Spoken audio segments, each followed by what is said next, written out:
Delivery to the Farmhouse, a Havenwood Cowboys romance, Book 4, written by Catelyn Meadows, narrated by Georgia Lee King. I wandered lonely as a cloud that floats on high over vales and hills, when all at once I saw a crowd, a host of golden daffodils, beside the lake beneath the trees, fluttering and dancing in the breeze. For oft when on my couch I lie, in vacant or in pensive mood, they flash upon that inward eye, which is the bliss of solitude, and then my heart with pleasure fills, and dances with the daffodils. William Wordsworth.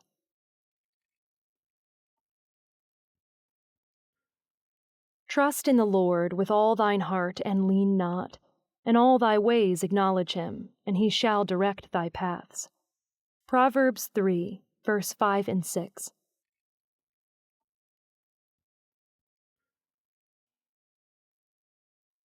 Chapter 1. I was feeling my way through the dark. Seeing my home full of boxes, and then helping my parents' brother and sister-in-law, Jen, lug those boxes to the big moving truck outside was like a ticking time bomb in my chest. The pin had been pulled. The timer was marking down those formidable red numbers. When that thing went off, there would be debris everywhere inside of me. Dad had been the postmaster for Bridgewater's little post office for longer than I'd been alive. After 38 years, he'd retired. Mom wasn't far behind him. She'd also retired as a postal clerk. And now, they were leaving town. Leaving me. It was fine. Totally, completely, happily, fulfillingly. This was natural. They'd earned it after so many years. Besides, I had my own plans. I was ready to move out, to live on my own, to pave my own way through life. If only I knew which direction that should be. I gazed around the empty apartment. It had never been this clean. Footsteps and voices preluded Dad's appearance at the open front door. He panted, winded from the climb up the post office's back steps to where we lived above it. I peered past him at the moving truck's boxy trailer parked on the street below. Dad was nearing 70. That was a lot of steps for someone his age. Just another reason he and Mom were relocating to live in the new house they'd had built in St. Anthony. "All right, Natalie, I think that's it," Dad said, resting against the wall. My brother Isaac strode in behind him and handed him a bottle of water. Dad took it with a grateful nod and swigged it back. "That's it," Mom said on a breath, coming out of their bedroom with a box in hand. Her hair, dyed brown, was pulled away from her face. They didn't look that old to me. But then again, I saw them every day. Their faces, hair, and the tiredness behind their expressions were all things I'd gotten used to. This was a new light, though. They were getting up there, as Isaac had said earlier today when he'd arrived with the empty U-Haul. "You could come with us, you know." Dad shuffled toward me. He peered through his thin-framed glasses with kind eyes. "It's not too late." "That's right," Mom perked up. "We just moved you over to that rental. You're still all packed. We could haul your things out to the U-truck." "It's U-Haul, Mom," Isaac said. "That's what I said. Haul them out to the truck. Just pack you right on up with us." "I already paid my lease with Dorothy. I need to move out on my own sometime," I said.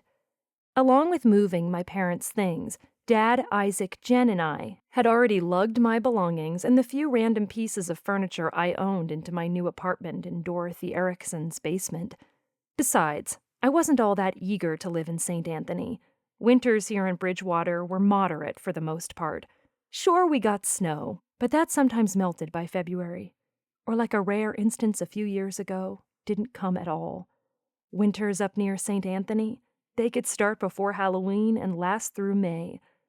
I liked snow, but I didn't like it that much. While I loved my parents, their house was going to be a lot smaller than the 3-bedroom apartment I'd grown up in. 1 bedroom, to be exact. The 2 of them had 1 room. Mom insisted it would be cozier, but I knew it was a matter of cost. building supplies were pricey.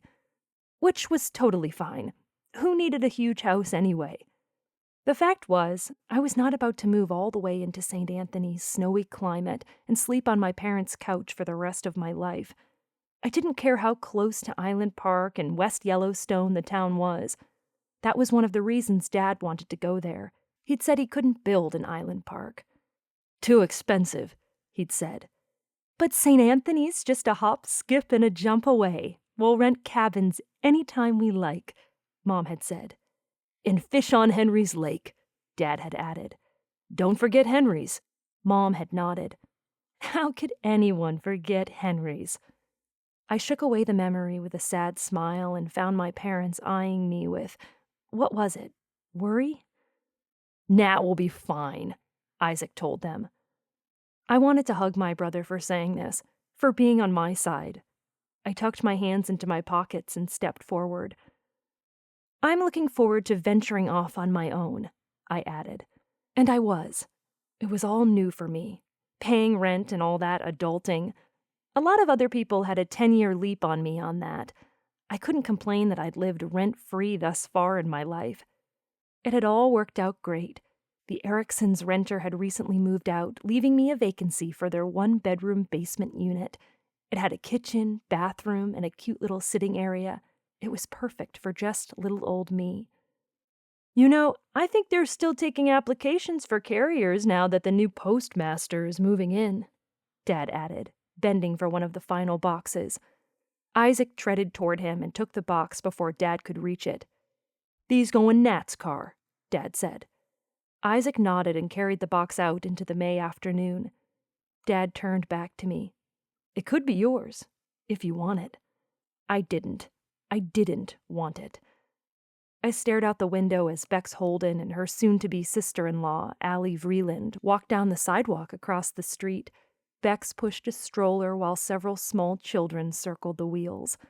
A little pang of longing pricked my chest.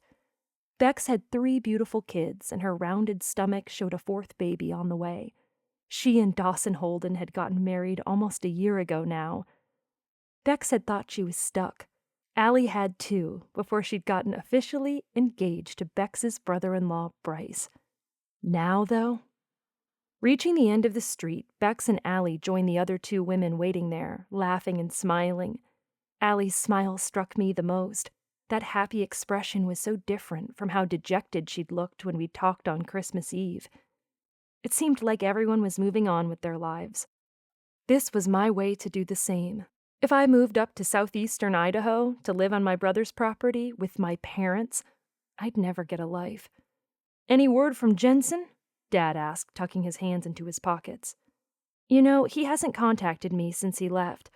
Not that I wanted him to. Ah, well, it's a shame. Always liked him. That much was obvious. Dad asked about him more often than I'd liked. Jensen had ditched me just before Christmas, throwing a wrench in my plans when he broke up with me instead of proposing like I'd thought he was going to. The thought still hurt as though the rejection had happened yesterday instead of 5 months ago. Maybe that was one good thing about my parents leaving. At least this way, Dad could stop asking me about the son-in-law he'd almost had. Footsteps pounded up the stairs and Isaac appeared, not looking winded in the slightest. Looks like we're loaded up, he said. We'd better hit the road. Jen needs to get back before the babysitter has to leave. My sister-in-law waved from her place at the bottom of the stairs. The 2 of them had left their kids with a sitter while they drove up to help our parents move. Mom, Dad, and I all exchanged glances. The moment stretched between us. It was like an overstuffed piece of furniture bursting at the seams. This was it. They were leaving. You know where to find us, Mom said, dusting her hands and giving me a little smile. We're only a few hours away, Dad added. This separation was going to be hard for him, too. I was Daddy's girl. I'd never been apart from them for longer than my week-long trip to Disneyland when I'd toured with my high school choir. I'll be okay, I told them. I promise. After doing a final sweep, Dad bustled out with a box in his hand. Can't forget this one. I'll load it into your car, Sugar Bean. Thanks, Dad, I said, feeling relieved that he caught it before the new postmaster and his wife moved in. I didn't want to leave anything behind. We said our goodbyes. Dad hugged me extra tight, and then I stood on the street and watched as they climbed into the moving truck and drove away.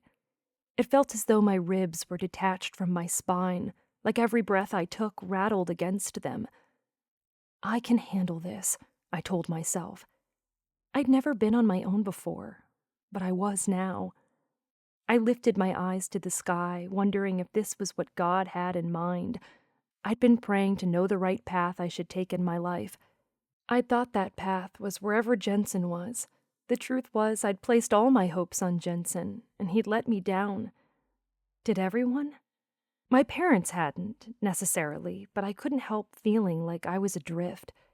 Standing on the street just outside the chain-linked fence that blocked the way to the stairs leading up to the apartment I'd grown up in, I stared at my car. Everything I had left in this world had been packed in. I almost laughed because it resembled just how clogged and crammed my chest felt. In any case, I drove my very packed car to Dorothy Erickson's basement. It wasn't far. I passed the Elkhorn and the Mercantile, turning onto Sycamore Street. Several kids played in the yard next to the Ericksons' house, kicking a ball. I waved at them and then pulled into the driveway to the back of the house where the basement entrance was.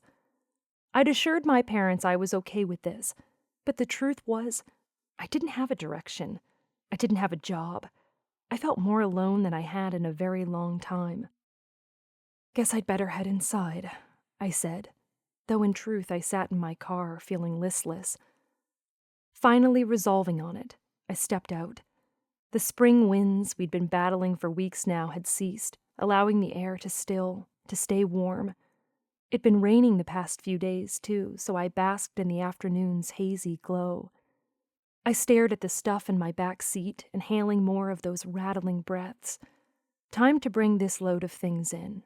At least all of this unpacking would give me something to do. Opening the back door of my car, I reached for the box stacked on top of a pile of blankets, only to pause. What's this? The box didn't have the typical Sharpie-marked name I'd labeled all my stuff with. No, this had a label that was all too familiar. It featured an Amazon swoosh on the side, and was addressed not to me, but to Belle Holden. Uh-oh, not good. "Where did this come from?" I asked, which was a stupid question because, hello, post office, I knew exactly where it had come from. A better question to ask would have been why Dad mistook it for my box, or why it had been in my apartment in the first place. He'd worked in the postal industry for years. It wasn't like him to make such a drastic mistake. What was I going to do? Legally, I knew I should return this box to the post office itself. But this was Bridgewater, Idaho. I knew exactly where Belle lived. As a previous employee, I'd delivered packages and letters to her house more times than I could count. Why not take this out to her myself? It saved me the trouble of having to talk to the new postmaster, or worse, catch him and his wife as they were moving in. There was only so much change in one day a girl could handle. During my days as our mail carrier, I passed from house to house, stopping and slipping designated mail into the coinciding mailboxes. Some were in front of houses, some were at their doors, others were out on the street. I got chased by the occasional dog, but I'd learned to keep dog treats in my pocket to waylay them, or at least their teeth.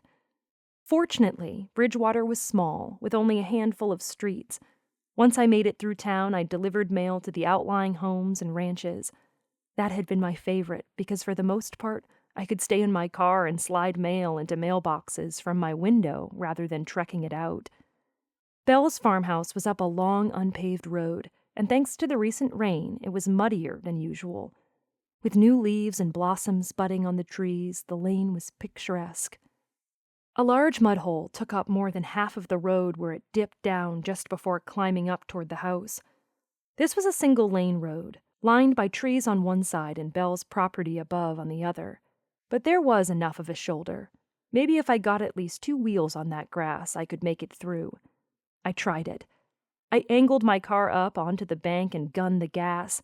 My Honda made a little headway, but too soon the mud caught hold, sucking my tires and pulling me in like quicksand. "No," I muttered, slamming the gas and working the steering wheel. My car managed to worm its way free, and in relief I drove the rest of the way over the plateau where Belle's farmhouse came into view. I'd always loved her house. It was old, classically white, with a honeycomb-shaped wraparound porch at the front, and offset by a large red barn to the right. Several other paddocks spread their way around the opposite end of the drive.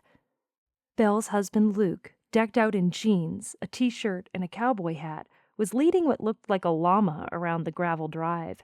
He lifted a hand to wave to me, and I waved back as I circled around the gravel and the bed of spring lilies, daffodils, and tulips in the center to stop before the farmhouse's front door. I got out of the car, hearing roosters crow and goats bleating. Chickens wandered the yard, pecking at something in the grass and fluffing their feathers. After retrieving the package from the back seat, I climbed the steps to Belle's house. Before I could set the package down, Belle appeared at the door, eyes bright and smile shining. "You're here! I've been watching all day for this to arrive." "I'm here," I said, reaching for the scanner from my back pocket, only to realize that was an old habit. Dying hard and all that. I didn't have it, and she didn't need to sign for this one. She didn't wait another minute before tearing into the box and ripping it open to remove a set of pajamas. A set of baby pajamas. They were adorable, tiny and cream-colored with stripes. Were babies really that small? This must have been a gift for Bex, except Belle said, "We don't know what the gender is yet," but I couldn't help myself. "These are a nice neutral color, so whether it's a boy or a girl, they can wear it no matter what." "You're having a baby?" My heart went all squishy, a festering green color of squishy that reminded me of the spoiled asparagus I threw out of the fridge yesterday. First Bex, now Belle was pregnant too? I knew it was selfish and unfair to her, so I pushed the feelings aside. "Yes," Belle said. "We only just found out. Baby Holden is due in November." She made a squealing noise. "Congratulations." "Thanks. I've been sicker than a dog, but it's so worth it. I can't wait to see miniature Luke. Our baby is going to be beautiful." "I'm happy for you," I said, smiling and hoping she believed my words. I was certainly trying hard to believe them. I wanted this. I so wanted this. The adoring husband, the house full of children, the moving on with an actual life. Belle beamed at me. "Thanks. Speaking of babies, I was going to send this to you, but since you're here... Wait, just one sec." She dashed inside, leaving me on the porch for only moments before returning and handing me a small card. "It's for Bex. She's due at the end of July, so since it's nearly June, we're throwing her a baby shower. Please say you'll come." I kept my smile up and took the card. It was made of textured paper and had a large pacifier on the front with Rebecca Holden in large letters below it. "This is great. I'll see what I can do. Thanks for the invite." "Of course." Bidding her goodbye, I strode down the porch and back to my car.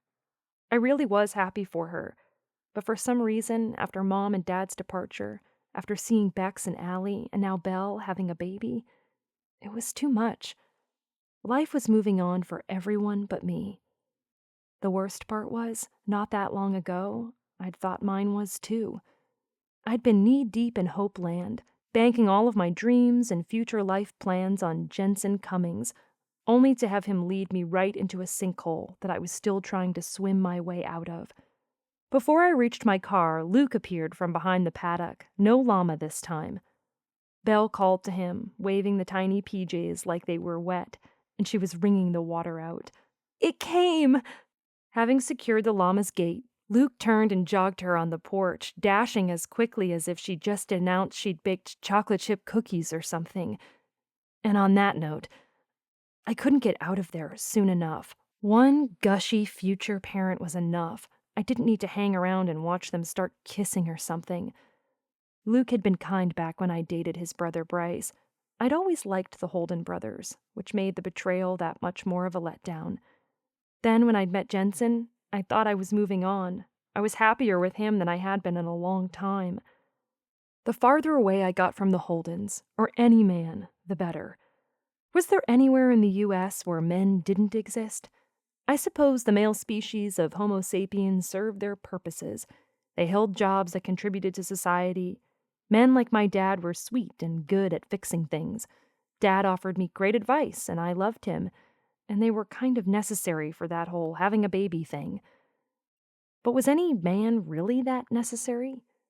That was a harsh thought, and I knew it, which is why I took it back the instant it began spiraling in my brain.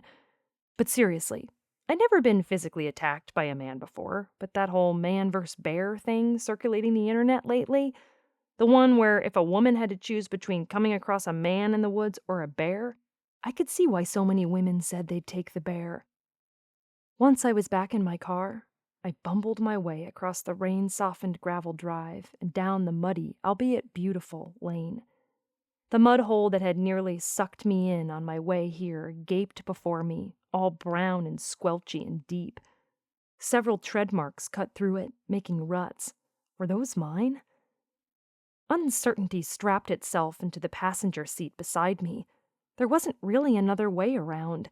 This road was my only way back to Bridgewater proper. I'd made it through once before. I could do it again.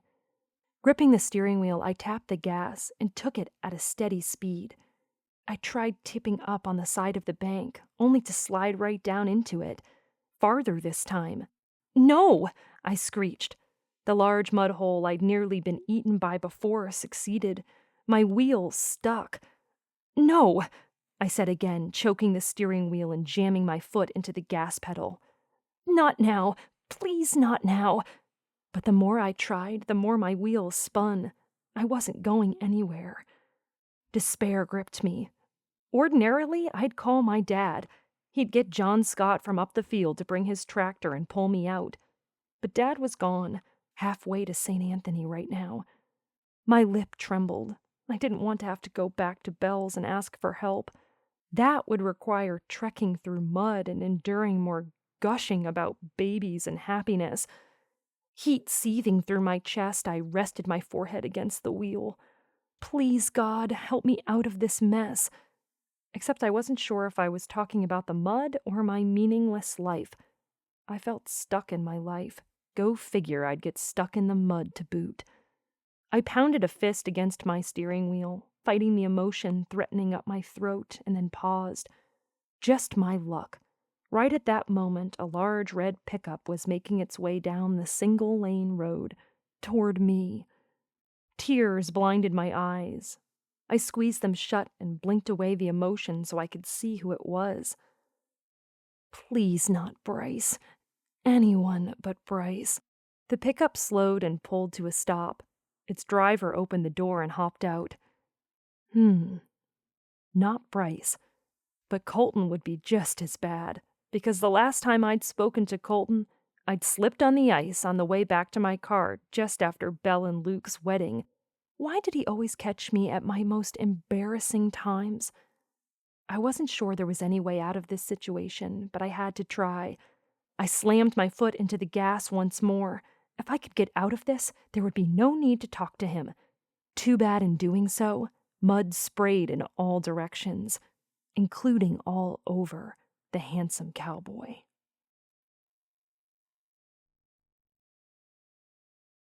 Chapter 2. That was all I needed. Trap Colton Holden on the road and splash mud all over him. Lifting a hand, he wiped sludge from his cheek, and to my surprise, continued moving toward me. The brown slime climbed its way over the cowboy's boots, licking the hem of his jeans. His movements were slow, but he made his way to my car. Way to go, Natalie. You're really winning today. I pushed my window down. I'm so sorry. Are you okay? Colton's lips pressed tightly together. Wet dirt flecked his cheeks, forehead, and eyes. A large glob hung from his chin, and I couldn't help the snigger that escaped my lips. I'm glad I could make you laugh at least, he said dryly. I came to offer my help, and now it looks like you need mine. Sacrificing my new sneakers to the mud gods, I pushed open my door and attempted to stand. One foot sank, then the next. The clay was cold. It crept into my sock line. "It'll be all right," Colton began, but I didn't listen. The truth was I wasn't getting out to help him. I was going to help myself. I'd push my car out of this if I had to, anything that got me away from here faster. I attempted a turn mid-step, but I lost my footing. "Whoa now," Colton offered his hands. I did not want him touching me. My arms windmilled, and in trying to turn toward my car, I slipped for good on the squelchy goop. My knees buckled out from beneath me. I lost my balance, landing face first in thick, wet, oozy mud. This day just kept getting better and better. "You've got to be kidding me," I muttered, spitting the cold slime out of my mouth. It smothered my entire front, neck, chest, arms, and legs. I was pretty sure I had mud creeping down my cleavage. To his credit, Colton didn't laugh. "You are covered, Miss Natalie." I hadn't noticed. My snark had a mind of its own when provoked. And believe me, if any mindless comment were to provoke me right now, it was him telling me something I already knew. Pushing myself to my feet, I used the car for support rather than Colton's offered hands. I lifted a hand to my face and attempted to wipe the guck from my eyes. The attempt was a success, sort of. The problem was that mud already caked my fingers, so while I smeared away enough to clear my vision, it still covered my face in what I was sure would put any mud wrestler to shame. Colton smirked at me. Then, without warning, he reached for the hemline of his shirt and twined it away from his body, lifting it up over his head and showcasing his impressively sculpted and farmer-tanned torso in all its considerable glory. I was blasted by the sight of his bare chest and abs, and the most distinctive farmer tan I'd ever seen. It looked like a light-colored tank top covered his top half, except for the extremely defined pecs and the rack of abs climbing around his belly button. Either he needed to take his shirt off more often while walking through fields doing what farmers do, or... My thoughts trailed off, because he brought his finely shaped multicolored torso closer and lifted his wadded shirt toward me. "What are you doing?" I exclaimed. I was still thinking along the lines of mud wrestling here. He wasn't about to tackle me, was he? The thought was ludicrous, and yet it was something Jensen might have done. My heart curled in on itself. Would that man leave my thoughts alone already? "What do you mean, what am I doing? I'm helping you, fool woman." Colton's steps squelched their way toward me. "Don't call me a fool. Or woman. From what I'm looking at, I'm sure it hits the mark." He lifted his shirt toward my face. I reared away from his touch. "Don't. You have mud on your shirt." "Not on the back," he said, giving me that smirk again. "You got mud all over your face. I thought I'd help you wipe some of it off." "Not with your shirt, thank you." "You certainly can't use yours." "Excuse me?" A little laugh escaped his throat. "I didn't mean it like that. It's just, look at it. It's worse than your face." I peered down and stared at my chest. Sure enough, my blue blouse was splattered with sticky, viscous brown mud. It covered all down the front of me, serving as evidence of my faceplant. "Now stop squawking and let me help you." I glared at him. "You don't have to do that. I'm not doing it because I have to." I met his gaze, trying and failing not to look at the definition of his shoulders, biceps, and abs. There was something to be said for manual labor. He lifted his shirt toward my face, and I didn't fight him this time, only he used his hands first. For a man as tall as he was surprisingly gentle. His thumb stroked beneath my eye, swiping mud away. He then followed it with the soft fabric of his shirt, wiping it across my cheeks and taking a lot of the mud with it. I couldn't help staring at the lines on his bare chest and the way his muscles flexed when he moved. Working in the field, moving pipe, and lifting and operating heavy farm equipment had certainly done him all kinds of favors. At least he wasn't vain enough to go shirtless on the job just to keep up his looks. "Looks like one of us got in the other's way," he said good-naturedly. A glob of mud fell from the shirt in his hand and spattered on his forearm. He shook it off. "I think it's you," I told him, fighting down a smile. I did not want to flirt with this man, but the comment slipped right on out. Twisting at the waist, since his feet were cemented in the sludge, he first peered at my car and then his truck. He probably wondered what all the junk was I had packed into my back seat. "And I say it's you," he said. "I got a way to get you out of this, though." "What's that?" I held my arms away from my body, feeling just how sticky and wet my clothes were. And then I realized I probably looked like the top contender in a wet t-shirt contest, Mud Edition, and was showing him far more than I wanted to. I crossed my arms over my chest. If Colton noticed, he had the decency to at least act like he didn't. Keeping his attention on the road, he gestured in the direction of the farmhouse. "Luke up there has some machinery on the farm. I'm sure we could find something that'll wrench you out. Care to take a stroll?" What other choice did I have? "That would be great," I said, lightening up. The truth was, this was kind of sweet. Colton had come to my rescue. He had quite literally given me this shirt from off his back. The least I could do was let him help me, especially since I didn't have many other options. The mud wasn't his fault, nor was my current pity party. Each step I took was a squelch, but before long we were back on solid ground, treading along the dirt tracks on either side of growth down the road's center. "What were you doing all the way out here?" Colton asked. "I had a delivery," I said. Colton frowned. "Delivering what? Brownies?" "My parents were postal workers. I thought you knew I was their mail carrier. I mean, I was before." "I was not aware of that. My parents misplaced a package, and I was just bringing it out to Belle." "What about you? What are you doing all the way out here?" "I came to see if I could get a pretty girl out of a big mess." He glanced at me at the same time I looked his way, and the collision of our gazes was a wrecking ball right in my stomach. But that wasn't happening. He wasn't funny, or cute, or charming. I refused to be amused by this. Bear, remember? "No, really. What are you doing here?" I asked. "Luke, Belle, and I are talking about the farm," Colton said.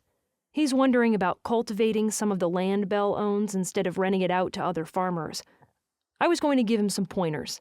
"That's nice of you." We rounded the bend, my shoes continuing to squish with each step. They were completely brown. Poor, sad new shoes. I wasn't sure I'd ever get them to be as white as they were this morning. "That's good of Luke to have a change of scene." "Yeah, he's been the farmhand here for years. Now that he's no longer living in the shed there," he pointed to the shed just off from the house, "he's looking to hire someone else to handle the duties while he moves on to farming." "I'd like to move on too," I said. "Oh yeah?" "Yeah." He glanced my way as if he wanted details, but I wasn't about to divulge the current emptiness creating a cavern where my heart should be.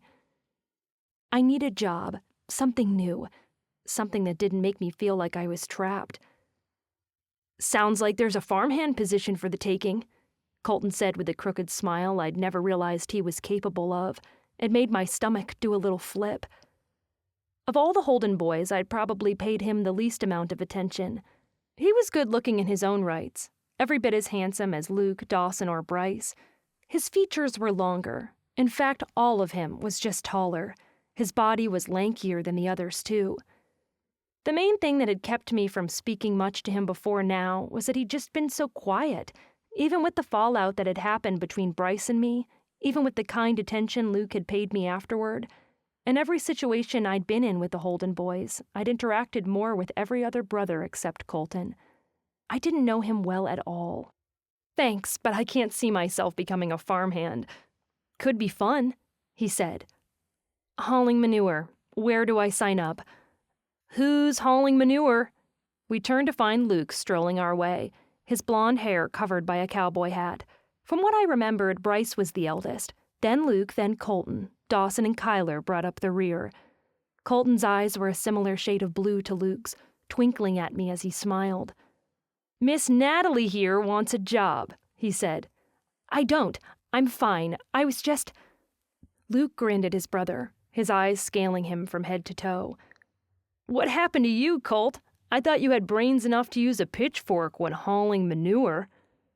"We need a favor," Colton said, ignoring his brother's jibe and the fact that he was still shirtless and spattered with mud. Luke squinted beneath the brim of his hat. "Does it have something to do with your pale skin blaring at me? Where'd your shirt go?" "Natalie took it off. She couldn't keep her hands off me." "I did not." Colton grinned at me. I lifted the mud-slathered shirt and threw it at him. It hit him squarely in the chest and then fell to the ground with a squelchy thud.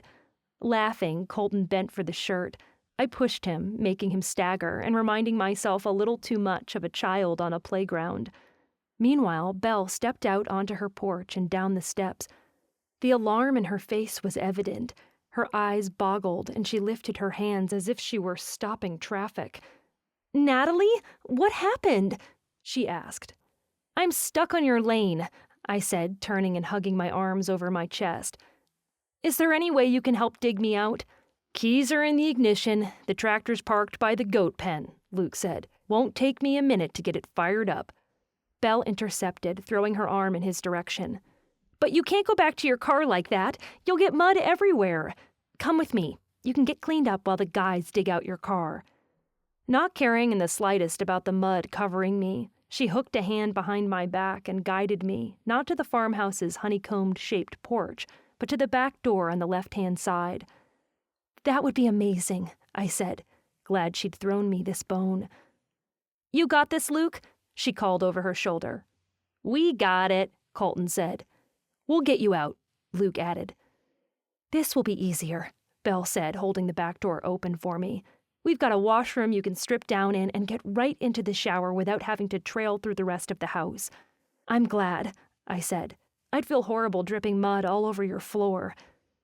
Belle flicked on the light inside the door to her left, and sure enough, it was a washroom, newly finished from the look of things. A washing machine and dryer rumbled with a batch of clothes near the far wall.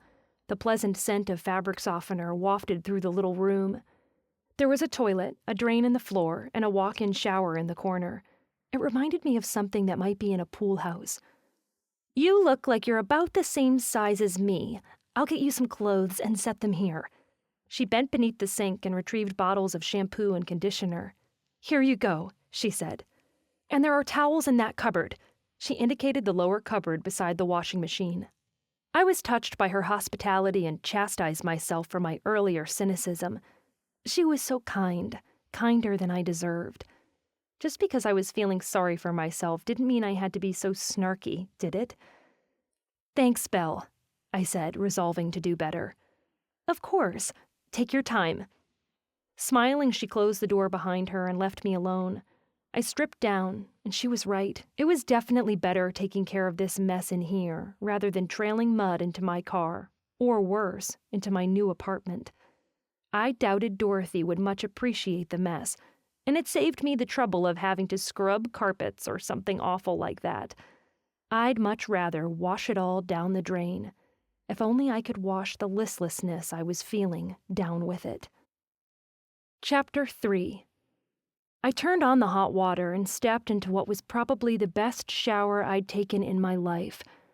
Water streamed down my head and shoulders, and I watched it turn from brown to clear. I made ample use of the shampoo she'd given me, and once I was sure I got all the mud off, I toweled dry and dressed in the soft, clean clothes Belle left for me. Unsure of what to do with my muddy clothes, I rinsed what I could from them and found a plastic bag beneath the sink once I wrung them out and stuffed them inside. Then I opened the door to the smell of steak and baked potatoes. My stomach growled. I followed my nose and found Belle in front of the stove with her brown hair tied up and a cow print apron covering her clothes. "Hey there," she said brightly, taking me in. "You look much better." "Thanks for the shower, for everything." "Of course. Looks like the guys got your car out." "They did?" My attention strayed to the window above her sink, looking out onto the farmyard. Sure enough, my mud-spattered white Honda was parked in Belle's driveway. "They sure did," she said, using a pair of tongs to turn the steaks in the frying pan. The meat sizzled in the grease, filling the kitchen with a fresh dose of whatever spices she had on it and making my mouth water all over again. "That's great. I'll get your clothes back to you." I plucked at the tan t-shirt with the horse and wildflowers on the front. Belle laughed. "You're not leaving now, are you?" "Shouldn't I?" Turning down the heat on the stove, she moved the pan from the unit and wiped her hands on the kitchen towel hanging from the handle. "Besides the fact that you didn't make it past the mud hole on your second attempt?" "Oh, that. And you might have a hard time getting past my truck." Colton stepped into the kitchen. His skin looked slightly pink from being freshly scrubbed, making me wonder where he'd showered at. Had he used the little shed that Luke used to live in? His blonde hair looked darker now that it was wet, and it tumbled into his eyes, cranking the synapses in my central nervous system into overdrive. He was only looking at me. What was the big deal? Why did my heart wag its tail like the sight of him was a treat? He rested a hand on the counter and kept on looking, right at me. My heart pounded, heat collected in my chest, the edges of my skin prickled, and I couldn't manage to tear my gaze away. "You clean up nice," I said. Someone might as well say it. His eyes flicked over me. They took their sweet time raking their way up from my feet, my legs, my torso, and settling in on my face again, turning me into all kinds of knots. "I like you better covered in mud." His eyes blazed with mischief. The nerve. I angled my head to the side, my teeth grinding. "Belle, you got something I can throw at this man?" Her mouth twisted into a bemused smirk. "Try this." She handed me a hot pad. Colton sidestepped around the bar, making his entire, finely figured body visible.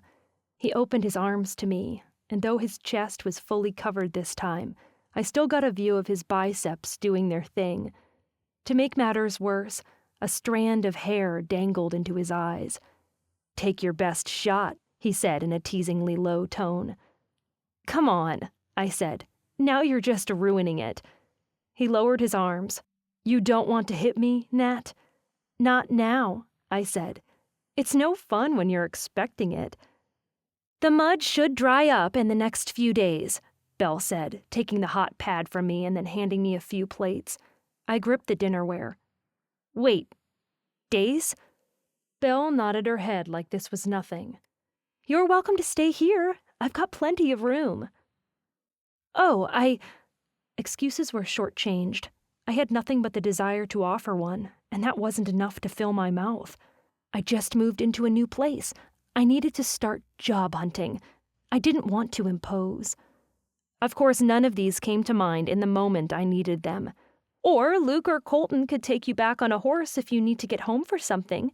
She made her way to the table to place the cups in her hands at each spot. 4 cups. 4 people. Did that mean Colton was eating here too? Was he staying here? And she was inviting me to do the same? That was a hard pass. I knew that was how Bex and Dawson had hit it off. But if Belle thought she was going to play matchmaker, she would find herself horribly wrong. Except I knew Colton wasn't living here. He had his own place. Gradually, one tick at a time, my reluctance faded. I gazed around the house. It was warm here, bright, cozy. There was company here. All I had waiting for me was dim lighting, stacked boxes, and loneliness. Because my inner monologue was all about being dramatic. "If you're sure," I said, bending to slide the plates into their places around her dining table. "Are you kidding? I'd love to have your company." "What about Luke?" I said, looking around and wondering where he was. "He doesn't care." Belle returned to the kitchen, took the glass pitcher on the counter, and filled it with water. Meanwhile, Colton had either gone deaf and mute, or he was choosing to stay out of this conversation. He was in the kitchen, pulling knives and forks from the drawer as comfortably as if this was his home. It made me wonder how often he came by. "You're staying for dinner too?" I asked as he passed on his way to the table. "I got no reason to leave. We still haven't talked about what we need to." "We?" This had me squirming like a woman tied to one of those wheels and waiting for a knife thrower to lob the first attack. What did he possibly have to talk to me about? Colton smirked, either at the panicked cat-in-headlights look I was giving him, or because he knew exactly how much he was making me squirm. "Luke and me," he said. "Who do you think I was talking about?" He smirked. I fought my own smile down once more, lamenting the fact that I'd set the hot pad down. I was so ready to throw it at him. "Where is he, anyway?" He directed his question to Belle, who carried a plate to the table. Steam seeped from the pile of mashed potatoes. "Where's who?" Luke strolled in from the direction of the stairs. He'd changed from the work clothes he wore earlier to a fresh button-up shirt and jeans. "This smells amazing," he said, not waiting for an answer and kissing Belle's temple. She smiled at him. "So do you," Belle said. "That shower looks good on you." His eyes went hazy as he stared at her, and she stared right back, as though both of them had been transported to a different plane completely, and had forgotten Colton and I were even here. Colton quirked a brow at me, as if to say, "Can you believe these two?" "What can I help with?" I asked. Belle shook herself from Luke's trance. "We need to put the steaks on that serving tray." She indicated the white platter next to the stove. I stepped for it at the same time Colton did, and once again we collided. The entire side of my body that met his thrummed, my nerves doing jumping jacks. "I just keep bumping into you," he said. Once again I wrestled my smile. "Getting in my way, you mean?" Playful light glittered in his eyes. "My apologies," he said, tipping his head and retreating. It took far too much effort to wipe the smile from my face. What was it about Colton that made me want to banter, to give in to his coy looks and the flirty things he said? I didn't want to be charmed by him. Couldn't my body get the hint? Using the tongs, I scooped each seasoned steak from the pan to the platter. "Do you always keep things this fancy?" I asked. I never used this nice of dishes for everyday meals. Who was I kidding? Mom and Dad didn't even own matching dishes. The set I'd gotten for my own place had been procured from a thrift store and was beautifully eclectic. "Only when I have guests," Belle said. "Yes," Luke said at the same time, countering her. "Every night." Belle gave him an exasperated look. "Less talking, more eating." She took a seat and gestured for Colton and me to take the other two available spots. It didn't matter where I sat. Even if we changed things up to put Luke and Belle between us, I'd either be right next to Colton or looking at Colton. He was unavoidable. Giving in, I took the seat next to Belle, and Colton settled into the empty one next to me. My muscles tightened. That same awareness of him I'd had since he came into the kitchen wouldn't go away. In fact, it was that much starker sitting next to him. "What was it you wanted to talk to me about?" Luke said to his brother after he offered a prayer on the food. Belle handed the bowl of steamed broccoli to me, and I scooped a helping onto my plate, giving Colton my attention. I was curious, too. He'd mentioned something about farming earlier. I handed the bowl of broccoli to Colton, and he took it. Our fingers brushed, and from the teasing lilt on his lips, I could have sworn he did that on purpose. Not sure why I kicked his boot beneath the table. He nudged my foot back, sliding me a wicked glance that set off a small bonfire in my low belly. And then he talked to Luke like nothing at all was happening. "You know Bryce is getting married next month." "I'd heard a rumor," Luke muttered derisively. Belle shushed her husband, nudging him with her elbow. She then dished a piece of steak onto his plate and passed the plate to me. Colton's hands shook. He tucked them off of the table and into his lap. But this was interesting. He was nervous. He tackled Mud and me shirtless, but he was nervous to talk to his own brother. "We can do this another time," Colton said. "No time like the present," Luke said. Belle dished a piece of steak onto my plate and then passed the platter to Colton across from her. He nodded his thanks and took a piece. "I'm trying to get him to let me buy him out so I can own the farm outright," Colton said, his jaw working, even though he hadn't yet taken a bite. "I see," Luke said. "And you don't think Bryce will go for it?" "I don't know. He's so busy with these townhouses, and he's got his hand in too many pies. Much as we all love Allie, he's distracted with her, too, and it'll be worse once they get married. I don't want to mess with that. I want the farm all in my name." Luke kept his attention on Colton, and I felt out of place, like this was personal. Was that why he was so hesitant to mention this in front of me? Did he mind that I was here?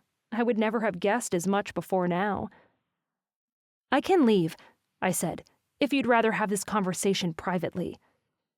"You're just fine," Colton said, but his smile this time had an edge to it. Luke frowned. "So you want me to what? Intervene? Sounds like this is something you two have to work out on your own." "I just wondered if you had any ideas of how I should approach this." "Have you mentioned anything to him yet?" "Not yet," Colton said, slicing into his steak. "I'll think on it," Luke said, nodding and staring at the food in the center of the table. "That's a dilemma, for sure." "Thanks, bruh," Colton said, taking a bite. Silence joined us at the table, cutting into the conversation as each of us ate our dinner. I complimented Belle on such a delicious meal, and soon conversation changed to something a little lighter. We finished dinner, cleaned up the dishes, and Belle excused herself, returning shortly afterward and looking paler than she had before. From the sickly expression she gave Luke, I thought I understood. I'd heard morning sickness was a doozy.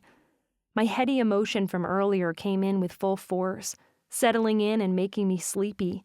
I hid a yawn behind my hand. I was glad Colton didn't make any more attempts to flirt with me. He bade me goodbye before he and Luke wandered outside, and Belle and I headed upstairs. "This is my old room," she said, turning to the closet and setting a basket on the bed. It was full of travel-sized toiletry items. She dug through, rifling around the unopened packages. "Grandpa always kept spare toothbrushes here, so I do too." "I can't thank you enough," I said, taking the toothbrush she offered. Belle lifted the basket and held it to her chest. She smiled wearily. "I love having you here, but I'm pretty tired." "I get it," I said. "I'm going to bed too." Except I didn't usually crash this early, and I typically had a romance novel waiting on my bedside table. I could go down and dig in my car, but I doubted there was anything in there but the few things I'd intended on taking to my new place. "Mind if I check out your bookshelves?" I asked, remembering those that we'd passed at the top of the landing. "Please," Belle said, bidding me goodnight. I used her spare toothbrush and slipped into the PJs she'd left for me. By the time I made it out onto the landing once more, the sun was setting, casting orange shadows on the back wall. Feeling strangely at home, I meandered in front of the shelves, perusing the titles. I doubted Belle had any romance novels, but they were my jam. Maybe I liked indulging in torture, but I loved the idea of an adorable meet-cute where the heroine and her soon-to-be hero were forced into unexpected circumstances. I loved the anticipation, wondering how they would end up together despite the hardships they faced. And don't even get me started on the grand gestures at the end. It was more than I could ever hope for, and maybe that was why I liked it so much, because even though my real-life romance had had a terrible ending, I knew these wouldn't. I could rely on them, whereas romance in real life was as unreliable as the tiger trap Francis made in Swiss Family Robinson. Sticks and twigs gave the impression of solidity. Only when the tiger stepped on them, it found itself sunk in a deep pit it couldn't get out of. I was in that pit, people. My phone buzzed from within the pocket of my pajamas. "Mom, made it a few hours ago. You getting settled in?" "Me. You could say that." I didn't want to go into it. The last thing I wanted was her reading more into what had happened than there actually was. Although the vision of Colton's bare chest, his quick, considerate actions, and his flirty comments wouldn't leave me. Mom had been bugging me to move on after Jensen. I had no doubt she'd try pushing things with Colton, too. She'd see this as some big coincidence. No need for her to know I wasn't sleeping at my new place. I thumbed the spine of a promising title, Destiny's Dilemma. Behind me, the stairs creaked, and I turned to find Colton making his way up toward me. The sight of him invoked tiny monkeys swinging from trapezes inside of my chest. His hair had dried by now, and it had that soft, feathery look short hair did when it was newly washed. "You're still here?"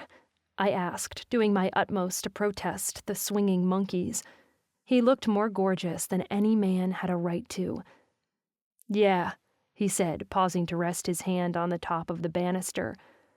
I'm sleeping in Luke's old place till things dry out. I just wanted to make sure you got settled in okay. I can still saddle up Honey if you want me to take you back. My stomach did a little wiggle. I hugged my arms around my middle, trying to stop it. It wasn't only his thoughtfulness catching me off guard, but the idea of taking a moonlit horseback ride with him, sitting behind him on the saddle, wrapping my arms around his middle to keep from falling off. I wasn't sure I'd ever regain my bearings after something like that. What about my car? He shrugged. You can get it when you start your new job here. Heat hit my cheeks. Was he teasing? Not for the first time that day, I had the urge to throw something at him.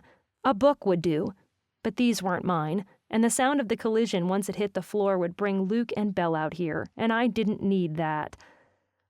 No thanks. Good night, Colton.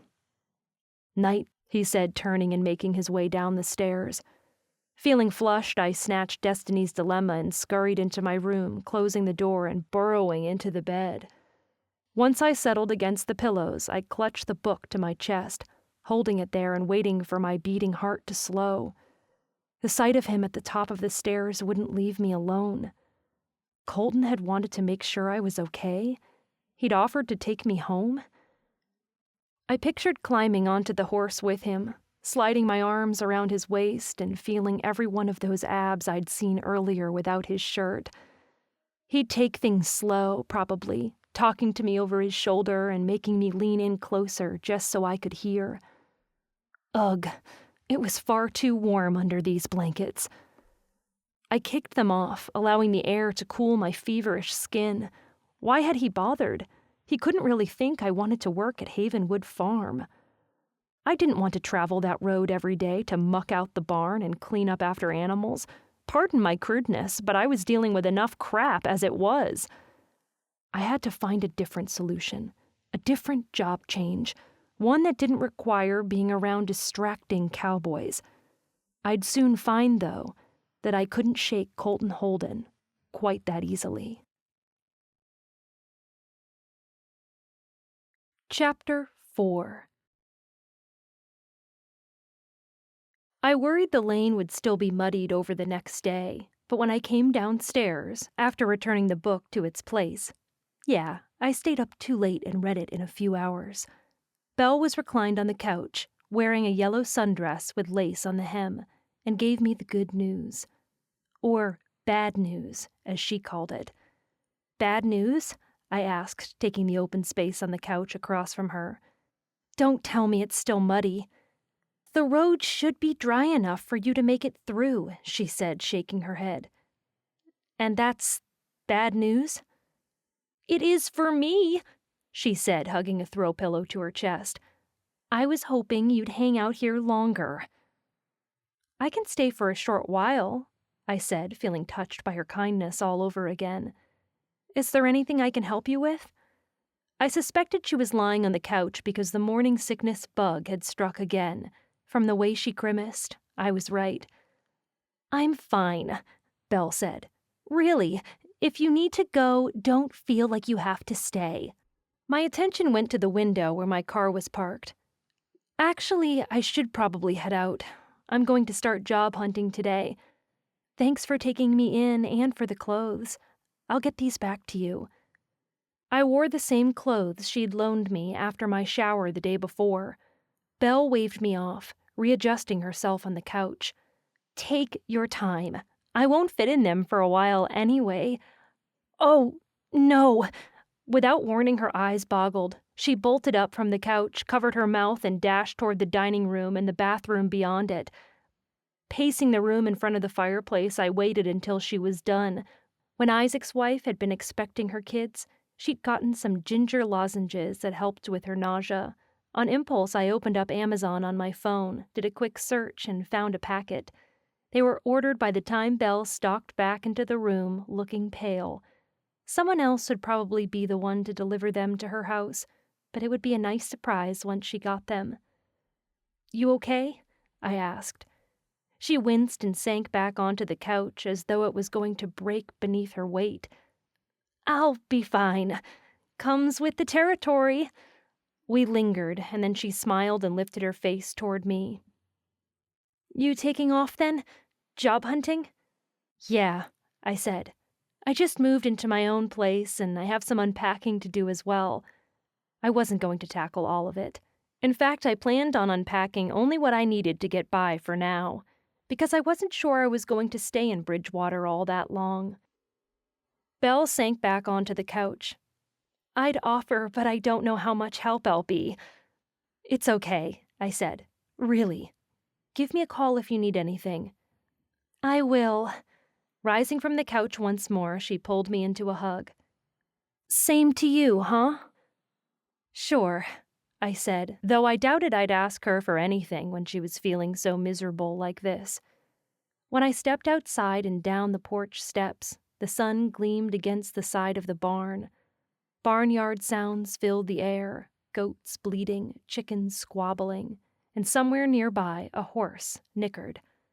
I slowed, living in the moment, existing, basking in the quaint beauty. After drawing in a long breath of clean air mixed with flowers and the smell of animals, I trekked toward the gravel where my car was parked. It only took a few steps, and when I reached for the driver's side door, I was a little disappointed when I couldn't walk a little longer. I hadn't felt this peaceful inside in months, and I really wasn't in that big of a hurry. That lonely, box-filled apartment was all that awaited me. That and the unknown, as far as jobs went. The mud hole was, in fact, dried enough to not eat my wheels. The drive down Bell's Lane was a lot easier this time, though it was still about a 15-minute trek to get back to Bridgewater proper. It wasn't long before I pulled into Dorothy's driveway. The elderly woman was bent over in her garden wearing a large sun hat, but she rose and waved as I inched to a stop in my designated spot, a patch of concrete beside the garage. There you are! Dorothy called, tucking her gardening gloves into the pocket on her apron and crossing the elegantly organized garden to me. Hi, I said, heading toward the back seat and hoping I didn't find any more unexpected surprises in there. I worried when you didn't show up, even more so when your mom didn't know where you were. She'd contacted my mother to check in on me. I couldn't decide if I was flattered or irritated by this. Leave it to a town like Bridgewater to have landlords check in on their tenants' whereabouts. Was no one entitled to a private life around here? You need some help, she said, either not noticing my irritation or not caring. Looks like you've got quite the load there.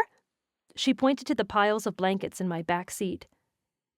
I can have Harold come out and... That's sweet, but I've got it, I said. While I knew Dorothy fairly well, I didn't know if her husband was the meddlesome type. In any case, I didn't really want either of them in my space right now. Dorothy smiled and stuffed her hands back into her gloves. Okay, you just let me know if you change your mind and we'll be right there for you. I will, I said. Thanks.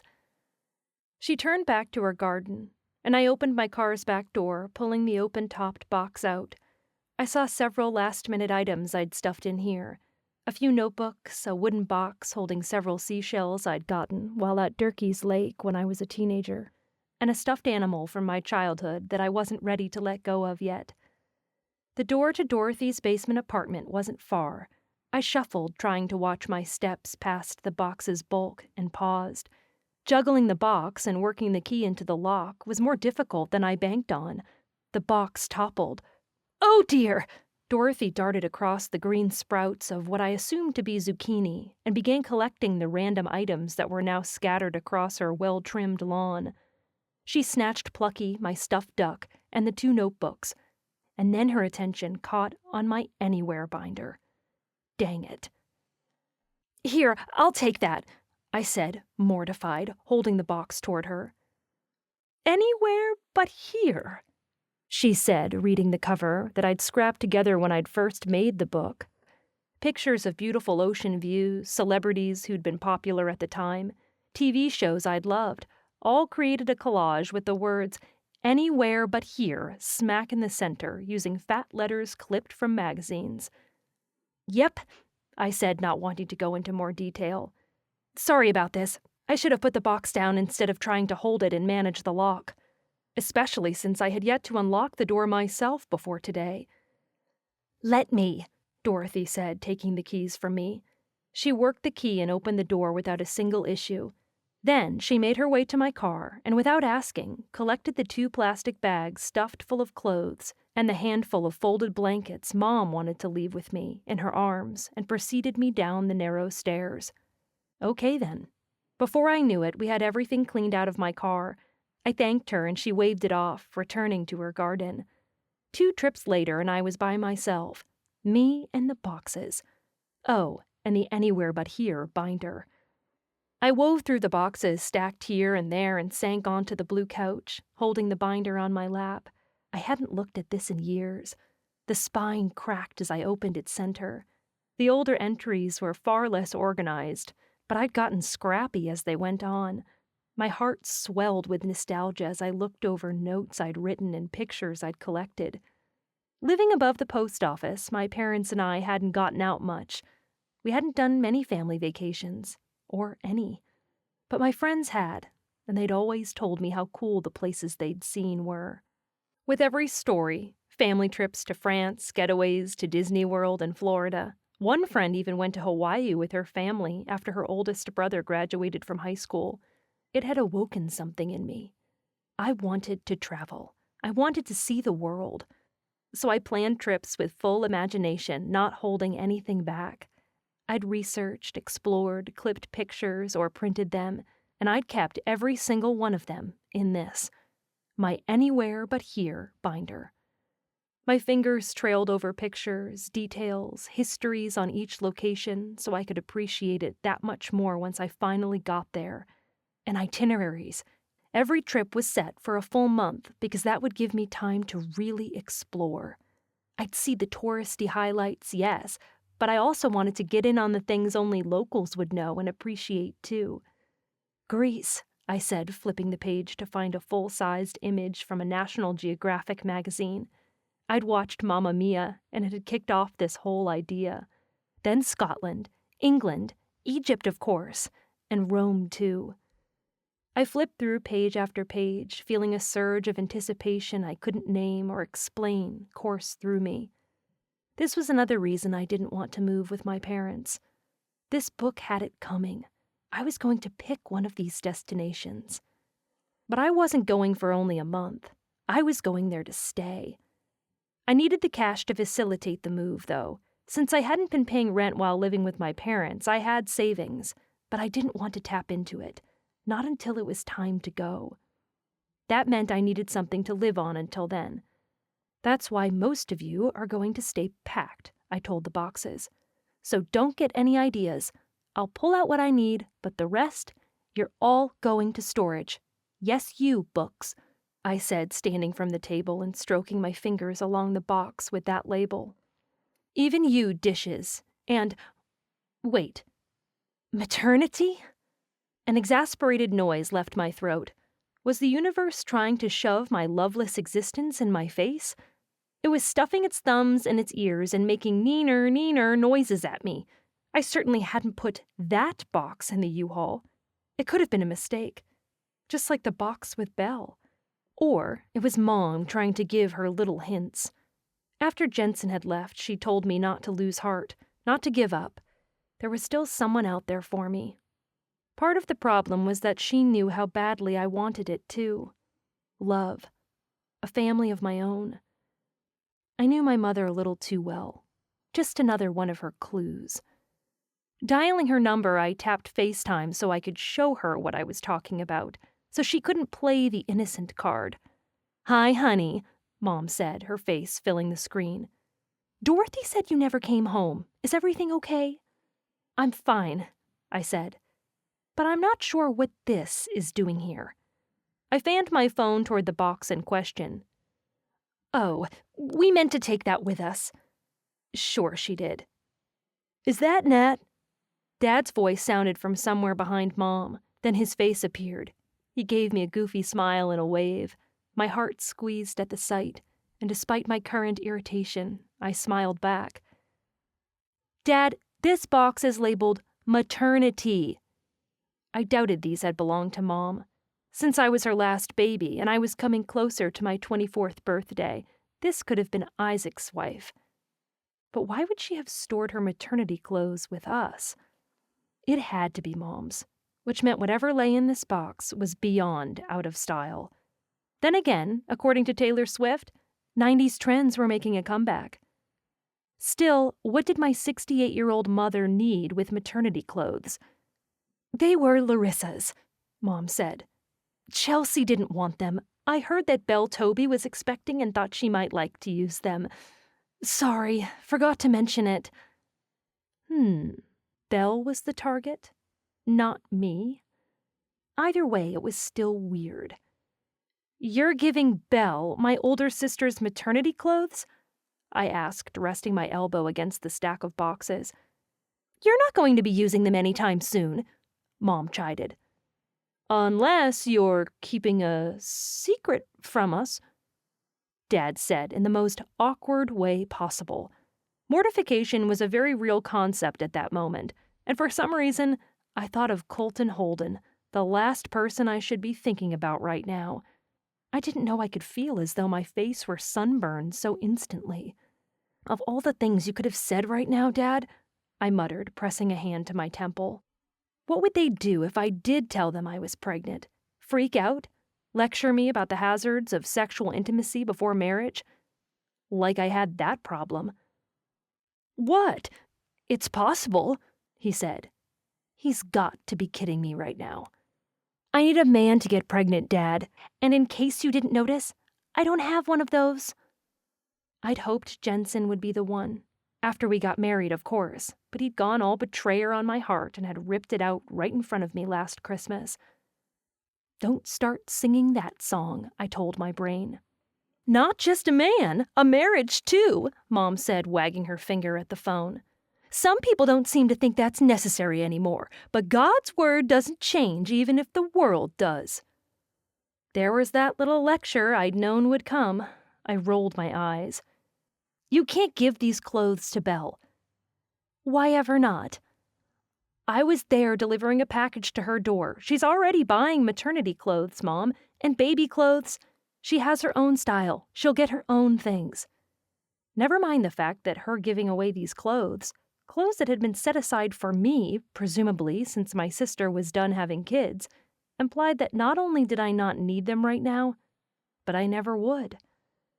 Giving away these clothes was like the final nail on my coffin of singledom. I don't see the problem, Dad said. My throat went tight. I swallowed back the lump filling it. What if I want these? He eyed me. You said you weren't even dating anyone. The nails just kept sinking in deeper. You know what? Forget it. I'd probably never get married. I'd probably never need them. Farewell hopes. Goodbye dreams. Mom's eyes narrowed. Are you okay? I'm fine, I said, feeling everything inside of me unravel one stitch at a time. Did I think Jensen was going to propose to me last Christmas? Did he jam my heart into the nearest paper shredder instead? Nat, Dad said. Both of my parents looked at me with concern, as though I'd just admitted I needed therapy. Maybe I did. I shook away that thought. No, not therapy. My Anywhere But Here book eyed me, nodding its head. Or it would be if binders had heads, or could move. I needed a change. I needed to find a direction. I needed something to start going right. You know how you feel like everything is falling apart? I said, sinking back on my couch. That's my life. I'm a tower of Jenga blocks where so many have been pulled out that the whole thing is teetering and ready to collapse any minute. Speaking the words opened the hole in my chest a little wider, and yet was somehow comforting too. I love that they were both listening to me. I knew you were sad about that Jensen boy, Mom said, watching me with concern, but I had no idea how much. My heart began to pound unconventionally fast, like cheetah speed. Dad and Mom eyed each other. Dad cleared his throat. I'll call Ted Benyon, that new postmaster, and tell him you want your job back. Working as a carrier again could be exactly what you need. No thanks, Dad. I don't want to, I said. Dad inhaled. Mom sniffled. They looked at one another again, and then at me. What do you mean you don't want to?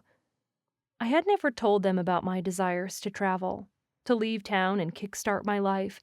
I also had never shared the biggest reason for my delay. I was waiting for God's approval. I wanted some heavenly direction to know that He was okay with my plan. And as many times as I'd prayed and asked, I hadn't yet gotten it. I think it's time for me to branch out, I said, to try something new.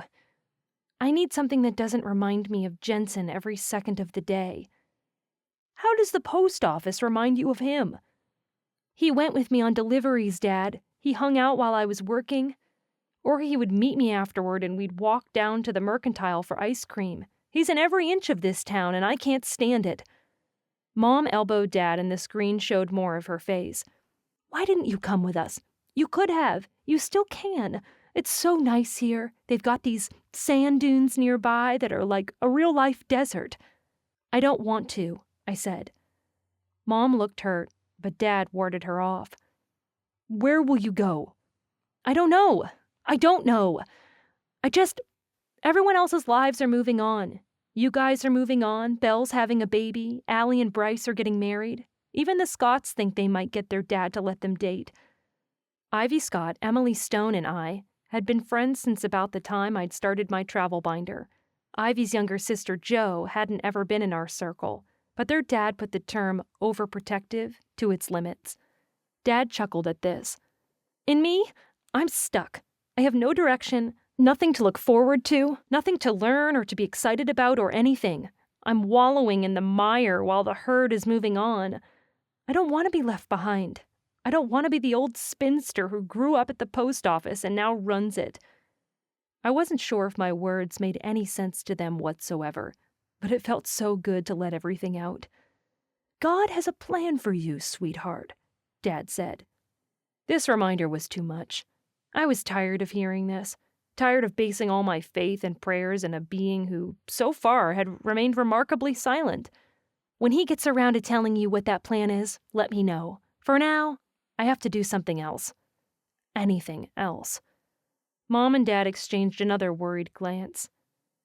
We never should have left you on your own, Dad said. I can handle it, I said. There was a reason I'd kept this to myself. They wouldn't have left if I'd admitted how I was feeling. They'd moved on. Larissa and her husband lived in Salt Lake City. They'd moved on. Isaac and his wife had too. Even Chelsea, who was just older than me, had married and had a baby of her own. Why not let me do the same? I don't want to deliver mail, I said, fully aware of the fact that I sounded like a petulant 10-year-old, but I needed to draw them away from my previous confession. Why not try a new job? There's plenty out there. That insurance place where Emily works is hiring. The thought of working behind a desk made me want to vomit. Much as I liked Emily Stone, she and I had grown apart since high school. I'll look around, okay? I thumbed the edge of my travel book. If they went this badly ballistic when I told them how I felt, what were they going to do once I left for good? After brushing my teeth, I climbed into bed and scrolled through my phone. I searched for jobs in the Cassia County and Bridgewater County area. Farm work, potato factory. Ooh, there was one for answering phones. That could be an option. And then there, at the bottom, my heart gave a little interested flip. Construction workers needed. That was something I'd never considered. Construction would be an entirely new change of pace. In fact, it would be completely different from anything I'd ever done before. I'd be out in the sun, soaking in some much-needed vitamin D, getting a tan. I brushed aside thoughts of Colton's impressive physique, and building muscle while working with heavy objects. Getting my hands dirty in completely legal ways. I typed in my information and attempted to go to sleep, but my mind wouldn't rest. Had I ever been this eager for anything in a long time? I was done waiting for God to show me His plan for me, if He even had one for me at all. My doubts on the matter delved deeper the more I thought about it. I was making a plan for myself.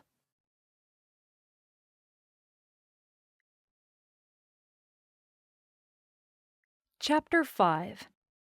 The next morning I dressed quickly, snatched a granola bar, and hurried out to my Honda.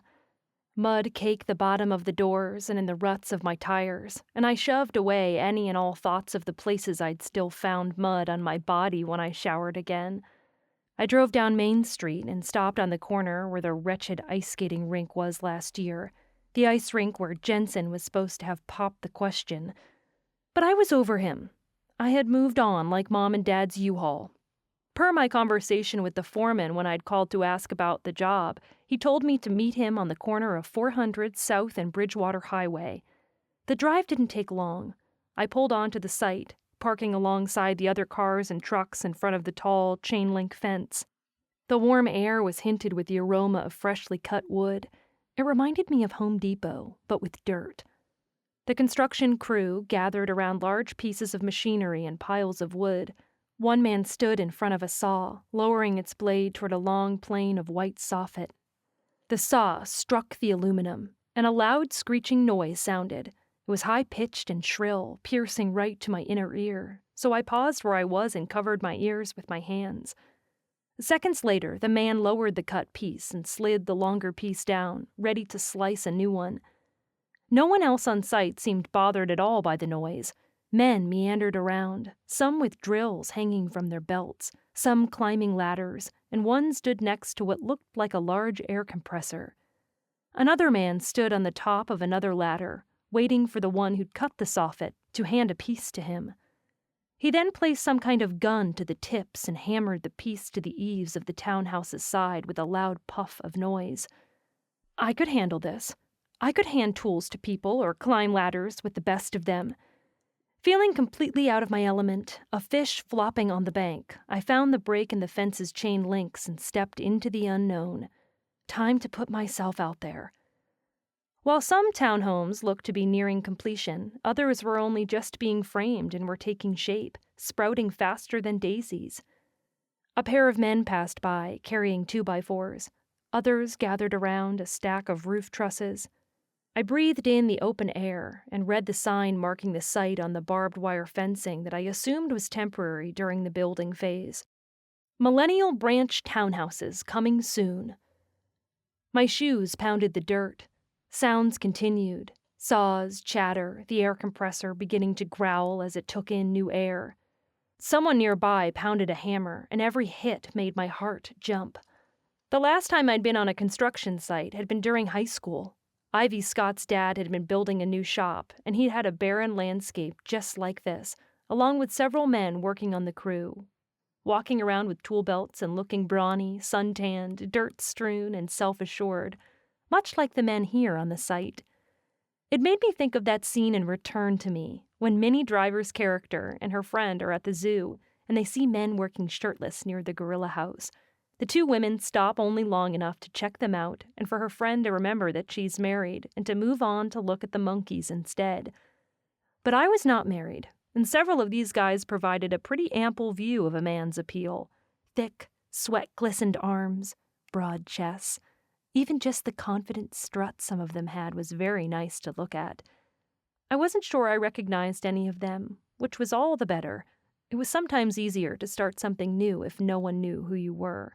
However, that didn't help the fact that I wasn't sure which of them to approach. I settled on a man wearing a hard hat, tank top, jeans, and cowboy boots. "You need something?" he asked, resting his hands on his belt. "Hey, I'm looking for Jesse." I hoped this man wasn't the foreman. His expression was stern, and judging by the manner of his greeting, he wasn't happy to be interrupted. "Are you Natalie?" The voice came from behind me. I turned to greet a shorter, stocky man in his early 30s, I'd guess, with dirt in the creases of his smile. "Jesse?" "That's me," he said as the other man turned back to what he was doing. "I'm glad you're here. You're prompt. That's a good sign. Can't have crew members who won't show up." "Right," I said, patting myself on the back. "Can you start today?" "We had a few people quit on us, and we're smack in the middle of things. Boss says full steam ahead, so we gotta keep pushing." Boss? Did that mean Jesse wasn't in charge? I didn't know much about how construction crews worked. "I'm ready to go," I said, thrilling a little at the words. "Put me to work." "You got any experience?" The last thing I'd built had been a pre-made kit from IKEA for the bookshelf in my room. I'd had to start over twice. Make that 0 experience. No, but I learned fast. You'd better. We'll talk about proper clothing on the job, but you'll be fine for now. Jorge needs you to help with the cement mixer. Think you can handle that? I could do that. I could so do that. Thrilled, I filled out the W-2 form on the spot, ready to dive right in. My excitement wore off by the end of the day, though, and if I'd known who owned the project, I never would have taken this job. I'd thought I was in pretty good shape thanks to my almost daily trips into Burley to hit up the kickboxing and yoga classes offered at the gym there. But once the workday ended, places on my body I didn't usually notice made themselves known. What's that, shoulders? You didn't like having to hold the bag of dry cement mix while my forearms strained as you poured it into the water? And feet? You're feeling the strain of me standing on you longer than I have since my brief stint selling Girl Scout cookies in 6th grade? These shoes definitely didn't have the support I needed for a job like this. Once I showered, I located my box of shoes, a box I hadn't intended on opening anytime soon. I had a whole line of strappy heels, tennis shoes for yoga, and even a pair of ballet slippers from my time studying ballet as a teen. I didn't have anything by way of construction-y type clothes, but I was in desperate need of a pair of gloves and some better shoes. In fact, according to Jessie, I had to get a pair of steel-toed boots. Hard hats, coveralls, industrial boots with massively thick steel toes and notably supportive inserts to cushion my high arches. Wow, I was the perfect woman for the job, wasn't I? After stopping by Walmart to pick up a gift for Bex's baby shower, I drove to the Cal Ranch store in Burley, and courtesy of a Google search and a few construction videos on YouTube, headed over to the boots and gloves section to find what I'd seen online. Only I'd never shopped much at the general supply store, seeing as how I'd never needed general supplies before today. It smelled strongly of leather and animal feed. I wasn't sure where anything was, so I wandered, and instantly regretted it. Down the first aisle I opted for stood Colton freaking Holden. His long legs were in jeans, and his arms were folded across his chest as he stared at the line of large bags of animal feed. I wanted to back away, but my feet didn't get the neurotransmission from my bumbling brain in time before he glanced my way, noticing me. His face lit up. "Hey there, Miss Natalie," he said, flashing that smile the brothers all had. The one that had teeth all perfect and straight and was shaped like an arrow to my heart.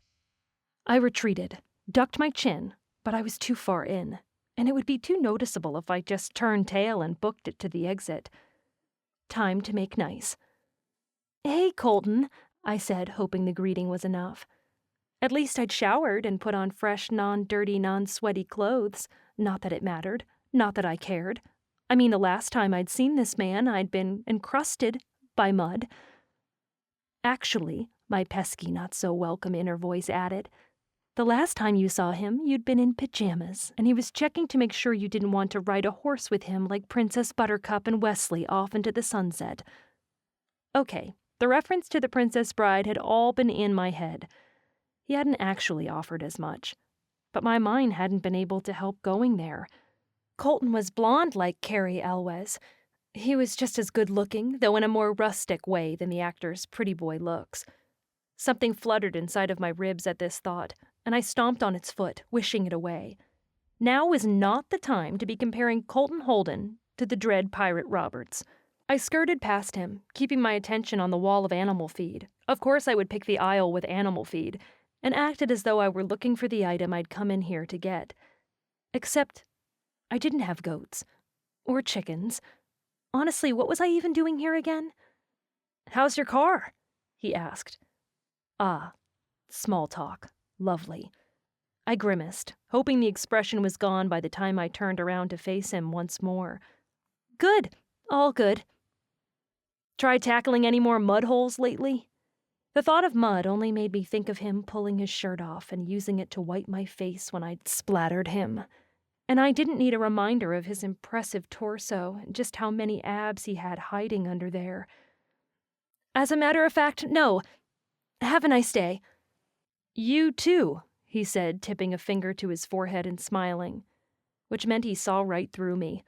I made it completely obvious that I didn't want to talk to him. And why should I? Being joint victims in a mud-stuck episode didn't make us lifelong buddies, even if he had been super sweet after I splashed mud all over him and had helped me free my vehicle. That didn't mean I owed him long conversations, did it?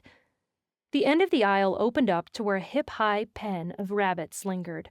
Momentarily distracted, because rabbits, I walked closer, rested my hands on the side of the enclosure, and peered down at the long-eared quadrupeds. "Aw," I said, feeling my earlier irritation turn from the outside of a pineapple to a marshmallow instead. Cute. The bunnies scurried on their straw. I'd always wanted to hold one of these. I chanced a glance toward the aisle I just left. Maybe if I was preoccupied long enough back here, he'd leave, and I could get what I needed to. I reached down and stroked the gray bunny nearest to me. Its ears twitched, and it hopped away from my touch. The black one next to Skittery, however, didn't budge. "Well, hello," I said, reaching in with both hands. I clasped the soft bunny and lifted it, holding it to my chest. "Maybe you're what I need," I told it. "A bunny to keep me company." But I couldn't take it with me, not when I left town. And an empty apartment while I worked construction all day wasn't the best environment for Flopsy. Rabbits needed company, didn't they? Toss them a ball, leash and collar, a few stacks of carrots, or whatever it was that rabbits needed. Actually, how did you take care of a bunny? Its heart beat so hard against my hand, I peered down to find its little nose working its bunny magic, twitching more than a muscle spasm. I should probably put the poor, frightened thing back. Mid-reach, Colton appeared at the end of the aisle. "Aha!" he said, quirking those lips of his into a smirk. "You came in for the rabbits." Look, I didn't usually spook easily, but this man may as well have worn a ski mask and come at me with a chainsaw for how badly I startled. I squealed and the bunny dropped out of my hands. Not in with its other bunny friends where it could scurry and find safety and solace, but outside of its enclosure. Great. I had to go and kill Thumper. It hopped away, scampering faster than I knew bunnies could. "No!" "I got it," Colton said. He took a step toward the rabbit at the same time I did. He bent, I dove, my shoulder collided with his, and Bugs changed directions. Ears bent, it bolted back toward me. And yeah, I basically threw myself against Colton to keep from stepping on the rabbit. Colton's arms swept around me, and the shelf behind him took our weight as I bowled him over. His body was strong and firm, and he held me to it as though he'd just pulled me away from a cliff's edge. But this was a rabbit's life we were talking about here. Totally worth throwing myself at a rugged cowboy for, right? Colton's hands cradled me to him. His warm breath brushed my already flushed skin. "So, was that on purpose?" he said softly in my ear. Or, sense came to me rather than me coming to it. In fact, it barreled in like that meme with a cat riding a unicorn and waving a flag in the process. His brows bobbed at me, and yep, there was that grin with just a slice of wicked in it. What did I have against him, really? Nothing. Personally, anyway. It was the principle of the thing. Colton had been nothing but nice to me so far, but he was holding me against his body, and this felt a little too much like flirting, a little too much like the land of dating that I swore I'd never return to. Just because he hadn't been the one to break my heart didn't mean he wouldn't eventually if I gave him the chance. As sweet as he seemed on the surface, I would not give him that chance. I pushed away from him, ready to make for the bunny, but a sales associate was already in the process of lowering Peter into its enclosure. That meant the associate had not only come across us, but also had caught the rabbit and accomplished all of this in how long? Just how long had I stayed in Colton's grasp? Somebody shoot me now. I cleared my throat and adjusted my shirt, lifting my chin and doing my best to act au naturel. The associate turned to us and corked an eyebrow. "You're not supposed to touch the rabbits," he said. "Sorry," I began, but Colton stepped in. "That thing got out on its own. You should have seen the epic height it cleared. We were just trying to put it back when it went all Monty Python on us. Miss Natalie is lucky I was here to intervene." "I never knew bunnies could jump that high," I said, unable to help myself. The associate cracked a smile while still trying to look like he was in charge. "Just don't let it happen again," he said, stalking to the front of the store and leaving us to ourselves once more. "Tell that to the rabbits," Colton muttered, so low that only I could hear. I couldn't help the laugh that leaked out until I remembered that I didn't like this man. "Well," I said, composing myself before he got any ideas of talking to me again. "See ya." Without procuring any construction-y type articles of clothing whatsoever, I snatched a pair of what I thought were construction-working appropriate gloves and beelined to the register. Something thumped on the counter once the girl scanned my gloves. I peered back to find Colton standing behind me, with one hand on his happy heifer's goat feed. "So it's not rabbits. You interested in goats?" he asked. I didn't catch on. "Why would I be interested in goats?" "Just saw you in the feed aisle, didn't I? Rabbit rescue aside, I wondered why you left without getting what you needed." "That'll be $12.17, said the girl behind the register before I could answer. "Or maybe it's rabbits. If you were looking for rabbit feed, I can show you where it is." "I don't have rabbits, Colton." "So that back there was your first time handling one?" "Huh, I couldn't tell." I ground my teeth. I wasn't going to grace that snark with a response. The girl behind the register moved with turtle-like speed as she slipped my gloves into the bag. Seriously, she could give any snail a run for its money, assuming snails had money or ran for it if they did so. "I'm starting a new job," I said. I wasn't sure why I was so annoyed with him, but I was. Probably because my traitorous body was reacting to him in ways I didn't want it to. I'd liked being held by him. I liked the way he smiled at me. I liked how considerate he was being, and I refused to give in. I couldn't let myself go there. Not again. I couldn't get hurt again. "I needed something to wear," I added, trying to be nice but distant too. "What job?" "Construction," I blurted. The sound of plastic crinkled. The girl behind the register was holding my bag toward me. I wondered how long she'd been doing that. Chagrined, I took the bag, thanked her, and managed a smile that I hoped served as an apology as well. I wasn't usually this irritated when I went shopping. I never spooked perfectly innocent and fluffy rabbits, and I was never rude to people. I needed to get it together. "I can show you what you might be looking for," Colton offered. "You work here?" I thought he farmed. "No," he said, "but I'm here a lot, and I know which gear is best, or what I like best, anyway."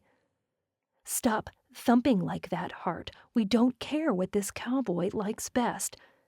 Someone behind Colton cleared his throat.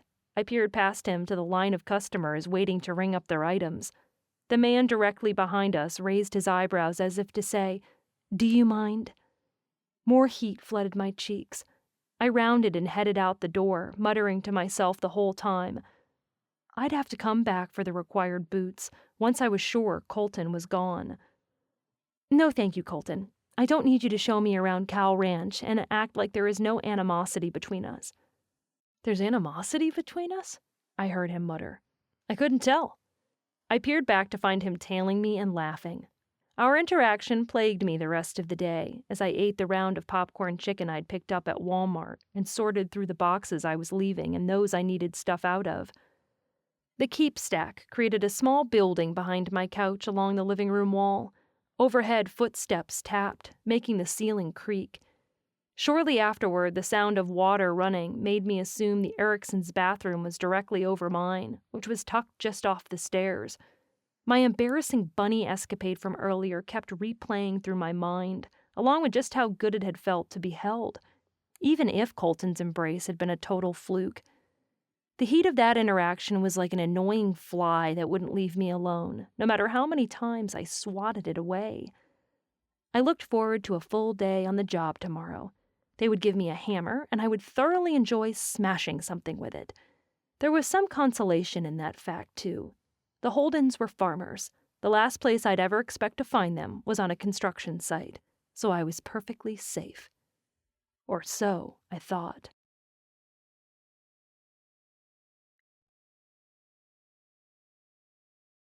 Chapter 6. This was so not my scene. I'd never done much with regard to outdoor work, not even yard work, since the old post office I grew up in didn't have, a yard. The most I'd ever done was water the plants Mom insisted on bringing home. But I was outside with the summer sun blazing on my neck and sweat dripping in beads down my back.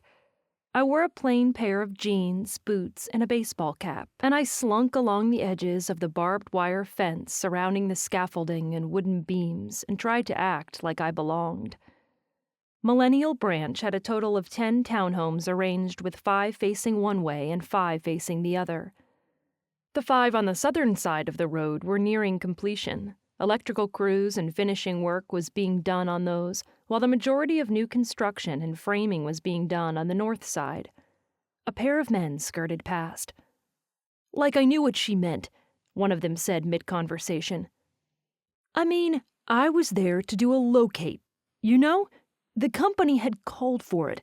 How was I supposed to know the owner of the house wasn't aware?" "You'd think he wouldn't be so upset," the other guy with him said. "Some people need to take a chill pill." "Excuse me?" I said, stepping forward. The 2 men stopped and faced me. Both of them had black hair and inches of scruff on their cheeks. They looked so similar I wondered if they were related. The 2 men stopped and faced me. Both of them had black hair and inches of scruff on their cheeks. They looked so similar I wondered if they were related. The one on the left shook the hair from his eyes and raked me over. "You new here?" "Yeah," I said. "I started yesterday." "Sweet," he said, offering his hand. "I'm Drake." "Natalie," I said. "Dan," the other man said. "Don't have many chicks on the crew." I bristled at the term. "I'm not a bird." He raised a brow and then turned away. Women could work construction just as well as men could, though a sweeping search of the job site told me he was correct. Men bent to lift boards. Men strutted with utility belts around their waists and nail guns in their hands. A man sat behind the wheel of a large piece of equipment currently positioning an entire frame of wooden boards upright against another already in place. That was all the better I was here. "I'm looking for Jesse," I said. "Have you seen him?" "He's up there with the boss," Dan, or Drake, said. I'd already forgotten which was which. "Boss? Boss? I saw no boss." I meandered in the direction Mr. D, which I dubbed him in my head, pointed. Sure enough, Jesse stood on the finished side, and as far as I could tell, he was alone. I didn't see anyone else with him. I trekked through the May sunlight, feeling it kick up the heat a few notches with every step, so that by the time I reached Jesse in the shade provided by one of the finished townhouses, I rubbed a hand across my forehead. "Hey, Natalie," Jesse said, gesturing both hands toward me. "You came back. You didn't think I would? You up for some painting today?"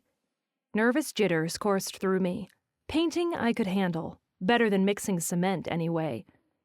I'd helped Mom and Dad paint the apartment a few years ago, and I was ready to meet it head on, to let everything that had been bothering me lately go.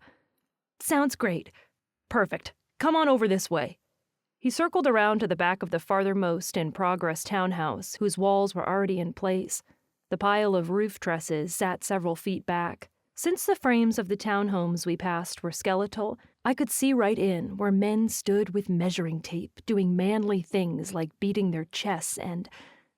Okay, there went my imagination again. In a scene full of testosterone and hot men, wearing shirts even, I shouldn't have been startled by any one of them in particular, not when the view was pretty much the same from every angle. But the man inside the finished townhouse that Jesse led me into caught my eye. He wore a tight tank top that emphasized the movement of his muscles as he lifted his arms to hold a level next to one of the newly painted walls, and what I assumed would be the kitchen once the cabinets were installed. He inspected it, lowered it again, and shook away the locks of blonde hair that had fallen into his eyes. And my jaw dropped. I knew that face. I knew that lanky build and that farmer tan. I never thought I'd see him here. "What the what?" I muttered. It was already warm in here in this too-empty room with its wooden planks on the floor, but a new kind of heat built within my chest. It started at my stomach and climbed into my throat. I pivoted so fast one of my leather gloves came untucked from my pocket and fell to the wooden floor. "Did you say something?" Jesse asked, turning around. An indecipherable mutter escaped my lips as I bent for my glove. I tried as hard as I could not to look at Colton Holden or his hotness. Jesse eyed me and then shrugged it off and strode forward.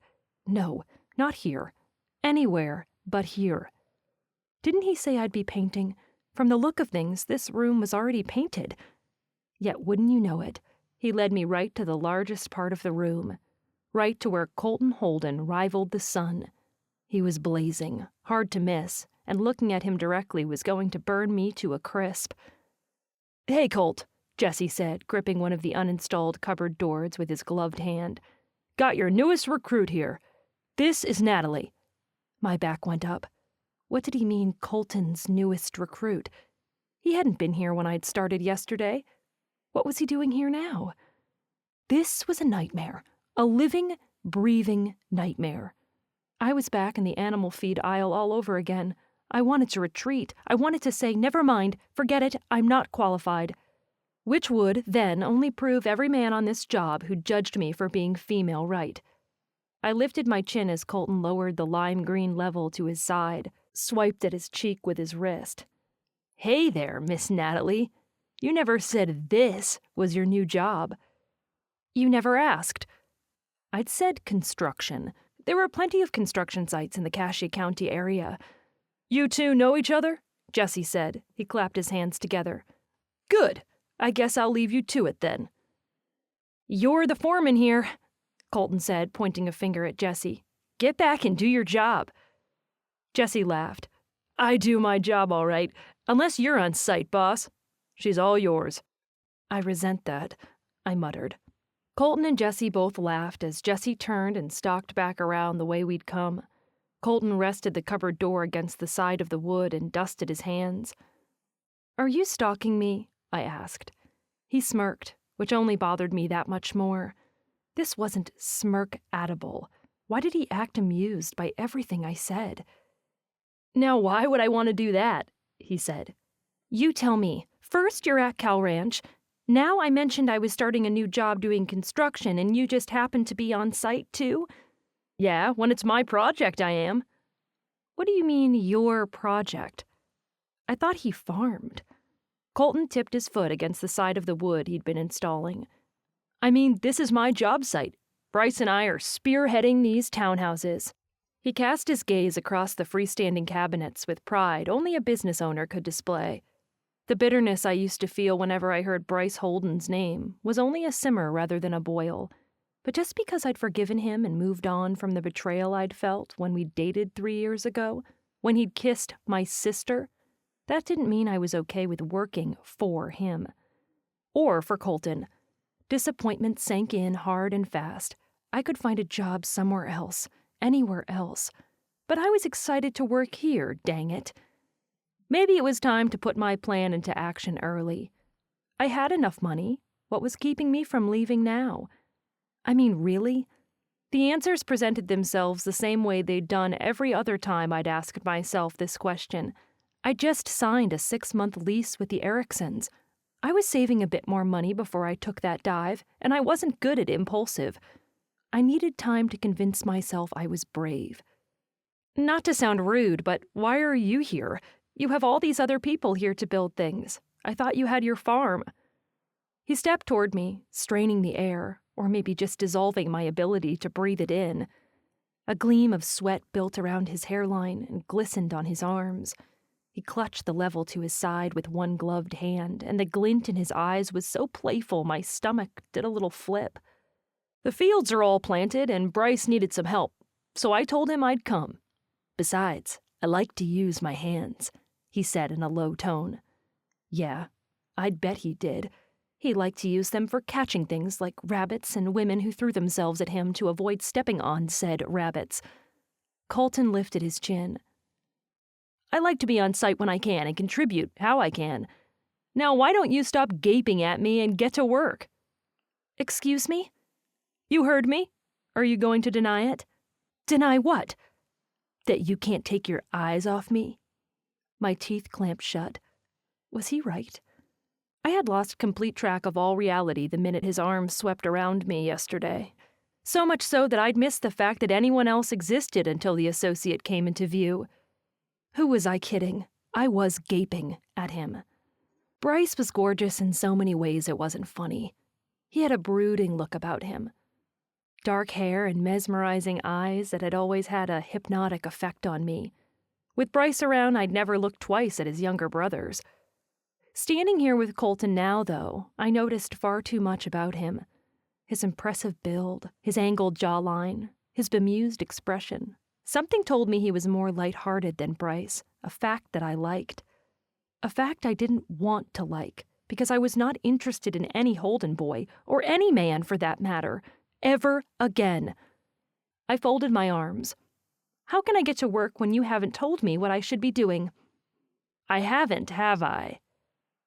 This time the smile was only in his eyes. He scraped his hand against his chin. What have you got? He asked. My back went up.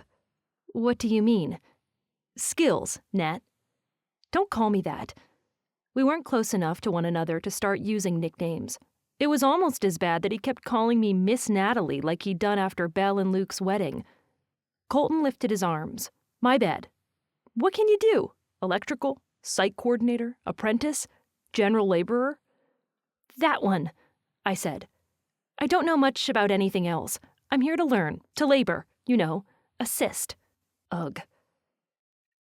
Jessie said I'd be painting, I finished lamely. All right then, Miss Natalie. Jessie's the foreman. He knows more of what's going on here than I do. In that case, follow your nose up the stairs. You'll find Joe painting the bedrooms. Got it, I said. I was more than relieved to leave him behind. The townhouse's layout was what you'd typically expect from something like these. The stairs went up one way, stopping on a landing that overlooked the high-ceilinged living room area below, and then turned again to where a pair of bedrooms branched off the upper landing.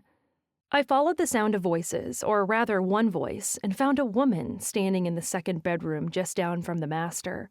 Her brown hair had blonde highlights and was pulled back in a ponytail, and she hummed softly under her breath. Hey, she said, lowering her paint roller and strolling toward me across the wooden floor. I'm Joe. Natalie, I said.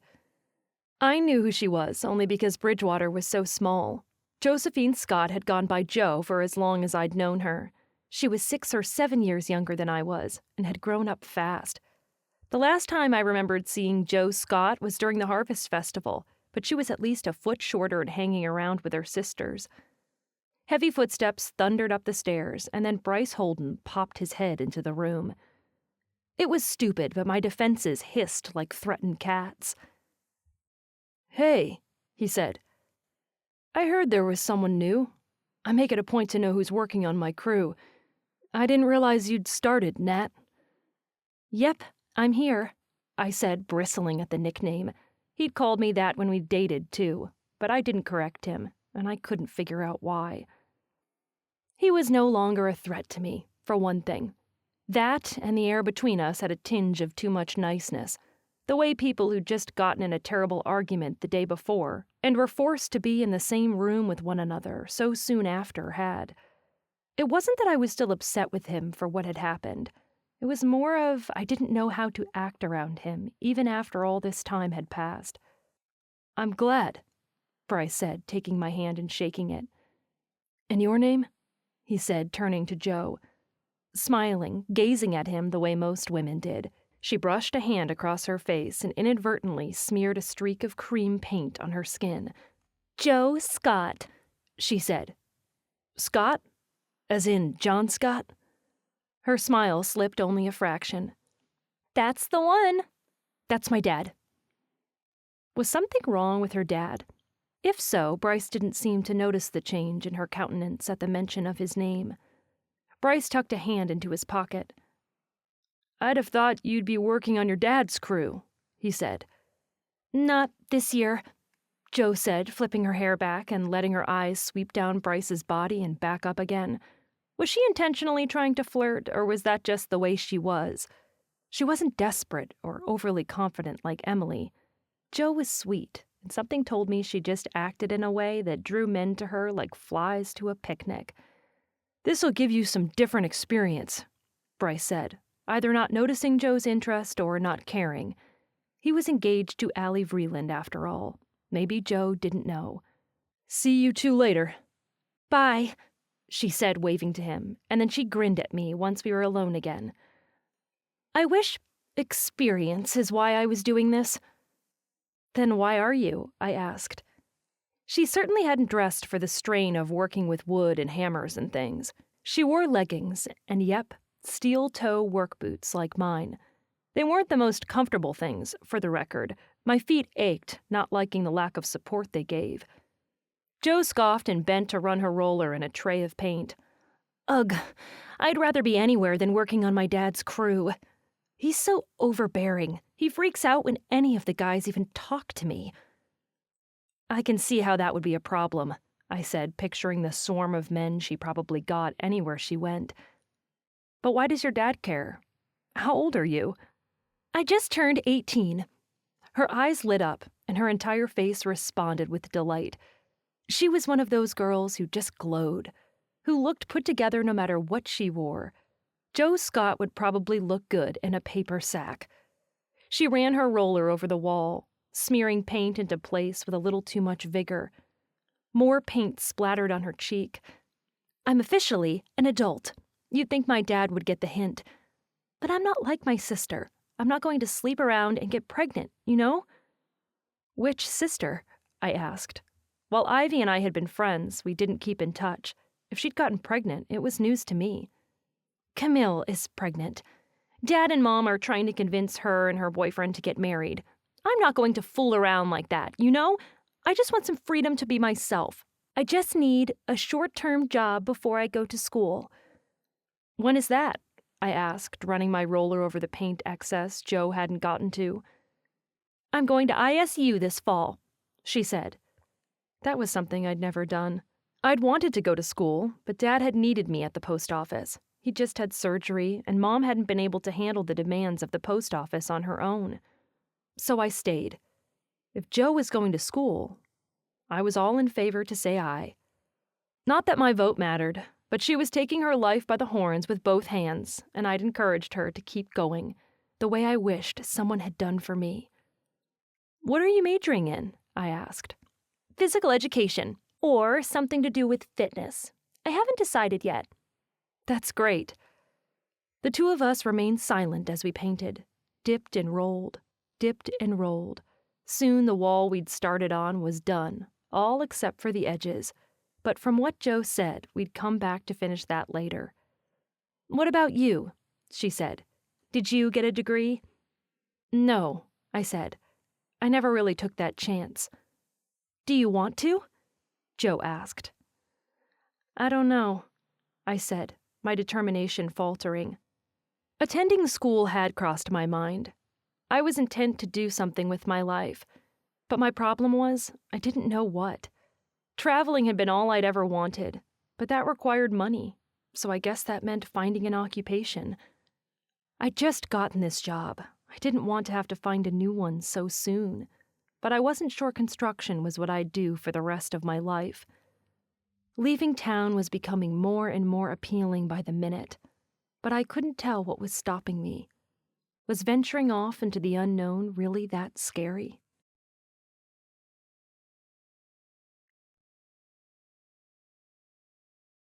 Chapter 7. I could think of 117.8 other places I'd rather be right now. Even thinking that made me feel like such a horrible friend. But how far does the world be a good friend expectation have to go? I mean, really. To the painful, submit myself to awkward and potentially emotionally debilitating situations level? Apparently so, because here I was, standing on the doorstep of Belle's farmhouse, again. This house had become the breeding ground of awkward moments for me, and somehow every single one of them involved Colton Holden.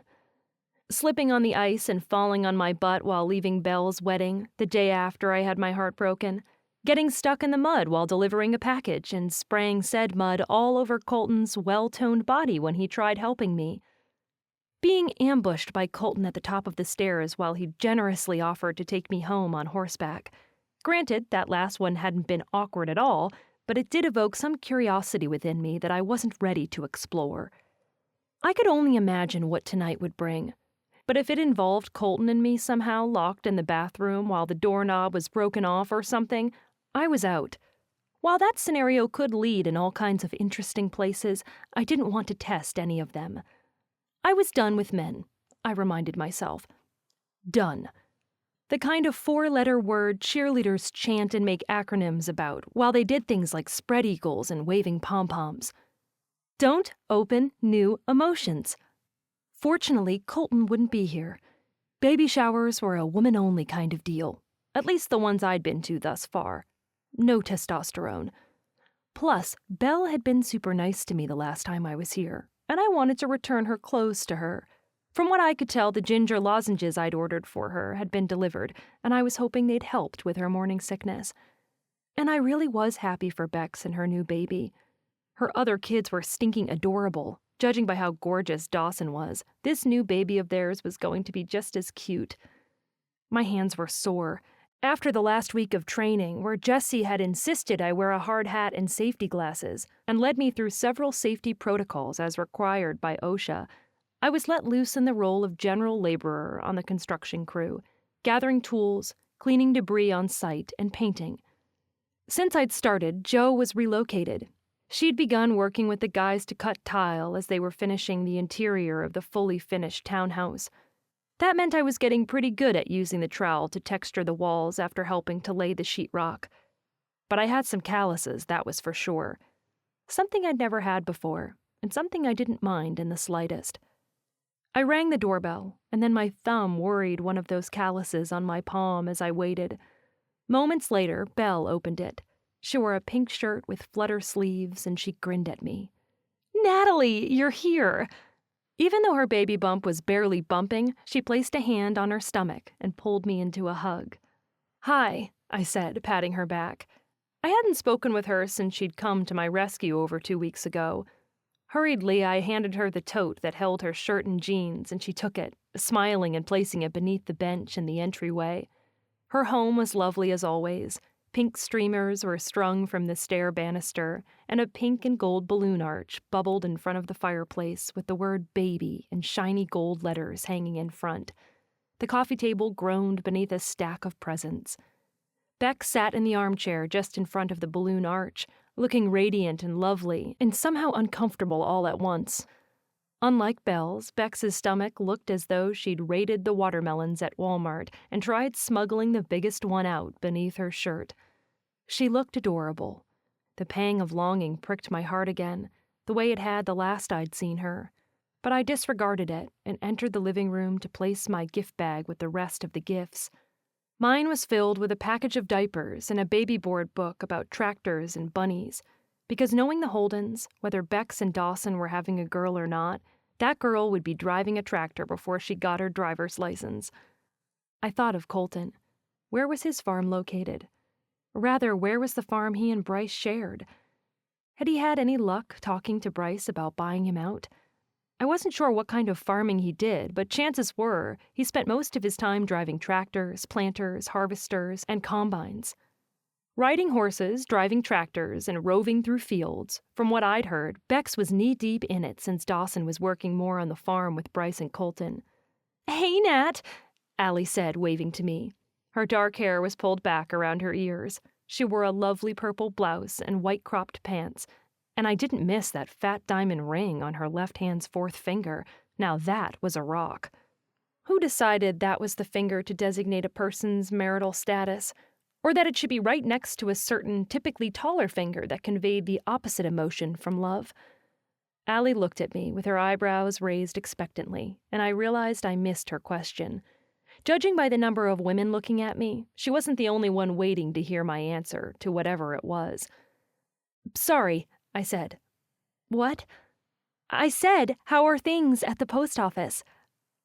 Oh! I trailed off a little too long, meeting the gazes of Emily Stone, Dorothy Erickson, Bex's mom, Allie, and Belle's birth mom, Sarah Vreeland, and a few other women from town. They retired, Sarah said. That new postmaster moved in a little over a week ago. Where did your parents go? Allie asked. Allie was my friend. She'd come across me on Christmas Eve in the malt shop, right after Jensen had broken my heart. If she were the only one here, I'd probably have no qualms sharing details with her. But with all of these people, I knew a few of them, but I also knew how fond some of them were of gossip, including Sarah Vreeland. St. Anthony, I said. Might as well just get it over with. They left the postal world behind. What will they do now? Dorothy asked. The elderly woman had always been kind, but I'd never gotten to know her as well as the others in town had, even though I lived in her basement, and aside from hearing every time she and her husband moved or showered, she wasn't nosy, and I was glad. I looked at Bex. This was her party. She was supposed to be the center of attention, and I wanted to shift things to her instead of me.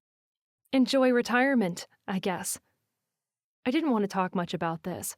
It felt like a reminder of how adrift I was in my life.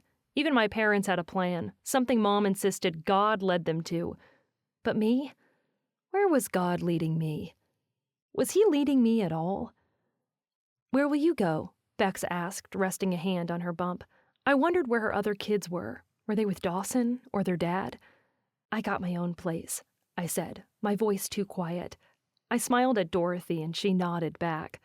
A clamp closed over my throat. I didn't want to lose it here in front of these women. As nice as they were, I didn't want to get this personal. My emotions had been far too close to the surface lately for my liking.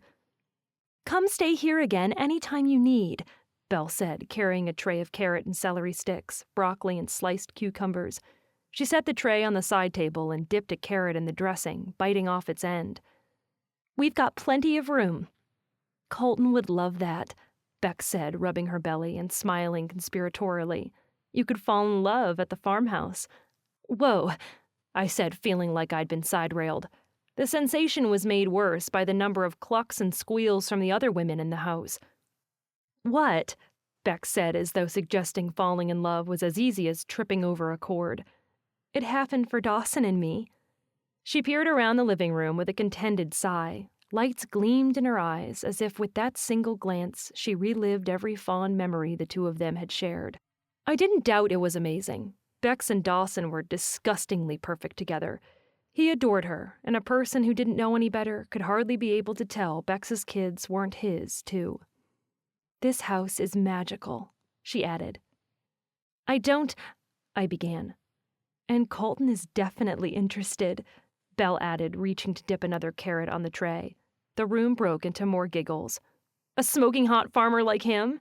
Emily said. Such a tall drink of water. I wish he was interested in me. I'd be all over his farmer-tanned bod. The laughter turned awkward, wayward glances included, probably because everyone knew just how many different men Emily had dated in the last year alone, and how all over each of them she was. I didn't want to think about tans or any other lines on any man's body, thank you very much. Remember that done part of my mantra? How do you know he's not interested in Nat? Allie asked, reaching for a piece of broccoli and putting it on the paper plate beside the tray. My heart pricked its ears like a cat at the faintest trace of noise.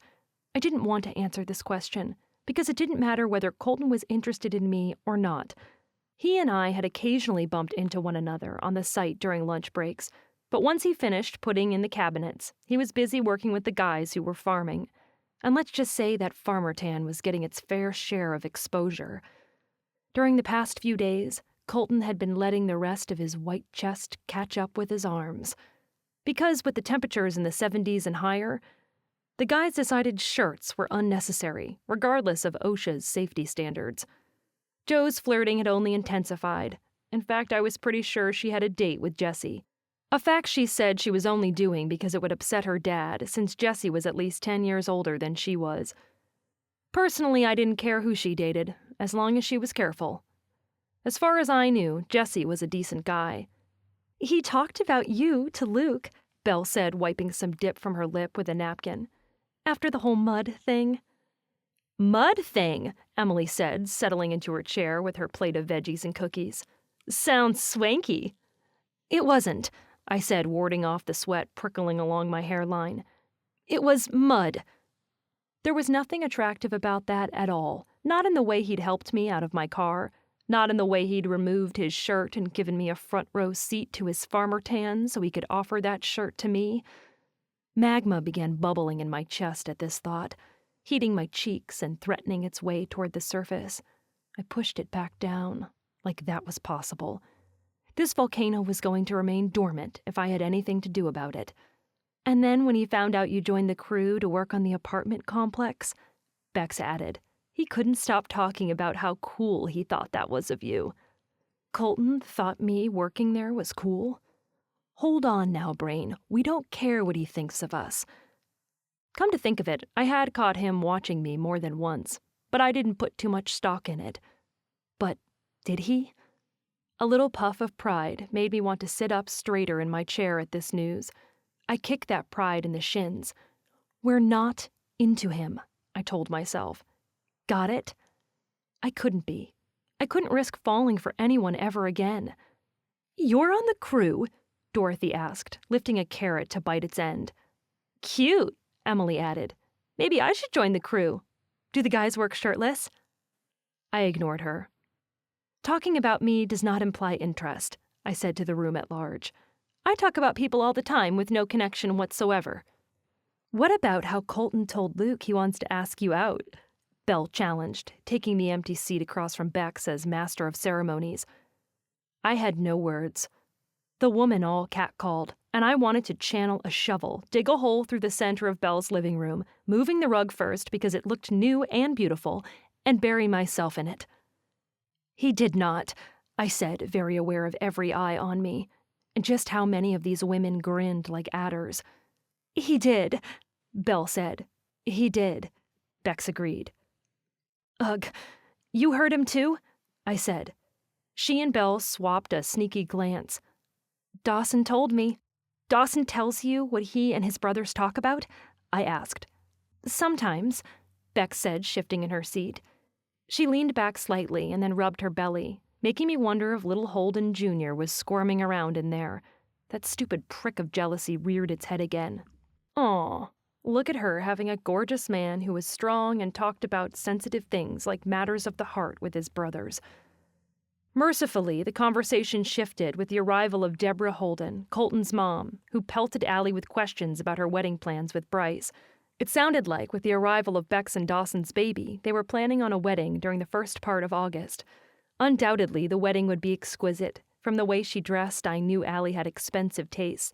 And she happened to be marrying a rich farmer who would give her any finishing touch any bride could dream of. Yeah, if I had to guess, I'd bet her wedding would be magazine-worthy. From what I knew, Allie had let her little boutique shop close its doors last Christmas. She'd gone back to school and was currently taking business classes along with interior design, which sounded like the perfect fit for her. Bex opened baby gifts. Laughter ensued, and all the while I couldn't get the thought of Colton being interested in me to leave me alone. The adamant cheerleaders chanting my resistance lowered their pom-poms, leaving me to wonder. Was their claim true? And if Colton did ask me out, what would I say?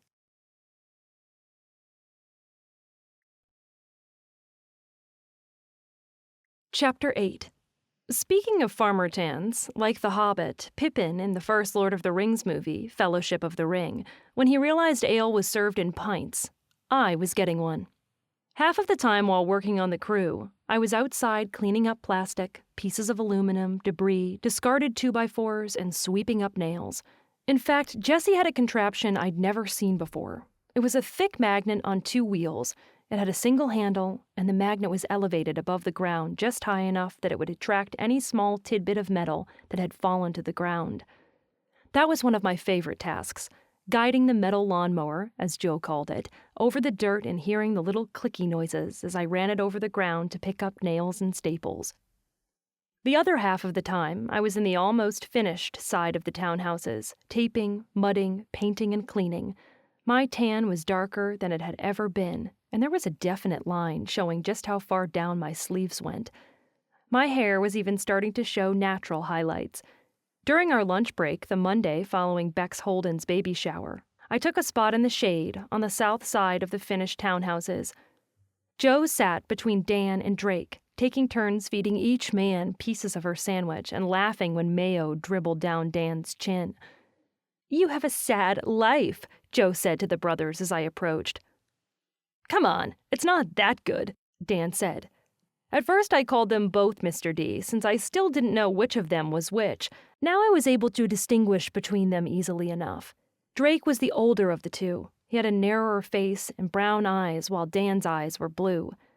Ignoring Dan as he opened his mouth for another bite, she ate what was left of her sandwich instead and then stabbed a square of pink watermelon with her plastic fork and held it toward her mouth. "Are you kidding? Watermelon is the fruit of the gods. You're allergic to godlike fruit?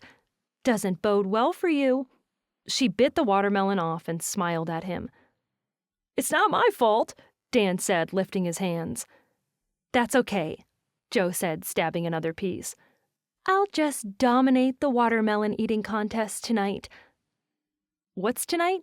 I asked, setting my lunch bag on my lap. "Community thing," Jo said. "Are you coming?" I pulled out my peanut butter and jelly sandwich and took a bite. I wasn't planning on it. I didn't even know about it. "Yeah, it's like this summer bash at the square tonight," Jo said. "And Miss Jo is going to save me a dance," Drake said. "Says who?" Her flirtation came out in full force. "Me." Drake puffed his chest. I chuckled and rolled my eyes, taking another bite. It made me wonder if she'd gone on dates with either of them and how her date with Jesse had gone. "There's going to be dancing?" I asked.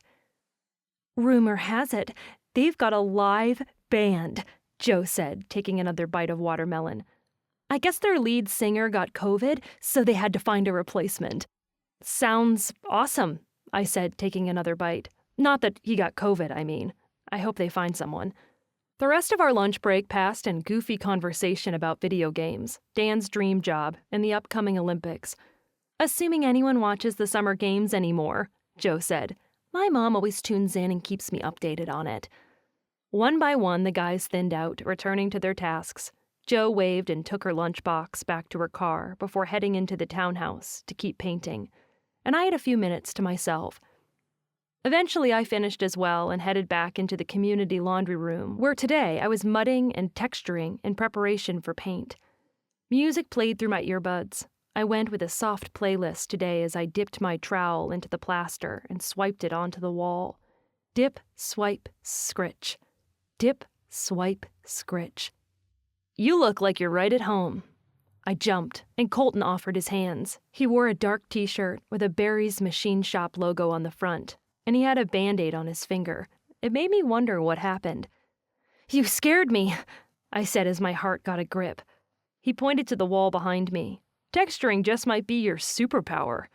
I lifted the trowel. "I'm pretty good at flinging mud." Colton's left brow twitched, and that mischievous glint twinkled in his eyes. What was I doing? Flirting? It sounded like I was flirting. Again. That had to stop. Pronto. "I know that firsthand. At least this time, it's where it's supposed to go." He gestured to the wall. I couldn't do this. I couldn't let him think we were friends. Not that there was anything wrong with being friends, but before I knew it, we'd be exchanging phone numbers, and then meeting up, and then talking and kissing and making out and dreaming about the future and getting my hopes up just so he could run them through a meat grinder. Colton stalked closer to me. "You know, I was thinking." He leaned his hand against the wall. It was as though the moment went into sharp focus, predicting just what was going on before it actually happened. I shouted, "Don't!" But it was too late. His hand sank right into the mud I just scraped onto the sheetrock, leaving a 5-fingered star in my thoroughly scraped texturing job. "Son of a gun," Colton said with a groan. Patches of red flared up the sides of his neck. He pried his hand free, which was now covered with a smattering of texturing mud. "I just did that, didn't I?" I couldn't help laughing. He was cute when he blushed. "You sure know how to leave a mark," I said. I think I made something just like that when I was about 5. It was true. My parents still had the clay offering. It'd been on a shelf in our dining room for as long as I could remember. I wondered if Mom and Dad would put it back up again in their new place. That seemed like the kind of thing they'd do. I wasn't trying to impress the wall, he muttered, wiping plaster from his fingers onto his pants. The girl, on the other hand, this statement cut off the rest of my laughter. I watched as he reached for the extra scraper, dipped it into some mud, and swiped against his mold that would have made kindergarteners jealous. In seconds, any sign of his handprint was gone. But the words he'd said lingered. Me? He was trying to impress me? I'd never thought of the word impress like I was thinking of it now. While it did mean to earn someone's respect, it also literally meant to make a mark. And he'd certainly made one. Since when did it get so hot in here? Where did all the air go? My lungs worked double time only to come up short. I needed to leave, put some distance between us. But I wasn't a quitter. Not when a job was only half done. I still had to get the rest of this wall mudded. Then I'd find Jesse and see if there was something else I could do. Anywhere Colton wasn't. Except this was his job site. I couldn't avoid him forever. Do you really need to, though? A thought nudged. He was sweet, funny, charismatic. He made me laugh, made me smile. Just being around him made me feel lighter inside. What if I gave him a chance? The devil on my shoulder slammed the door on those thoughts. We can't go there, remember? I told myself, reminding myself of Gollum talking to his multiple personalities, as if he were 2 people. I couldn't go there. I couldn't let my guard down. That led to getting hurt. I waited for him to leave. Maybe then I could get a grip on my thoughts and my pulse all at once. But to my utter dismay, he didn't go. With the trowel in hand, Colton bent for more mud and smeared it on a part of the wall I hadn't yet gotten to. What did he think he was doing? You don't have to do that, I said. I know, but I just wanted to make things up to you. I can't believe I did that. He shook his head, while a little chagrined smile peeked at the corners of his mouth. I wanted to protest, but what could I say? This was his job site. He worked in silence for several moments, several agonizing moments. I needed some conversation before my thoughts ran away with me. Thoughts like tossing the trowels and answering the call of the chemistry between us, aka throwing myself at him and making some real impressions on the wall. I was picturing kissing this man. Where did that come from? You know, I did something like that once, I said, grasping for something else to focus on. Yeah? Yeah, my parents were pouring new cement in the backyard behind the post office. They had a new sidewalk poured, and I was about 7 when I accidentally stepped right onto the drying cement. My bare footprint is still there to this day. Really? Really, I said, swimming in the memories. I missed the post office. I missed my home there. I missed my parents, too, but they kept in touch with me. Mom called me nearly every night, letting me know how their move was going. They got rid of a lot of things before moving, but she talked about continuing to whittle down their belongings. We can't take it with us when we're gone, and I don't want to leave you and your siblings too much of a mess to deal with when that time comes. You can't talk about that, I said, not wanting to picture the day when they would both be gone. I'd like to see this footprint of yours sometime, Colton said. I was surprised to see how much ground, wall, he'd covered in the short time he'd been here. He definitely worked faster than I did. It took several seconds before I registered what he'd said. He wanted to see my footprint? Oh, I don't know, I said. The new postmaster and his family live there now. It might be weird to dash over into their yard just to see something like that. Weird? Why? Because it's not my house anymore. I'd accepted as much. Why was nostalgia giving me fits now? We could sneak out, he said, setting his trowel on the side of the mud pan. I'll pick you up tonight. The whole town is getting ready for that summer potluck thing. We can dash over there, see it, and get back out again just as quickly. They'll never know we were there. It's just a footprint, I said, smiling, invigorated by his energy. Then have dinner with me. Colton stared me down. He didn't relent. He didn't retract the question. Looks like the girls had it right. Colton Holden was asking me out. I waited for the tap dancer performing in my stomach to call it quits and take a bow already. I don't think it's a good idea. The disappointment in his gaze shouldn't affect me as much as it did, but it struck a little twinge in my chest. I respectfully disagree, he said. I think it's a great idea. The tap dancer turned into a little green demon and retrieved its own trowel. A bit at a time, second by second, the goblin spattered mud and relayed the bricks that had fallen back up around my heart. Yes, Colton had been sweet. He made me laugh. He made my heart flutter on a constant basis, like one of those pinwheels I'd gotten during parades as a kid. But I couldn't lose my head over a few measly emotions. I'm sorry, I said. But no. His disappointment was evident as his shoulders fell, as some of the light dimmed from his eyes. Seconds later he recovered, pressing his lips together in a feeble smile. All right, then. He gestured to the walls. Only one bare segment of sheetrock was left. Looks like you're just about done here. Want me to finish this up? I got it, I said, startled by this response. He was still offering to help me? I braced myself for him to continue pestering me. Jensen would have. He never took no for an answer. It was the whole reason I'd gone out with him in the first place. I'd just had my heart broken by Bryce Holden and had turned Jensen down as well, but he kept coming back with flirty little jabs. He'd hinted how I might like him, how I should give him a chance. How could I know if I didn't like him or not if I didn't give him a try? So I finally gave in and said yes. And I hadn't regretted it for a second because he'd been right. We'd hit it off after that one shot. Colton, however, not only accepted my rejection, but he offered to finish this for me. I wasn't used to that, and quite frankly, I didn't know how to respond. Was he serious? Was it a show? Was anyone that considerate? I'll leave you to it then. See you tomorrow, Miss Natalie. I couldn't form any words. This time his expression wasn't defeated. It was accepting. He tipped his hat in my direction, and as he left, I couldn't help wishing I'd said yes.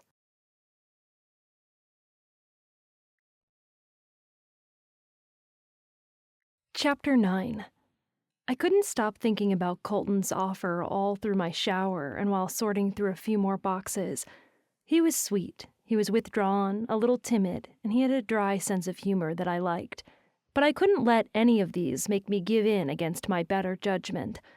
My stomach growled, so I let it lead me to the fridge. One look told me all I needed to know. It was empty.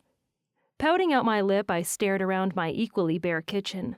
I needed to hit up the Mercantile or make a trip into Burley to an actual grocery store and get, some real food. Or you could go to that community thing, a little voice nudged. I smashed it down like the first sighting in a round of whack-a-mole. The community summer fling was definitely an option. There was bound to be food there, but Colton Holden would probably also make an appearance. Then again, why should I avoid social gatherings just to avoid him? He could do his thing. I'd do mine. We'd keep it simple. Before I decided whether to go to Burley or stay, a knock sounded on my door. The unfortunate thing about living in this basement apartment was that there was no simple way to answer the door. Since the door was at the top of a very long and narrow line of stairs, I had to climb up them to answer it. Dorothy Erickson stood at the threshold, smiling and holding a plate of something with plastic wrap over it. She gave me the sweetest smile, one I couldn't help but return. Hi, Dorothy, I said. Hi there, Natalie. I'm the worst landlady. You moved in over 2 weeks ago, and I haven't made it down to welcome you in. Did she not remember how she helped me carry my stuff down here? Maybe that hadn't been formal enough of a welcome for her. Also, had it really already been 2 weeks? Working in a blue-collar job, manual labor made time pass more quickly. Her smile slipped. She lowered the cookies only to push them more insistently toward me, and I realized I hadn't said anything else yet. You really don't have to, was the first thing out of my mouth. She fanned the cookies in front of me. I know, but I was making some cookies for the potluck tonight and had a few extra I thought I'd bring to you. How are you settling in? I'm good, I told her. And I was. I didn't have much by way of furniture. Just some spare items that my brother and his wife are getting rid of. Table, second-hand couch to sit on, a banana chair. But I did have a bed, which was vital, especially once I took a shower after a long day. Most of my belongings were in boxes, including my books, since I didn't have any shelves to put them on. And I had a keyboard and a stash of sheet music from my piano and ukulele days in high school, though I didn't play much anymore. A third option made itself known. Skip dinner. Don't go to Burley. Eat cereal and snuggle up in bed instead. That was far too appealing. Dorothy wasn't having it. It was like she read my mind because she pushed the plate at me again. "Here you go," she said. I took the plate this time. The cookies looked delicious with perfect ratios of chocolate chip and mounds. And there were at least 20 on this plate. That was a lot of cookies. "You be sure to let me know if you have any trouble down there. You got it?" she said. I don't read minds, and the walls may be thin, but that still doesn't mean I can see through them. She laughed. "I will," I said, holding the plate and bracing a hand against the wall since the stairs descended behind me. "You coming to the potluck? You heard about it, right?" Oh, I'd heard about it all right. I hadn't made any definitive plans. The bed option was still looking pretty tempting, but my stomach gave another grumble, one that made Dorothy's eyes flick down to my waistline. I hugged my free hand around my middle. "I don't know that I have anything I can bring." Dorothy waved this off. "You should come. Folks will want to jaw it up about the new postmaster, and they'll want to know how you're doing since you stopped working there." That was exactly why I didn't want to go. People in Bridgewater were nosy. It would be the baby shower all over again. "Thanks, I'll think about it. And thank you for the cookies." "You bet." When she left, I turned around, made it back down the stairs, placed the cookies in my kitchen, and stared at my apartment.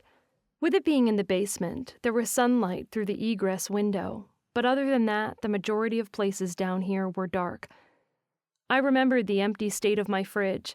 There was a whole lot of nothing. I could bring milk, maybe, or peanut butter.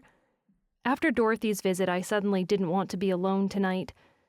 There was always the Elkhorn. I could eat there and skip the socializing. Or I could grab a bag of chips from the Mercantile and bring that. Or I could be lame and bring the plate of cookies Dorothy gave me. It wasn't like I was going to eat all those by myself. But that would be tacky. After digging through my cupboards, I found a box of rice-a-roni. That would have to do.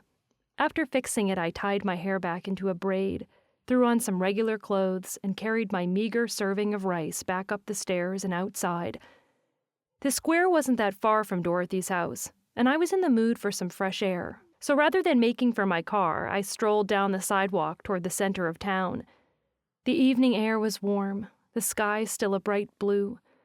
I loved Idaho in the summertime, and I ambled, keeping my eyes on the horizon. Kids were playing at the playground. A band was setting up their speakers and equipment on a makeshift stage. Bex Holden had one hand on her belly and gave directions to what had to be the committee over this event, directing where to set up the cornhole boards. I took my bowl to the table, already groaning beneath bowls and platters of food. That was something in Bridgewater's favor. People were nosy, busybodies, but when it came to coming together, they really came together. Lights were strung from poles at one corner of the square to another. Tables and chairs were positioned in the grassy open area just off from the playground and the statue and monument honoring our veterans. Gina and Bill Hansen sat at a pair of folding chairs at the end of one of the tables. Gina's predatory sniffer picked up the scent of possible gossip, and she poked her head from the safety of her burrow. "I heard your folks left town," she said, smiling in that way she always did. That smile wasn't out of niceness, but because baring her teeth was far less socially acceptable. "Yeah, they made it." I left it at that. Gina was nosier than a lying Pinocchio. That thing grew longer by the hour. I'd liked her well enough as a kid until she'd spread a rumor about my sister Chelsea. She'd caught wind that Chelsea had been smoking behind the movie theater using stolen cigarettes. Not true, for the record. It didn't matter if it was true or not. That rumor had been the reason Chelsea hadn't made the swim team that year. She'd been devastated. Reality had struck like lightning, crackling through the sky and showing her true colors. It'd been like one of those werewolf transformations where she was a human 1 minute, and then next she was snarling, and her eyes were green with cat-slit-eye pupils. I hadn't spoken to Gina much since. That didn't stop her from trying to talk to me, however. "How come you didn't go with them?" she asked. "You know there's not much left here for you, not after Jensen Cummings quit town the way he did." She sniffed and eyed Jensen's parents as though they were at fault for their son leaving. And that was my cue to beat it. "You know, I'd better go introduce myself to the new postmaster," I said, jabbing my thumb in the direction of anywhere else, an homage to the binder sitting on my couch back home. I didn't wait for any kind of confirmation before turning on my heel and walking away. But I didn't go meet Tad Benyon and his wife. I meandered closer to the playground. Kids weren't judgmental, not the way some adults were. Belle and Luke pulled up in Luke's truck. Belle waved to me as she slid out, and Luke's younger brother Kyler stepped out of the back seat. He paused to retrieve a long case from the truck. When did he get so tall? And since when did he play the guitar? Waving to a few people, Kyler, or Hoss as they called him, made his way to the stage. He greeted several of the other men standing on the stage and set his guitar case on top. "Hey, Natalie," Allie said, approaching. She was hand in hand with Bryce. He waved with his free hand. I did too. It was easier seeing the two of them together. In this moment, bygones were bygone. They were a beautiful couple. Bryce had this smoldering look to him, with his dark hair and handsome physique, and Allie was like a supermodel, completely put together in a blue blouse and dark pants. Her toenails were painted red and peeking out of the end of her sandals. "Since when does Kyler play guitar?" I asked. "Just started about a year ago," Bryce said. "Hoss has a new teacher and has just taken off." "And he's in a band?" Was he the replacement singer Drake had mentioned during lunch earlier? "He's been trying to find someone to play with him and came across a drummer while he was at school in Pocatello. So he came all the way back here to play tonight?" "Yeah," Bryce said. "He'll take any chance he can get." The squealing sound of a speaker hitting interference scraped my ears, hitting the wrong way. I bent and covered my head with my hands, as did pretty much everyone else around. Tesha Bradshaw, who owned the Frontier Inn and was also on the city council, stood on the stage, tapping the mic and gaining everyone's attention. Bex and Dawson sat at a table with her 3 kids sitting on chairs near them. Luke and Belle sat close by, and others around town stilled and gave her their attention. My eyes caught Colton's from across the grass. He stood by Kyler, holding a cord and handing it to him, as if he sensed me watching him. His attention veered in my direction. Our eyes caught, and it was like the little light bulbs hanging all across the square flickered. He lifted a hand in my direction, smiling. I greeted him back, feeling squeamish, though I didn't know why. "This looks like a mighty fine spread," Tesha said. "We've also got a brand new band playing their debut tonight. We're excited to hear more from Whiskey Creek." Applause sounded. The members on the stage lifted their hands and then resumed setting up. Tesha cleared her throat. "Let's say a blessing on the food and we'll dig in. Bob, if you'll give us the invocation." The prayer was said, and then people lined up with plates around the food tables. Music began in down-to-earth tones filling the square. Kids gathered around the stage, jumping up and down and cheering for the 4 band members. Attendees gathered to put food on their plates, bobbing their heads in time to the music. I joined them, eyeing the stage. It was hard to believe the band had never played together before. Their music was easy and mellow, the perfect serenade while the rest of us enjoyed our dinner. "Natalie!" Emily Stone waved me over. "Nat, come sit here." Smiling, I carried my plate and joined her, and I was surprised to find that Jo was sitting there as well. She wore a pair of overalls over a black tube top, and her brown curls tumbled down her back. "This is my friend Oakley," Jo said. "She lives in Burley." A girl about Jo's age with pointed features and blonde hair hanging in long ringlets waved. Big sunglasses perched atop her head. She'd pushed them back since this part of the square was mostly shaded. "Hey," Oakley said, waving. This is the cutest town. I've driven through Bridgewater on the way to the ski resort, but this is the first time I've ever been to one of your community events." I kept telling her to come check things out, Joe said. "I'll check out that lead singer," Oakley said, lifting her glass toward Kyler Holden on the stage.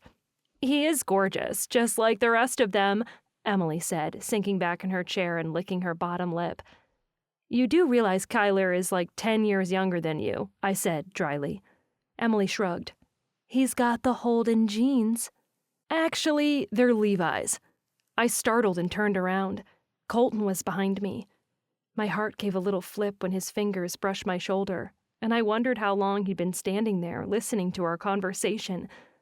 I eyed Joe. Why hadn't she told me he was right there? Then again, she didn't know the current fetish my thoughts were having with him. "It's the jeans I wear, anyway," he said when none of us replied. "Jeans? Jeans. Same difference. He looked good in them either way. Not that I checked him out in jeans whatsoever, but when a man had a backside like he did, it was hard not to notice." My thumping heart kicked up a few more spikes on my internal Richter scale. "Hi there," Emily said, pushing her untouched plate of food away from her, like not eating would make her more attractive.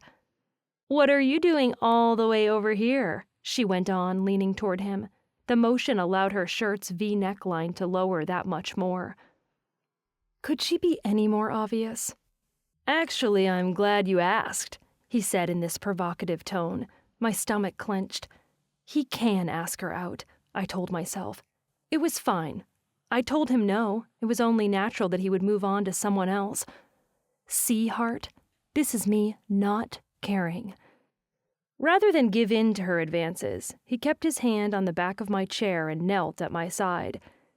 "It'd be a shame to put a good song to waste," he said. "Would you like to dance with me, Natalie?" My cheeks were on fire. I was highly aware of the other girls watching every speck of this moment take place. What was he doing? First asking me out, now this. The girls grinned at him, giving me expectant glances. The warning signs of an earthquake had been rumbling, but up to this point, they'd only been preliminary shocks. The full shaking had only just begun, and yet I grew eager at the prospect, at the sweetness and the dash of a shimmer in his eyes. He had a lot of courage to come here and ask me like this, especially with Emily coming on to him.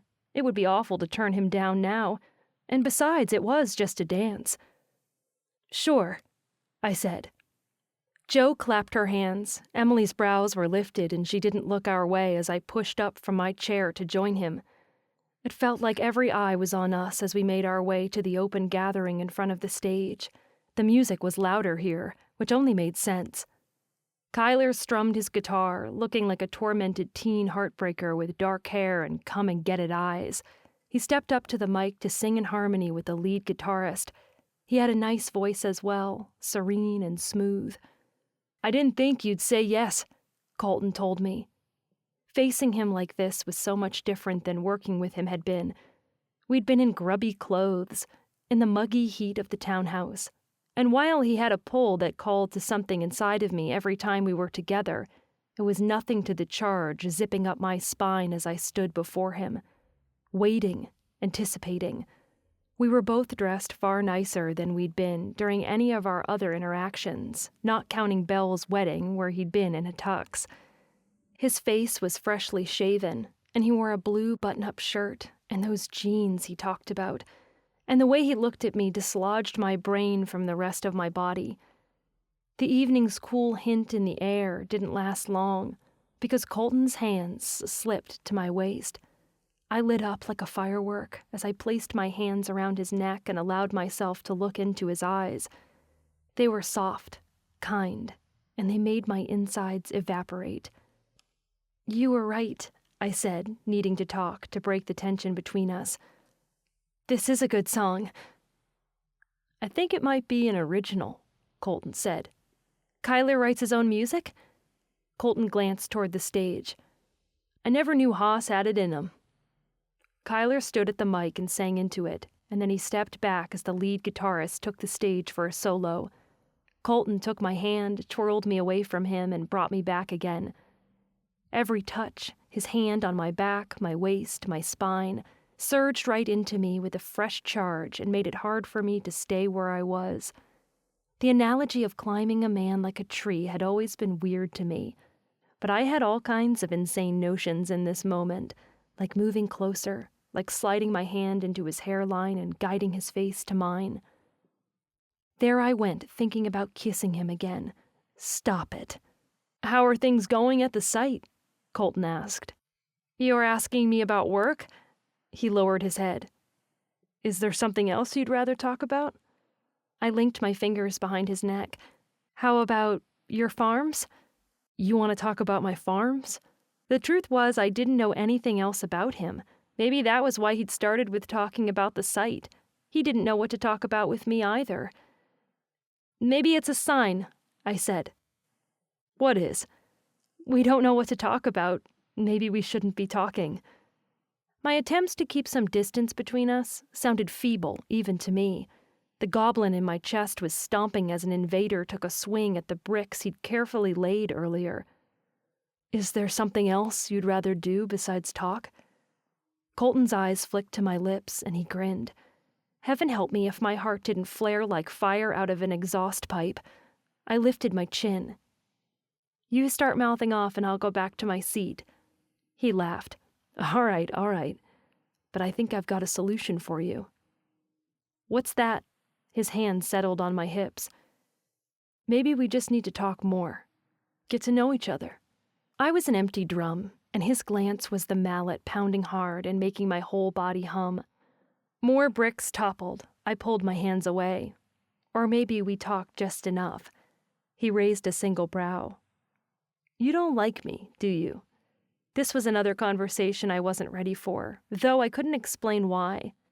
I stepped away from him, turning my attention to the stage and clapping for the band as their song ended.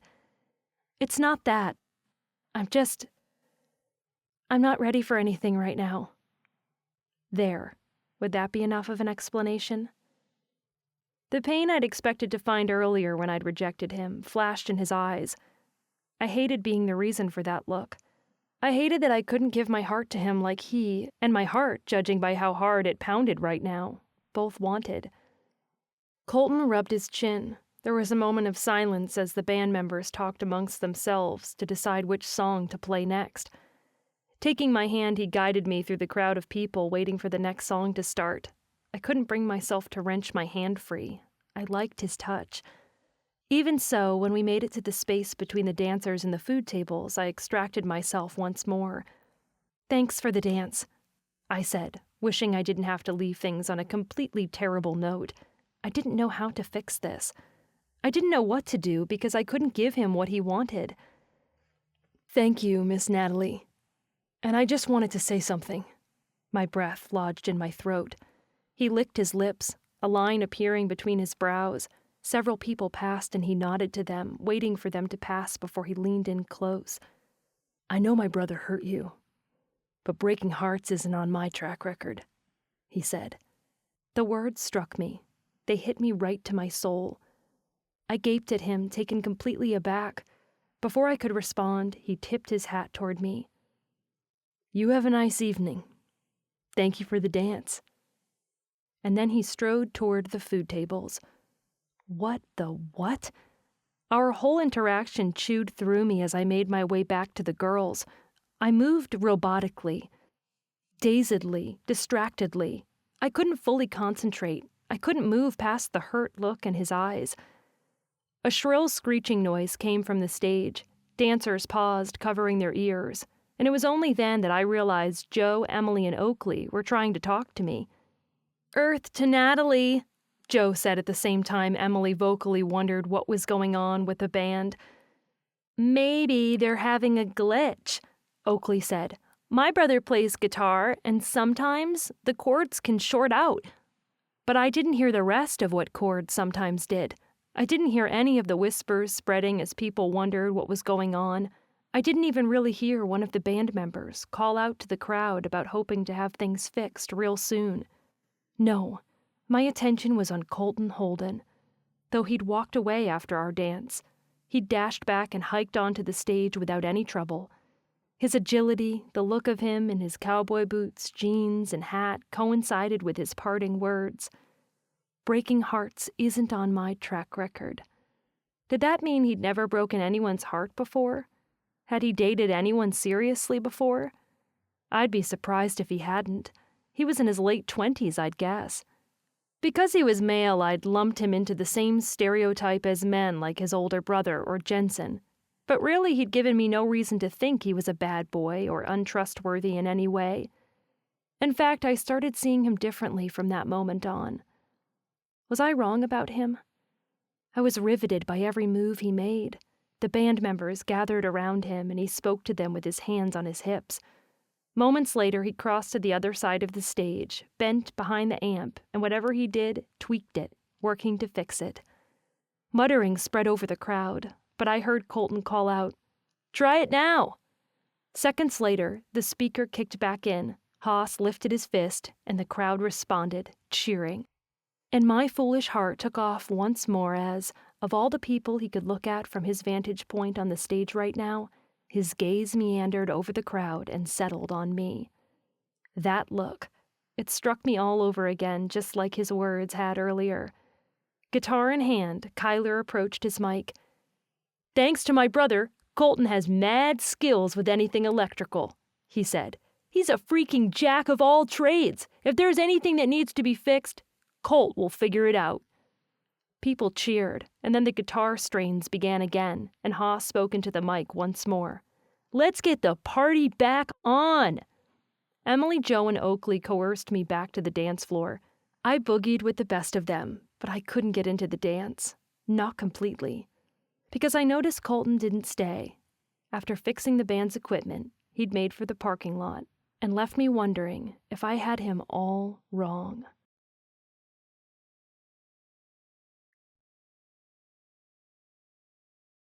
Chapter 10. I never anticipated how lonely living on my own could be. Before my parents had left, it wasn't like we did all that much together, but I still knew they were in the next room. Now they were just a phone call away, but it wasn't the same. My evenings were spent adding to my travel book. It was getting thicker by the day. The last time I'd gone to Burley for groceries, I stopped by the library to print my latest itinerary, this one for Florence, Italy. I was like Queen Latifah's character in Last Holiday, except she dreamed of going to only one place. I had 1,000 destinations in mind. Wanderlust was an additive in everything I drank. It coursed through my bloodstream and only seemed to amplify like the sound of Kyler's guitar. Under the Tuscan Sun played on my TV, and I sank back for several minutes, watching the main character's indecision as she ditched her tour group to impulsively buy a house in Tuscany. This movie channeled vibes of just what I wanted to do. Maybe I could be like Diane Lane's character. She was devastated by her husband's infidelity and their recent divorce.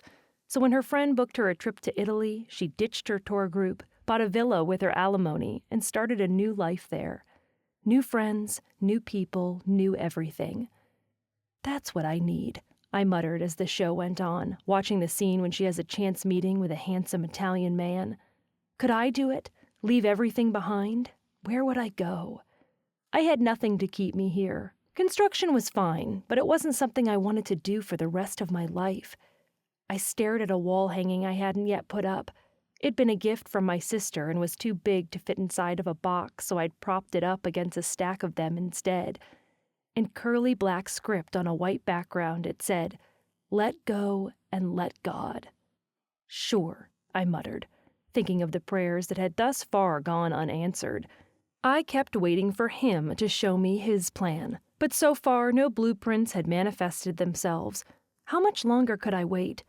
If I didn't take the reins on my life like a wild horse, it would run away without my consent.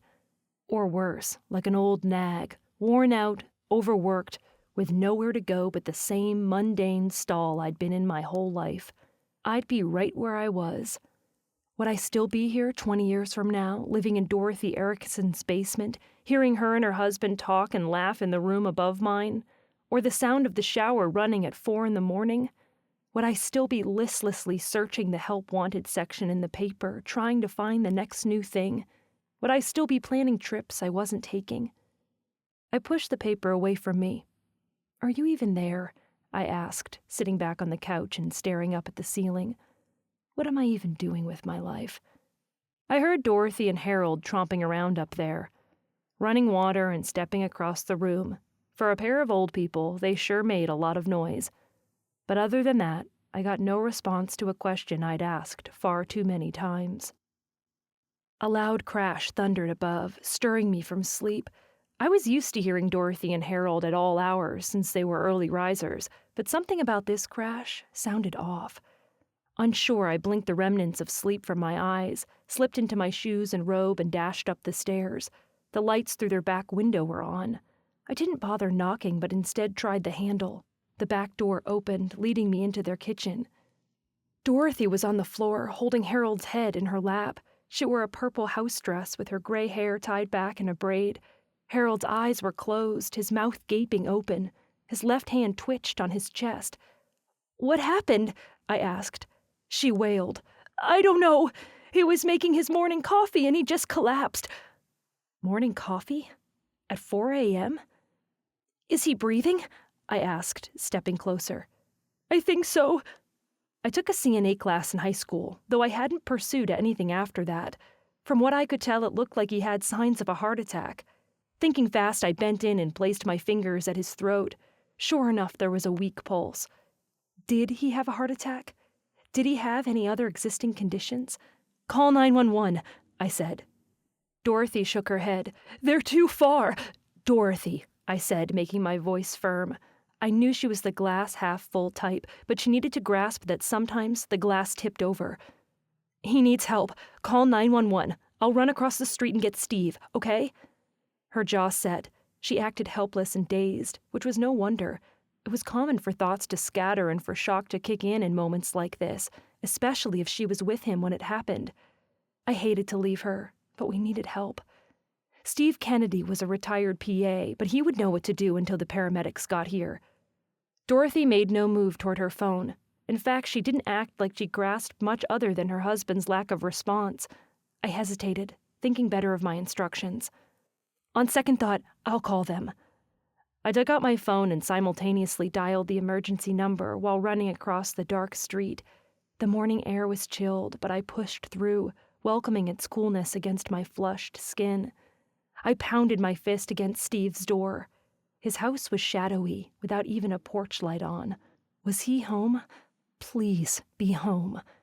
Minutes passed. I pounded on the door again. This time he answered just as the woman on the other end of the emergency line responded, so I explained it to them both at the same time. Steve's eyelids were heavy at first, but he quickly livened up when he heard what had happened. Together we ran back across the street and into the Ericksons' house. Dorothy still held Harold, staring. She hadn't called 911 after all, so I was glad I'd decided to. I held the phone to my ear, staying on with the responder until the paramedics got there. Steve knelt near Dorothy, placing a hand on Harold's throat. He checked him, tilting his head and opening his mouth to clear his airway. He kept his fingers on his wrist, testing his pulse. I wasn't sure how much time passed, but it felt like an hour and a day before the paramedics arrived. They had to drive all the way from Burley, which was a good 20 minutes away. The blue and red lights of the ambulance flashed through the front windows. Looking ragged and tired with dark circles beneath his eyes, Steve stepped back, clearing the way for them. Together, he and I watched the team of professionals heave Harold onto a stretcher and administer oxygen to him as they guided him out the front door and to their waiting ambulance. The whole situation felt so surreal. I wasn't sure I'd ever been in a position like this before. Mom had had to go to the ER once for breaking her fingers, but that had been mild and nothing we'd had to rush for. This was heady. Slowly, the edges of my vision blurred. Exhaustion began to seep into the edges of my body, tugging at my limbs, luring me to slump against the nearest wall. I fought the urge, rubbing a fist across my eyes. "Good thing you got him when you did," Steve said, "or he might not have made it long enough for the paramedics to get here." "So he'll be okay?" I asked as the ambulance drove away. Steve stared at the street. "Let's hope so." Tipping his chin toward me, he bade me goodbye and made his way back to his house across the street. Sunlight was dawning in the east, adding pink hues to the lightening sky. I stayed outside watching the gradual change in colors as the sky came to life. Yawns were the only thing I fought back. Even though it felt good to help the Ericksons, to feel like I had a purpose, that feeling didn't last. It only served as a reminder of my predicament, making me wonder just what my purpose was. As much as I'd grumbled about how much noise the Ericksons made on the main floor, now that their footsteps and muffled voices were gone, it only added to my worries for Harold. A day had passed, and I hadn't heard whether he was okay or not. I'd have to get an update when I got back from work. Dressing, brushing my teeth, and tying my hair back into a ponytail, I applied sunscreen on the back of my neck and ready to head out to the townhouse site for the day. Dorothy's cookies stared at me from the table with chocolate eyes. As nice as the gesture was, there was no way I was going to eat this whole plate of cookies by myself. On impulse, I brought the plate with me. There had to be someone at work with a sweet tooth. The site was singing like birds in the treetops, only this was a chorus of pounding hammers, high-pitched saws, the grunting noise of a staple gun against the soffit, and laughter. Sunlight already beat hot against the dirt, and even though it was only 8 in the morning, it was already climbing to 80 degrees. June was only days away. Summer was definitely in full swing. Drake and Dan stood near the saw. Each man wore some kind of earmuff that I assumed blocked the shrill sound of the saw slicing through the aluminum as Drake held one edge of the long sheet of soffit, and Dan measured and lowered the saw to its target. I winced, plugging my ears the best that I could with one hand, while trying not to drop the plate. Regardless, the shrill noise cut right into my eardrum. Thankfully, it didn't last long. The saw sliced right through, and Drake tossed the piece of soffit onto a pile on the dirt at his feet, sliding the piece over to make another cut. "Here," I said, interrupting and peeling the plastic wrap back. I held the plate to him. "Cookie? For me?" Drake said a little too loudly. "Yep." Tearing off one work glove, he snatched a cookie and took a bite. Dan moved in, taking 2. Soon the guys all lined up, flocking to the promise of sugar. Never mind that it was still so early in the morning. Jo arrived, tossing her hair back and stuffing her gloves into her pocket before taking a cookie, too. She looked pretty, with bright eyes and a sweet smile. And was that lip gloss? Yeesh. I didn't bother putting any makeup on here. With how much I sweated through the day, there didn't seem to be much point. "You're the winner today," she said through a mouthful. "I can't take credit," I said, turning to offer the plate to Jesse, who swooped in for one of the few that were left on the plate. He tipped it up to me in thanks before taking a bite. "Someone else gave them to me first." "Doesn't matter," Jo said, licking a bit of chocolate from her lip. So much for that gloss. "You brought them." Excited chatter grew, and the men gathered, stepping around the saw and the cut soffit, joking and laughing and enjoying their cookies. For a moment I caught sight of Bryce and Colton, who also crept in and took the final cookies from the pile. I worried they'd be upset at this impromptu snack and the delay it created in the day, but from the smiles on their faces and the way Colton licked his lips, they didn't seem to mind that work had stopped. In fact, this little interruption brought a friendly mood to the site. The guys laughed, they teased each other. There was a different pep in their steps by the time many of them went back to their various tasks. Bryce nudged my shoulder with his fist. "Thanks for the cookies," he added before stalking toward Colton and Jesse. I watched the 3 men meander toward the blue plumbing truck that had arrived that morning, stilling for a moment. The empty plate had been left behind, but I didn't mind.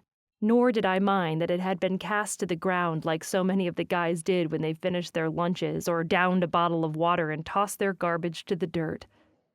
Who knew a plate of cookies could rally the crew the way that it did? I couldn't come to grips with the warmth in my chest or the feeling of inclusion I'd gotten from each one of them as a result of it. I'd been skeptical about this job.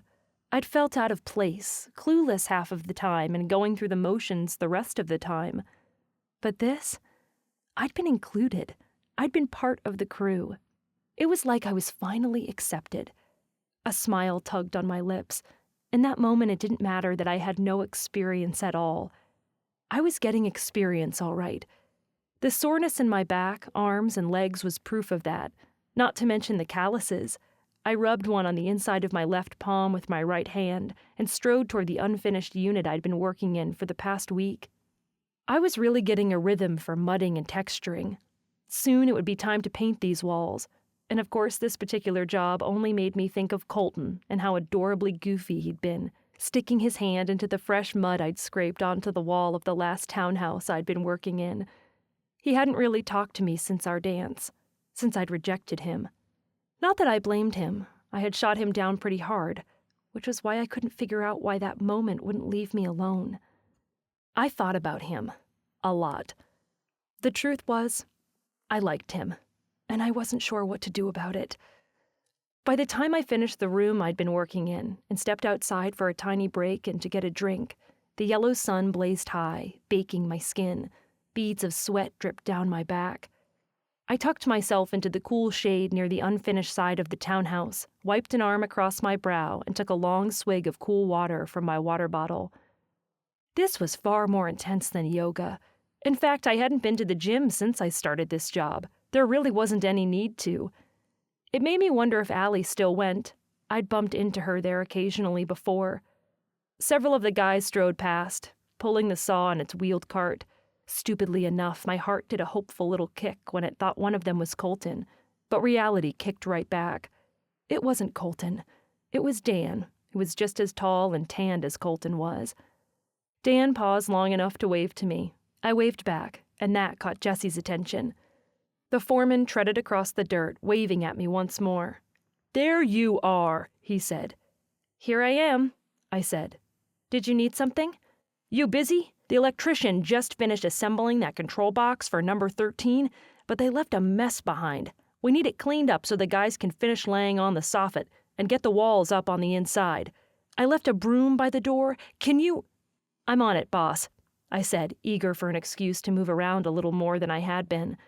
Jesse liked to keep things orderly. The guys made a mess throughout the day, but I did what I could to pick things up. At first, I didn't know what needed to stay and what needed to go, but Jesse didn't like leaving tools out, and he wanted to keep up on the garbage, so it didn't look like a total slob was in charge. Like anyone would. I picked up some spare pieces of plastic along the way and stuffed them into the garbage sack. Then I made my way through, using the magnetic lawnmower to sweep up bits of cut wire, aluminum, nails, and pieces of metal the electricians and workers left behind. Then I headed inside. From the look of things, the electrical had just been done. The walls weren't yet in place over the open 2x4s making up the townhouse's interior, and it was just as big of a mess as it'd been outside. As per Jesse's instruction, I retrieved the broom just inside the door and began sweeping the room's perimeter, picking up bits of insulation and cut wire. I paused my broom as I approached the control panel. From the look of things, it'd been left open and several wires hung loosely out of the box. I peered toward the window behind me. Glass had been installed, at least, but from this vantage point, I couldn't see any of the guys, and the electrician's truck was driving away from the site. Jesse said they were done? This looked like a bigger mess than usual. "It's probably not the best idea to leave these wires exposed," I muttered, nudging them with my broom. Not that I was in any way acquainted with what needed to be done with electrical boxes and wires, but I doubted this was the way things should have been left. I'd seen finished electrical boxes in the apartment I'd grown up in, and it hadn't looked like this.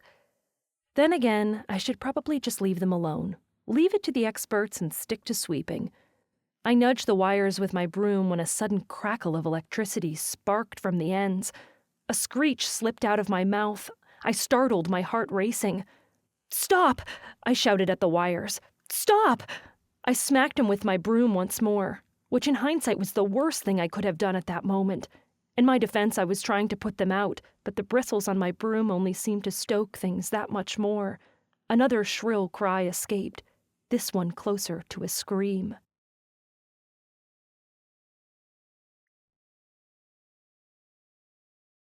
Chapter 11. That was all I needed, to burn down the townhouses when they were so close to being done. Because fire in something like this would catch like tipping bookcases during that one scene in The Mummy. The female main character was a librarian and had a mishap while climbing a ladder to place a book on the shelf behind her. She lost her balance, and in tipping one bookshelf over, it was a cause and effect that ended in every single shelf being knocked down. In the case of these townhouses, all it would take was one unit singeing before another caught, and another, and another. I'd destroy their whole project. The smell of burning plastic struck my nose. A small flame flickered to life among the tangled wires. Not good. So not good. If those wires melted, if the flames spread and caught on the exposed boards, all the work we'd been doing here would literally go up in flames. Panic surged through me. Peering around, I reached for the fire extinguisher on the wall, but my fingers fumbled. The extinguisher wasn't as attached as it had looked, and in my haste I knocked it over. The red canister rolled out of my reach. The flames grew. The scent of burning plastic worsened. "Stop!" I shouted to the thing once more with an ounce of desperation in my voice.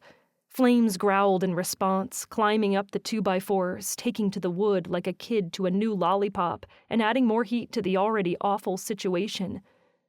"Natalie, get back!" Colton's voice cut through the noise and hints of smoke. I hadn't heard him arrive, but he swept up behind me out of nowhere, his boots pounding against the wooden floor behind me. In one swift motion, he grabbed the extinguisher from the floor, yanked the safety pin out with his teeth, and aimed the nozzle at the fire. A cloud of white foam burst out, smothering the flames with a hiss. I stumbled back, coughing as the smoke and extinguisher fumes mingled in the air. Colton stepped in front of me and pushed me back until I was pinched between him and the wall. His body was hotter than the flames. He stretched his arms out, shielding me as he ensured the fire was completely out. Dumbstruck, I was too taken aback to move away. I placed my hands on his shoulders, needing something to ground myself. His breaths came hard and fast, his chest swelling from the adrenaline of the moment. Soon enough, the flames died, leaving a mess of white spray, blackened wood, and the stiff scent of ammonia behind. It was so strong the impact made me cough. The air was too rife to breathe easily. The smell of ammonia was overwhelming, irritating my lungs. I coughed several more times, struggling to draw in a full breath. Colton coughed as well. He waved the air a few times, and then he took my hand, tugging me out into the fresh air. I drew in a long gasp, coughing several more times until the scent of ammonia cleared. "Are you okay?" he asked, coughing a few more times and taking my face in his hands. His fingers were cool and gentle, concern etched into his features. My hands trembled as I rested them on his wrists. Oh my gosh, that was so close." Colton's lips were thin. He eyed me a few moments longer, nodded, and then looked at the townhouse we just vacated. His absence left me feeling adrift, and I wandered nearer to him like he was the center of gravity. "No real harm was done. Thank goodness," he said. "What happened?" In my mind's eye, I saw the scorched black marks on the wood and the lump of melted wires dripping with foam. So much for cleaning up after the guys. "I was just standing there, sweeping. Some wires hung down. I brushed them aside with my broom, and that made them spark. I'm glad it wasn't worse," he said. The intensity in his eyes told me he meant it, and that tripped my heart, making it lose a few beats. "Thank you," I said. You acted so quickly. You were right there. If you hadn't helped..." Colton backed away. "It was purely instinctive." "You mean you've had to use a fire extinguisher before?" "In the shop.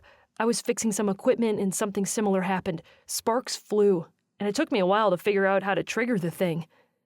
"You seemed pretty sure of yourself this time," I said, remembering the quick way he dove in and extinguished the flames before they could cause any real damage. He'd been self-assured, confident, and swift, with tousled hair to boot. I wasn't sure I'd ever seen anything more attractive. He gave me a little shrug. "I'm glad you're okay." "Me too." "Except that doesn't look too good." I was so wrapped up in staring at him that it took me a few moments to look in the direction he was pointing. Colton indicated my hand. "Looks like you got hurt after all." I lifted my hand. Sure enough, a small burn welted on the back of my hand. When did that happen? "I didn't even feel anything," I said in a daze, replaying what I could remember from the incident. The sweeping, the wires, the sparks. Had something flown out and bitten me with fiery teeth? "Sometimes you don't when you're in a traumatic situation like this. Come here. Let's get some ice on that." That was how, minutes later, I was sitting on the tail of Colton's truck, and he was digging through a cooler. The sounds of melted ice sloshed together, and then stopped as he pulled something out and slammed the lid down. "This should do it," he said. "May I?" I was all nerves, but I nodded. Sweat beaded down my back, and I noticed it gathered along his temples and hairline, too. My heart caught as Colton's long fingers slipped beneath mine. His hand was warm and made a mess of my ability to do much else besides breathe. When had such a simple touch had so much effect on me before? Holding my hand carefully in his, Colton placed the ice pack against the back with his other.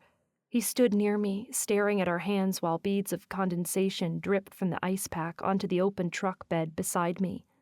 Silence followed, and I was engrossed by the lines of his features, the enticing shape of his lips, and this outrageous urge to pull him to me. We remained together as he held an ice pack on my hand, me sitting on the open hatch on his truck bed and him standing next to me. I stared at his large hands, at his long fingers, and that stirred heat into my stomach all over again, too. What was it about a man's hands that was so appealing, especially when he was as good with them as Colton was? This pull, these thoughts, wouldn't leave me alone. He was good-looking. That had never been a secret. I'd always felt drawn to him, but he'd never called to me like he did now. Moments passed and I made mountains of every single molehill they presented. Colton was kind, thoughtful, a great dancer, and he just acted fast to save not only his project, but me. And I liked him. Admitting as much now didn't scare up the usual defenses it had all the other times that thought had surfaced. There was no demon snarling and ready to put up whatever bricks had fallen back around my heart. Would trying with Colton really be so bad? He wasn't a bear. This man was definitely better than a bear. What if I gave him a chance?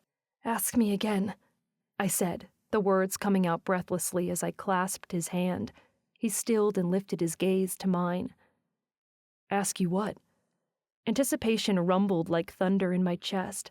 I was willing to risk the lightning of his rejection that might follow. Please don't make me get specific. He knew what I was talking about, didn't he? Don't say no. Don't say no. Even though I deserve it, don't say no.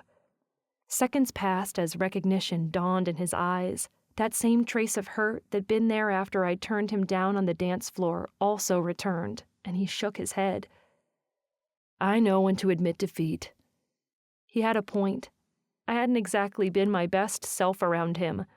I hadn't been as kind to him as he'd been to me, like when he'd helped me up after I slipped and fell after Belle's wedding, like when he'd asked me to dance and when he'd towed my car out of the mud. Even when he'd tried helping me at Cal Ranch, I'd pushed him away every time. I had to remedy that. What if I didn't say no this time? I said. Might as well give the man an insurance policy. Colton's eyebrow twitched. You won't say no? Try me. I sat close enough to him to see the sides of his throat work through a swallow. All right, then. At the risk of wounding my pride for the second time, would you like to go out with me tonight, Miss Natalie? Yes, I said without taking a beat, and I had no regrets with that answer. No second guesses, no uncertainty. I was absolutely solid in my decision. His eyes lit up. The most adorable quirk lifted the corner of his mouth, and I could have sworn he straightened his shoulders. All right, then. Not just one or two, but we're talking swarms of butterflies let loose in my stomach.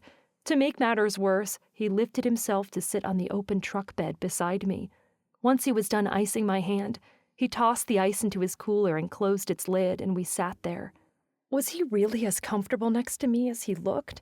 Because I was anything but. Now that I'd accepted the fact that I liked this man and had acknowledged the attraction between us, I had the urge to crawl onto his lap.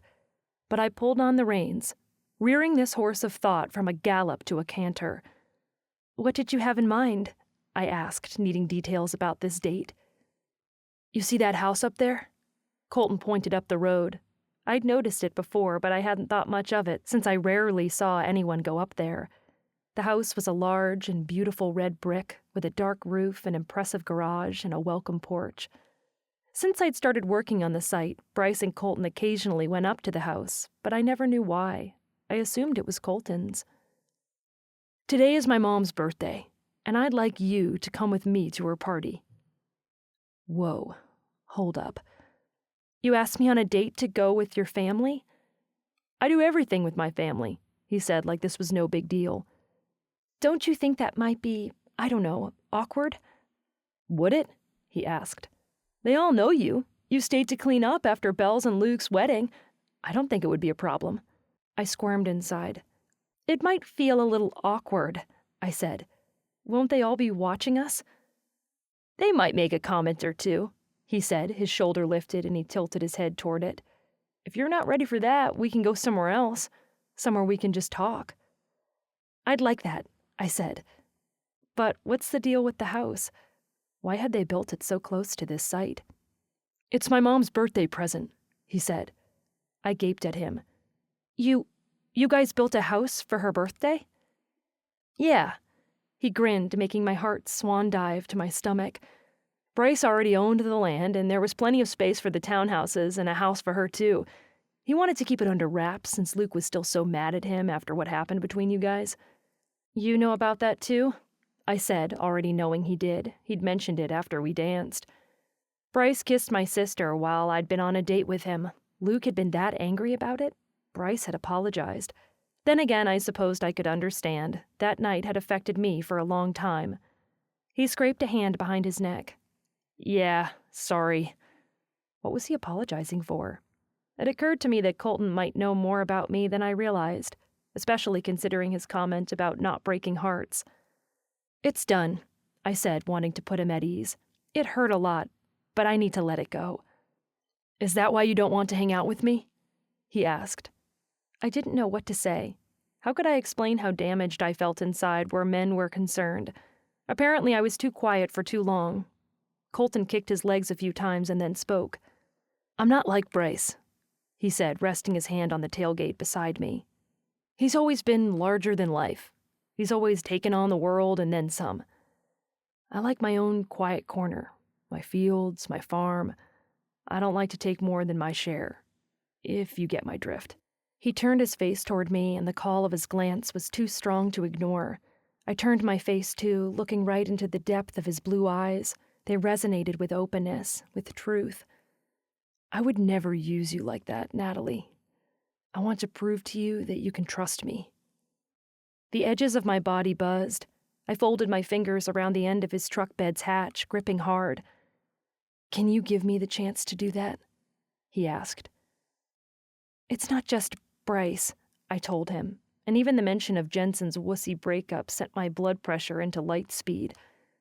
I dated someone last year, someone who broke my heart too. I didn't want to take that risk. I get it, Colton said. How about we just be friends for now, then? Friends? That wasn't the kind of thing a girl usually hears when being asked out, and it definitely was not along the lines my thoughts had crossed several times before now. I'd never imagined kissing any of my other friends before. I won't push you past what you're comfortable with. That's not fair to you, I said. He probably wanted the relationship, the progression, the commitment. Colton seemed like a family kind of man, someone who wanted the big house and the kids. That was what I thought the house was. His. The problem was I wanted that too. Family, kids, and a husband who I adored and who adored me back. But I'd barricaded my heart up against any possibilities, and I wasn't convinced I could lower those defenses ever again. Not completely. If it means I get to spend time with you, he said, that's fair enough. Although for the sake of fairness, can I admit something? His hand found mine. He lifted my wrist, turning it, positioning my palm to face the sky, and he began tracing over the lines on my skin as a palm reader might. My brain couldn't juggle the feel of his finger and the sounds of words striking his teeth and tongue. I'm not sure, I said quietly. He opened his palm against mine as though comparing the lengths of our fingers. His steepled over mine, for the record. I was transfixed. Who knew this touch could cause such a cacophony in my ability to do normal things like sit still, or that it would affect the involuntary draw of air into my lungs? Both operating systems were down. I needed backup, reinforcements. You know, the risk thing, he said. The starting out as friends, the not wanting to date. No air. Oxygen was a foreign concept, a lie, a myth. I'm going to try and change your mind." "I'm not sure that's possible," I said too breathlessly. Regardless, I tilted toward him. My eyes traipsed across his handsome features, the prick of stubble along his jawline, the shape of his nose, and the temptation of his mouth. Just when I wanted him to pull me closer, he opened his hand, letting me go, and the rascal smirked like he had a secret. "We'll see, won't we?" he said. Sliding off of the tailgate, Colton turned his attention back to the cooler. Meanwhile, I sat in a whirlwind of my own creation, mostly brought to you by the sponsors of Overthinking R Us, and Did He Just Say What I Think He Did, Mart.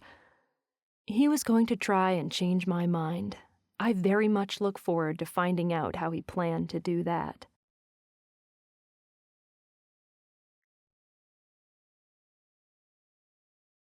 Chapter 12. When the day's shift ended, I went home and got cleaned up, my heart fluttering in anticipation the whole time. I had to redo my mascara twice because I slipped and smeared a black streak across my cheek the first time, and the second I dropped the wand in the sink. Colton picked me up in a jacked-up pickup the color of cherries in the summertime. I hurried out of my door since there wasn't an easy way to invite him inside, not with the stairs dropping right off of the back door. Sunlight was fading, leaving a golden hue on the hills in the distance. I locked my door behind me and turned to face him once more, only to find him watching me intently. I paused, gripping the keys in my fist. "What's wrong?" I asked. "Nothing," he said, tucking his fingers into his belt loops. "Except looking as good as you do should be illegal."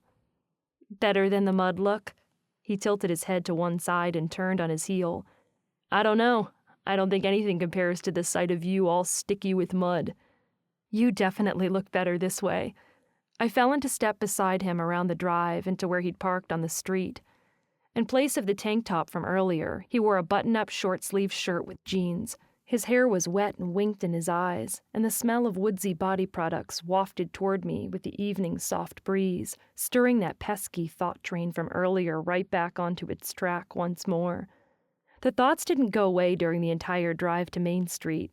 Granted, that drive only took a matter of minutes, but still, minutes were 60 seconds each, and to have those seconds all crammed with thoughts of how much I wanted to kiss Colton Holden, that was a lot of screen time for something that shouldn't have any at all. We went to dinner at the Elkhorn, and I loved how easily conversation came between us. We talked about dancing, books we both liked, and the intricacies of fixing a tractor engine, of all things. Not my typical topic of interest, but Colton made it sound so fascinating I didn't even mind. By the time dinner was over and our plates were cleared, I wasn't ready to go home. "You up for my family tonight?" he asked, smiling at the waitress as she cleared our plates. "Yeah," I said, but the easy feeling I'd had with him thus far began to choke. My uncertainty built the entire drive from the center of Bridgewater to the construction site. We bumbled up the uneven dirt road past the collection of townhouses to where the dirt spread wide open. The house sat at the top of the climb, and Colton shifted into park beside a dark blue pickup. "Here we are," he said, his grin sparked like crossed wires. The light in his eyes was so reassuring it settled my unease. Belle, Deborah, and Luke were already there, climbing down from the other pickup and striding up the brief incline from where Luke's truck was parked to the house. Deborah's hands covered her mouth. "Is this the first time she's seen it?" I asked, reaching for the door handle. "Yeah," Colton said, climbing out and coming over to offer me a hand as I slid down. Bex and Dawson arrived minutes later. She wore a short and flowy hot pink sundress. After helping the kids out of the back of the van, Dawson held Bex's hand and helped her meander across the uneven ground. It was no surprise her belly made her look like she might tip over. Another car pulled up. The driver looked young and vaguely familiar. "Kyler came?" Colton muttered. "I thought he had classes." Deborah lowered her hands and called out to him, remarking the same thing. "What are you doing here?" she asked. "I wouldn't miss your birthday, Mom." With long strides, Kyler stalked across the dirt and bent to kiss her cheek. Sophia, Paisley, and Cody flocked to Kyler, lifting their hands and clapping in excitement to see their uncle. He laughed and scooped Sophia into his arms, making her blonde curls bounce. The littlest of the three kids patted her hands against Kyler's cheeks, giggling as he made puffing noises with every impact. Bryce and Allie approached in Bryce's pickup, which just might have a higher lift kit on it than Colton's, if that were possible. Allie slid out of the passenger side with a gift bag in hand. She wore trendy cutoffs, a brown shirt covered in flowers, and bracelets jangled on her wrists. She waved at me. I waved back. Bryce joined her side, nodding, and then the two of them made their way toward Deborah. Allie offered the gift bag to her future mother-in-law. "Happy birthday, Deborah!" "None of that," Deborah said, scolding Allie. "You're marrying my son. You call me Mom." "Yes, ma'am," Allie said with a pleased smile. Bryce stepped in and put an arm proudly around his fiancée. From what I heard, these two had an interesting start. Allie had talked him into fake dating her in order to get closer to Belle before her wedding. Things had backfired a bit. I mean, what else did she expect when she was trying to deceive everyone? But she apologized and patched things up with everyone. And look at them now. Bryce and Allie were head over heels in love. It'd be almost disgusting to witness if they weren't so cute together. Belle shuffled to my side. "Natalie," she said, pulling me into a hug. "So good to see you here." Her hug was warm and welcoming, and her greeting transferred everyone's attention to me. I shifted, feeling smaller with the impact of so many gazes. Colton placed a hand on the small of my back, and comfort oozed straight into my stomach. That gesture meant everything in this moment. He wordlessly let me know he was with me, he wanted me here, and he had my back. Belle quirked a brow, but I shook my head, hoping she didn't say anything about the fact that Colton had, after all, asked me out, and I was here as his date. I wasn't sure why it mattered all that much, other than my prideful refusal to accept him before. Deborah Holden had always been kind to me. It was a fish-out-of-water kind of thing. This was an intimate family gathering, and even though I liked Colton, I'd only just admitted as much to myself. Was this too much too soon? Maybe we should have just gotten ice cream or something, kept it simple from the start. If Belle asked what this was between us, I wasn't sure what I would say. Or worse, what would Colton say? Something funny, probably. To my relief, none of the women mentioned anything about the speculations that had floated around during Bex's baby shower. "When are you going to tell me what's going on?" Deborah asked. Just when I was worried she would turn her attention to me after all, she asked a secondary question. "Whose house is this?" Several people spoke at once, but Dawson's voice was the loudest. "Didn't anyone tell you? It's yours." Deborah shook her head and her hands emphatically. Tears welled in the corners of her eyes. No. Bryce and Allie need a place to settle," she said with a wilted voice. "This isn't for me." "Oh, but it is," Bryce said, taking his hat off and using it to gesture to the house. "We've been working on it all winter long." Deborah poked him in the chest. "I knew you were up to something, but I don't need this. I have a house." "Not good enough. You need more space," Bryce said. Deborah fluttered her lips and waved him off. "Space for what?" "Grandkids?" Beck suggested with her hands on her belly. Cody, Paisley, and Sophia shouted their agreement, while Sophia patted Kyler's cheeks again, and the group laughed. Deborah waved them off again. "Nonsense! We can all stay at my house now. There's plenty of room." This time Dawson chimed in. "Mom, your laundry room is a closet in the hall." She lifted her chin, blinking away the moisture in her eyes. "It served me just fine." "Will you stop it?" Luke said, placing a hand on his mom's shoulders and turning her to face the house. "Just look inside the house before you decide whether you want to keep it or not. If you don't buy it, you can sell it and use the money for something else. Like buying Bryce and Allie a house." "Mom," Bryce said, "Allie and I already have a house." "When did that happen?" Deborah planted her hands on her hips, and though she was shorter than her son, she stared him down. "I'd like the answer to that myself," Allie said, lifting her brows. Bryce looked caught. He scraped a hand behind his neck, his cheeks turning pink. "You weren't supposed to know about it yet. Not until after the wedding." "When are you getting married?" I asked. 2 more months, Allie said with one of her too composed smiles. She'd always been a bit of a prissy type, needing to look and act completely put together. It gave the impression that she felt like she was better than everyone else. But I'd been friends with Allie long enough, I knew that wasn't the case. "That doesn't work for me," Bryce grumbled. This statement caused an uproar. Deborah rounded on her second eldest with a loud, "What?" Allie folded her arms. "I'd like an explanation, too." Dipping his face toward Allie, Bryce's expression brewed up trouble. "I'm saying 2 months is too long. I'm giving you 1 month, Allie Vreeland, because I'm tired of calling you that. It's time you become a Holden." "What's so great about being a Holden?" she teased. Dawson and Kyler stepped in around her, as did Bryce, and they each began firing off their finer qualities. "We're handsome, smart, funny. Dawson's a mean cook. You can't deny it, we got the looks. Plus, we're tougher than a $2 steak." That made everyone laugh. Belle elbowed her way in between Dawson and Bryce. "You know it wasn't a legitimate question, right?" she said. "You don't need to convince me that your family is amazing." "What about Natalie, though?" Kyler said, jutting his chin toward me from the center of the huddle around Allie. He still held Sophia in his arms. "She might need some convincing." "You leave that part up to me," Colton said, crossing his hands onto the opposite arms and showcasing his impressive biceps in the process. The guys catcalled, and I was pretty sure the bottom dropped out of my stomach. Bryce lifted his voice, redirecting the conversation. "Mom, let us show you inside." Deborah frowned, and I could understand how she felt. She was solo, outnumbered by her children who all had different ideas of what was best for her than she did. I was still reeling from Colton's statement about convincing me, and I needed to move on from that particular conversation.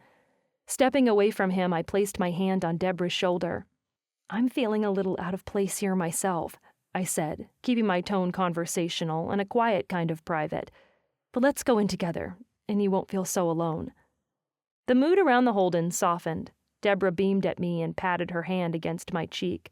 "Colton, I like this one." The others laughed. I smiled and dipped my chin while warmth spread in my chest. If I wasn't careful, these people were going to melt me entirely. Bryce pulled a set of keys from his pocket. A little red bow was tied to the key ring. He handed them to his mother. "Happy birthday, Mom. Will you do the honors?" Deborah glared at him, and then, after a streak of uncertainty passed across her features, her hand found mine. She gripped my hand tightly, her fingers trembling. I realized then how nervous she was about this. But why? What would make her feel so uneasy about accepting a gift from her children? "You with me, girl?" Deborah muttered under her breath. "I'm right here." I squeezed her hand. Together, she and I walked up the porch steps. Deborah placed the key into the lock, turned it, and opened the door. I couldn't explain why, but I held my breath as I stepped with her over the threshold. Walking through that door alongside Deborah Holden felt monumental somehow, like for the first time in a long time, I was heading in the right direction. It made no sense. This wasn't my house. This wasn't my family. But I pictured a red line being marked on a map like those scenes in Indiana Jones when he traveled from place to place. I was moving forward. I was leaving my mark. The house was staged to perfection. It was like an interior decorator had been hired. There were built-in shelves on either side of the fireplace that climbed all the way to the tall ceiling. Simple potted plants, single-framed pictures, and plain figurines were positioned on each shelf, which were clearly more decorative than functional. A beautiful leather couch positioned atop a soft rug faced the fireplace. Beyond that, the kitchen was an open concept, connected to the dining and living room and making the space feel bigger than it actually was. Deborah stepped inside and gasped. One by one, the others shuffled in, straying toward the setup of couches or staring out the wall-length windows looking into the backyard. "Allie picked most of this out," Bryce said. "Bex and Belle helped. We just went by some of the things we knew you liked," Allie said. "It's stunning," Deborah said with her hand clasped to her chest.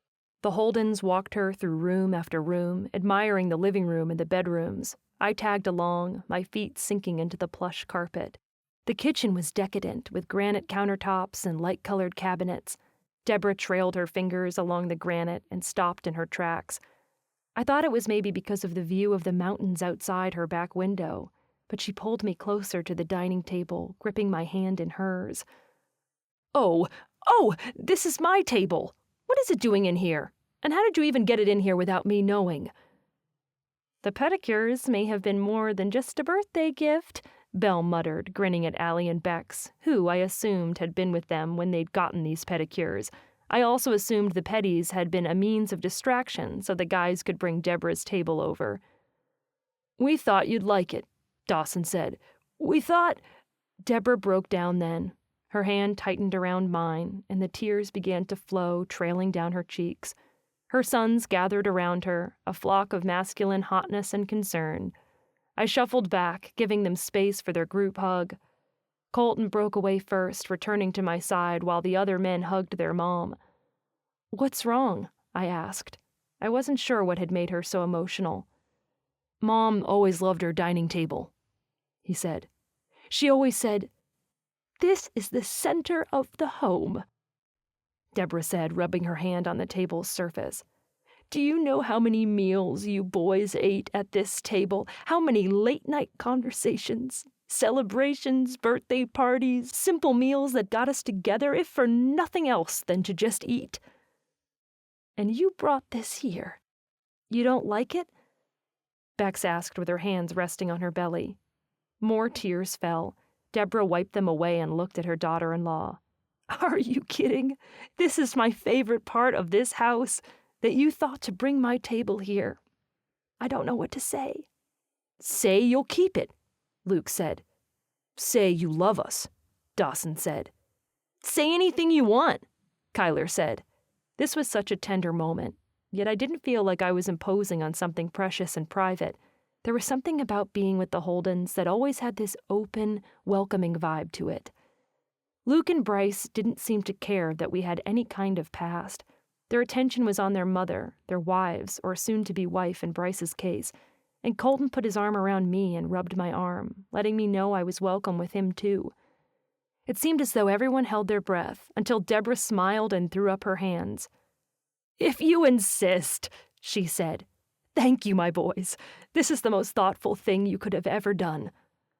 What minimal tension was there seeped away like air leaking from a punctured tire. One by one, she made her way around the room, hugging and laughing and smiling and more hugging. Then she made it to me. I squirmed inside, and even though I tried pulling away, she threw her arms around me. The warm, motherly embrace poured right through me like hot chocolate on a cold day. "Thank you," she said. "I didn't have anything to do with this," I said. "I'm just here because—" Deborah pulled back and looked me right in the eyes. "Nonsense. You gave me the courage I needed today. I'm glad you're here." My breath caught in my throat. I was touched. She was sweet and kind, and I lifted my gaze to meet Colton's. He smiled at me, giving me a little nod as though he was also trying to say thank you for helping his mother to feel comfortable. Warmth seeped into my chest, filling me with something I didn't know how to handle.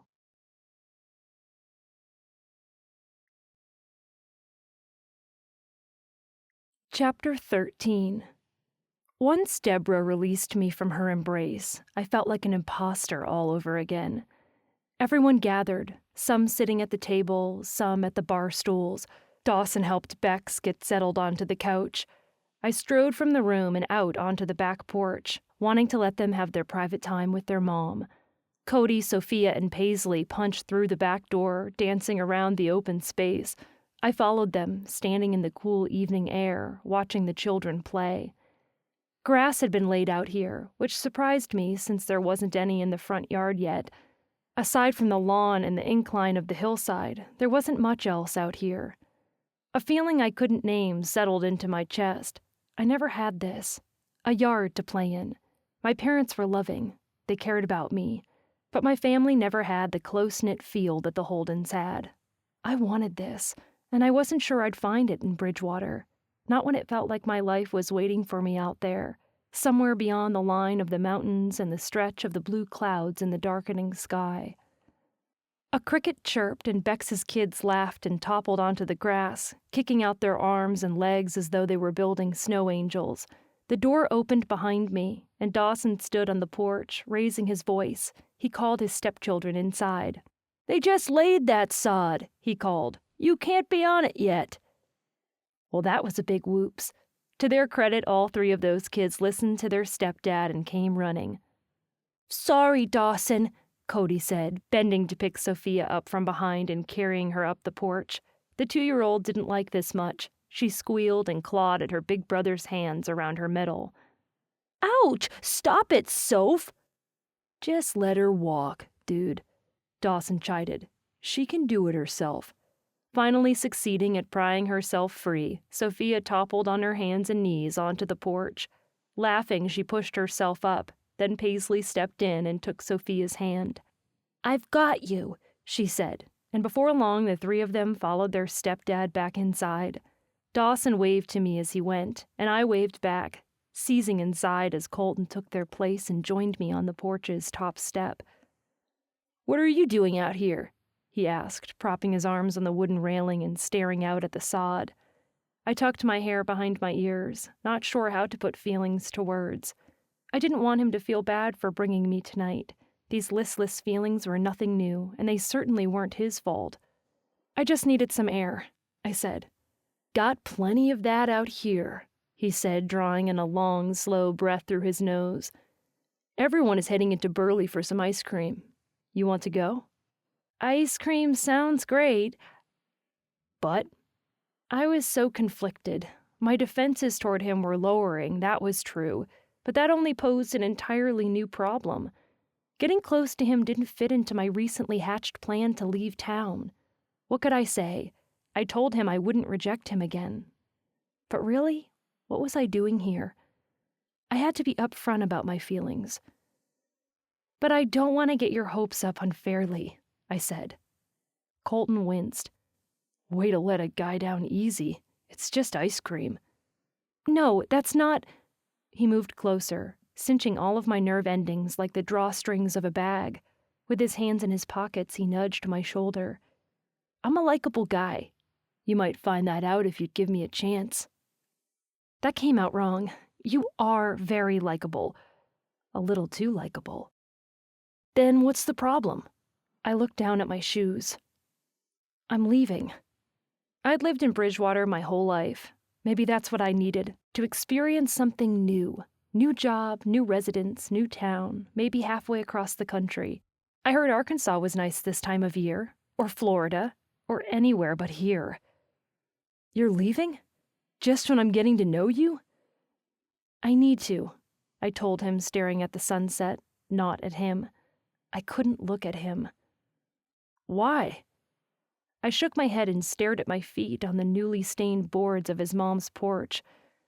I don't know how to explain it. More like it felt stupid to say my reasoning out loud.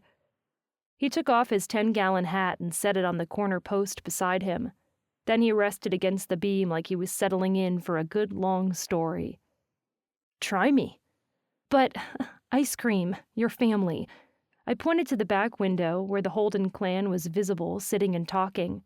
Cody and Paisley were chasing one another around the backs of the couches.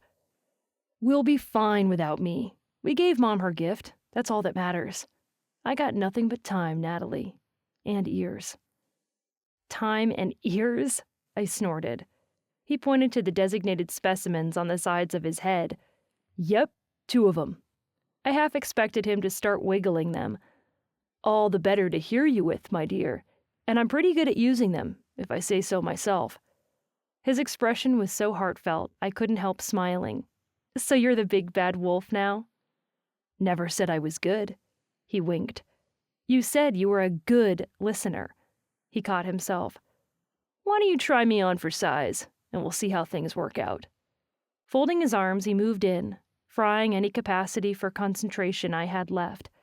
I was absorbed by his broad chest and the way his arms folded across that chest, by the intoxicating charge he added to every breath he took.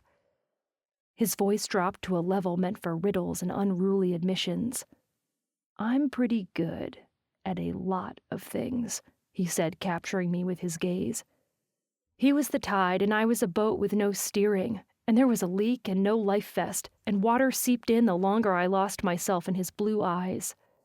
All hands on deck, because I was sinking, fast. I didn't doubt he was good at a lot of things. He fixed band equipment on stage, he farmed, He worked on machinery in his shop. He built cabinets, houses, and townhomes. He put out literal fires. In fact, this statement had me staring at him like a dazed idiot. "Start talking," he said, hitching his grin into place as he bent his legs and sat on the top step. I sat onto the step beside him, feeling more at ease than I expected, so I went for it. Do you ever feel like you don't fit in your own life? Like life is one big shoe store and you desperately need a new pair. Everyone around you is trying things on and finding their stride. But nothing you try works. Every pair is too big or too small, the wrong color. And now there's a new owner who's forcing you to make decisions you're not ready to make. Why aren't you ready to make decisions? Because nothing fits, I said with a laugh, going back to the shoe analogy. My parents moved to St. Anthony to live near my sister. And you didn't want to go? I sighed, curled my legs to my chest, and wrapped my arms around them. No, I love it here. So stay here. Like it was that simple. And do what? I don't want to work at the post office. I'm terrible at construction. I nearly started one of the townhouses on fire. I don't want to work at the mercantile like Bex did. There's nothing else for me here. At a population of around 300, Bridgewater was just too small. What do you want to do? He asked. I'd never put much credit in the term penetrating stare before, but his intense focus drilled right into me. I didn't know a glance could be tangible, but his expression had me in its hold. I didn't answer because I didn't know what to say. Joe Scott had asked me the same question. I had no response then, and I didn't now. I thought, I don't know. I wouldn't discount construction completely. For all we know, you'll be running the crane next year. I laughed, bumping his shoulder with mine. I'm good. Being an electrician didn't sit too well with you either. No, it didn't. You could always take up farming, he said, sniffing and staring at the newly laid sod. I can't see myself doing that either. It just feels like God has a plan for everyone else but me. Admitting as much to him struck me like a crowbar, wedging a slab of wood free from the side of the house, a house where that wood had been for a long time. It took effort, the nails dug in, but eventually the board came loose, with a whine. At least I wasn't whining. Colton clasped his hands over his bent leg. If he was bothered by my mention of God, he didn't act like it. I wasn't usually one to bring religion into everything, but with my life completely turned upside down the way it was, I couldn't help it. God was steering my ship, and fog had rolled in, blocking him from my sight and throwing all of his directions off course. Actually, the minute my parents left, no, sooner than that, the minute Jensen had pulled the proverbial rug out from under me, God had abandoned ship, leaving me to direct my sail on my own when I didn't have the first clue how to handle rigging or anything that pertained to ships or sailing. It seemed like every prayer I sent upward hit the ceiling. The celestial wires had been cut, leaving me with no signal. I knew I shouldn't give a man so much power over me. I shouldn't let my breakup with Jensen hold so much sway. But it was a jumping-off point. It hurt. It caused some damage, and it made me feel like I couldn't rely on anything or anyone. Even God. Maybe he's waiting for you to make a decision, Colton said, before he can guide you to whether it's right or wrong. His statement sent a flutter of chills down my arms, making my hairs stand on end. Make a decision? Where do I start? What do you like to do? I thought about this. My usual reservations kicked in, but the crowbar reappeared, wedging those away, too. I don't know. I play piano and I like to sing, but that's not something I can see myself doing for a living. My piano skills were mediocre at best. Why? It's just not for me. In fact, I hadn't yet pulled my ukulele out since I moved. With the walls as thin as they were, I didn't want to disturb the Ericksons. Colton nodded. Okay then. What else? I thought of my Anywhere But Here book. I've planned all these trips, but I don't know if I want something planned. I think I'll just take off for a bit, see where the road leads me. Run away, you mean? That's why you're leaving. My heart started pounding as though he'd just caught me in the act of stealing. I'm not running away. I just need a new start, a new life. Did you know the farthest I've ever been, aside from Yellowstone, is Utah? I did not know that. Laughter resonated through the glass doors behind us. Colton peered behind his shoulder and lifted a hand at Bryce as he glanced our way. I worried one of the others would barge out that door, give us a hard time for keeping to ourselves, and insist we join them inside. Fortunately, no one did. Moments passed before Colton cracked open the silence. If you're leaving, take me with you. My jaw muscle lost its grip. What? That was the last thing I expected to hear. I'm serious. What are you doing the rest of the week? The week? If I was leaving, I'd be gone longer than 1 week. Yeah. I gestured to the house, and in theory, the townhouse is in that general direction. Working? Why? Colton rose from the porch. His cowboy boots clapped on the boards on the way to the door. Call your boss. Tell him you're sick. Then go pack a bag with enough things to get you through a week. I pushed to my feet as well, trying to keep up. Why would I do that? And need I remind him that he was my boss? He reached for his hat. Because you and me, we're going on a road trip.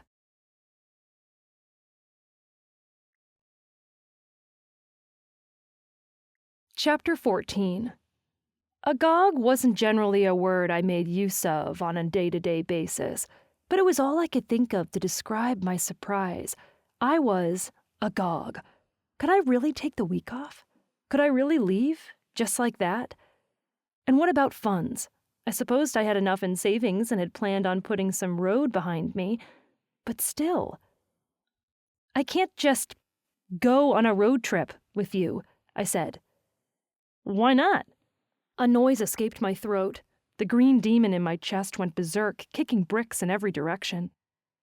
I waited for all the reasons why this was a terrible idea to surface, yet those pesky reasons stayed right out of my grasp. The truth was, there was no reason not to do this. Are you so sure? A thought prodded. Colton was gorgeous, ruggedly charming, and every bit as good of a listener as he promised he would be. And traveling meant time together.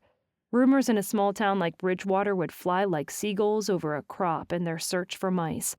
There's a lot of country out there, he said, placing his hat on his head, and I intend to take you to see some of it. I couldn't wrap my head around this.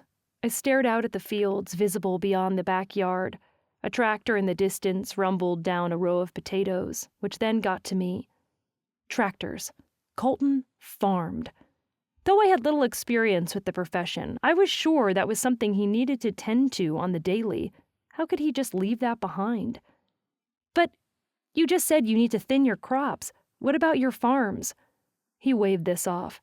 Bryce can handle it, or I'll call Hoss and tell him to get his butt here and watch over things while we're gone. I never take days off. They'll be more than happy to help out. He never took days off, but he was for me? I wasn't going to read too much into that. I couldn't. Colton watched me expectantly. What do you say? If you're leaving, can I come, too? You're serious? As a heart attack. He didn't rescind. He didn't make any jokes. He didn't backtrack in any way. Slowly, my smile broke free. What the heck? I said. Let's go.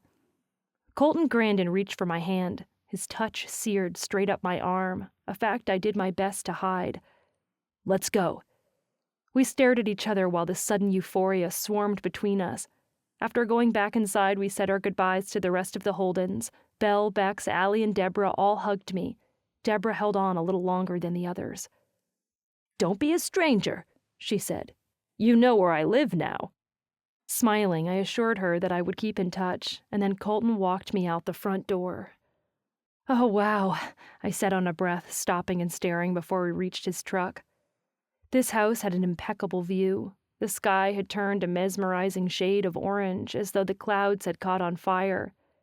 He walked me to his truck and got my door, and didn't mention anything else about the road trip the whole short way. I was gobsmacked. There was another word I rarely used but seemed fitting. Was he for real? Part of me didn't want to trust him. This isn't a trick, is it? I asked as he backed up toward the dirt road that would lead past the townhouses and out to the street. No trick. That was a brief response. Too brief. You're not going to back out on me, are you? I said. I can't afford to get my hopes up and have you pull them out from under me. He had no idea just what an emotional risk even wanting this trip was for me. Not backing out, he said, rolling past the townhouses. The crew was gone for the night and the site was a little too empty. Don't you get second thoughts on me now. Where will we go? Where the road leads us, he said.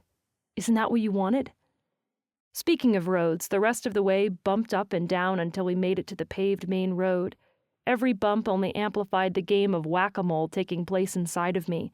My hopes were the moles, and every time they popped up, doubt dodged in with its hammer, smacking them down again. Colton took it slow through Bridgewater. He pulled up the alley behind the Mercantile and stopped at my house. I kept my hand on the handle and stared down at the leap out of his truck. And it was a leap. The guy had this thing jacked up. What's wrong? He asked. I just feel like we should set a few things straight. Go ahead, then. He shifted into park. Lay them on me. I swear someone was playing ping pong inside my chest. We're going as friends, right? I mean, he held my hand a few minutes ago, but that was a friendly gesture, wasn't it? Friends. He said it like it was a 4-letter word in church. Come on, was he going to make me spell it out? You don't have any other... I couldn't bring myself to say intentions, but he wasn't planning on getting anything from me, was he? That was reserved solely for marriage, buddy. I'm not going to sleep with you. There. It had to be said. Whoa, he said, lifting his hands away from the steering wheel. His face rivaled the red heels I hadn't yet unboxed. I didn't expect you to. It's just, we're going to be staying wherever we're staying on this road trip for a week. I just wanted to make sure you didn't have any ideas. Colton stared at his hands for several moments and then shook his head. There it was. I knew better than to get my hopes up. I'd just have to take the trip on my own. I have no plans to steal your virtue, Miss Natalie, he said, cutting into my thoughts. Frankly, I'm insulted you'd think I'd do anything like that. You mean you don't want to steal my virtue? I couldn't help teasing him just a little. I'd made him squirm. He narrowed his eyes and rubbed a hand across the scruff on his jaw, but he didn't tease back. He leaned toward me, hammering into me with that all-too-serious stare he had. Not until we say the vows and there's a ring on your finger and mine. Until you take my name. And since we're not to that point, you have nothing to fear from me. Jesus is my homeboy, Nat. I care about his opinion more than I do anything else. And he said save it for marriage, so that's what I'm doing. You can trust me. I'm a man of my word. I love that he just referred to Jesus as his homeboy. It was the kind of goofy thing a man like Colton might say. He was really good at making awkward and cheesy, still be awkward and cheesy, but sound legit, too. And there was no second guessing in that explanation. He wasn't backing out. He was really doing this? I held his gaze 10 seconds longer. 10 seconds. That was long enough for conscience to kick in. Wasn't that how the saying went? Or was that courage? Maybe the pause was for me instead, to grapple my 10 seconds of courage. Okay, I said when he still didn't back out. Thank you. Sorry that got a little straightforward there. Do you still want to go with me? I had to be sure. I couldn't move forward with him from here until then. I wouldn't have offered if I didn't. And besides, no worries. It's a fair question. Traveling implies sleeping. But trust me, sweetheart, we'll be getting separate rooms. Separate rooms, I said, trying to act unruffled by the fact that he'd called me sweetheart. I wasn't sure why the notion made me feel like one of those kid toys where once it got turned upside down, all the colored bubbles began to chug through little contraptions to get back to the other side. How about South Dakota? He said. Mount Rushmore. You ever been? It's not in Utah or Idaho, so that's a no. The prospect got me excited. I hadn't included it in my Anywhere But Here binder, but what did that matter? I'd get to those other places one of these days. I went there when I was a kid, but haven't been back since. Jackson Hole is on the way, so I was thinking maybe we could stop there. Maybe hit up Yellowstone on our way back?" "Yellowstone," I said on a breath. I'd gone as a kid, but it'd been years. Yet another section in my binder was dedicated to that particular national park. There was so much more to it than many people realized, including me, hence the research I did on it. "What do you think?" he asked. "You'll get some time to think, to hang out with yours truly, in separate rooms." My mouth twisted. This was so sweet of him. He was giving up so much for this.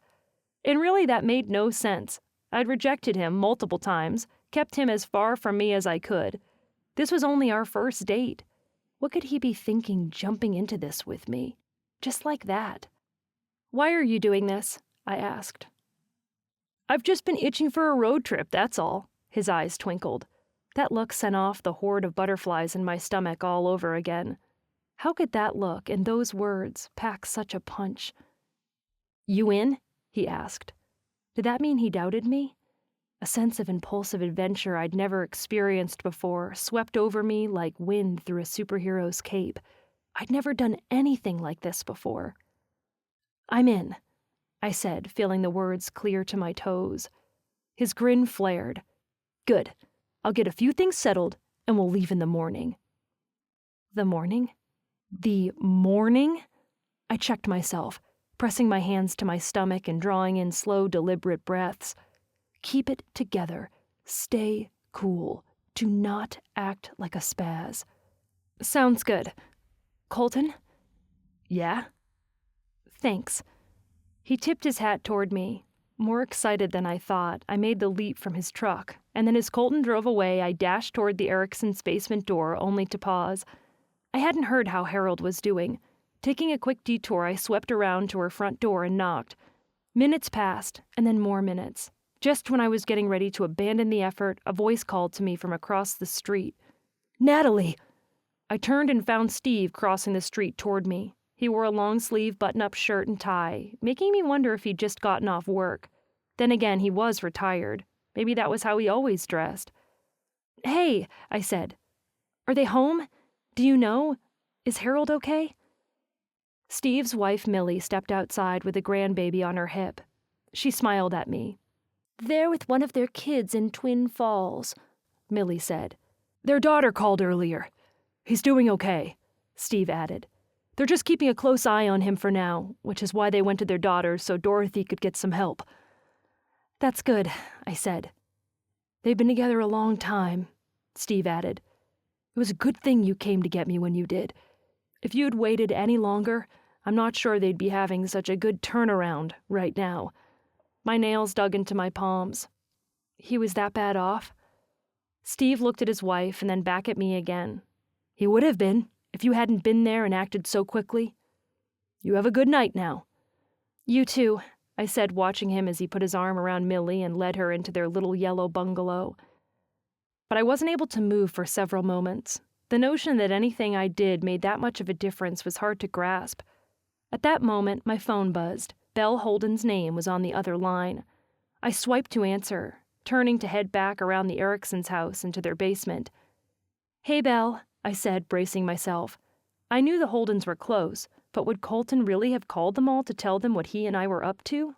Already? Besides, what was she calling for? We were friends, but we weren't that close. Then again, we had connected when she'd helped me during the mud incident. "Hey," she said. "I know we didn't get the chance to talk much earlier, but I just wanted to say how good it was to see you tonight. Mom Holden can't stop talking about how nice you were and how much she loved that you stepped in to help her. I think that meant a lot to her." My defenses lowered. She was talking about Deborah. That was safe ground. "She's so sweet," I said. "She is.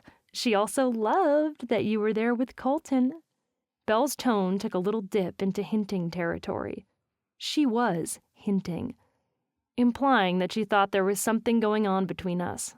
Wasn't there? Traveling together was kind of a big deal. In that moment, I wanted to open up to her. I wouldn't call my mom and tell her about my plans, or my own sister. But Belle? She wasn't like Emily Stone. If I were to call and confide in Emily Stone about my trip, the whole town would know all about it before we left. I liked Jo, but even though we got along great and had fun together on the site, She didn't feel as comfortable to me as Belle did. "Yeah, that was our first date," I said. Belle squeaked. "So I was right?" My smile had a mind of its own. "You were right."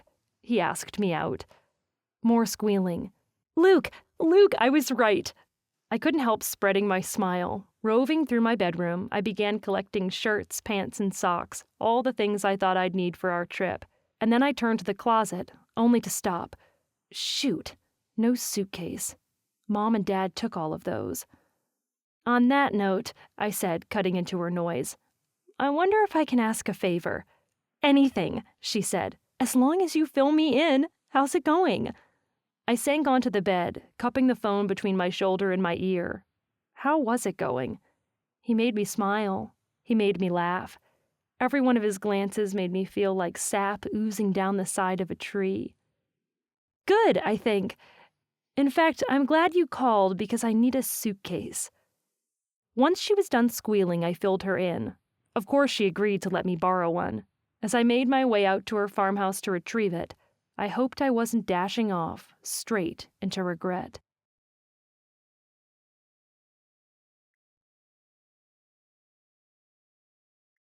Chapter 15. I wasn't sure I'd ever gone to Belle's farmhouse this much in all my life. This trip made 3 times in just as many weeks. Belle was cheerful enough when she handed me a silver roller suitcase to use. "Have a great time," she said. "I want to hear all about it when you get back." I went home and laid the suitcase open on my bed. My Anywhere But Here binder sat where I'd left it the other night on the coffee table in front of the couch. It didn't matter where I went, roaming from my room to my bathroom for toiletries and back again. It felt like the binder stared me down. "Don't look at me like that," I told it as I carried my travel-sized toothpaste into my room. "I'm not cheating on you. Just because this trip isn't one I planned out, it doesn't mean anything. It's amazing that I'm going at all." And with Colton Holden, who would have guessed? Once I got my suitcase all set except for what I'd wear tomorrow, I moved to the kitchen for snacks, only to come up empty-handed. A few ideas swarmed in my brain. I'd have to stop by the Mercantile for some snacks and lunch items. On that note, I texted Colton. Me. "I'll plan some food for us. We'll eat out for dinners."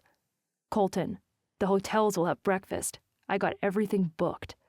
He did? Already? This road trip was legit. Me. "That was fast." Colton. "So is Google." Winky emoji. I rested my hip against the counter, unable to clear the glee from my face. I was in complete disbelief. This felt more daring than anything I'd ever done, and I'd wanted daring. I'd wanted a change of pace. It felt so much better than taking off on my own. Colton Holden was going with me. Another text came through, not from Colton this time, but from Joe. Joe. "I got into ISU." Me. "That's great." Joe. "Want to celebrate? Some friends and I are going to the Elkhorn this weekend." This weekend, my insides were doing the floss. I was going to a land far, far away this weekend. Me. "No thanks. I'm going out of town for about a week." Joe. "Where to?" Me. "Mount Rushmore." With my boss. I didn't exactly consider him my boss since technically I worked for Bryce, but it was close enough. Joe. "Fun! You going with family?" I'd known the question would come, but I wasn't ready to answer it. Me. "With a friend." Colton was a friend, I knew that much, but from the way all my internal organs were thumb wrestling, I suspected he was more than that, and I wasn't sure if I was ready to explore that or not. While Colton's truck was the most comfortable vehicle I'd yet ridden in, I felt anything but relaxed. And it wasn't because we'd just left Bridgewater behind. It wasn't because we were driving 80 miles an hour down the freeway. It wasn't even that I was nervous to finally plunge into a new destination I had yet to add to my binder. It was because of the handsome cowboy sitting behind the wheel. He made me so nervous. I couldn't seem to sit still. My feet bounced. My fingers drummed on my knees. I folded my arms, then I unfolded them. What did I usually do with my arms while I was riding in someone else's car? I never had to worry about it. But now? Now it felt like any landing place they took wasn't right, like my discomfort was more than obvious. I knew I was only making it worse by fidgeting so much, but I didn't know what else to do. "Everything okay?" Colton said, eyeing me. Or at least I thought he was eyeing me. He wore a pair of sunglasses that gave him a darker edge than he usually had. For some reason, those puppies only emphasized just how cutthroat his jawline was. What was it about hot men in sunglasses? It gave a man such a fierce look. It cranked my pulse to Mount Everest heights. "I'm fine," I lied. "Really?" "Really. Because if you want, I can get off on this exit and head right back." "No," I said too loudly, darting my hands in his direction. We'd already made it this far. No sense in turning around. His smile made an appearance. "All right, then, if you're sure." I didn't know how to say it, so like an antsy horse just put out to pasture, I went for it. "This is weird. Is this weird?" "What's weird?" He kept his attention on the freeway, angling the car into the fast lane to pass a semi. "This," I said, watching the barren Idaho landscape fly by. Things were mostly flat, covered with weeds or fields. A new way station for trucks had been built, and several semis are pulling off to do their duty. "You and me." "Why is it weird?" The sound of his blinker was the only noise between us as he made it past the slowing semi and returned to the slower lane to allow another pickup to pass us. My fingers pulled at themselves, as though they thought each other was made of clay. "I guess I wasn't sure what to expect from this trip, and you're acting so cool about everything." He acted so chill and collected, with his jeans hugging his thighs in ways I couldn't ignore, with his hands on the wheel, with his sunglasses and hair sweeping up over his forehead, like he was the epitome of sexy calm. Meanwhile, inside, I was like a kid at parties who had too much sugar and couldn't contain themselves. "I'm acting cool because this is. I like you, Natalie." He slid me a look. "You're awesome, and I think you're fun to be around." Oh. This time the sugar-fed kid busted out a pair of maracas and shook them like a fool while dancing on top of the desks. "Does that help you relax at all, unless there's something else making you act like a trapped badger?" He smiled, his attention returning to the road. What was I, 6 years old? Why should I be geeking out over the fact that an attractive man just told me he liked me? "I'm fun to be around?" "Yeah, especially right now." He grinned at me. He didn't say it outright, but I knew he'd noticed my discomfort, and he was laughing inside about it. I had the urge to do something else, juvenile, to poke at him. See how fun he thought that was. Instead, I folded my arms. It was time to contain those puppies. "We're just driving right now," I said. "That's my point. We don't have to do anything fancy. Your company is enough for me, and I'm looking forward to more of it on this trip. So kick back, relax with me, Nat." "Sure, relax. With him?" "How about some music? What kind of music do you like?" I glanced into the side view mirror as I considered what to tell him. The road literally stretched behind us, and the phrase, "let's put some road behind us," had a new meaning. As far as his question went, nothing came to mind. What kind of music did I like? He was tying me into knots. "You're going to make me pick?" I asked, deflecting. "Sure. I like to listen to something while I drive, something we can sing to." This was new. "You sing?" "Only when no one can hear, because believe me, it ain't pretty." He flashed that grin at me again. This man was sunshine to my heart. I didn't realize how tense I was until I allowed my shoulders to relax. His words were soothing. "I like you, Nat." As I heard his voice replay in my mind, I breathed easier than I had since we left town. Deep breaths. Slow. Regular. It was easier now because the truth was, I liked him too. I was glad he mentioned music. This was a fairly safe topic. My elbow rested on the console between us. "Let me guess. You listen to country. Can't drive a tractor without it. But this trip isn't for me." Aw. Wait a minute. He meant this trip was for me? Just how many calls was he going to let me make? It was time to test the waters. "So if I said opera, you'd listen to it?" He shrugged. "Why not? Is that what you like?" He was serious. Either that or he was agreeing just to give me a hard time right back. Colton reached for the massive screen in the center of his dashboard, tapped and gave a command for opera. The robotic voice responded, and then music poured into the cab. It was orchestral and flowy, and soon a high-pitched soprano started singing in what I suspected was Italian. "I wasn't serious," I said. "I was. This is what I pick every time." Liar. Colton then took me by complete surprise when he lifted a hand, like he was singing an aria on stage, and began belting mumbo-jumbo in a falsetto tone at the top of his lungs, complete with outrageously forced vibrato.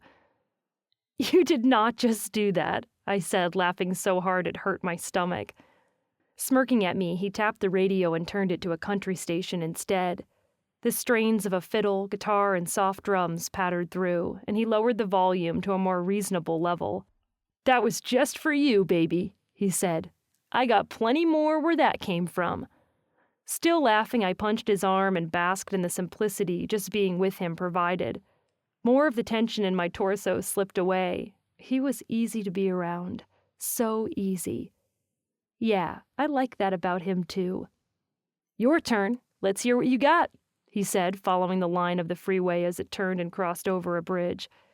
The intro from Josh Turner's Would You Go With Me strummed through the cab. I settled into my seat, glad he'd started with this rather than something sung by a woman.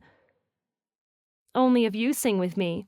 His response was the lyrics. He started in, then I joined. He cranked up the volume once more, and as we passed another semi and took the necessary junction toward Pocatello, we gave the song all we had, so that by the time it ended, I was laughing again. Several more songs came on, a few I didn't know, but Colton sang along to them, and I enjoyed hearing his tenor more than the song itself. Eventually, the singing died down. I retrieved my book from my backpack. While I was normally a romance novel kind of gal, I wasn't afraid of a bodice ripper or two. I decided to bring something a little milder. I didn't want Colton to see the shirtless guys that usually ornamented the books I read. This one was a pirate fantasy romance about a princess whose people were dying, and so she traveled to a land of magic to find a cure, only to be forced into wedlock to a smoking hot pirate. It was another favorite series I hadn't read in a few years. Several hours passed as I turned pages.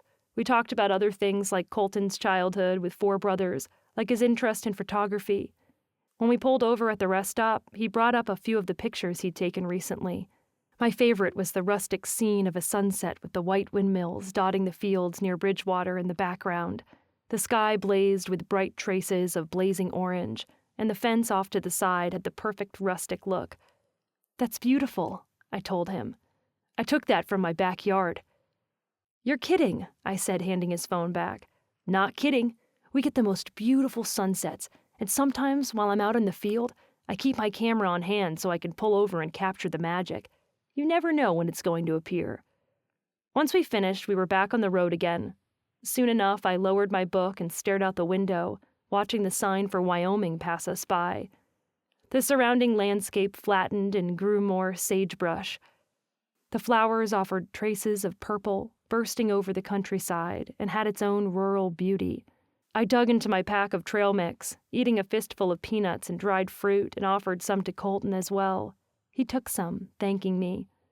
We drove in silence for a little while until the conversation picked up again. "Have you been able to talk to Bryce yet?"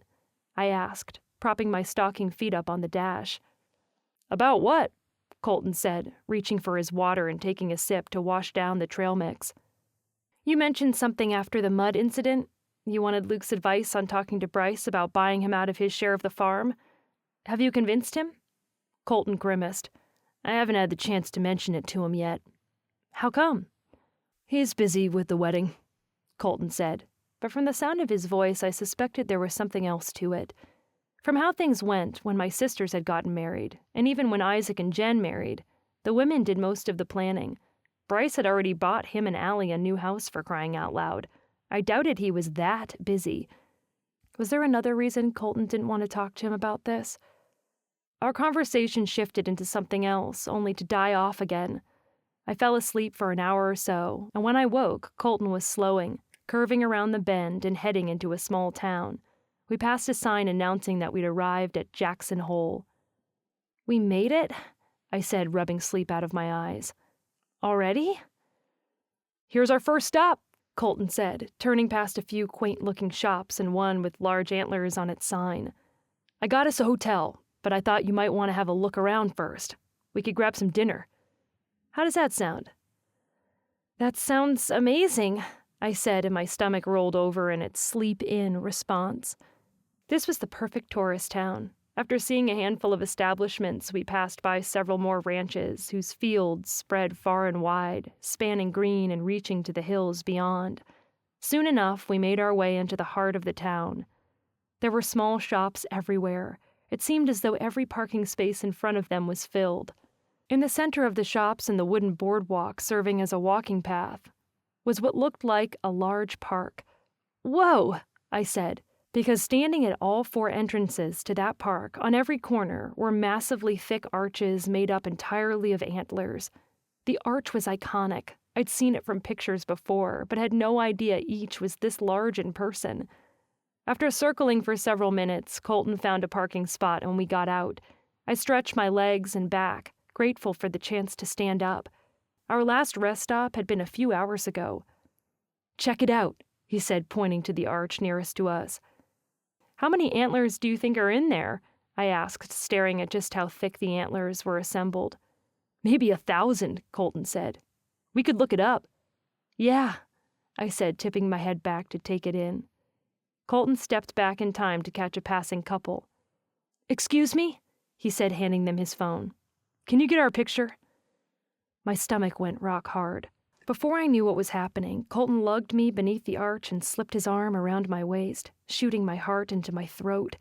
His fingers resting on my hip may as well have spikes on them. I could feel them through my shirt. It wasn't exactly unpleasant. I just went rigid. It was like the beginning of our trip all over again.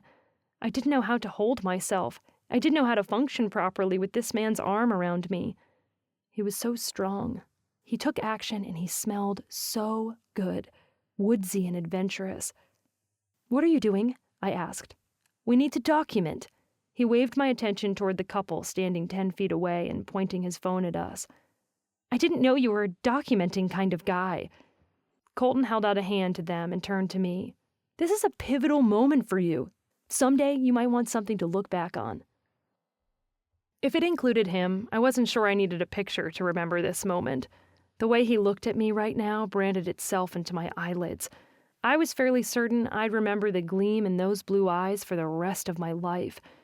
Somehow I managed a breath and a nod. I settled myself in, allowing him to hook me closer to his side. My fingers found his, and I was so surprised when he wove his through mine. My smile came naturally. "There you go," the man holding Colton's phone said, stepping closer and handing it back to him. I'd forgotten how to move. Now that I'd had his arm around me, I didn't want to go another step without it. "That's a great picture," Colton said, looking at his phone. "Let me see." He lifted his arms, hefting the phone out of my reach. My fingers went to his sides, and I was completely elated when a little giggle escaped. From him, for the record, not me. "You're ticklish," I said, delighted. "That's confidential," he said.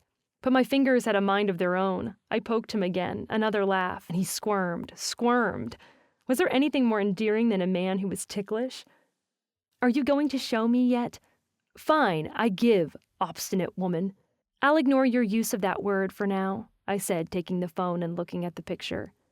The man who'd taken the shot had trapped it perfectly, keeping the antler arches at just the right position to frame us in. I loved the sight of Colton and me, of his fingers looped with mine on my stomach. I touched the same spot, remembering his hand and feeling the little flip in my stomach all over again. "This place looks good," Colton said, taking his phone from me and gesturing to an establishment with a wooden sign. "Edna's Barbecue?" I said, reading it aloud. "I'm down." "Lead the way." Colton gestured for me to precede him inside. The air was cooled, and the scent of smoked meat and barbecue sauce mingled in the air and stirring my hungry stomach. Minutes later, the receptionist welcomed us, seated us in a small booth facing a narrow stage, and a waitress was there with our drinks. I picked up one of the menus, peeking over its contents. Looking up, that was when I noticed just how rigidly Colton's fist was on the table. In fact, his whole body was rigid. His jaw was tight, and he directed his gaze toward a pair of men sitting near the bar. "What's wrong?" I asked. Did he know them or something? How random would that be, to run into someone all the way here? His expression could rival a crowbar. "I do not like the way that guy is looking at you." My eyes scaled the establishment. Couples sat together at tables and booths. A waitress stopped to set a newly filled drink on someone's table. Another pair of busboys was clearing a table. And there at the bar, a man sat on one of the stools with his head angled in our direction. He had a large mole near his mouth, and he rested his elbow behind him and smirked, tipping his hat at me the minute our eyes caught across the room. Sweat prickled along my hairline. He's not looking at me.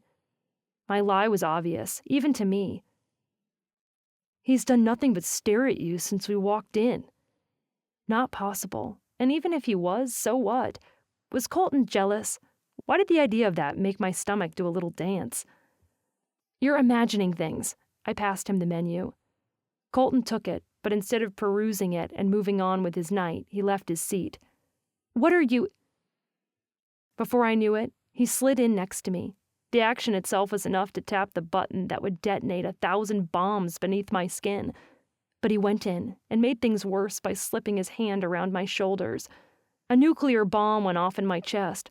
We're talking alarms and everything. The possessive act shouldn't have been this attractive. It shouldn't have sent all my nerve endings into hysteria, leaving them scrambling for an exit like a frantic group of people who just found out the building was on fire. The smell of his body wash should be illegal. It was musky with a hint of spice, and it swirled right into my stomach. And don't even get me started on his thighs brushing mine beneath the table. "What are you doing?" I asked under my breath. "Sending a message." He glared at the man across the room.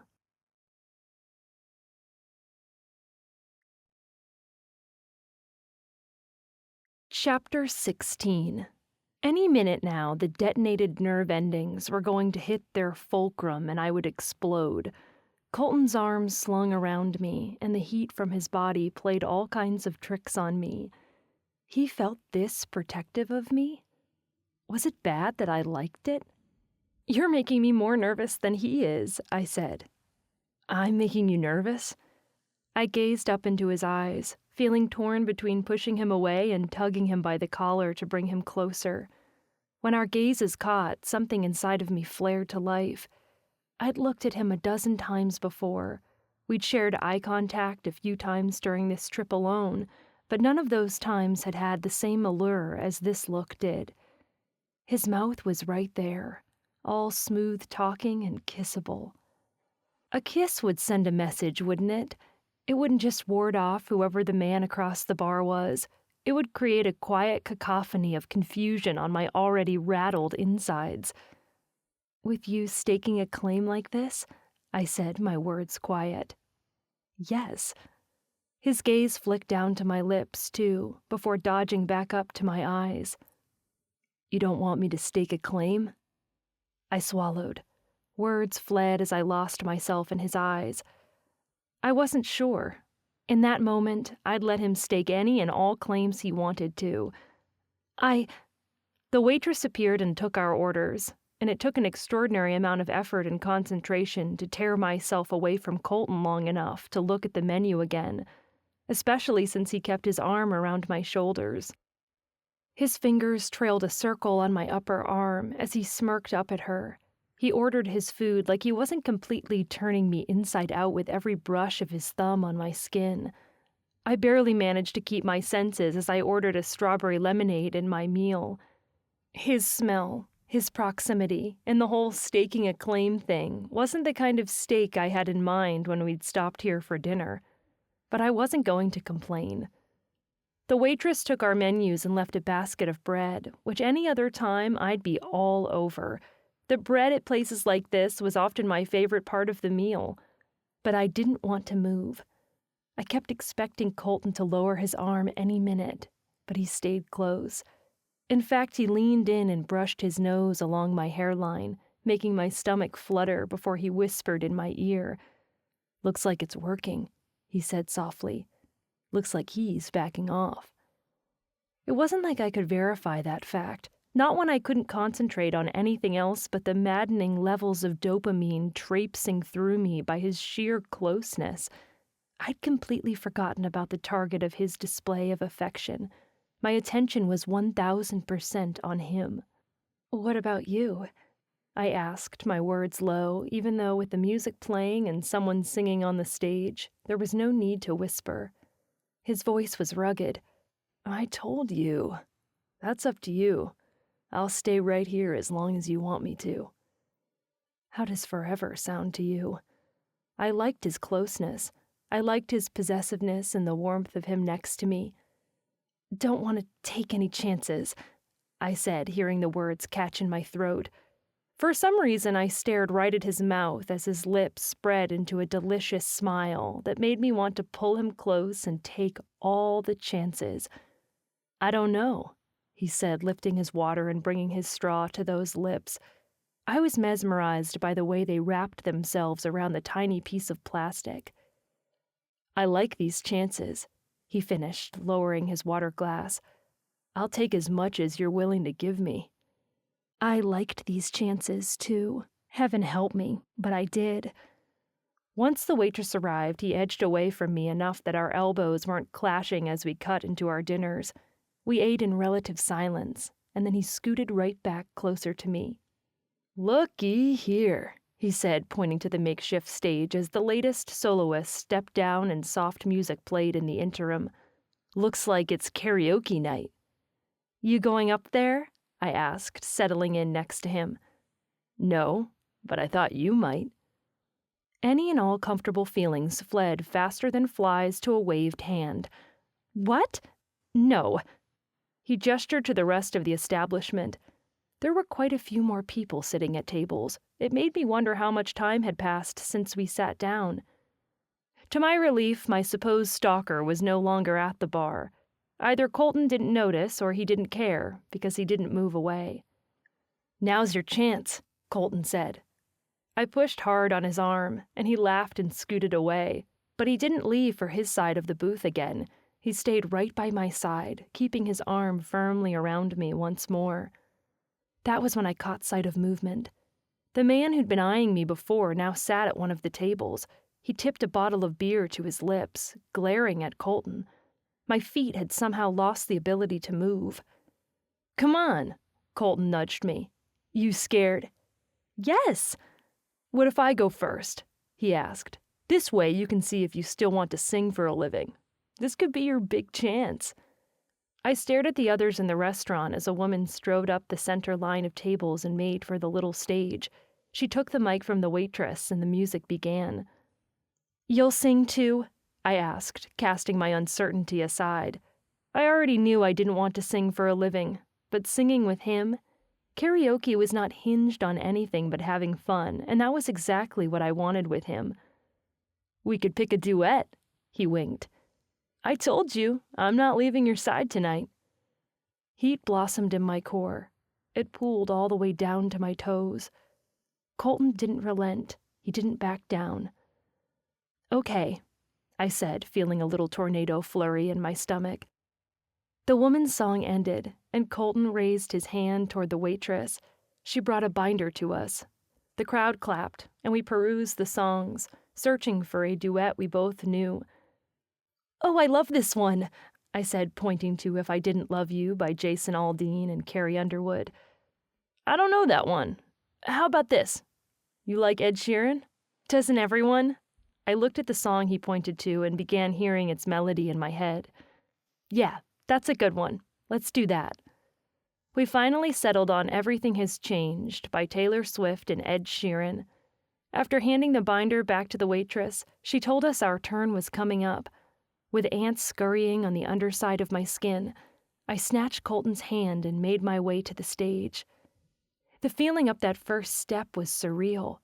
It wasn't like this was a professional stage or even a full-sized one, considering how this took up only a small portion of the establishment's east side. Be that as it may, it was a stage, and I was on it. The lights in the restaurant were dim, but a spotlight blared at us.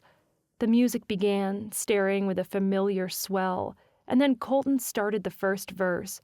reading from the lines moving slowly on the teleprompter in the corner. His voice was resonant and husky, as deeply pleasant as a newly discovered cave. He gave me a little nudge, and then I joined in for the second verse. The words struck me a little more than I liked, especially as my eyes caught Colton's. Everything had changed. We'd only been on this road trip for a day, and already being around him was doing something to me. He'd already torn down the barricade around my heart, and now it was almost like he was gearing up to take his own defenses there instead. To protect me, just like he had against the man, who in all honesty would probably have kept his distance regardless of which side of the booth Colton had been sitting on. I did want to know him better. Just like the song said, every time he did something sweet for me, like opening my door, like listening as intently as he did, like swooping in to save me from potential creeps in the bar, little by little he was wearing down every single reservation I'd put up since Jensen had shattered me. I sang my heart out, and I felt more alive standing on that stage with him than I had in months. He was awakening parts of me that I thought had died. Turned out they'd just been hibernating during the winter. Colton was my spring. He was reviving the dormant plants, encouraging new growth, bringing things into bloom. I've always loved fall, but spring was suddenly my favorite season. Once the song ended, and those in the restaurant clapped for us, I grinned. When I looked at Colton, he grinned back. The moment coursed through me. It was a defining kind of thing, something my mental camera captured, something I knew I'd hold on to. Colton tilted in, slipping his hand around my waist. The scruff of his cheek brushed mine as he whispered, "You're changing me." I met his gaze, and it was like the rest of the world blurred, like everything faded but him. Heady, exhilarating desire plowed into the barricade, tearing more of the stone away, hammering at the door to my heart, and I felt a few more pieces crumble. "Let's move off the stage," the waitress said, standing at the stage's edge. She carried an empty tray with one hand and gestured toward another table with her other. "It looks like we have a new taker." The crowd clapped, and Colton tipped his hat, took my hand, and led me down as the three waiting women giggled their way up to take our places on the stage. I stared at the restaurant, at the table we'd shared, and it was as though I could see the tangible evidence of this newfound exhilaration coursing through me. I'd sung, in front of people, with Colton. The waitress announced the next karaoke takers. The growing crowd clapped and cheered for them, and Colton tilted closer to speak over them. "You ready to get out of here?" he asked, clapping as well, because it was the thing to do. "Is the hotel far?" I asked, searching for the exit. I needed some space to myself. I needed to process just what was going on. I swore I'd never let a man into my life again, but Colton, we weren't even 2 days into our road trip, and he was changing my mind like a rush of wind blowing a weather vane in the opposite direction. He was redirecting everything, and I wasn't sure what to make of it. "I don't think so," he said. "GPS says it's only a couple miles.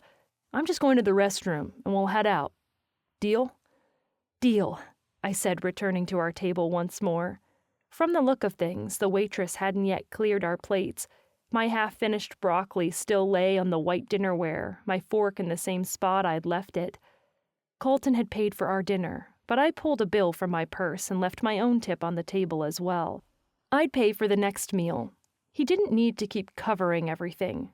I also made a mental note to pay him half for the hotels. "That was some singing," a voice said, cutting into my thoughts. I looked up from the spread of our dirty dishes and the bill I'd just left on the table, and my heart seized. The man with a mole near his nose, the one who'd been staring at me from the bar, slid in at the end of the bench, trapping me in. My heart rose into my throat. And while Colton smelled amazing, this guy didn't. The scent of alcohol wafted from him, twisting my dinner in my stomach and sending me on alert.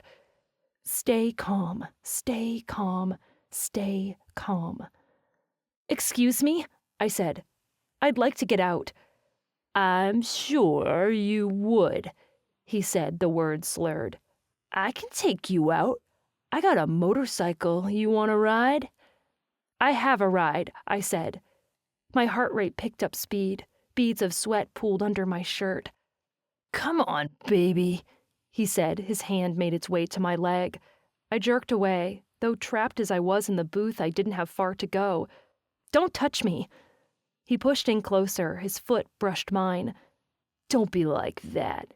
Your date left you all alone. I can take good care of you." "No," I said. "You need to leave." But my head was blanking out. I'd honestly thought I was capable of handling myself. But in all honesty, this was terrifying. My brain was shutting down. I couldn't think. My arms moved instinctively. I shoved the man back again. To my surprise, he yanked back, or rather he was yanked back. I worked up the courage to scream, but it lodged in my throat. The man was pulled off the bench completely. He stood at the end of the booth. His attention was no longer on me. Colton gripped him by the shirt. "I think the lady told you no." Colton's face was livid. Patches of red climbed up the sides of his throat. The man shrugged, catching the attention of others in the restaurant. My vision was blanking. I was too overrun to think. "She didn't mean it." "She did," Colton said, shoving him against the pillar at the end of our booth. "And I mean it too. Get away from her. You don't get to touch her." The man shrugged out of his grasp and reached for me. My voice made an appearance. I shrank back, avoiding the touch of his hand. In true cowboy fashion, like we were in a bar scene from a John Wayne movie, Colton cocked his fist back and landed it in the man's face. A commotion broke out. The waitress screamed. Couples bolted from their tables. Men moved in, ready to join the fray. And I felt like Leah Thompson in the scene from Back to the Future, when Marty's dad finally finds his courage to defend his mom and knock Biff out in the parking lot. George McFly bent down and offered his hand to her, asking if she was okay. She was starstruck in that scene. That was me right now. I was starstruck and terrified all at once, but I was sure of one thing. I was okay now that Colton was here. He took my hand, helping me as I slid out of the bench. "Oh my gosh, Colton," I said. He clutched me to him, holding me close. I was surprised to feel him trembling just as much as I was. "Are you okay?" he asked. Before I could answer, the waitress recomposed herself as a bulky man wearing a black button-up shirt with the Edna's Barbecue logo on the sleeve approached. "You need to leave," the man said. "We don't need trouble here." Colton slung his arm around my shoulders and glowered at the man in the shirt. "You don't have to tell me twice." Keeping his eyes on me, ignoring the scads of eyes turned in our direction, he led the way out into the warm night. A cricket chirped somewhere nearby. "Are you okay?" he asked again the minute we were outside. Colton pulled me to the side of the restaurant and faced me, taking my face in his hands. He held me so gently, so carefully. "I'm sorry I left you alone." This was a little ridiculous. I placed my hands on his. What was I supposed to do, come into the bathroom with you? Colton didn't answer. His brow hardened, and then we walked in steely silence all the way across the boardwalk's planks and back to where he'd parked his truck. Surprisingly, even though the sun had gone down, the streets were still just as busy as they'd been before. My heart didn't seem to know how to slow down. I was still so on edge, imagining all the ways tonight could have gone. He'd been right. That man with the mole had been watching me. What if I'd gone outside on my own? What if something worse had happened? I nestled in deeper against Colton's side as we approached his truck. He helped me up into the passenger seat, made his way around to the driver's side, and then he drove with a white-knuckled grip on the steering wheel. None of the scenery registered. I was still so lost in my thoughts and prayers of thanks I sent in worst-case scenarios. As if in a blur, we pulled into the hotel and carted our luggage to check in. After receiving 2 keys, we stopped at the door to my room first. Colton didn't give my key to me. Instead, he swiped, waited for the light, and turned the handle. Propping the door open with his foot, he strode in, carrying both my suitcase and his. What was he doing? I was pretty sure he'd just checked in for 2 rooms only a few minutes before. His words from before played back, though. I'm not leaving your side tonight. Was he sticking to that, even now?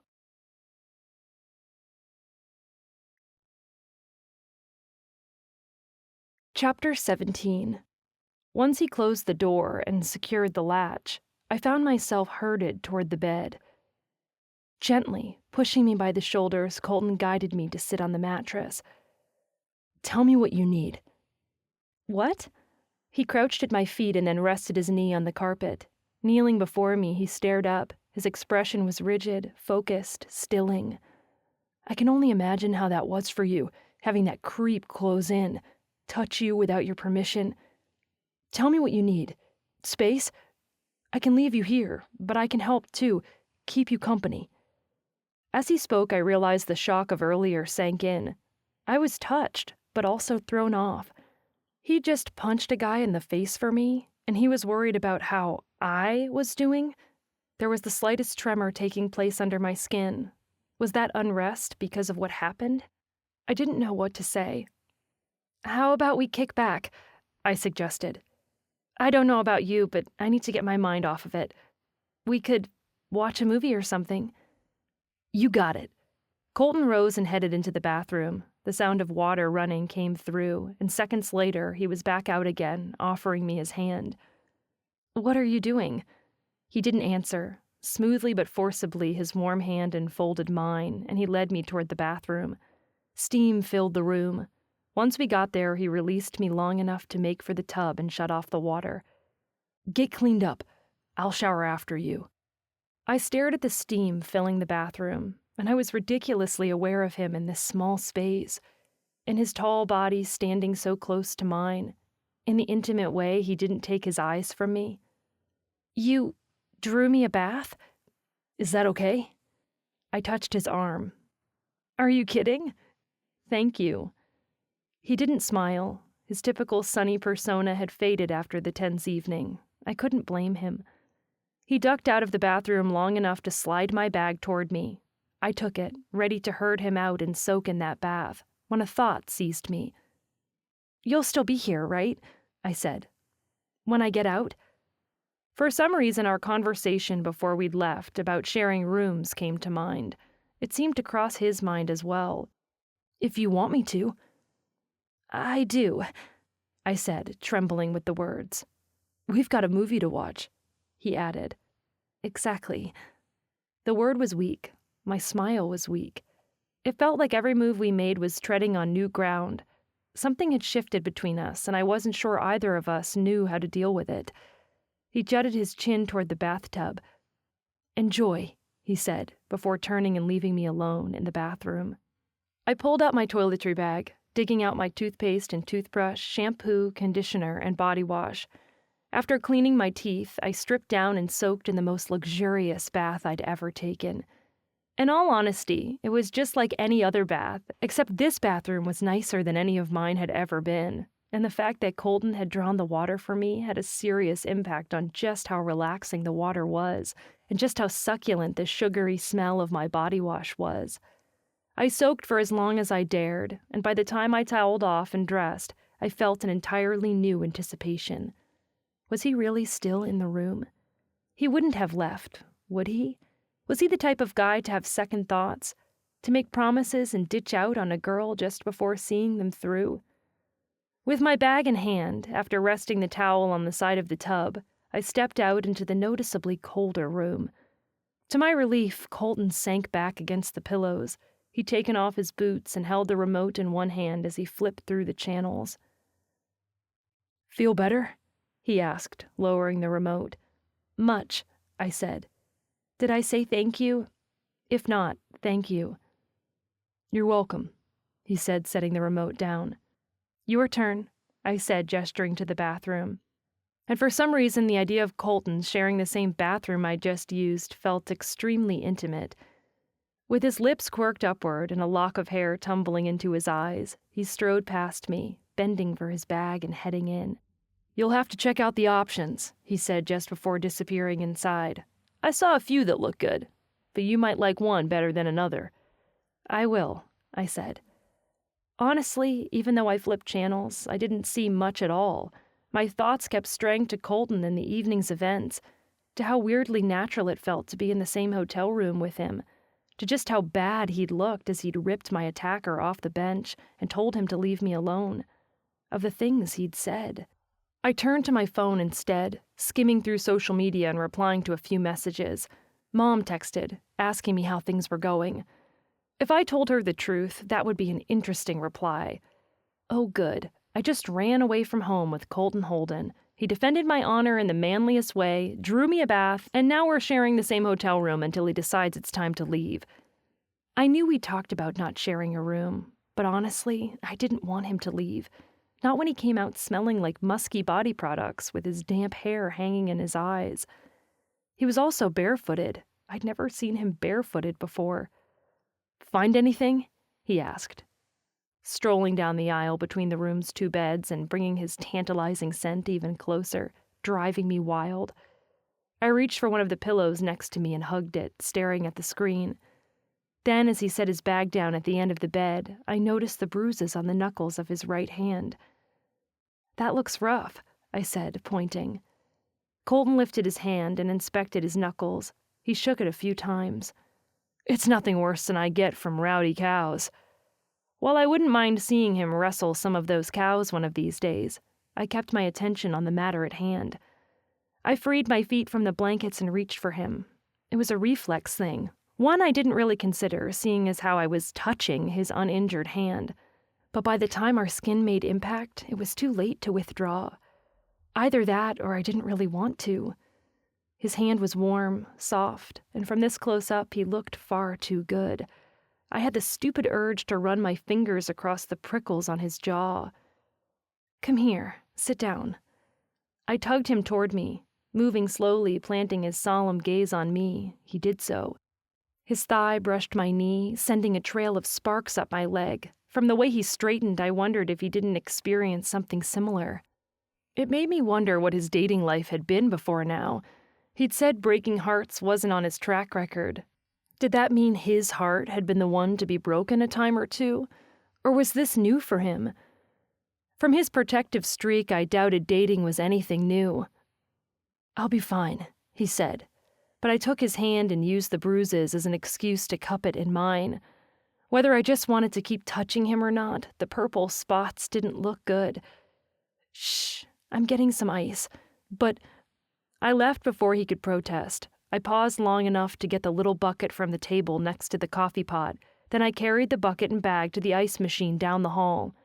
Once it filled, I made my way back to the room, knocking, thrilling when Colton opened the door for me once more. Neither of us said much at all. I wasn't sure what kept him so quiet, but for me, it was a plain old not knowing what to say. Since the silence didn't seem to bother him, I sat on the bed beside him. Even though we both knew he was fully capable of placing his own hand in the ice bucket, he let me lift his arm and do it for him. I stared at the muscle roping his forearm, at the way his vein made a trail to his wrist. He flexed his hand, wincing as his fingers delved deeper into the ice. "How's that?" I asked, keeping my hands around the bucket, which was positioned between us. "The truth?" His voice was a rumble deep in his chest. I braced myself, unsure of what he was going to say. Was he going to tell me he was sorry we'd come at all? "Only if you want to," I said. He removed his hand from the ice, flexing his fingers a few times before lowering it back once more, and then moving carefully. His other hand reached for mine, sitting on my leg. My heart became a driving force, stepping on the gas and pushing me up the ramp of a roller coaster. Even though we moved slowly, even though I was only climbing my way up to make the plunge, my pulse still pounded like the exhilarated rush of falling had already come. I was mesmerized by the sight of his well-trimmed nails, of his soft fingertips trailing their way to insert themselves in the spaces between my fingers. Breathing was harder than it should have been. Every breath my lungs attempted pinched in my chest. "Having you here with me? That's great," he said. "The hand?" He shuffled it in the ice. "Not so much." "I'm driving tomorrow," I said before I got swept up in his smolder. Colton squirmed, his hand slipped only a fraction away from mine. I don't know. I held on tighter and pointed to the bucket. You can let your hand rest. You just what? Squeezing my hand, he rested his on my leg. I don't usually let other people drive my truck. I nearly snorted. Was that all? If I didn't think him sliding onto the bench to show his ownership of me was possessive, this certainly was. What was the big deal? It was a truck. Get used to it. You need to rest. Besides, I'm a good driver. As long as there's no mud holes around. The smallest grin took over the corner of his mouth. The nerve. I'll show you mud holes. And even though ice had absolutely nothing to do with mud, it was the closest weapon I had. I reached into the bucket and splashed some ice water at him. Hey, he said, wiping his cheek and looking at his hand as though it was to blame. His gaze flicked to me with hints of mischief before determination settled in. You're not the only one who plays dirty, he said, removing his hand from the ice. He took a handful and splashed it on me in return. I squealed as the cold, slimy cubes struck my throat and slid down into my shirt. That was it. I attacked once more. He deflected, and then we were really in it. My shirt was wet. Splashes of water splotched his shirt. Both of us were laughing, launching ice and flicking water at one another. Finally, still laughing and half soaked, I took the whole bucket and tossed its contents at him. Some ice hit the bed, landing on the pillows I'd been couched against before. But to my complete satisfaction, Colton got a faceful, and if I wasn't mistaken, several cubes slid their way down his shirt, too. Take that. Whoa! Colton paused only a second to wipe the moisture from his face and hold out his arms. Breathing hard, I waited for what he'd do next. That's it, he said, knocking the bucket onto the floor. He took my wrists and pushed me back, pinning them and me to the bed. His hold was surprisingly gentle. His body hovered over me, his knees between my legs. And boy, did I like him from this angle. I melted completely as realization settled over his eyes, as his breathing slowed, as his fingers wove through mine once more, keeping my hands against the bed. Fire coursed through my entire body. He stared at my mouth, and I didn't care that my shirt was wet or that the blanket beneath me had wet spots on it from our ice war. I was ready for this, for him to bring his lips to mine. Do it, I said. Do what? If there was any part of me that was still solid at this point, the husky tone of his voice succeeded at liquefying it. Whatever you're thinking right now, I said, my voice just as soft. I'm thinking. He lowered his body to mine, sandwiching me between him and the mattress. Releasing my hands, his went to my face instead, stroking my cheek with those softly calloused fingertips. Every touch only amplified the desire pooling in me. I wasn't sure I'd ever wanted to kiss anyone as badly as I wanted to kiss Colton. He brought his face closer. His hot breath stroked my cheek, and my longing spiked. I brought my hand to his cheek, feeling the prick of his stubble. I'm thinking I should get to my room, he said, caressing my cheek once more. But he didn't move. Even so, disappointment sank into me hard and fast. I knew better than to get my hopes up. I knew better than to want something with this cowboy. I don't want you to go yet, I said. It might be best. His eyes flicked to my lips a final time before he did the last thing I wanted him to. He rolled off and sat up. My body was palpably alert, listing all the places he'd been moments before, the places he was no longer touching. I pushed myself up as well, fighting the disappointment that wouldn't leave me alone. I made you a promise, remember? He went on, scraping a hand through his hair. I told you I'd be a gentleman on this trip, and I'm broaching non-gentleman territory. He looked at me from under those thick lashes. I realized what he was getting at, and my chest warmed in an entirely new way. Rejection thumbed its way through my body, cooling the heat I'd felt moments before and changing it to something like regret. Here, he'd been so cautious, while I'd been ready to dive right in. To kissing him, mind, nothing more than that. But still, he was right. Kissing Colton just now probably wouldn't have been the best idea. With the two of us alone here, getting carried away would have been all too easy. Thank you, I told him, roping my hair around my shoulder as he slid from the bed. For stepping in earlier, for being a gentleman. I'm still sorry you got hurt." Colton bent for his bag and placed it on the other queen, the bed I'd probably moved to after he left, seeing as how it hadn't fallen victim to our ice fight. "Natalie," he said, and hearing him say my name made my blood spin. "Don't you dare apologize for that idiot." "But your hand, you were hurt." He rested his hand on his hip. "I'd do it again and again if it meant you were safe. I'll keep you safe from idiots all day long." My heart gave a little spur, chugging up to speed. "Have a good night," I said. "You too." He tipped his head in my direction and then took his bag and left the room. Sinking onto the other bed, I stared at the bed we'd been on and its rumpled, water-soaked pillows and blankets. I couldn't escape the feel of him pressing me into the mattress, the sight of his eyes up close, the shape of his lips, and the silent call they'd had for me. It took a little long before I drifted off, mostly because I kept replaying our ice fight, only this time the fantasy version ended with him granting my request and pressing his lips to mine. I nestled into my blankets, leaving the TV playing ever after, softly in the dim room. As I drifted off to sleep, I was sure of one thing. Tomorrow, we were making our way to Mount Rushmore, and I was going to make another play at getting Colton Holden to follow through and kiss me.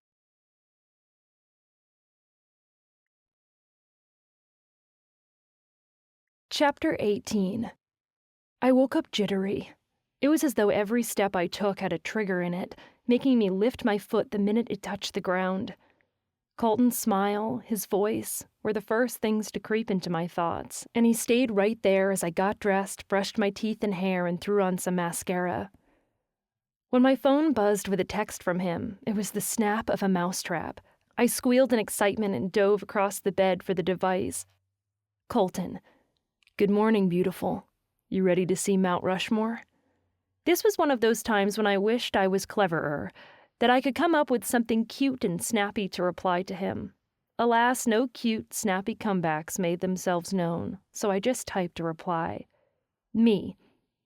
Only if you're ready to let me drive your truck." There. See what he made of that. Colton. Not happening. Me. How's your hand? Colton. Healed. Overnight. It was miraculous. Me. So is my driving. I slipped my toiletry bag into my suitcase and zipped up the side. He didn't reply for several seconds, and I grinned. It was an itchy kind of delightful to see just how far I could push him before he finally gave in. I decided to ease up, for now. Me. I'll tell you what I'm ready for. Colton. What's that?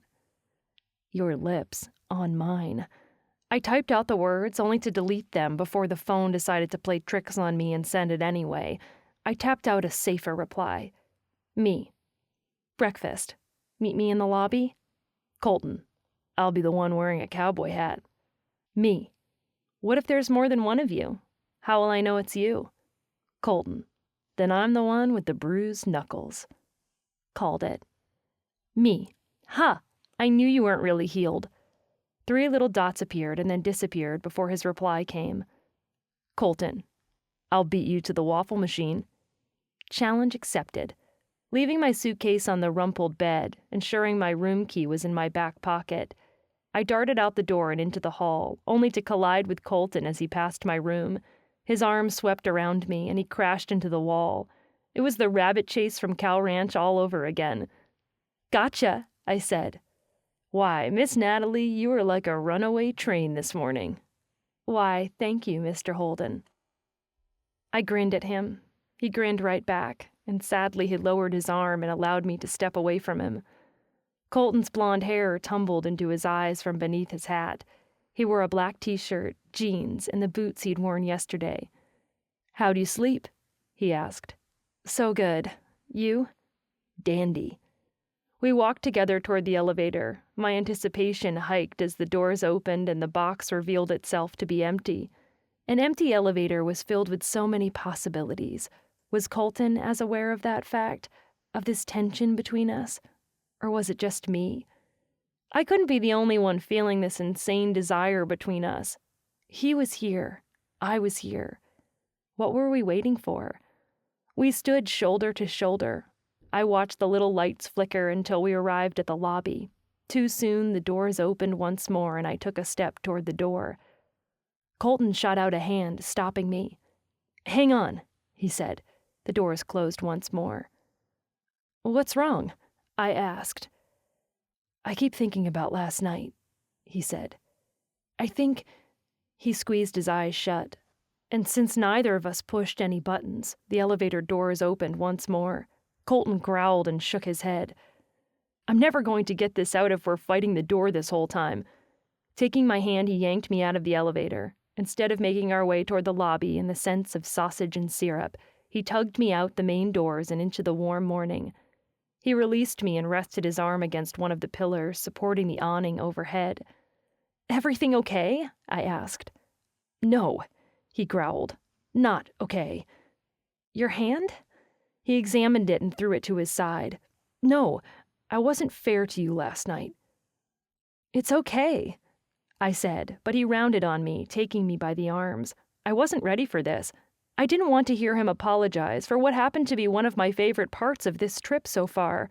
If I could see the underside of my brain, every angle would flash to that moment with him last night, just like it'd been doing since. "I wasn't fair to you," he said. "I wanted to do what was right, but I think I missed the mark completely." So, did he regret pressing me to the bed, or was he talking about something else? "You know, I have no idea what you're talking about." His brow hardened. "I hurt you." My mind swept back through our interactions, the restaurant, his protective gestures, punching my would-be enemy, drawing me a bath, indulging in an ice fight, and pinning me to the bed. Not once in any of those interactions had I gotten hurt. "You did? Didn't I?" he asked. If anything, confusion creased his expression. It was sweet. Had this been eating at him all night? I placed a hand on his shoulder. "Colton, I'm fine." "No," he said, taking me by surprise. "It didn't look that way to me." "I am, though." "I gave you mixed signals. I pulled back when you told me to go for it. I just—" Realization dawned. Was he talking about not kissing me? A little storm erupted in my stomach. I'd had a plan in mind. I was going to wait until we were at the National Monument. I was going to drop a few obvious hints about how that was the perfect place to initiate a little physical contact. I wasn't going to wait that long to get what I wanted, after all. Because if he'd been thinking about how he should have kissed me all night long, so had I. "My guard was down. You were so beautiful. We were in the moment and I got carried away. I never should have—" I stopped him with a finger to his lips. Colton's eyes widened and I stepped closer, pushing him back until he hit the column. "Are you saying you wish you'd kissed me?" He swallowed. "Yes." I trapped my lip in my teeth. "It's not too late, you know. I can get another ice bucket. We can recreate the moment. You can—" His hand slid to my waist. The touch was like the moment in the live-action Cinderella when Ella is face-to-face with the prince on the dance floor, and then he moves in with nothing more than his hand. Her breath catches, her eyes widen, and the entire ballroom and audience waits in anticipation for what he'll do next. Yeah, I was there.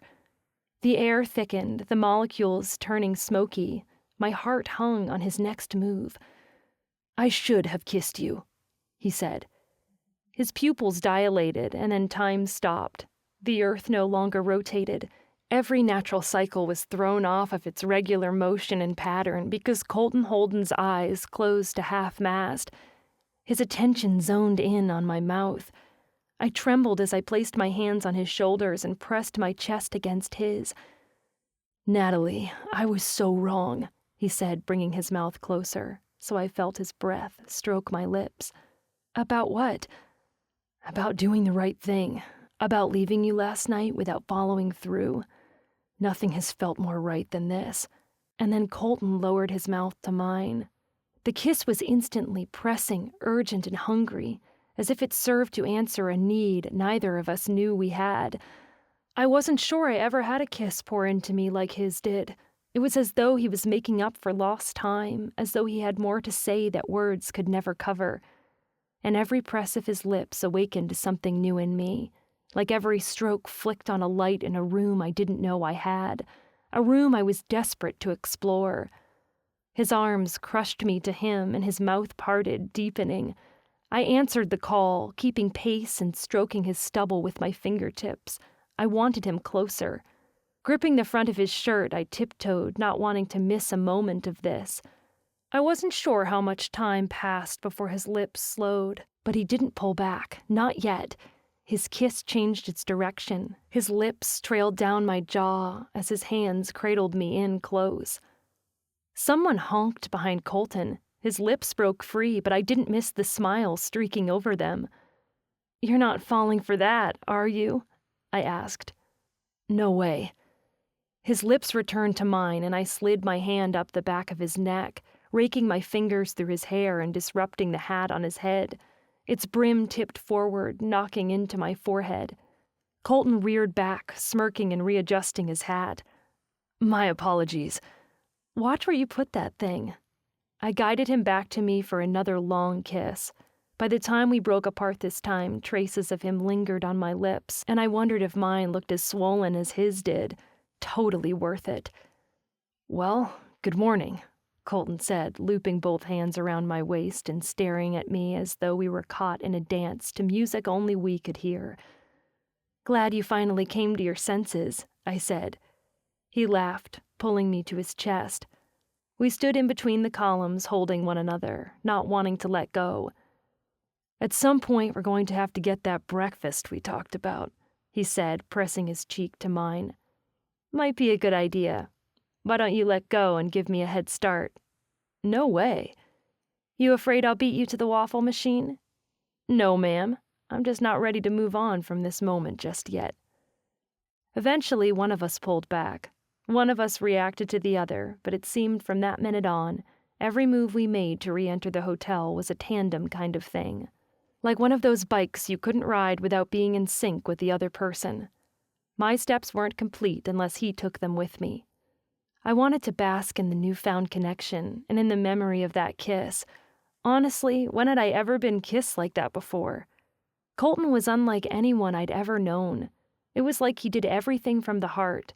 Even his worries that he'd hurt me by not kissing me when I told him to had been entirely heartfelt, which may have been the cause for the reservation I couldn't seem to let go of. Even though I'd opened the floodgate on my heart, allowing myself to try again, I still had a few uncertainties on retainer. Was this too fast? Too soon? Sure, Colton was as attractive as all get out. He was quirky and funny. He had a quiet confidence and concern for my well-being that I found dead sexy, and I couldn't help the way my senses came to life every time he was around. But could this possibly be any different than the last time? Could I risk my heart on him? The other qualm I had with letting him get close to me was the fact that I wasn't planning on staying in Bridgewater. After breakfast, we hit the road, making for South Dakota. He didn't let me drive. I decided to let him have his peculiar preference for driving. And the more miles we crossed, the more certain I was that I wanted more of this. More travel, more leaving my life behind. I tracked the miles we crossed and the sights we saw in a notebook to be added to my binder once we got back home. Those fat red lines on my proverbial map were making an all-new design of my life, and there wasn't any way to erase them. There was no way I could go back to Bridgewater and want the quiet, simple life I knew Colton did. He was so worried about my safety, my well-being. Shouldn't I be the same for him? I was. I cared about him more than I realized from the way he held my hand while he drove, tapping his foot and singing in time to the music coming from his radio. He was so carefree and yet so careful all at once. I didn't want to hurt him either, which meant I couldn't indulge in taking this relationship any farther than I already had. It wasn't fair to him. That thought shredded my heart a little more the farther we went. I'd never seen countryside like this before. The roads on the way to Mount Rushmore were twisty and rugged, coursing through mountain terrain and beautiful forests. That much had been similar to Yellowstone National Park, but the boulders were something I hadn't seen before. "Won't be long now," Colton said, navigating the mountain road's sharp curve. Pine trees lined both sides of the road, and several signs indicated a few different caves we could explore if we wanted. "You never told me what the problem with Bryce is," I said as he slowed behind a long line of cars heading in the same direction we were. "It's just his personality about everything," Colton said, draping his wrist on the steering wheel. "Even though Luke is the oldest, Bryce has the kind of personality that tends to take charge. He likes to have his hand in all the pies. When you started farming—" "It was Bryce's farm," Colton said. "He'd been the one to make the initial investment in the land and the equipment. I added cows to it later, but Holden Farms was his baby, so asking him to give me sole ownership of it now feels like I'm being arrogant. Like you think you can do it better without him?" Something like that. The procession of cars continued to crawl along the road, taking things slow. A turnoff with a sign mentioned Crazy Horse Memorial, but since it wasn't yet finished, we decided not to stop and see that one. Another sign mentioned 16 miles to Mount Rushmore.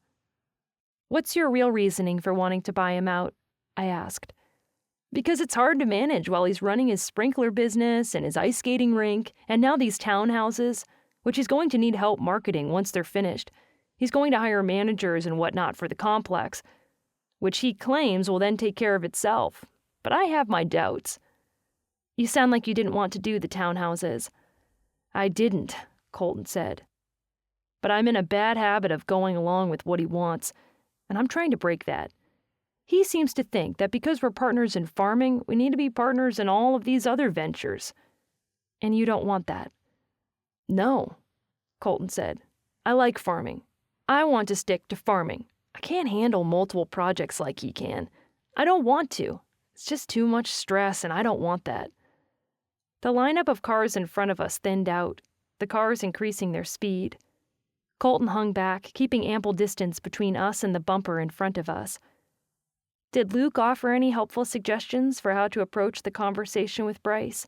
I asked, resting my hand on the armrest just inside the door. Colton scowled out the windshield. "Not really. Luke isn't the greatest at communication. I just thought maybe since he'd resolved a problem with Bryce once before, that he might have an idea that I wasn't thinking of."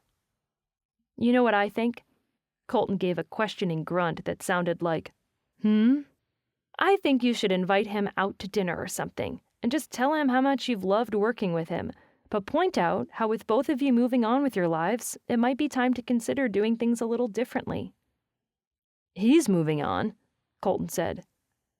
"Am I?" He slid a glance toward me, and that look, and the question accompanying it, made a blaze of my insides. Thoughts of our kiss radiated through my mind all over again. With that look, I was ready for him to pull over and go for a replay. "Someday you will be," I said, deciding not to answer the implication of his question, even though I totally got what he was implying. Was he moving on? With me? Chapter 19. My earlier reservations reared their ugly heads. One of them had buck teeth and sneered at me for even thinking a future with Colton Holden might be possible. "We only just started dating," I told it. "We just had our first kiss. And yeah, it was amazing, but that didn't mean it was time to start making plans together. Not when I wasn't sure he could be part of my future. Not when I didn't know what my future would hold, or rather, I wasn't sure where my future would hold whatever came." "Honesty is best," I said. "Trust me." "You sound like you have some experience." "A little," I said, fidgeting. I didn't want to talk about Jensen, but it was thanks to him that I knew how important it was to be upfront about life plans before deciding to move on from a relationship. Even though Colton and Bryce were brothers and not potentially building a life together, the same principle applied. It was better to be upfront with your feelings about a situation, especially when it closely involved another person. One of the cars in our procession turned off, and soon enough I saw why. We finally approached the cement structure leading into the National Monuments parking lot. I sat up straighter in my seat, distracted for the moment, but I couldn't see the carved faces from here.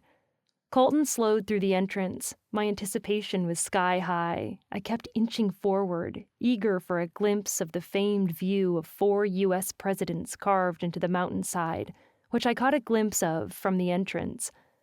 The causeway was a lot longer than I expected it to be. As we walked, we passed what looked like a gift shop on one side and a cafeteria on the other. And then, "There they are," I said. Colton nodded and crossed his arms over his chest. "There they are. Let's go closer." I'm in. I tucked my hand into the crook of his elbow, and we passed other couples and families who apparently weren't as eager as we were. One woman paused near the long line of flags leading up to the monument's front row seat and crouched in front of a stroller, offering a sippy cup to the cranky toddler who was strapped in. Colton's strides were a lot longer than mine. I had to practically skip to keep up with him, but I didn't mind. Moving this quickly answered the call of eagerness in my blood. A chasm dipped at the edge of the overlook, leading to what looked like some trails. And situated at the top of the rock, there were the familiar faces of Washington, Lincoln, Jefferson, and Roosevelt, staring vacantly back at us from the overlook. "They're smaller than I thought they'd be." Colton laughed. He slipped his arm around me and rested his head on mine as we both continued staring. "Not to say the masonry isn't remarkable," I added. "It's not like I could carve anything all that impressive." The detail was truly incredible, especially considering not only its height, but its size as well. "Neither could I," Colton said. "I can take a mean picture of it, though. Here." He turned his back to the monument and, keeping me close, lifted his phone to get a selfie of the two of us. I got one as well. This was definitely going in the Anywhere But Here book.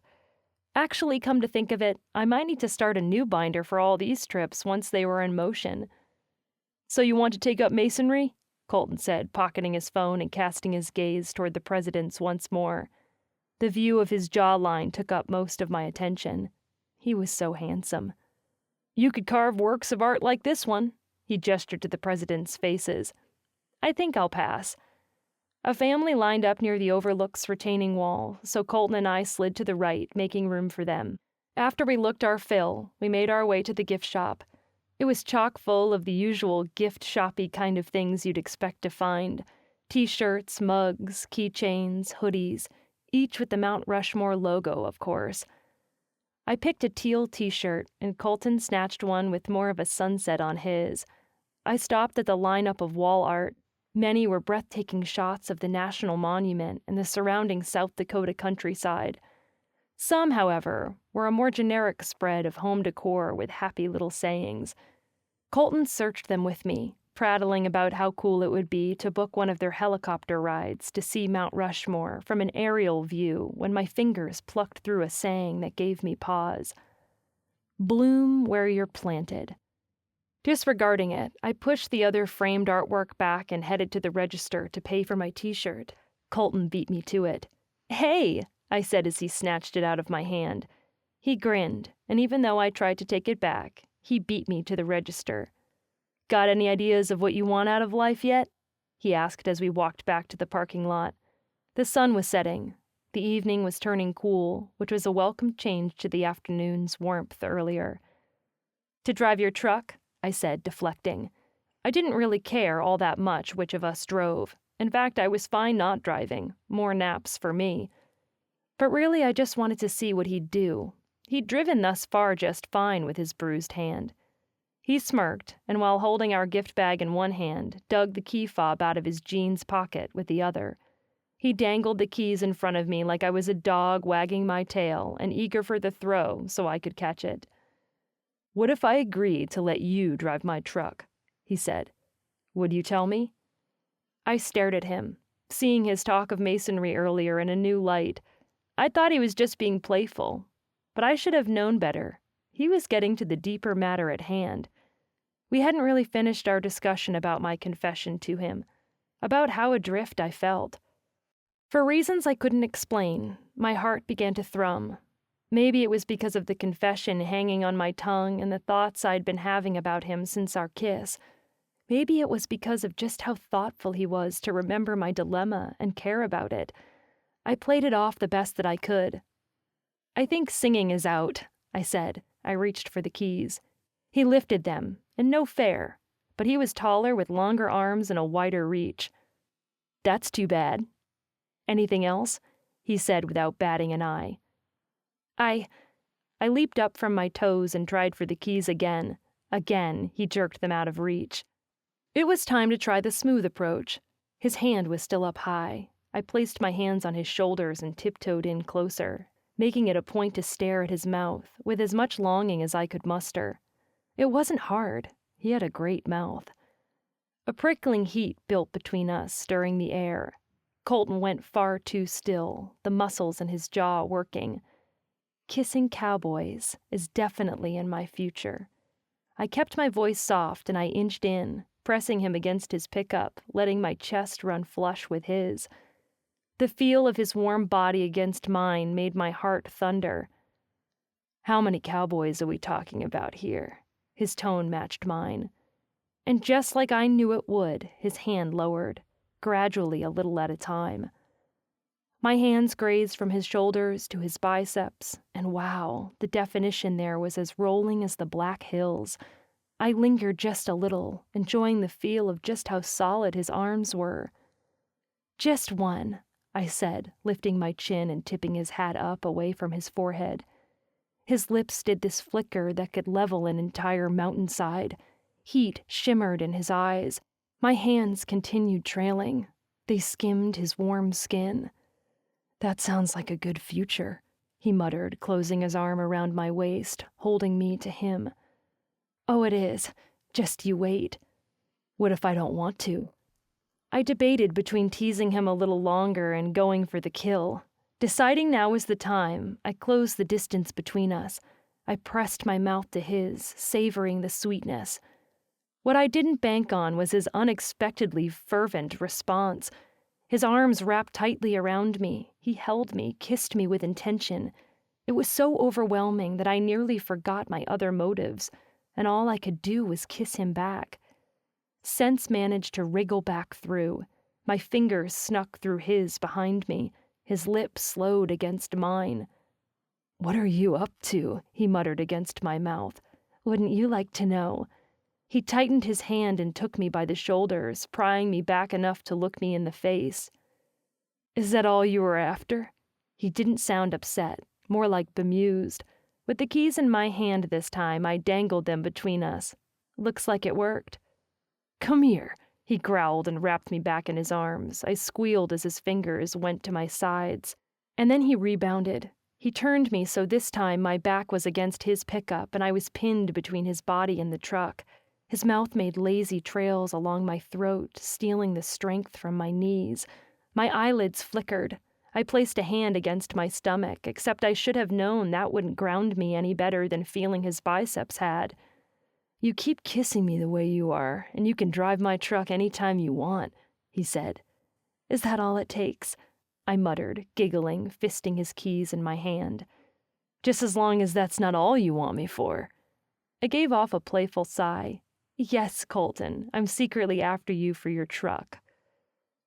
"It's got a good back seat," he said, pressing kisses along my jawline. "What's that supposed to mean?" "Might be worth checking out sometime, that's all." His expression was the definition of roguish. I was so game. I was ready to dive back in there right this second and continue this conversation, and its accompanying activity, a little more privately. Neither of us got the chance to say much else, for I didn't know how long because our mouths were a little preoccupied. Colton had removed his hat completely at one point for easier access and placed it on top of the cover over his truck bed. His lips claimed mine, toying with my nerves and making whatever my thoughts had been a complete muddle. I raked my fingers up into his hair when his phone buzzed from within his pocket. A grunt crawled its way up his throat. He kept right on kissing me. "You going to get that?" "I'm busy," he muttered. I smiled against his mouth, kissing him again before pulling free enough to say, "It might be important." "So's this." He kissed me again. The buzzing stopped only to start right back up again. This time he pulled free and reached for his phone in his pocket. He gave me that smile I was starting to love and swiped the screen, lifting the phone between us. "Hey, Haas, what's up?" Haas, His brother Kyler was calling. "Am I on speaker?" Kyler asked. "Yes, sir. Miss Natalie Brown is with me. That a problem?" "Hi, Natalie," Kyler said through the phone. "Hi." I quivered a little, but I'd noticed this was his way with other phone calls he'd received. He liked to keep things open. Every other call he'd gotten on the trip thus far had been received on speaker as well. "I can call back another time," Colton said as though reading hesitation in Kyler's silence. "No, it's fine. It's not a huge deal. I'm feeling stuck, man. I wondered if you could give me some advice." Several cars moved their way through the parking lot. One pulled into an open spot just behind us. Another pulled out and made its way around to the exit.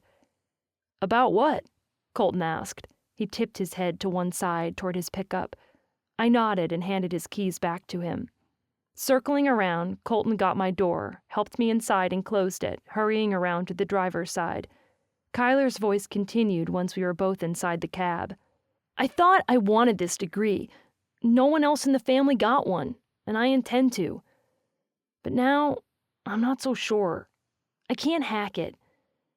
Colton pushed the button to start the engine. Cool air blasted from the vents, and I tapped the screen, lowering the strength of the vents facing me. It'd been much warmer when we'd arrived than it was now. Colton placed his phone on its magnetic holder on the dash and continued speaking. "Who says? Hoss, you're the brother who always called things like you saw it. You kept us all in line. You drove us crazy with your tenacious details and bragging about one-upping us. You need to do this. You can't quit school." "I think it's time," Kyler said. "It's just not working out, and I'm not sure I really need to." Colton looked livid. I squirmed a little.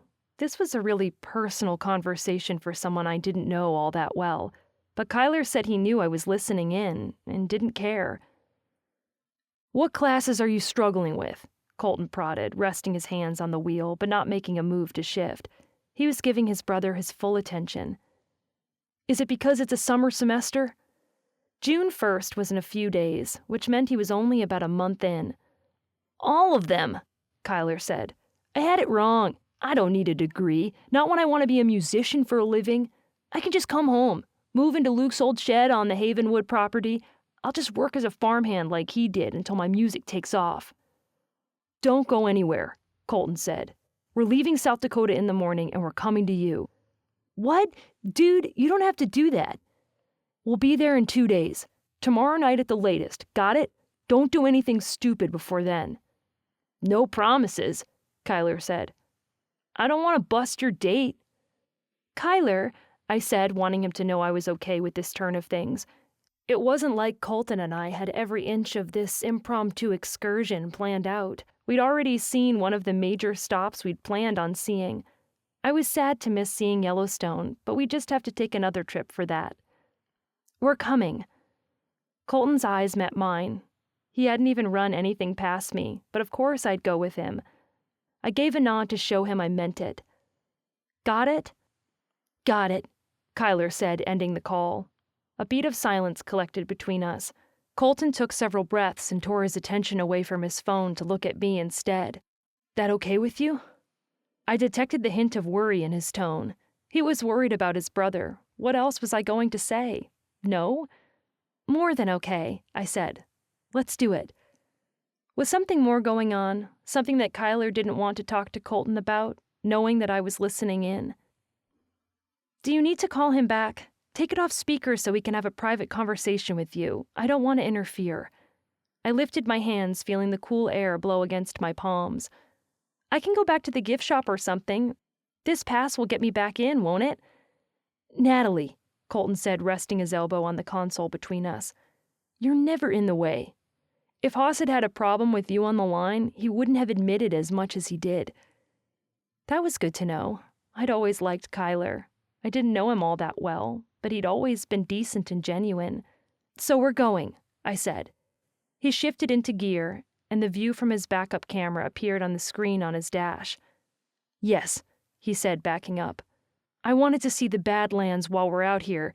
Maybe we'll do that in the morning and then head back. That means we'll have to hit up Yellowstone another time. I'm sorry." "It's okay. Your brother is more important." and even though I meant the words, I wasn't sure how much help we'd be. Chapter 20. The drive home was a little more constricted than it had been on the way to South Dakota. Having the additional strain of wondering what was really bothering Kyler definitely took its toll. We stayed at a hotel in South Dakota, cuddling and kissing on the bed in my room while we were supposed to be watching a movie, but I couldn't say I minded. Eventually, once the credits streamed and a commercial for laundry soap blared, I'd forgotten which movie we'd even settled on before losing ourselves. Chuckling, giving me a final kiss, Colton slid off the bed and said goodnight, leaving to go to his room. The next morning, it took a little over an hour to get to the Badlands. I wasn't sure what to expect, but the eroded buttes were breathtaking. The sides were striped with sediment, giving orange and brown hues and reminding me of an entire range of termite towers. We held hands as we walked along a few of the trails and stood on the cusp of an overlook that broadcasted a whole range of steep slopes. It was like the bones of the earth were visible. "Ready to head back?" Colton said. "I figure we'll stop in Wyoming again and then make our way to Pocatello tomorrow." "Sounds good," I said, ready for another cuddle session that evening. After a simpler continental breakfast of bagels and fruit, we headed out, doing just that. Driving through to Jackson Hole took the majority of the day. We stayed at the same hotel we'd stopped at on our way here. And then it was the final leg of our journey. While Colton was his sunny self, something seemed off. He still smiled. He sang along to the songs on the radio and talked about random things like his frustrations in renting land and finding custom farm work, men who agreed to run his machinery and basically be paid to do the work while Colton, as the landowner, remained responsible for the expenses and the crop itself. He also listened to me talk about my nieces and nephews and how my parents were faring in their new house. I was nearly done with my book and ready for book 2 to find out if the princess and her pirate actually got together. My eyes were tired and I closed its pages as Colton pulled off the freeway into Pocatello. It was hard to believe we'd made it all the way back to Idaho already. Then again, it had been about 5 days since we'd left. Not quite the week he'd promised, but that was all right. Pocatello had so many twisting streets and winding hills. I wasn't sure I'd ever driven anywhere with so many one-way streets either. Soon, Idaho State University's Holt Arena came into view, a massive white building that was arched like a huge potato cellar. Colton slowed through a bordering neighborhood, checking his GPS as he went. Soon enough, he pulled to a stop in front of a small house with blue siding. Kyler strode to the driveway from the backyard, lifting his hand in a single wave. Colton stepped out and pulled his younger, bigger brother into a hug. Kyler's hair was dark like Bryce's, and he looked the most like him as well. Colton, Dawson, and Luke shared similar features. Regardless, every one of the Holdens was unfairly gorgeous. Once the backslapping ended, Kyler offered me his hand. His eyes were kind, his smile sad. It was like I could sense just how hard he was trying to hide the hurt he felt inside, and that only tugged my heartstrings that much more, and made me glad we'd cut our trip short. What was really bothering him? "Hey, Natalie, sorry to pull you guys away." "We were heading this way anyway," I said truthfully. I wondered just how much Colton had told his brothers about our adventure. Belle would certainly have spread the word, from the way Bex had talked at the baby shower and from the way they'd interacted while giving Deborah her house as a birthday present. I knew the brothers were close. The 3 of us stood together, staring, waiting awkwardly. At least, it was awkward for me. Several cars passed, stopping at the 4-way stop intersection on the corner. "Want to see the campus?" Kyler asked, gesturing in the direction of the Holt Arena and a few of the other buildings I'd seen on our way here. "That sounds good," I said, thinking of Jo. She'd just been accepted here. I didn't think to ask when her semester started. I pulled out my phone and sent her a text, doing so now. Her reply was almost instant. "Jo, I start this fall. September, baby." Me, "You're not excited or anything." Jo, "Oh, not at all." Winky emoji. "How's the road trip going? Where are you?" I glanced at the brothers, hesitating. Me, "We had to cut it short. I'll tell you later. Let's go for a walk, Colton said. Without waiting, he started down the sidewalk, which meandered in front of several older homes. Kyler fell in beside his brother and I stalked behind, not minding at all. In fact, I considered staying in the truck, but after driving for hours on end, my legs were eager for the movement, but these two needed some time to talk. I'd even hang back if I needed to. What's bugging you? Colton asked. The side of Kyler's jaw twitched. He glanced in my direction. Do you want me to leave you alone? I asked, stopping in front of a double-level home with brown brick. I can get my book from the truck. I'll just find a quiet place to read. In fact, it wouldn't be a difficulty. I was reaching the climax at the end. You're good, Kyler said, bending his head and shaking his dark hair out of his face. I got no secrets. He started walking once more. The sidewalk widened and Colton snagged my hand, keeping me at his side while Kyler strolled on the sidewalk's edge near the street. For several minutes, our steps and the crush of cars as they passed were the only sound. I'm dropping out of school, Kyler said. Mom's going to hate me for it, but I can't stay here. What happened? Colton asked. It's just too much, Kyler said. I don't fit here. What have you tried around here? Colton asked. Why not play your guitar? It's only been a month since my semester started, but it feels like everything is hitting at once, Kyler said. I just can't seem to hack this life. I want to play music. I never wanted to be a farmer like you and Bryce, but I could if I had to. You give me a field and I can tackle it with the best of them. But sitting in a classroom? What's wrong? I asked, suspecting something more was happening than he was telling. What happens during class? I can't focus. The teachers give me assignments, and I forget what they've given me. You did that as a kid, too, Colton said, frowning. I just don't get it. I felt like going here was the right thing. If that's the case, why is everything falling apart? Why did you choose ISU? I asked. Kyler glanced at me.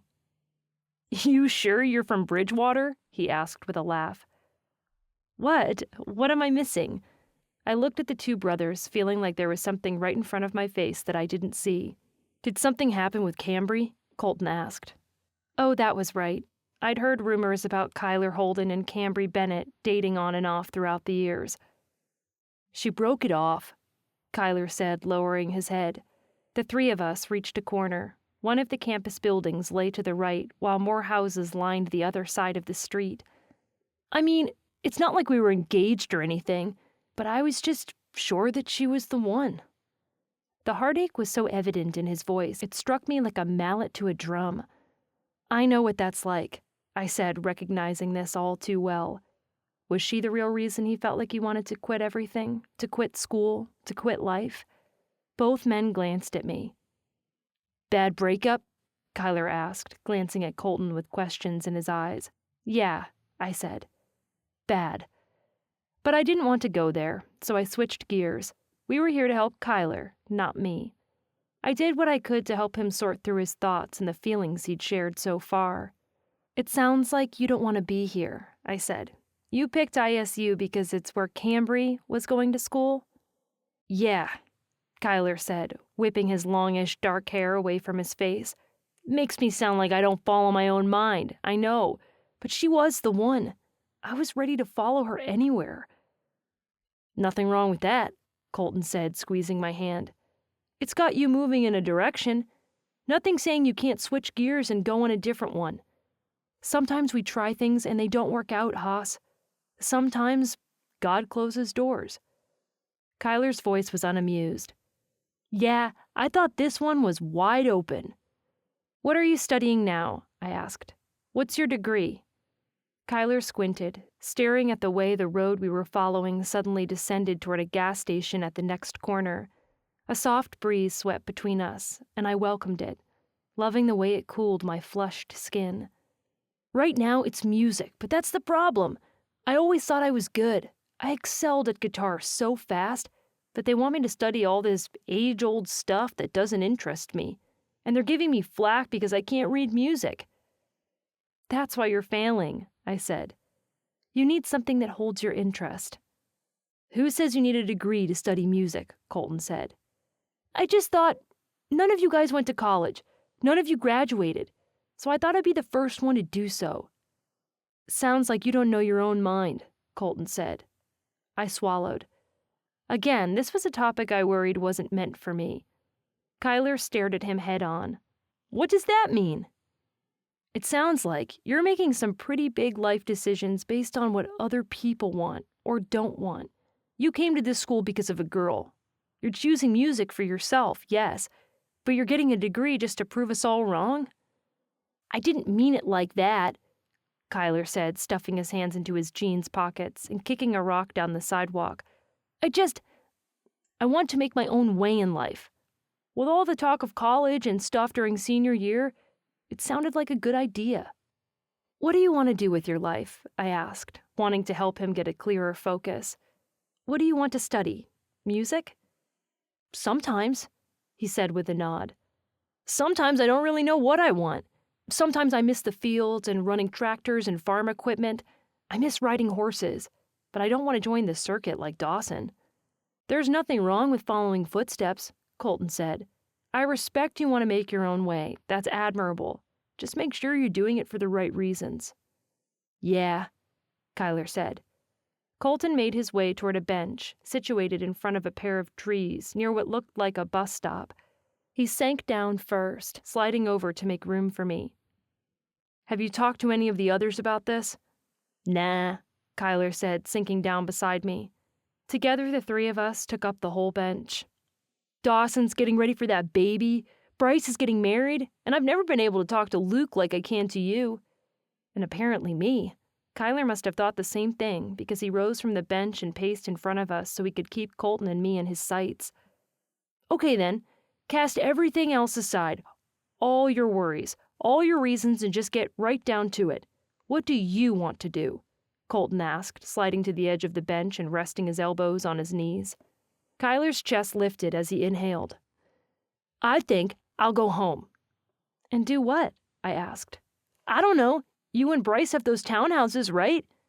Yeah. I'll join your crew. To do what? I asked, prodding again. I didn't want to be annoying, but I hoped to help him sort through his thoughts. It wasn't the best idea to pick up and leave without an end goal in mind. He was young. He was acting impulsively. That wasn't a good combination. Build stuff? He said like it was obvious. What else would I be doing on a construction crew? Begin with the end in mind, I said. Don't do this just to run away. What do you hope to gain by coming back to Bridgewater? Kyler stared between Colton and me, and his head hung again. A break? A chance to figure things out? Fair enough, Colton said. But I think Natalie is right. Don't make impulsive decisions just because you've had your heart broken. She's dating other guys, Kyler said with a hitch of sorrow. I saw her out with someone else the other night, and it nearly crushed me. Sympathy struck me, washing through like water from a stream. That sucks, Colton said. I frowned. I had this bizarre impulse to pull Kyler into a hug, and then I thought, why not? I rose from the bench and went to him. I placed my hand on his shoulder. It hurts, I told him. I thought I was going to marry someone last year, and then he ditched me without any warning. I never thought I'd be able to breathe normally again. A shuddering breath racked its way up Kyler's throat. He nodded, his expression eager for what I had to say next. But new days come. That pain doesn't last, Kyler. I know you banked your entire future on her, but that's why this is so dangerous. People will always let you down. You have to bank your future on the one person you can fully trust. Who's that? He said. Me? Sometimes we even let ourselves down, I said, giving him a sad smile. Despite our best efforts, you have to put your trust in God. He's the only one who won't ever let you down. Despite my frustrations with feeling like I had unanswered prayers, as I said the words, I knew they were true. For me, it was the confirmation I needed. I needed to remind myself of what I already knew. Sometimes it was just a matter of waiting on God's timing, which is what I'd been doing for months. Kyler scraped his hand behind his neck. It seems like he does. Sometimes it feels that way, I said, moved by something I couldn't name. But he said, "Look unto me in every thought. Doubt not, fear not." We can't see all sides from where we are, but God can. He'll help you. I knew it. I believed it, even in the waiting. The muscles of Kyler's throat worked. "Okay." "It'll be all right," I told him. "You're strong. You can get through this." At that, Colton rose from the bench and joined us. He slid his arm around my shoulders, and my heart gave a little thrill that he would claim me like this in front of his brother. Kyler stared at us with those sad eyes. "So, what's going on with you two?" he asked, gesturing to Colton and me. "How long has this been a thing?" "I've liked Natalie since Christmas," Colton said, "when she was the only one to stay and help clean up after Luke and Belle's wedding. But she and I only just started going out a few days ago." He liked me since Christmas? He talked about it so coolly, so easily. But then, of course, he did. It seemed like Colton was chill about everything. Did he ever lose his temper? I never thought I'd find someone again. I never thought I'd give anyone else a chance, I added with a little laugh. But the heart heals. Your heart will heal. "I don't want it to," Kyler said. "I know that sounds messed up, but I love her. I don't want to let her go. I did it because she wanted it. But I can't stop thinking about her. She's consuming my whole life." "Is that love, or is it obsession?" Colton said. Kyler frowned. "Both?" "That doesn't sound healthy, bro. Maybe this is a good thing. You two have only ever dated each other. You need some time to grow up a little, experience life a little more, and make sure she's really the one you want. How can you know what you really want when she's the only person you've ever dated?" "Sometimes you just know," Kyler said. "That may be true," Colton said. "But what if you looked at this as an opportunity? Give yourself some time to grieve. Step away from school if you have to. But don't shut your heart away to possibilities." "What do I do about Mom?" Kyler said. "Deborah won't hold a broken heart against you," I said. "You don't know my mom," Kyler muttered. "Maybe not," I said, "but I know she loves you." The two Holden boys nodded. It was only then that I realized tears welled in Kyler's eyes. Inhaling, turning away from us, he wiped a hand across his face. Colton nestled me close while we allowed Kyler a few moments to clear his throat. With a wordless agreement, the three of us continued walking, making our way back up the hill, back toward Kyler's house and Colton's truck. "So, what are you doing on the road?" Kyler asked. "I mean, why this trip?" "Road trip, what else?" Colton said, thankfully not divulging any details about my own problems. I felt for Kyler, but it was interesting because in talking about God's hand and loving him, that only affirmed as much to me as well. Because I'd felt like God had withdrawn from me, but I wasn't sure that was the case. I really did believe God loved me, just like he loved Kyler too. "You can't go wrong with this guy," Kyler told me. "Thanks for stopping by," he said when we circled back around to Colton's pickup. "Let me know what you decide to do, but there's no shame in going home. There's no shame in picking a different school or making different decisions for yourself. Just make sure it's what you want with your life," I told him. "What you really want. Make sure it will get you to where you eventually want to go." "Okay, thanks." He wrapped an arm around my shoulder and Colton's, pulling us to his taller frame in a group hug. I got a full whiff, not only of Colton's body products, but Kyler's as well, and I couldn't help laughing as the two Holden boys hugged me tightly. "You think he'll be okay?" I asked once Colton and I were back in his truck. "He'll be fine. He's young. He's resilient. Heartbroken, but that happens to the best of us." "Did it happen to you?" I asked. Colton shifted into gear and frowned at the dash. "It did, but I bounced back. You bounced back. Haas will, too." He meandered through the streets, and after we pulled through a drive-thru, we were back on the road, heading back to Bridgewater. Even though I'd known we were coming to Idaho again, I couldn't understand the resistance building up inside of me. As much as I loved being with Colton, I didn't want to go back home, and I wasn't sure what I was going to do about it.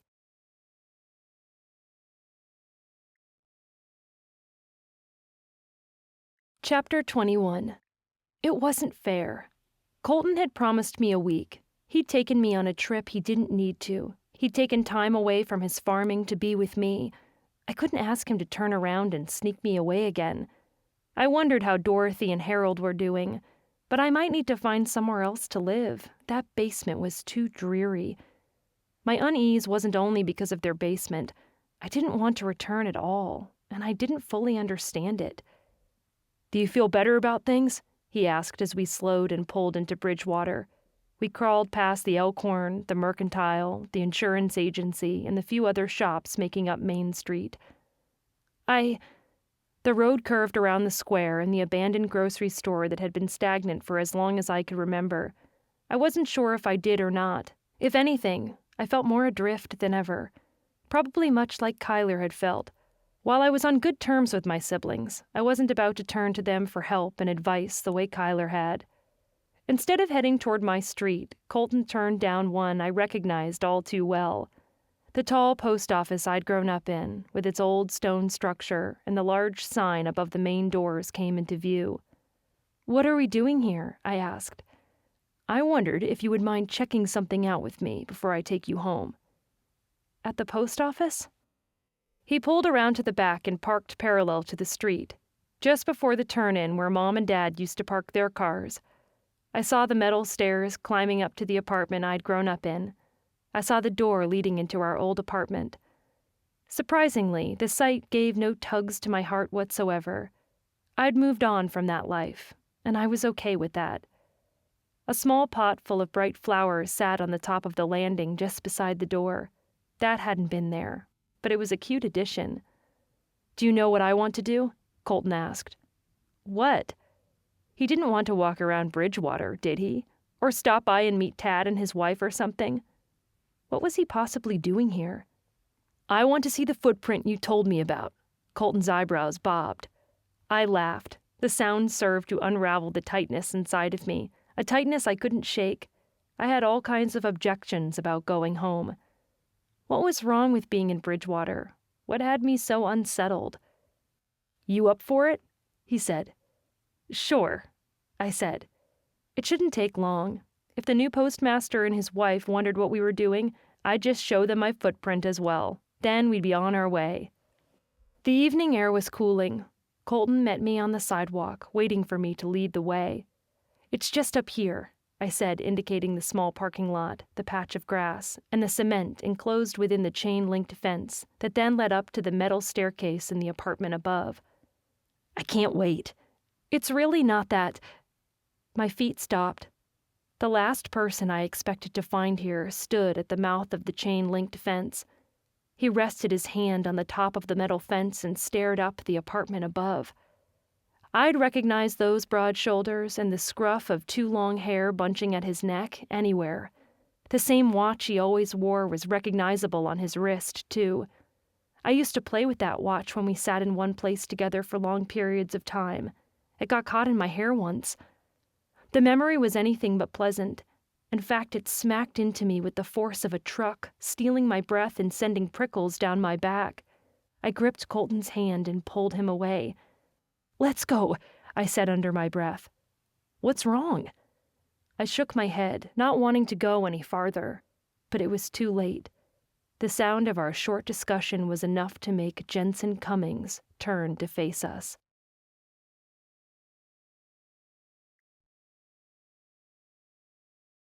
Chapter 22. What was Jensen doing here? Wasn't he supposed to be back east going to dental school? This man didn't steal my heart. He'd held it freely. A ready gift I'd all but handed to him, unpackaged, unfettered, complete and entire. And just when I'd thought he was preparing a place to store it and keep it always, instead, he'd drop-kicked it across the Rockies. I'd heard of people having out-of-body experiences, but only after suffering traumatic injuries or something like that. But I could swear I was standing at a distance, watching myself gape at him, watching myself brace for impact. My heart was in my ears. My lungs were in my neck. I had feet, yet I couldn't get them to move. Nothing was where it should have been. Colton seemed to sense my discomfort. He stepped closer and wrapped his hand around my waist, keeping me upright. "Post office is that way," he said to Jensen. There was an edge to his voice. You're at the wrong door." God bless this man. My shock was kicking in. I leaned back against his chest and placed my hand on his. Jensen didn't miss the gesture. His gaze flicked down, taking in our hands. His throat worked through a swallow, and then that stubborn streak I'd seen him possess like the night he rode his four-wheeler across town to see me, the first night he told me he loved me, reared its head. "I know my way around," he said. "Probably better than you do." Oh no, he didn't. He did not get to destroy my dreams, crush my still-beating heart beneath his truck tires, and think we could go right back where we were before. If that was even what he was doing here. I considered asking what he was doing here, but he didn't deserve that courtesy. It would only make it look like I cared. Which I didn't. I wanted him gone. I never wanted to see him again. "I thought maybe we could talk," Jensen said. Colton tightened his hold around my waist, wrapping both arms around me this time, and leaned in, resting his cheek against mine. "That's cute, but I already got someone to talk to," he said, as though Jensen had directed his statement toward him instead of me. Jensen's glare deepened. He watched me for several more seconds. I lifted my chin and said nothing, wanting him to take this hint, since it was the last thing I'd ever give him. With a sniff, Jensen stalked away from the fence. He passed us, glowering the entire time. I couldn't take my eyes from him with every retreating step he took, and the glare in my expression was 100% involuntary, natural, deserved. "Guess I'll go," Jensen said, stopping as he crossed paths with me.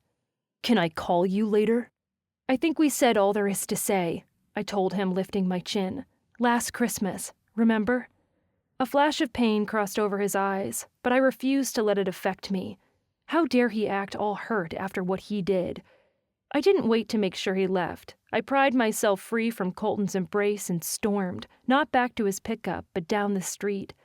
My apartment wasn't far, and I wasn't ready to be confined in a vehicle right now. Soon the Ericksons' house came into view. Wrenching the keys from my pocket, I fiddled with them, working them into the lock. The key caught several times, and a large hand stopped mine. With far more patience than I possessed in this moment, Colton worked the key in the lock, turning the handle. The air inside was cool, and I took a few of the steps leading immediately down into my apartment. "You want me to go?" he asked, pausing at the top of those stairs. I climbed back up to where he stood, snatched his hand, and pulled him down behind me. My hand shook so hard I dropped my keys when he reached the living room. It was full of boxes, just like I'd left them. My ukulele case was propped against the wall, right where I'd left it as well. I made for the keys, only to kick them under the coffee table. My mind was a disjointed mess. I bent for them a second time, but Colton got to them first. "Let me," he said. So I did. His hands were far steadier than mine, and he picked them up with ease. The apartment was dark and too quiet. I couldn't think. Was this why I'd felt so unsure about returning to town? I didn't need Jensen showing up out of nowhere wanting to talk. What did he possibly have to say? What was he even doing back in Bridgewater? I didn't care. I didn't want to know. I'd moved on and accepted the fact that he was gone. Why did he have to return and stir things up now? Did he decide not to go to school after all? Did he get kicked out or something? What was going on? I slammed the door on those questions. I couldn't go there, because finding out the answers meant accepting his request, and I wasn't going to give that man any leeway whatsoever. He could keep his secrets. He could stuff them where the sun didn't shine. "You okay?" Colton's voice was strong and quiet, just like him. He looked too tall to be in my little apartment. He hadn't moved far from the couch. His hands were in his pockets, and he watched me. Dazed, I met his gaze, and I couldn't suppress the emotional exhaustion any longer. I wilted like a 3-day-old lily. Colton was there before I crumpled. His arms caught me, holding me to his firm chest. "I've got you, darlin'." "I've never had anyone call me that before," I said, clinging to him, inhaling the traces of wind in his skin, and that other smell that was just Colton. Something in his body chemistry, something no one else could smell like. "I've never called anyone that before," he said. "Do you want to lay down?" "Yes." Without another word, he scooped me into his arms. I wasn't sure whether it was because I was home or because it felt like home in his arms, but I nestled into him, hugging my fists beneath my chin. He didn't turn on the light, but he laid me down on the bed. Gently, he removed my shoes, and I should have been mortified because I'd been wearing them for a long time. And who knew what my feet would smell like, but if they were bad, he didn't show it. Moving gently, he managed to pull down the blankets and tuck me into them, pulling the blankets up to my neck. "You get some rest now." I caught his arm. "You're not leaving, are you?" His glossy eyes reflected the hall light behind him. "I'll be here. I'll just rest on your couch out there." "Stay with me, please. I don't want to be alone." I knew it was irrational. He'd left his truck parked back at the post office.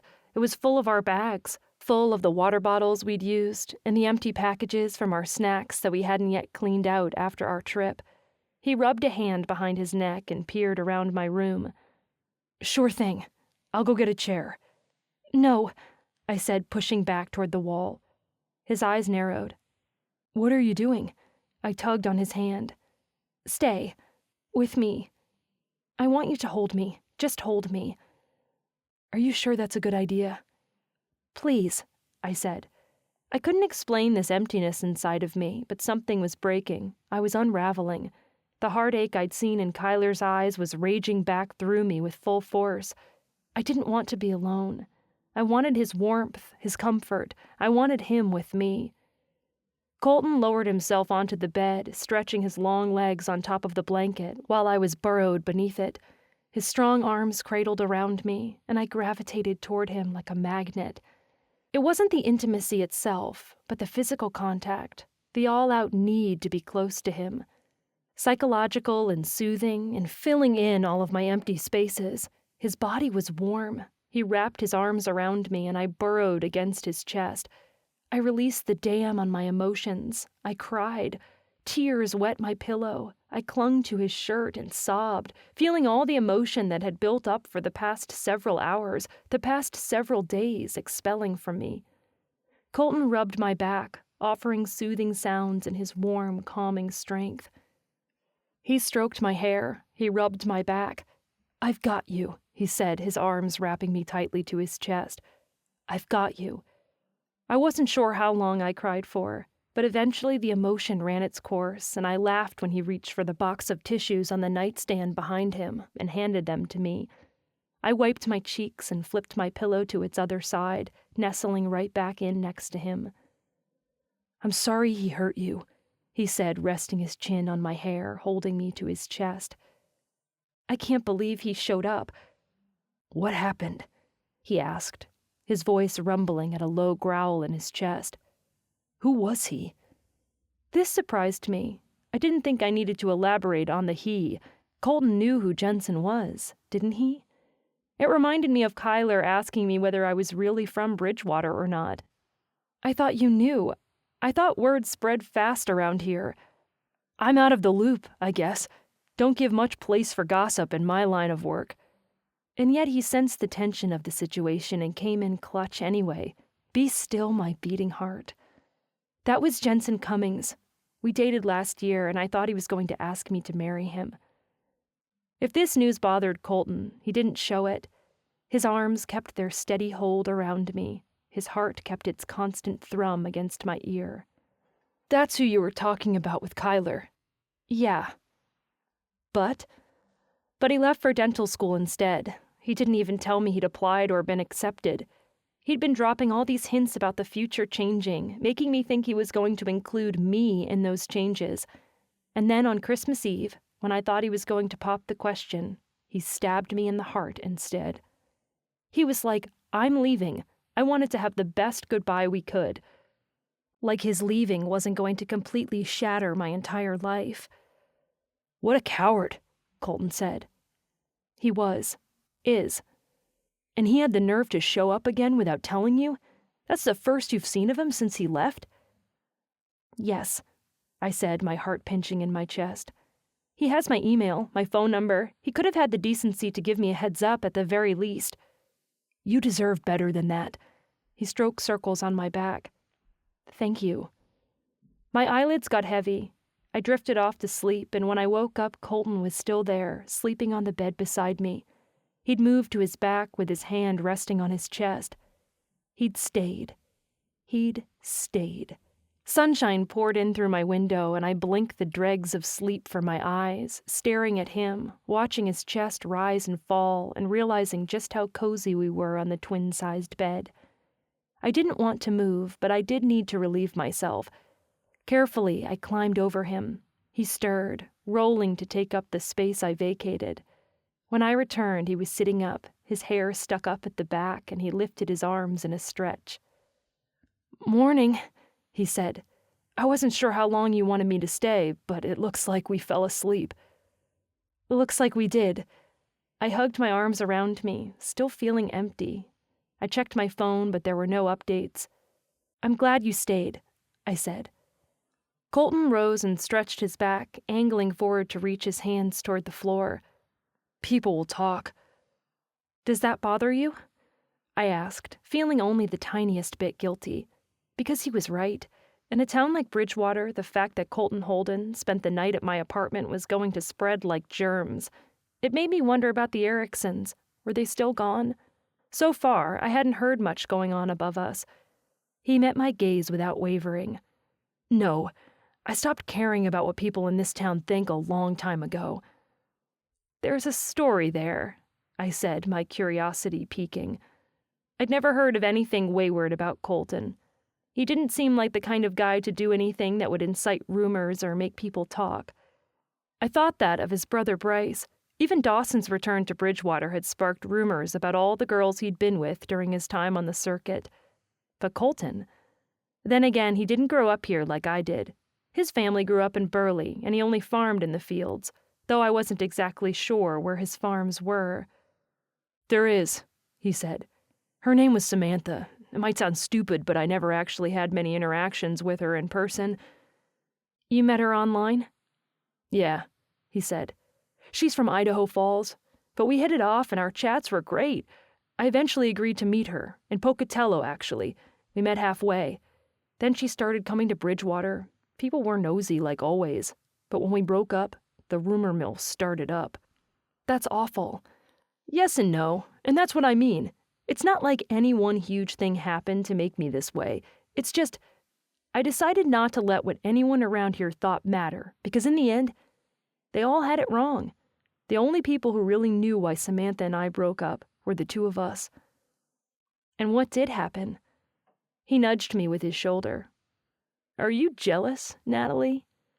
"Jealousy and curiosity aren't the same thing." "She and I clicked more online than we did in person," he said. "And she didn't kiss like you." I startled at that, and heat pooled in my cheeks. "Thanks, I think." I hope that was okay to say. "The truth is, I've never had anyone kiss me like you do." He planted a kiss on my cheek and then crossed to the bathroom. I didn't really care if people talked either. Nothing had happened between us last night, other than my heart tipping treacherously closer to the point of no return.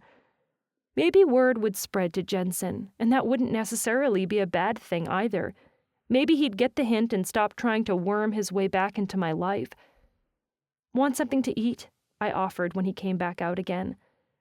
I sat on my couch, feeling this strange push and pull of being both riled by Jensen and heartened by Colton standing up for me last night. That he'd held me while I'd cried over another man and I'd fallen asleep in his arms. I could get used to that.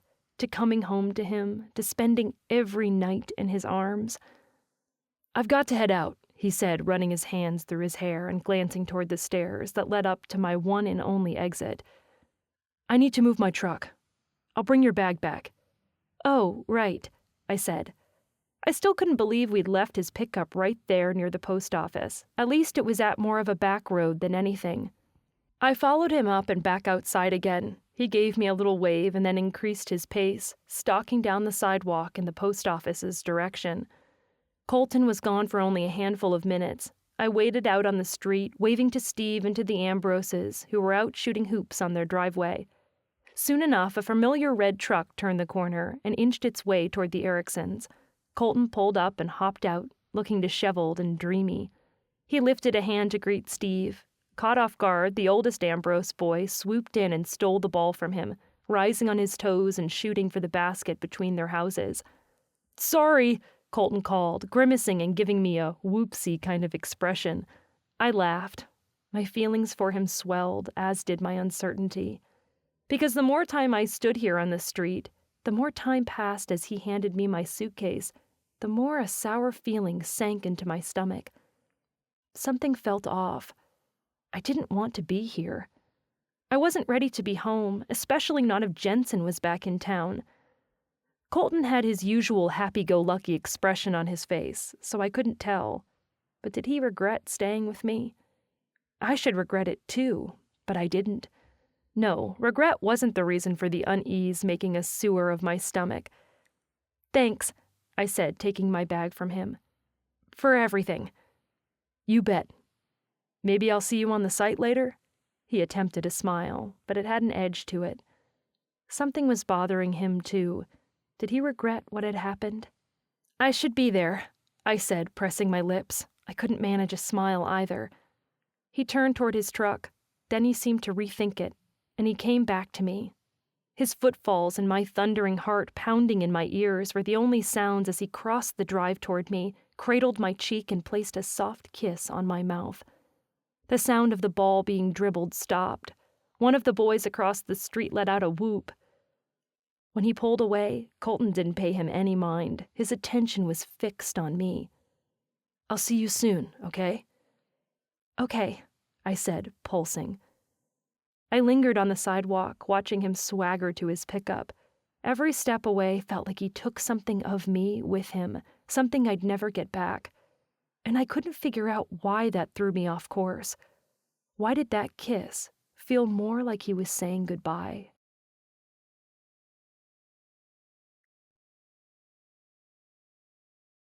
Chapter 23. It felt like everything was coming to an end. I couldn't explain why or how, but it was like I was on a runaway train and the track was ending, leading into a perilous cliff from which there would be no return. I was being stupid, I told myself as I rearranged boxes enough to place my guitar case on them. Clicking open the silver buckles, I tipped the lip up and gazed at the acoustic guitar Dad had given me years ago. It had belonged to him when he was younger. He was the reason I had learned chords or picked it up in the first place. Lifting the guitar by its fretboard, I took it to the couch and allowed my fingers to strum across its strings. The following sound was so discordant, I winced. "Let's get you tuned up," I said, pulling the little tuner out of the case and attaching it to the head joint. Slowly, one string and one adjustment at a time, I plucked and tuned, until the strings sounded far more harmonized together. Then I let my emotions take over, pouring myself into the few songs I knew. The chords of Echo Smith's Bright chimed through, and I sang the soft lyrics, tapping my thumb against the guitar every few beats to add some percussion along with it. The singing, the playing, was what my heart needed. It brought back memories of standing with Colton and singing with him. Mom texted me a few minutes into the second song, so I stopped long enough to let her know I was back home and that all was well. I wanted to talk to her, to tell her more about what was going on, to get some release with so many emotions building inside of me. But the thought of telling my mother that I'd shared a bed with Colton last night would be misconstrued in so many ways. She was friends with too many people in town, and unfortunately, she talked to them about her problems. Just like I did with mine, but her friends didn't know how to keep that information to themselves either. No, I needed someone else to talk to. I thought about calling Chelsea, but my relationship with my sister had been strained ever since she kissed Bryce while I'd been the one on the date with him. Besides, she'd probably tell Mom everything too. I liked Jo, but I didn't know her well enough to know if she was someone I could trust. My eyes caught sight of the suitcase I had yet to fully unpack, and a feeling swelled in my chest. Belle had been genuine. She'd been kind to lend me her luggage, and as far as I knew, word hadn't spread around town about the mud incident with Colton, which meant Belle knew how to keep things to herself. Could I blame her? I remembered how things had spread about her after she'd been in that terrible accident nearly 5 years ago and her fiancé had died. People had speculated and said all kinds of awful things about Belle after that. Taking a chance, I sent her the next text. Me. I'm back, and I'd love to return your suitcase to you. Belle. Great! How does tomorrow sound? I'd love to hear all about your trip. That was a relief. I was being invited to stay longer than a quick trip. I should have known she'd do that. Belle was the kind of person who really cared about people. Me. I'll drop by tomorrow after work. Belle. Great! See you then! The next morning I combed my hair, threw on some mascara, and got dressed. Then I made it to the site, and even though the sound of a jackhammer jiggered through the ground, my nerves may as well have been doing the same thing to me as well, because there was Colton. Colton Holden, tall, lanky, and muscular, wearing a tank top that was the culprit of the glorious farmer tan I'd seen plastered across his chest. He stood beside Bryce, arms folded, mouth downturned. It made me wonder if the brothers had discussed the farm or not yet. The sound of a saw ripped through the air. Joe roved around the side of the finished townhouses, walking with Dan and Drake. The three of them waved, and I waved back as they stepped inside the unit she and I had been painting. Colton patted Bryce on the shoulder, and then stalked toward me. Nerves flurried in my stomach. I headed in his direction, wondering where to start this morning. I wasn't sure what the crew was working on today, not now that a week had passed. Good morning, Colton said. You checking up on things? I asked. Yeah, he said, tucking a finger into his belt loop and looking right at me. You. I couldn't help but smile. I meant this sight. I could say something cheesy, like you're the only sight I see, but that's a little over the top. I don't mind, I said. I could say you're a little over the top. His eyes narrowed. I see what you're doing. You're trying to flatter me. Just calling it like I see it, I said, loving how easy this man was to mess with. What if I said I missed you? My heart skipped a beat. You did? Yeah. We ate breakfast together all through our trip. I had to eat on my own this morning. He pouted his bottom lip like he was put out. Sounds like we need a breakfast date, I said. Just as long as it doesn't end there. He tipped his hat toward me and leaned in closer. Because if I had my way, we'd spend all day together again. This was heartening. I'd been feeling off since he left last night. Maybe it didn't matter that Jensen was back. Maybe things could stay the way they'd been. Bryce called from behind him. Hey, Colt, this is what I was talking about. I peered behind him to see his older brother resting one hand on his hip and gesturing toward the electrical box. Still having troubles with wiring the electricity? I asked. Might need your assistance, Colton said. I laughed and shoved him away. You don't want me anywhere near open wires. Laughing, Colton pressed a kiss to my cheek and stalked toward Bryce. Another shrill, high-pitched sawing sound screeched over the site. I covered my ears until it stopped and then looked around for Jesse. Colton wasn't going to give me any jobs. I'd have to ask the foreman. He probably had more of an idea of what needed to be done. I found Jesse near the perimeter fence surrounding the project. He frowned at the pair of garbage dumpsters positioned there. Hey, Jesse, I said. Natalie! The foreman's face lit up. You're back! Did you guys have a nice time? We did, I said. Just wondering where you want me. Sure thing. Got a new guy coming out this morning, and I thought I'd meet him here and get him going too, if you don't mind waiting. No, I said. I don't mind. Looks like he's coming now. Jesse pointed toward the car, making its way around the curve in the road and pulling to a stop. You're kidding, I said. I knew that car. He couldn't be serious. You hired Jensen Cummings? Is that a problem? He said he's back in town. He's looking for work, and with you slacking on the job here, thought I'd get some more help. He smiled, but I didn't respond to his little jab. I quit, I said as Jensen stepped out of the driver's seat. Jesse whipped his head toward me. What? All the frustration that Colton had helped whisk away last night crashed in on me with such force it stole the air from my lungs. What was Jensen doing here? Couldn't he take a hint? You heard me, I told him. As long as he's working here, I won't be. Isn't that a little juvenile? Jesse said, but I didn't respond because my evil ex made his approach. He lifted a hand, but before he could say anything, I beat him to it. What are you doing here? I asked.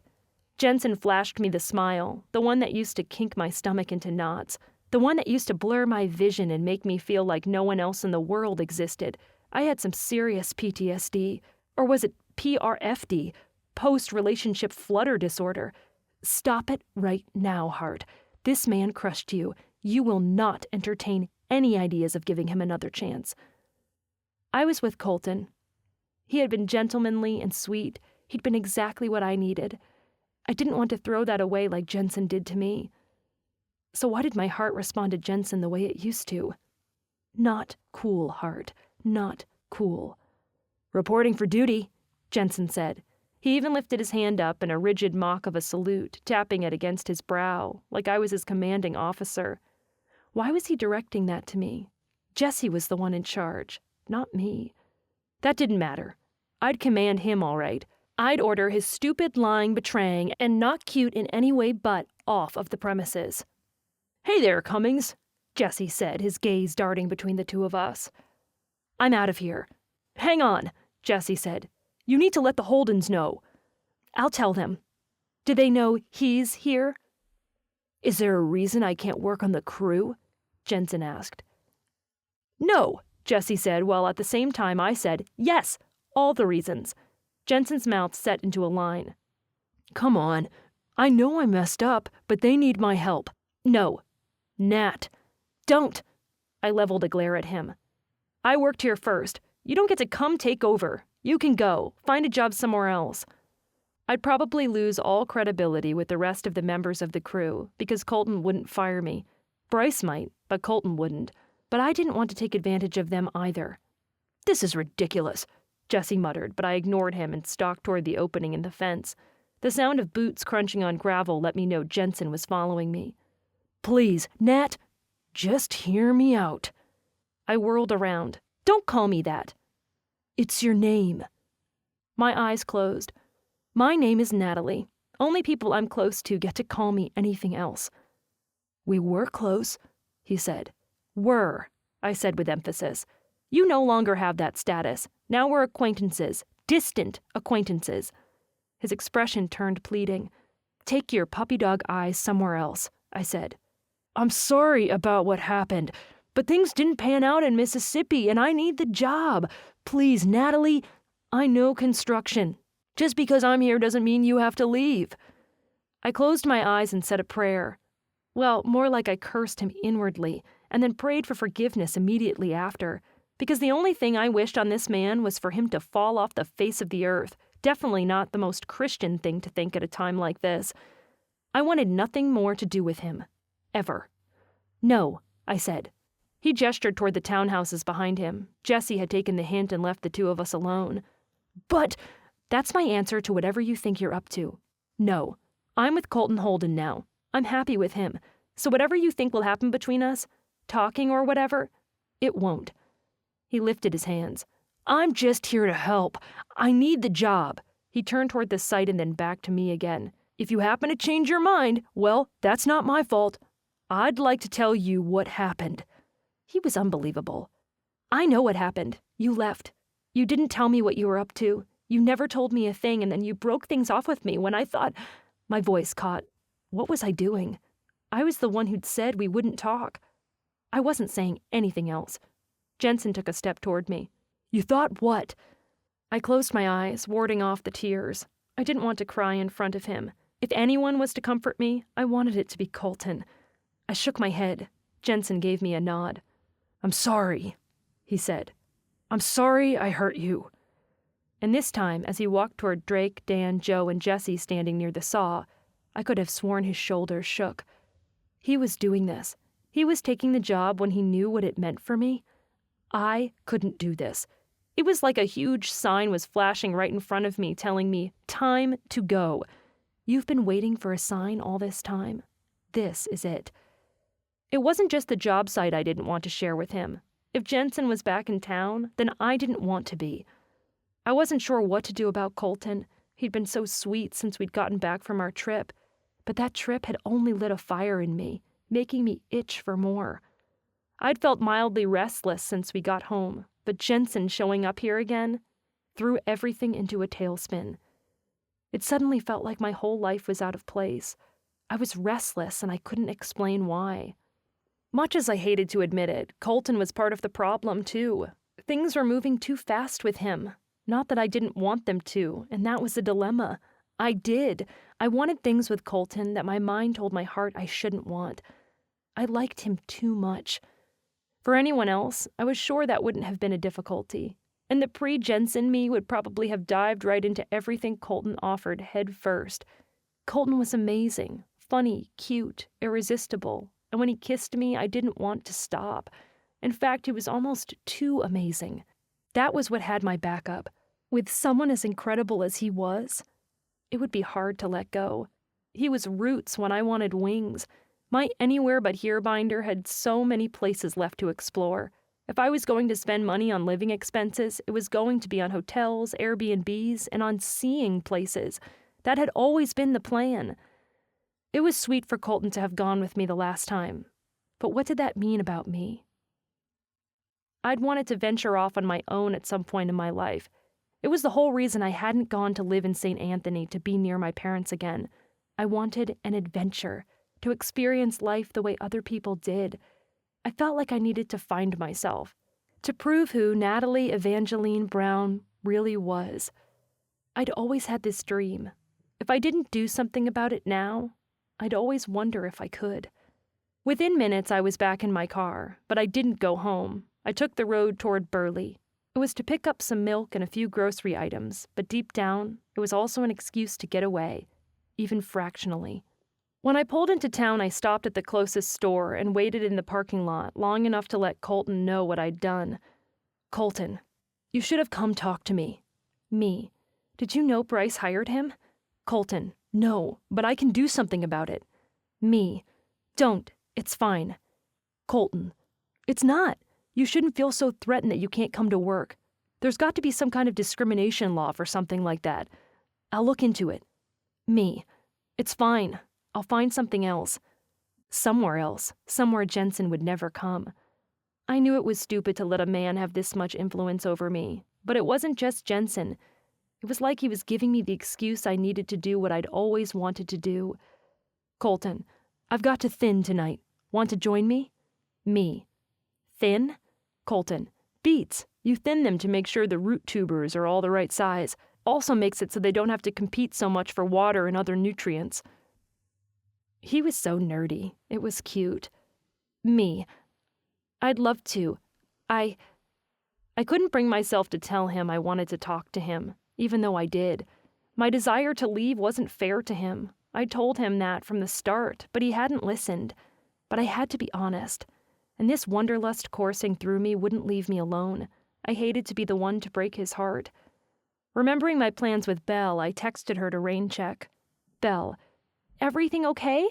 Me. I'm not sure. I've got a few things to work out with Colton. So do you mind if I bring the suitcase later? Belle, no problem. She handled that just as I thought she would, and I was glad.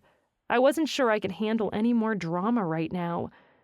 Part of me thought maybe Colton might want to come with me, but he'd said it just now. He was thinning. He needed to be here to take care of his crops. He couldn't pack it all up and leave with me. Not again. He wanted to cut ties with sharing farm operations with Bryce, and if I asked that of him, it would only make him give up what he wanted. That wasn't fair either. It was time to tell him the truth. Breaking hearts wasn't on his track record. It wasn't on mine either. Not before now.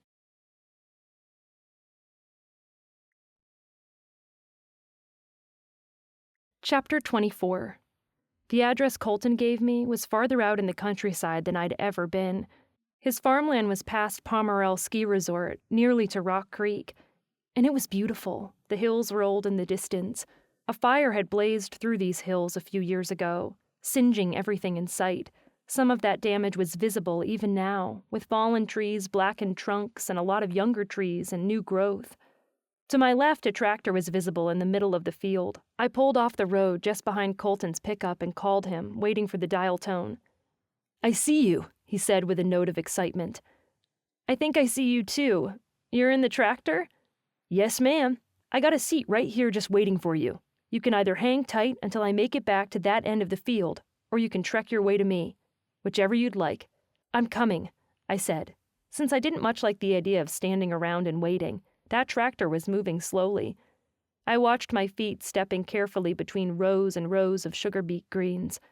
It was kind of a sidestep thing, since I was crossing the field perpendicular to the direction the rows headed. The tractor's engine gave a distinct rumble as Colton pulled the machine to a stop just ahead of me. I approached the massive tire, which was taller than me, and peered up. The ladder leading up to the tractor's cab was much higher than I anticipated. He leaned over, wrenching the door open from the inside, and gave me the biggest grin. My heart sank a little more. I wanted to return it. I wanted everything he thought this was. Why couldn't I just let go and accept the way things were? "Just step right here," he said, calling over the tractor's rumbling engine and pointing to the jagged ladder steps. I climbed up to find him sitting on a larger seat in the center with one hand on a wide, thin steering wheel. A heap of contraptions lay to his right, including a console that was covered with buttons, controls, and even a little joystick. Taking me by surprise, Colton reached behind and pulled the huge glass door shut. "Hey there," he said, sweeping me over to his lap instead of the buddy seat to his left. I squealed and laughed as he wrapped his arms around me and planted a kiss on my neck. He said, "you smell amazing." He claimed my mouth, and every move of his lips against mine killed me a little more. He said again, "taste pretty good, too." Tears stung my eyes. I didn't want to do this, but I had to do this. "Guess what?" he said, eyes lighting up. His hands stroked my sides, pulling me to him for another kiss before he answered his own question. "Bex had her baby." This was news. "She did? When?" "Yesterday," he said. "She's in the hospital now. They're checking the baby or doing whatever it is they do when babies are first born." "What did she have?" "A boy," he said, flashing that grin again. "Bouncing baby boy." I remembered the pink balloons that had taken over during her baby shower. I'd even given her a gift for a little girl. What was she going to do with all that girly stuff? "Have they picked a name yet?" "Not that I'm aware of. She's bringing the baby to meet everyone at the farmhouse tomorrow, and I wondered if you wanted to be my date." My fingers traced the skin on his neck, but stopped. "I'd love to. But Colton, there's something I need to talk to you about." "Go on then," he said. "I just need to kick this thing back into gear, or we'll be here all night. Not that I'd mind, but you might." I chuckled, and after another befuddling kiss, I moved to the buddy seat beside him. It was a fraction of the one he sat in, but I squeezed onto it without problems. It did make things extremely cozy in here. My leg had nowhere else to go but against his. He tapped a few buttons on his console. The tractor kicked back into gear once more, moving slowly down the row. Stupidly enough, the words, "Merrily we roll along," played in my mind. "There," he said. "You have my full attention." "Don't you need to—" I gestured out the massive front window where the tractor's long snout and huge wheels were visible, crawling along the row of greens in front of us. "The GPS does it all for me. I just need to turn the wheel when we get to the end of the row." "Really?" "Makes my job easy," he said. "Before I used to have to check my line so carefully, but this new technology keeps my wheels right where they need to go." "That's amazing," I said, staring at the tractor's wheels with new appreciation. Some of my favorite romance novels took place during pioneering days in the U.S. Many of the characters in those stories had to clear land and plow fields using horses and metal contraptions, working, pushing, sweating into the hottest hours of the day. It made for a lot of robustly attractive men returning home after a long day's work, and some pretty sweet romantic scenes, which was the whole reason I read books like that. Here we sat in air conditioning and full-on tractor luxury. It put those early days of farming to shame, though I could think of a few other instances that would fit our modern world today and make this scenario extremely romantic. I wasn't in the mood to carry any of them out. Not with so much else on my mind. Cue frowny face. "So tell me," he said as the machine beside him made a few beeping noises. "What's up?" I didn't want to. I had to. "You remember before we left for our road trip?" "Which part? The part where you said you wouldn't date me? The part where you nearly scared a rabbit out of its mind? Or the part where you finally said yes? That's my favorite." "Colton," I said, hating this. "Actually, I think the ice fight was my favorite. Or the morning after." He raised his brows and smoldered at me again. "In fact, we're all alone out here. No telling the kind of trouble you and I might get into if we're not careful." He slipped his hand to my jaw and leaned in. I closed my eyes as a tear escaped. Colton paused. With a look of concern, he retreated before his lips made it to their destination on mine. "What's up?" he asked. "Are you crying? You okay? Did I really have to end things? What if there was a way to just be honest with him without going there?" Even as my mind presented the option, more arguments sprang up in response. Asking him to wait until I figured my life out wasn't fair to him. "Remember when I told you I wanted to be fair to you?" He pulled back. The concern in his gaze shifted to something like wariness. He flicked a glance toward the tractor's huge windshield, checking on things, and then back to me. "Uh-oh, I get the feeling I'm not going to like where this is going." The tractor crawled toward the row's end, and the machine to his right made little beeping noises. Moving slowly, gradually, Colton directed the steering wheel, turning it just enough to get the tractor angled around to go the opposite direction down the field. I'm still restless. I still feel like something is calling for me to find it." "Okay then, go find it," he said. I blinked at him. How could he act like it was so simple? Just like that. "Mind if I offer a suggestion, though?" He was so sweet, so thoughtful of me. "What's that?" "What if what you're looking for is right here?" He took his gaze away from the contraption, to his right, and met my eyes. His were introspective, soulful, and as though they were pointed and corrugated like a drill, they bored right into me. "Wouldn't I know it by now?" I asked, and there it was, that flash of pain I'd been worried about inflicting. It glinted in his eyes. It stomped on his smile, tearing it down and making him lower his chin to his chest. "I get it," he said. "You're trying to let me down easy. Man, I'm an idiot." "What? Why?" "Here I was, gushing over seeing you, kissing you, wanted to keep you in my lap for the rest of the night, and you're trying to tell me goodbye." The pain in his voice nearly killed me. I remember how I'd felt after our parting kiss last night. Maybe I'd read things wrong. "It doesn't have to be," I said. It's not fair to expect you to wait for me to figure things out." How could I help him understand that I was doing this for him? "What else do you need to figure out?" he asked, sounding exasperated this time. I loved our trip, Colton. You have no idea how much. And I can't tell you how much I love that you were willing to drop everything to go with me. You've become..." I didn't know how to say what I wanted to. How could I enunciate just what he meant to me without using the word love? Did I love him? I'd thought I loved Jensen, and that only made things harder when they'd ended. Some of the same feelings I'd had for him crept through me even in my sleep. The hollow pit in my chest that somehow burned at the same time, the way my thoughts constantly drifted in his direction, the flurry he gave to my heart with every beat. As I considered things, my thoughts led in a new direction. I didn't want things to end with Colton. I needed a pause button. Would he be willing to do that? I tried again. He cut me off. "I get it." "No, wait." The little machine next to him beeped, and we neared the end of another row. Carefully, slowly, he turned the wheel, guiding the tractor back in the direction of the road. My car and his pickup were visible in the distance.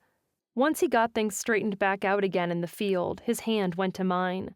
The touch of his calloused fingers sent a zing up my arm and snared my attention, as though he were a rancher roping a stray calf. I met his blue eyes, my heart pounding, mostly because of the kindness I saw in his. "It's okay, Nat. You told me from the start you weren't ready for anything. I should have listened. I just thought maybe I could change your mind. I was hoping I could." Those words swept away the bramble clearing my path. The whole reason I'd wanted to call things off was for his sake. But if he was fighting for me, did that mean he'd hold on a little longer? With sudden lightness in my chest, I turned to face him more fully. Or I tried to, anyway. My legs jammed against his. He didn't seem to mind. "You did change my mind," I said. "I'm not breaking up with you, Colton." The words bloomed inside of me, manifesting that this was the right course. I'd felt so conflicted, so lost up until now. Why was it that sometimes we didn't know the way to go until we were on the path? He pushed something and the tractor stopped moving. He looked right at me. "You're not?" "No," I said. Then, as if to prove my point, and because I wanted to bask in the relief this new direction brought, I leaned in and kissed him. His mouth felt more uncertain than it ever had before, but at least he kissed me back. Then what are you saying? I just need to get away, I said, resting my hands on his thigh. That trip I told you I wanted to take, it's calling me to take it. He rubbed his jaw. And you're saying you don't want me to come? Not this time. His lips pressed together. I see. And just where are you going? I was going to let the road lead me. For how long? There's a lot of road out there. I don't know, I said, my muscles tightening. I know it doesn't make sense. I know it wasn't fair. I knew it wasn't. But he didn't seem to want to let me go, and I didn't want that either. If he was willing to hold on, why couldn't I do the same? From the view out of the large window behind us, the tractor had left chopped bits of greenery in its wake. The contraption at his sides made several more beeping noises. Then go, he said. I'll be here when you get back. He gave me that smile, but it wasn't the token playful one I loved. It was sad, leaving a heaviness in my body that I couldn't shake. But I had to do this. It wasn't just the major changes that had happened in my life lately, with the post office being transferred to a new postmaster and moving out of the only home I'd ever known, though that did play a part. It wasn't even the fact that Jensen was back in town, reviving past hurts that I thought I'd gotten over. It was the unfulfilled dream I'd always had, and I needed to answer its call, to prove to myself that I could. It was like there was something I needed to discover, and I couldn't do it relying on anyone else. The rest of our conversation that evening fell short. It wilted like flowers after days of direct sunlight with no water. Once Colton made it to the last row in the field, he had me follow him as he took the tractor to a neighboring field where he parked the machine in order to begin thinning the following day. I then gave him a ride back to the previous field we'd been at, to where his truck was parked. The cab of my car filled with the smell of him. He reached for the handle and then glanced my way. My fingers drummed on the steering wheel. I didn't want him to leave. I wasn't sure where things would go for us after this. You up for meeting that baby with me tomorrow? He asked. I was momentarily disoriented. Really? Is there somewhere else you need to be? No, I want to be with you. I'm surprised you still want me. Releasing his hold on the door handle, he leaned toward me instead, eyeing me. His expression grew too solemn. Would you do me a favor? Anything. Would you step outside with me? I want to keep talking, but not with anything between us. He didn't wait to see if I'd agree, but opened the door and stepped outside. Wetting my lips, I did the same. The evening had cooled significantly, sending goosebumps down my arms and making me wish I had a jacket. Colton stalked around the car. He wrapped his hands around my waist, holding me to him while he leaned back enough to look at me. He smelled amazing, even though it wasn't his usual body wash and cologne I'd picked up on during our trip. This was the smell of a man who'd been working all day in the sun. The heat of summertime in his skin had a scent, and there was something that was purely Colton about him. I breathed it all in. Chuckling, I hugged him back, and he burrowed his head into my hair.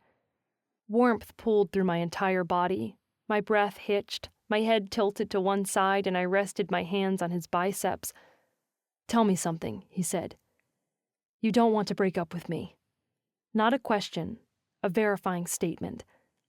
No, I said, moving my hands on his chest. His heartbeat thrummed against my palm. I don't. You just need some time to wander. Is that right? Yes. Okay, then. He was fine with this. I expected him to argue. I expected him to question me further or point out just how harebrained this whole idea was. Instead, he was just accepting it. I don't understand, I told him. What don't you understand? Why you're okay with that. It feels wrong for me to expect you to hang around and wait. When you find something worth holding on to, you don't let go, he said simply. He was too good. He was too much. I rested my forehead against his chest, my posture slumping against him, his arms locked in, keeping me there. My stomach hardened and clenched. I was lightheaded. I couldn't grasp why he was doing this. You once felt bad because you thought you hurt me, I told him, lifting my head. It led to the best kiss of my life. He smirked at this. The best? I'm just calling it like I see it. I pressed my cheek against his chest and wrapped my arms around him, and I went on. I don't want to hurt you by doing this, by making you wait, by pulling back. To my disappointment, he did pull back. Colton released me from his embrace and leaned against the hood of my car, scraping his hand over his chin. Am I bugged that you don't want me to come? A little. And I have to say, I hope this isn't going to be a normal thing for us, you leaving on your own all the time. But I believe we have something amazing. Remember Samantha, that girl I told you about? I nodded. It was not a super functional relationship. I didn't tell you everything. Even though we had a long-distance relationship, she started asking me for things. Money, mostly. Oh, Colton. Knowing him and his generous heart, he probably gave her what she'd asked for. Not that there was anything wrong with helping someone out, but I could imagine how that would strain a relationship if it happened all the time, if he thought it was the only reason she wanted to be with him. She clung to me, depended on me so much that it was almost like I was a caretaker or something other than her boyfriend. Every time we talked, she only seemed like she wanted more, to the point where she didn't seem like she cared about me at all. I didn't like it. I didn't like that it felt like that was the only reason she wanted to be with me. But you make me feel strong. You get me. You let me be myself. And if this is all you're asking for in return, I can give you that. I'm a man of faith, Nat. And my faith isn't just in God. I believe in you, too. I believe in you and me. We're amazing together, and I'm thinking you'll figure that out soon enough. You need this, and I need you. He rose to his full height and crossed the few feet between us. He slipped his hand to the side of my throat, drawing my face up to meet his. So if this is what you feel like you have to do, I want you to know I'm here for you. So go, clear your head, do what you need to do, just as long as you come back to me and let me come along next time. The phrase about jaws dropping was totally cliché, but mine did at that moment. My jaw fully gaped. I didn't deserve how good he was. I didn't deserve him. I placed my hand on his waist. How are you this kind? This selfless? It's not completely selfless, he said, because I want you to have what you want. You are a totally selfish desire of mine. And you are a total marshmallow, only when it comes to you. But I got a request of my own. What's that? The sides of his jaw ticked. He stroked his thumb across my cheek. Don't go breaking my heart. I'm settled here, Nat. My life is in Bridgewater. If you don't want yours to be, I need to know. I need you to be straight with me. He cradled my face in his hands and held me aloft just enough to look into my eyes. His were tender with a fierceness I'd seen the night he defended my honor and punched the lights out of the guy who'd cornered me in the booth. I'd do anything for you, he said with solemnity, usually reserved for prayer. The sound coiled itself all the way into my chest. It struck me with uncertainty. It was like he and I stood on opposite sides of a scale, a teeter-totter, and he was on base, pulling all the weight while leaving me stranded in the air. I don't plan on breaking your heart, I told him. I want to be as careful with it as you've been with mine. That's all I need to hear. He pressed a kiss to my cheek and it tingled down to my collarbone. I wanted to tell him that I'd do anything for him too, that he was all I wanted. I felt it. So why couldn't I say it? Why couldn't I be as selfless as he was? What did it mean that I couldn't give him everything he was giving me?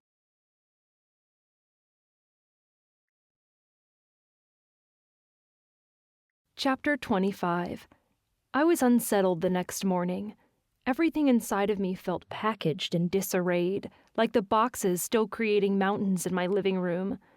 I'd rifled through a few things, but only seemed to be making more of a mess than organizing anything. I stared at the gloves I'd gotten from Cow Ranch solely for my construction job and closed the flap of the box I dug through. Fine, I told the gloves, when really I was speaking aloud to my own conscience. You're right, it was wrong of me to just quit. Leaving the box I'd been digging through open, I stalked into my room, changed out of my loose pants and into jeans and one of my few work shirts, tied my hair up, and made my way up to the street, to my car. Another car rolled up the driveway just as I pulled my keys from my pocket. I didn't recognize the blonde woman as she got out, but she waved at me all the same. "Are you Natalie?" she asked. "I am," I said, waiting. Who was she? How did she know who I was? She extended her hand. "I'm Eva, Dorothy's daughter. Mom sent me to find you." This must be the daughter the Ericksons had gone to live with. From the lines around her mouth and eyes, I guess she was quite a bit older than me, which was why I didn't remember her. "Is everything okay?" I asked. "It's okay," she said. "Dad died." My hand went to my heart. Harold hadn't survived after all. "I'm so sorry to hear that." Eva nodded her head. "Yeah, it's been hard, but good, too. Taking care of him was getting to be too much for Mom." "How is she doing?" "She's hanging in there. She misses him. We all do. But it's one of those situations where he's in a better place, you know? People always say that, but when someone is suffering as much as he did toward the end, it's true." A wave of sadness washed through me. "I'm so sorry," I said again, because I didn't know what else to say. Eva pressed her lips together and readjusted the purse strap on her shoulder. "Thanks. It's really okay. The funeral is in motion, but Mom wanted me to come check on a few things here, including you." "Is she coming back?" "Not for a while. That's what I wanted to talk to you about. We're going to clean out her house. She's going to stay with us on a more permanent basis." I put two and two together. "I see," I said. "I'm so sorry," Eva said. "It's my understanding that you just moved in." "You know," I said, "it's really okay. I hadn't fully unpacked. I've had a feeling I wouldn't be staying there long." Funny how those things work, isn't it? I fiddled with the keys in my hand. "It is. When should I plan on moving out?" Eva inhaled and inspected the house as if it held the answer. "We've still got to get everything packed up and taken out, have a yard sale. She doesn't really need half of the stuff in there. Then we'll list it for rent. So, a week or two? Does that give you enough time to find a new place?" A new place. I stared at the hills in the distance, feeling the distance beckon. "It's time," a voice said softly. "That gives me plenty of time," I said. "Is there anything I can do to help?" Eva waved this off. "We've got a crew coming to clear out the house. It's their thing. So chances are, anyone who wants to help will just be in the way." "Got it," I said. "Thank you for telling me." "Of course." I turned toward my car, but she reached out a hand in my direction, stopping me. "Hang on. There's something else. I never got the chance to thank you." "Me? For what?" I'd never met her before today. "Mom told me what happened the night of Dad's heart attack. You were there when they needed you. I can't tell you what that means to me." "Oh," I said, feeling that squeamish, awkward feeling of, again, not knowing what to say. "It was just lucky." "I think it was more than that." She winked. "You take care now. I'll be in touch." "Thanks," I told her, but she was already walking toward the house with her phone to her ear. The moment grew heavier, keeping me in place as I contemplated her words. I couldn't give it too much thought, though I did tuck my lips into my teeth and stare at the back door to the Ericksons' home, the back door leading to my apartment that had never felt like home to me. Regardless, I was glad I'd been there too. I was glad I'd been able to help Dorothy, and I was sorry for Harold at the same time. They were moving on. It sounded like I'd have to do the same. All the more reason to get to the site. I hadn't left on the best of terms yesterday, and I needed to remedy that. I pulled into my usual spot, or a roundabout general direction of my spot, since several other cars and trucks were parked there. Pulling my gloves from the passenger seat, I stepped into the sunlight and marched toward the break in the chain-linked fence. Men stood on ladders, lifting heavy nail guns toward the final few townhomes being framed. Others hauled the saw, which was on a rolling contraption, feet down from where I'd been positioned before. Bryce wasn't always on the site, but he wasn't the person I was looking for. After searching faces and waving to Joe, I spotted the foreman. Jesse wore a hard hat and stood at the base of the ladder Drake had climbed on. Nearby, the air compressor growled loudly without warning, processing more air for the nail guns, which was attached to it with thick yellow cable. "Hey," I said, touching his shoulder and getting his attention. Jesse frowned at me. "Hey." "I wanted to tell you I'm sorry," I said. "I shouldn't have bolted like I did yesterday. It was petty and unfair to you." Dan stepped in, holding the side of the ladder as Drake passed him the nail gun, and Jesse stepped back, allowing the brothers room to move. He folded his arms over his chest. "I didn't know you had such beef with the new guy," Jesse said. "Yeah," I said, not wanting to elaborate. "He and I have a rough history." Jesse lifted his hands. "I don't need any details, but I am glad to see you. You changing your mind?" "Seriously?" I said. "You'd still let me come to work?" "You're a good worker," Jesse said. "Never had any problems with you, unlike some of the others." He bopped Dan's shoulder with his fist. "I heard that," Drake said from his place on the ladder, and I laughed. I doubted the twins had given Jesse any trouble whatsoever. They'd always been easygoing, goofy guys who were fun to talk to and dug into the job with both feet. "Then yes," I said, "I'd like to uphold my end of the deal, but I need to officially put in my notice." "Not sticking around?" "No," I said. "I'm not. I'd never needed this job financially, not when I'd had enough money set aside to start my new life with. It'd just been a new venture, something to do until I gained the courage I needed to take off. Maybe I could find something else, something I could do online. Most people would use that money to invest in a more permanent place. I wasn't sure I was ready for permanence just yet. I wanted it, but being able to pin a single point on a map wasn't possible, not when there were so many pins already on my map. "Is it because Jensen is still working here?" "No," I said, but the word felt strained on its way out. "Thanks for giving me another chance." "Better get to work," he said, nodding at me. "Joe needs some help, so she doesn't get distracted." "Why would she get distracted? Dan and Drake are out here." "I heard that too," Dan said. Jesse laughed. The attention both brothers paid her had been no secret to any of us. "She's got a friend with her today. They're painting again in number 17. "Got it," I said, trekking in that direction. Number 17 was part of the completed townhouses across from those being built. I paused on what would be the road between the two complexes, because Jensen Cummings was making his way toward me. "Not now," I told him, fiddling with the gloves in my hand, gloves I hadn't yet put on. "You thought I was coming to talk to you?" Jensen smirked in that disgustingly handsome way he did. I sniffed and gestured to the townhouses. "I have to get to work." "Because you're right. I am." He stopped directly in front of me and splayed his feet open, as if settling in. Ridiculous. "Goodbye, Jensen."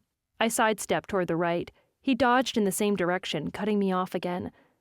"I thought maybe the fact that you were here meant you changed your mind. You don't hate me.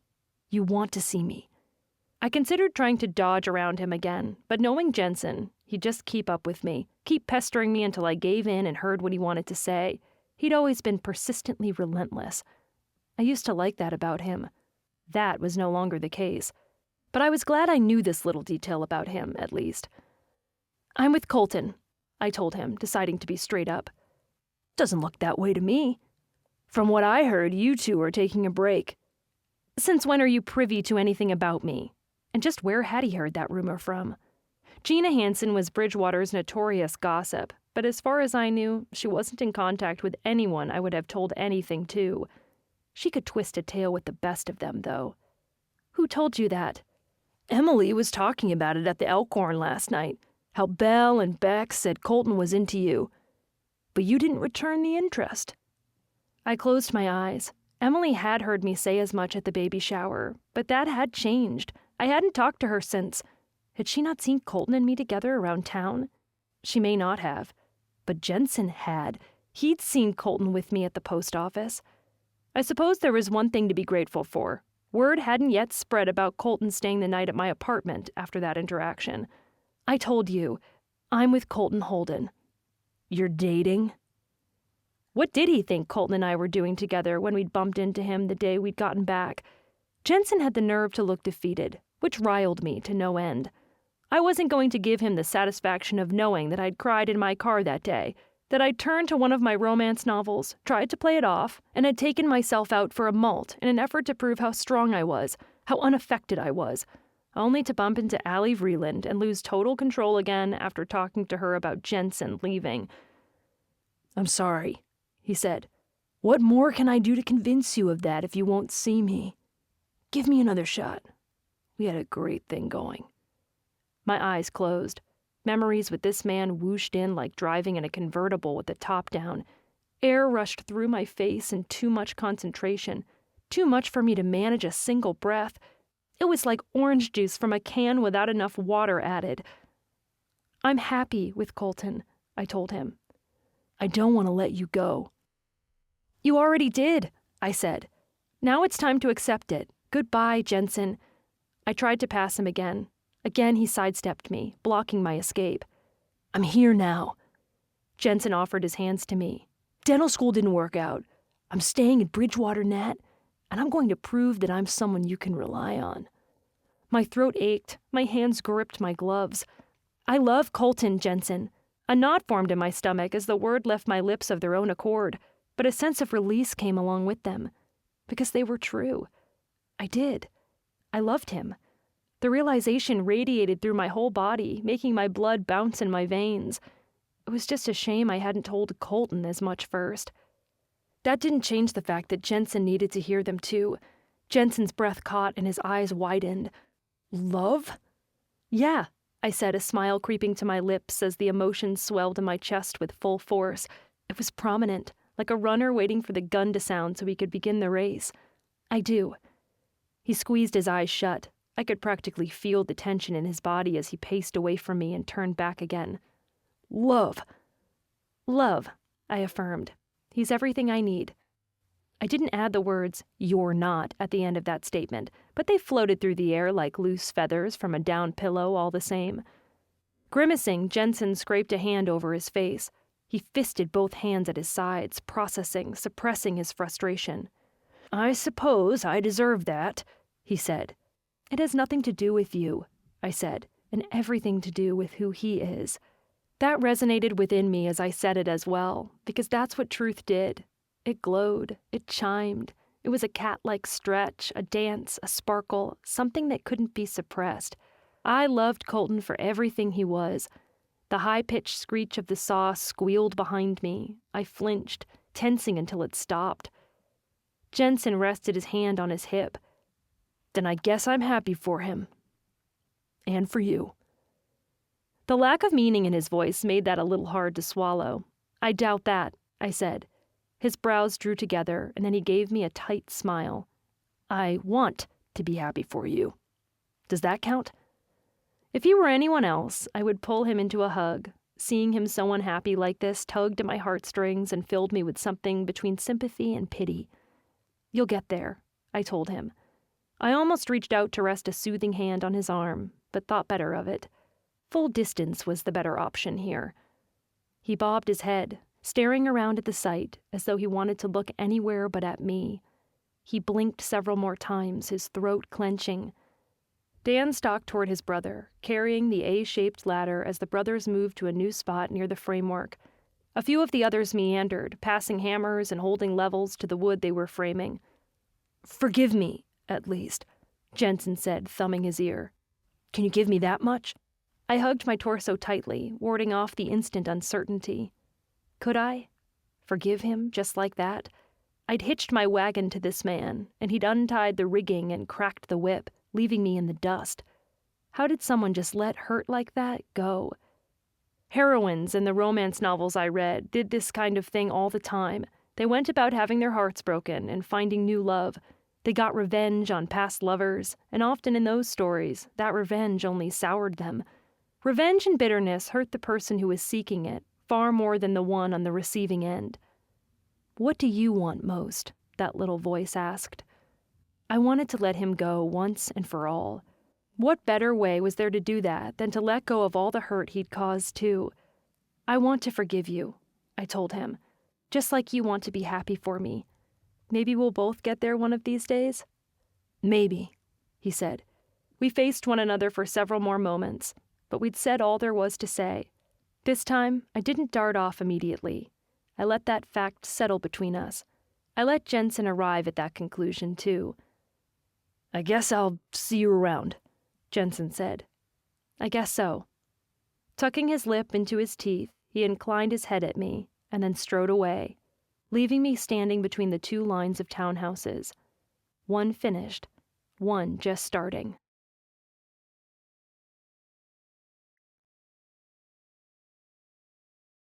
Chapter 26. By the time I stepped inside the townhouse and found Joe, I wondered if I looked as flushed as I felt. Joe's hair was pulled into a twisted bun on top of her head.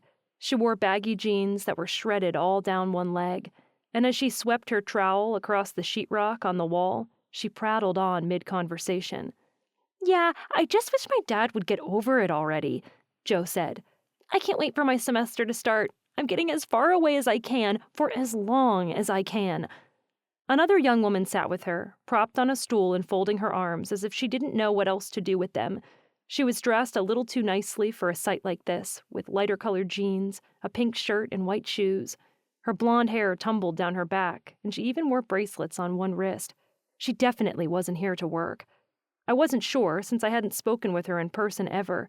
I'd only seen Cambry around town. What was Cambry Bennett doing here? I thought she was on ISU campus.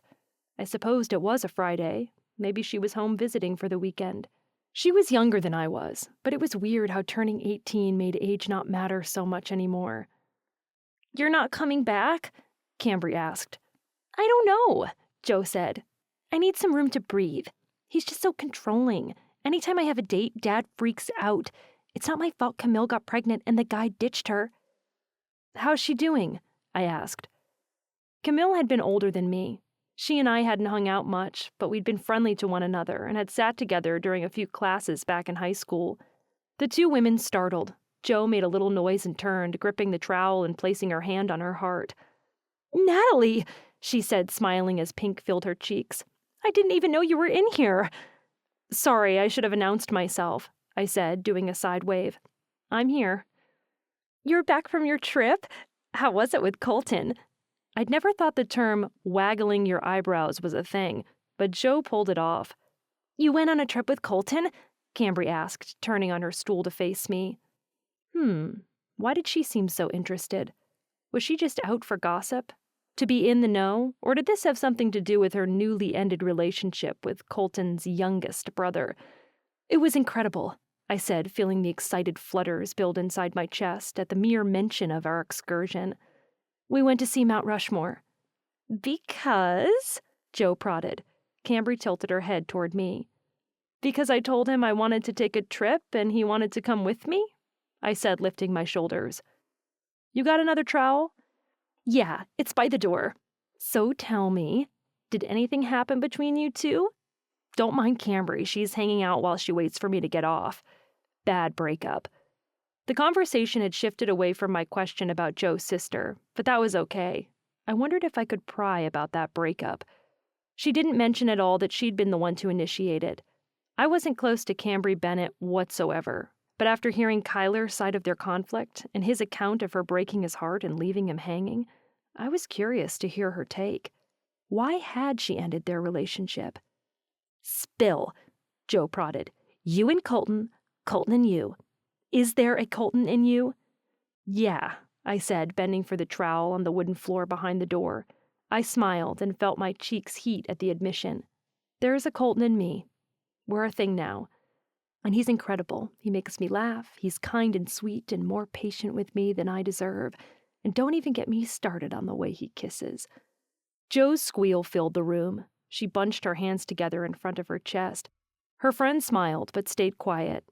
I wasn't sure how much to divulge right now, because in all honesty, there was more going on than I wanted a perfect stranger to know about. "But what about Camille?" I said, changing the subject. "You said she got pregnant?" "She's okay," Joe said, slapping some plaster on the wall and smearing it with her trowel. "She's sicker than a dog, but she's okay." "I'm sad for her. She thought Wade was the one, you know? She said she would never have gone so far with him otherwise. But the minute she found out she was pregnant, he ditched town." "That's really pathetic," I said. I couldn't imagine going through anything like that. How devastating. Her life would never be the same now. And to have someone she thought she could rely on completely ditch her when he'd had a part in creating this new responsibility? It was awful. Lame, Cambry added. I'm glad things never went there with Kyler. I mean, don't get me wrong, kissing him was amazing, and we had some close calls. But it never went that far. I still can't believe you guys aren't a thing anymore, Joe said, smearing more plaster to create a jagged texture on the wall. You've been with him for as long as I can remember. Me too, Cambry said. I miss him sometimes, you know? What happened? I asked, bending to scrape some plaster on my trowel, too. I made for a different wall and began slathering it on, and the act made me think of Colton, of how cute and goofy he'd been when he'd asked me out and planted his hand right in it. It was just too much, Cambry said. The stool she sat on squeaked as she readjusted again. Once college started, everything was so new, so different, and it seemed like the more Kyler and I tried to keep things the way they were, the more forced it felt. Forced? I remembered his heartbroken tone, how dejected he'd looked at the thought of losing her. Maybe he'd been more into their relationship than she had. He might have sensed her pulling back and tried to keep things how they were or something. Maybe. Not cool. He was like forcing himself on you, you mean? Jo brushed a hair out of her face. What do you mean, forced? No, she said, shaking her head. He's Kyler, you know?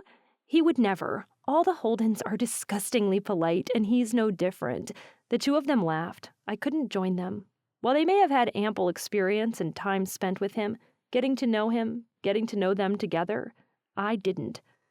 Even so, it didn't take a lot of interactions with the Holden men to know just how cordial they were.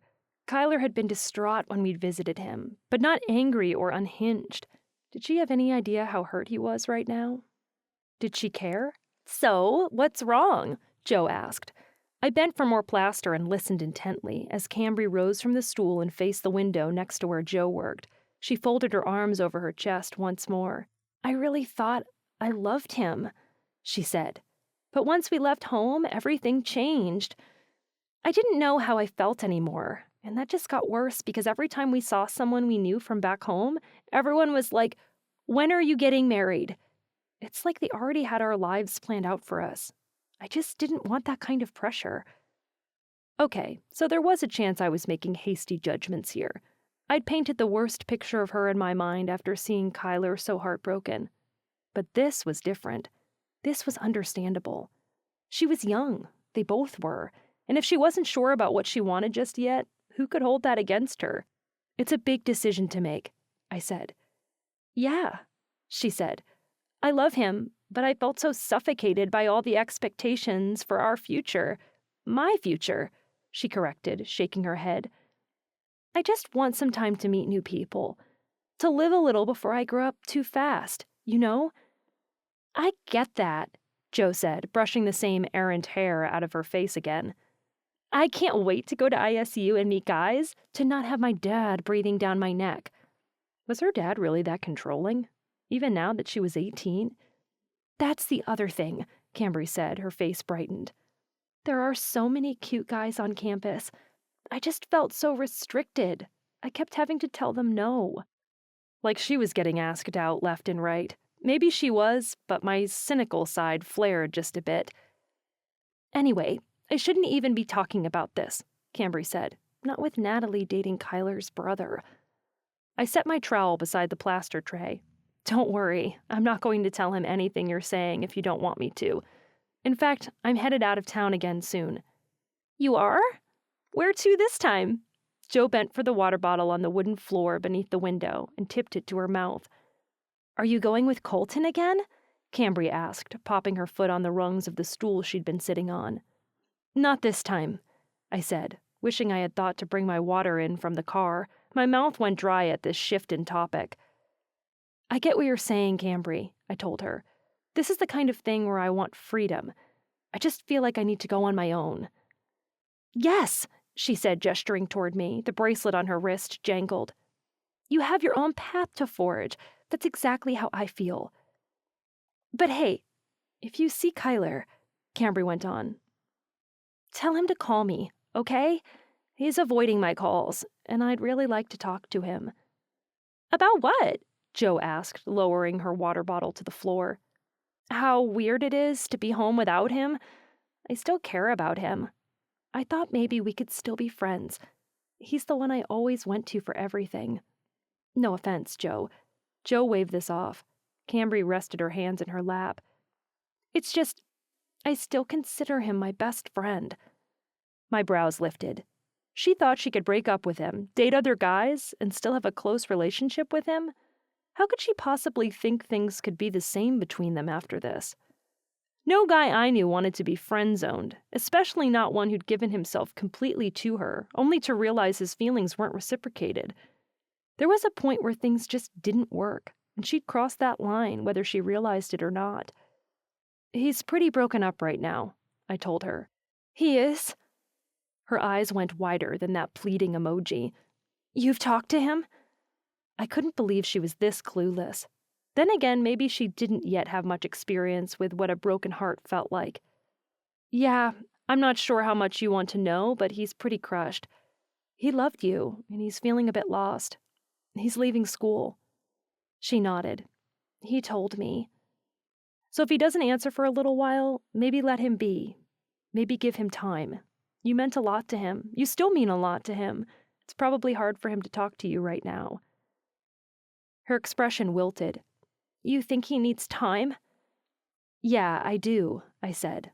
I wasn't sure how much Kyler or Colton would want me to say. Didn't she have any idea how hard it was for him to see her on dates with other guys? Tears welled in her eyes.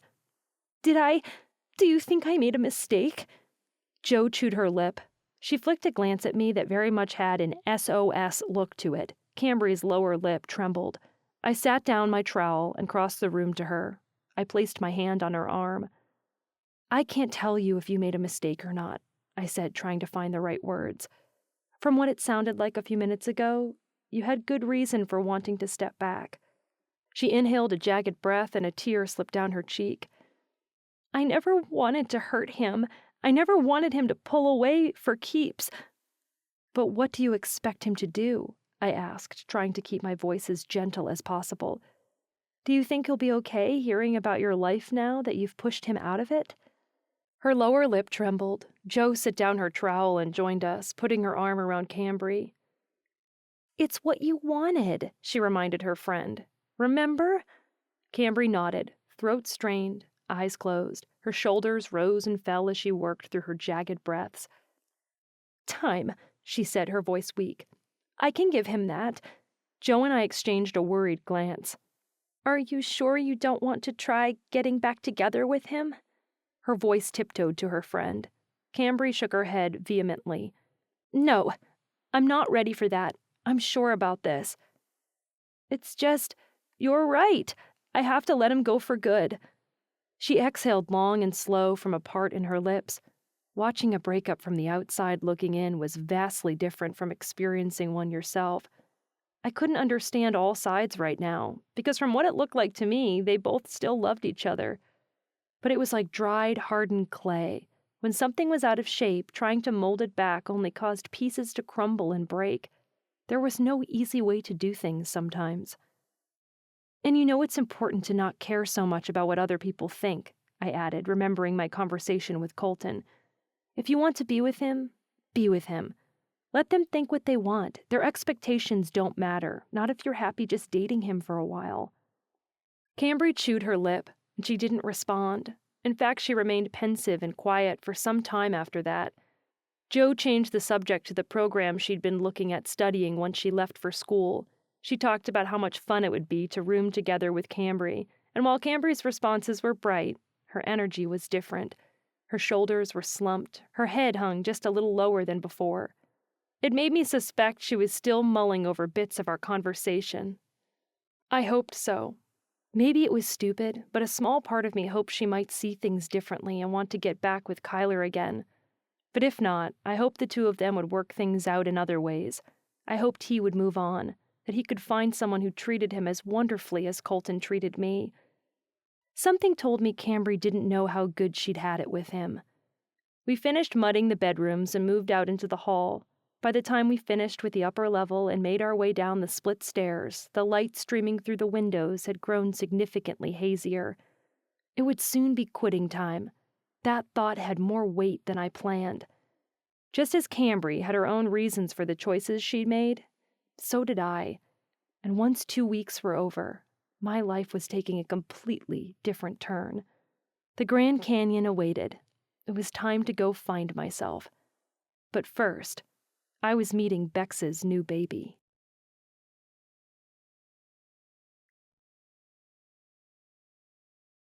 Chapter 27. Colton and I hadn't spoken since our chat about me leaving. Any other time, one or the other of us might try to dredge up a conversation and act like things were normal between us. They weren't. He was too quiet when he came to pick me up to take me to the farmhouse. Oh, he smiled and asked how my day had gone on the site. He talked about how much progress he and his crew had gotten while thinning beets. But things died off awkwardly every time. It was like neither of us knew how to carry the conversation once the attempted topics died untimely deaths. It didn't help that I also had Belle's suitcase in tow to return it to her. Having it sitting on the back seat only reminded me of our trip and of the one I intended to take. I'd bought my own suitcase since returning, but that wasn't something I mentioned to Colton, and it wasn't something he mentioned again. In fact, you'd never know we'd spoken about me taking any kind of trip whatsoever. Like he was trying to avoid the topic, which of course only made me want to ask him if he was serious about being so supportive of me going. "Here we are," he said once we rounded the bend on the road leading to Belle's house and climbed the slight incline up to the driveway. If I wondered why we weren't all gathering at Dawson and Bex's apartment to meet the baby, this was why. While their parking lot was crowded, this driveway was spacious. In fact, Belle's farmyard was full of pickups. It was like a truck convention. While almost all of them were in some kind of competition to see how high the lift kit was, or how shiny they were, one truck stood its ground, looking rusty and vintage. It was a soft blue color and probably dated back to the 70s. "Old blue," Colton muttered, shifting into park. "Whose truck is that?" "It belonged to Belle's grandpa," he said, sliding out and coming to get my door. I waited and smiled in thanks as he took my hand. Once my feet landed on solid ground, he didn't turn toward the house. He was pensive, not unlike the morning he'd kissed me. Something had been on his mind then. Something was on his mind now. Probably the reason for his silence. It was almost as though he'd been fighting himself the whole drive here and had finally made a decision. "Hang on," he said, snatching my wrist as I turned toward the house. I stiffened as if bracing myself for an incoming tidal wave. "We don't have to go inside," I said. This gave him pause. A line appeared between his brows. "What does that mean? You don't want to go?" "No, it's not that." I looped my fingers around his wrist. "It's just that you don't seem like you want to. If you want to stay out here for a while, we can. We'll go inside in a minute. It looks like you have something on your mind." His shoulders shook. "I've been thinking." My stomach rolled into a wad. This was it. He was letting me down easy. Just like it wasn't fair for Cambry to break up with Kyler so she could date other guys and still expect to be friends with him, it wasn't fair for me to expect Colton to wait for me while I went a-roving. The door to Belle's farmhouse banged open, and Bryce's voice carried across the yard. "You two coming in, or what?" he called. "Leave them alone," Deborah muttered as the door closed once more. Colton pressed his forehead to mine. "Guess we'd better head on in. Only if you want to." "Do you?" He met my gaze. "Yes," I said. "I want to be with you. I want to meet your new nephew." He bobbed his head a few times, clenched his teeth, and then released them again. "All righty, let's go inside." "Tell me later," I said, "or text it to me once we get inside. We could have a whole conversation right in front of everyone without any of them knowing." "Nah, it'll keep," he said. After helping me get Belle's suitcase out, he threaded his fingers through mine and brought mine to his mouth, planting a kiss on my skin. That kiss injected itself into me, streaming through and leaving me wondering what he'd been about to say. Together we climbed the porch steps and went inside, where Colton left her suitcase by the door. The house was cool compared to the afternoon's warmth.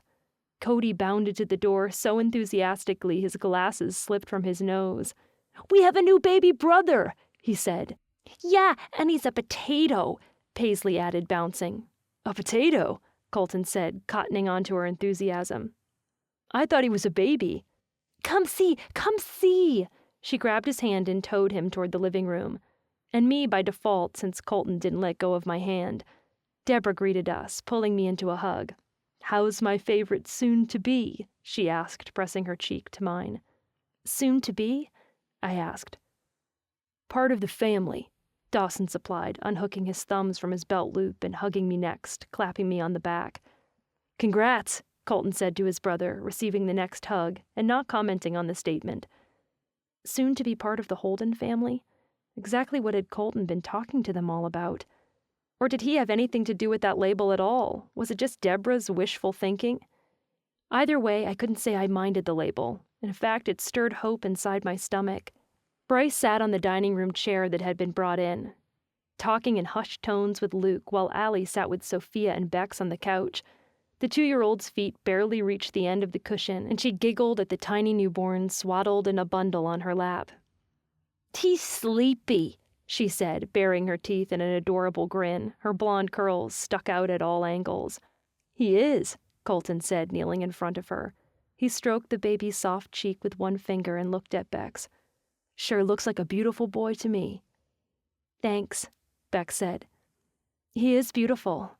I knelt beside Colton in front of them. You look good, too, I added, taking in her bright cheeks. She looked tired, but other than that, none too worse for the wear. Her blonde hair was pulled back in a ponytail, and she wore a large t-shirt and stretch pants. Thanks, Beck said. I feel like death warmed over sometimes, but I'm doing pretty good.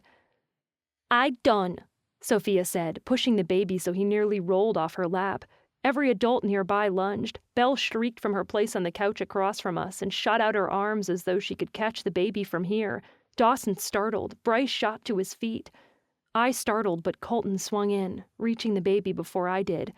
Whoa now, he said, sliding his hands beneath the little bundle, who looked only mildly stunned before closing his eyes once more. I got him. With the baby in hand, Colton rose to his feet and cradled him to his chest. Thank you, Beck said with a note of relief, sinking back onto the couch. She then whispered softly to Sophia about being careful with the baby. Sophia's eyes widened, and she nodded. He sure is precious, Colton said, hooking his finger through one of the baby's tiny fists sticking out of the top of his blanket. I was struck by the sight of the handsome cowboy holding a baby in his arms. It pricked something inside of me like a drop of water on a still pond. The ripples expanded their way through me in a way I didn't anticipate. I'd wanted kids, sure, but that had always been an eventuality, not something I needed anytime soon. I'd seen my brother-in-law holding Chelsea's babies, and that hadn't ever affected me like this did. But seeing Colton Holden with a baby in his arms, it was like the turn of a kaleidoscope, altering the shapes and images in my mind. I swallowed back the sudden longing I wasn't sure I'd ever felt with anyone before. What are you doing all the way out here? Colton asked, instead of staying at your own home. There's more room here, Dawson said, resting on the floor at Bex's feet. We thought it'd be more comfortable. Plus, my mom can't get away to help, Bex said. So when Belle offered to have us stay here so she could help with the kids while we're all adjusting to the new little guy, I couldn't resist. She beamed at Dawson and then adjusted her feet beneath her on the couch. Sophia slid off the cushions and darted out of the room, to find her siblings probably. I wasn't sure where they'd gone. I'd just hire Cambry Bennett to come live with me if it wasn't so far from Bridgewater to Burley. I need to find a new sitter, but finding one as good as she was. The mention of Cambry made me think of Kyler. I glanced first at Colton, who caught my gaze and shook his head as if to say, the others don't know. Where was Kyler? When was he coming home?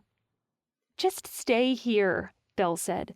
I can help with the kids like I did before. It'll be good practice for when Hugo is born. She placed a hand on her belly. Luke's voice barreled down. We are not naming the baby Hugo. Belle chuckled and leaned back to see him sitting on the chair behind her. What? Hugo Holden is cute. No. Oliver, then, she said. Not Oliver either. She grinned at the rest of us. He's so finicky about this, she said under her voice before raising it again. There is nothing wrong with either name." "Hugo?" Bryce countered. "Sounds like something from a movie." The others chimed in with their opinions, and I silently chuckled. I had to say I sided with Luke on this one. Where in the world did the name Hugo come from? Unless she'd just picked a random name with which to drive him crazy, which was a total possibility. Deborah leaned forward. "You could come over to my place," she said, tapping Bex's knee and holding out her arms toward Colton. The gesture was obvious. She wanted to take the baby. "I've got plenty of room now." "I'm not done with him yet." Colton hugged the little guy to his chest, making the rest of us laugh again. "Thanks," Bex said. "But if it's all the same to you, I think we'll stay here at Belle's. The kids had their own rooms here once. They're familiar with Belle's, and they love the animals here." "That's right," Belle said. "Luke has been talking about hiring some help. Cody loved pitching in before. Maybe he could offer a hand." "He's only 9, Bex said with a smile and a shrug. "But I'm sure he'd love to pitch in where he can while we're here." "Do you mind, Dawson?" Deborah asked.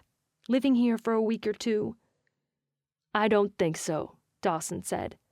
"This place is in his heart, too," Bex added. I smiled and Colton turned to me. "You want to hold him?" "Sure," I said. "But Deborah, you go on right ahead." She fluttered her fingers at me as though trying to sweep the air in my direction.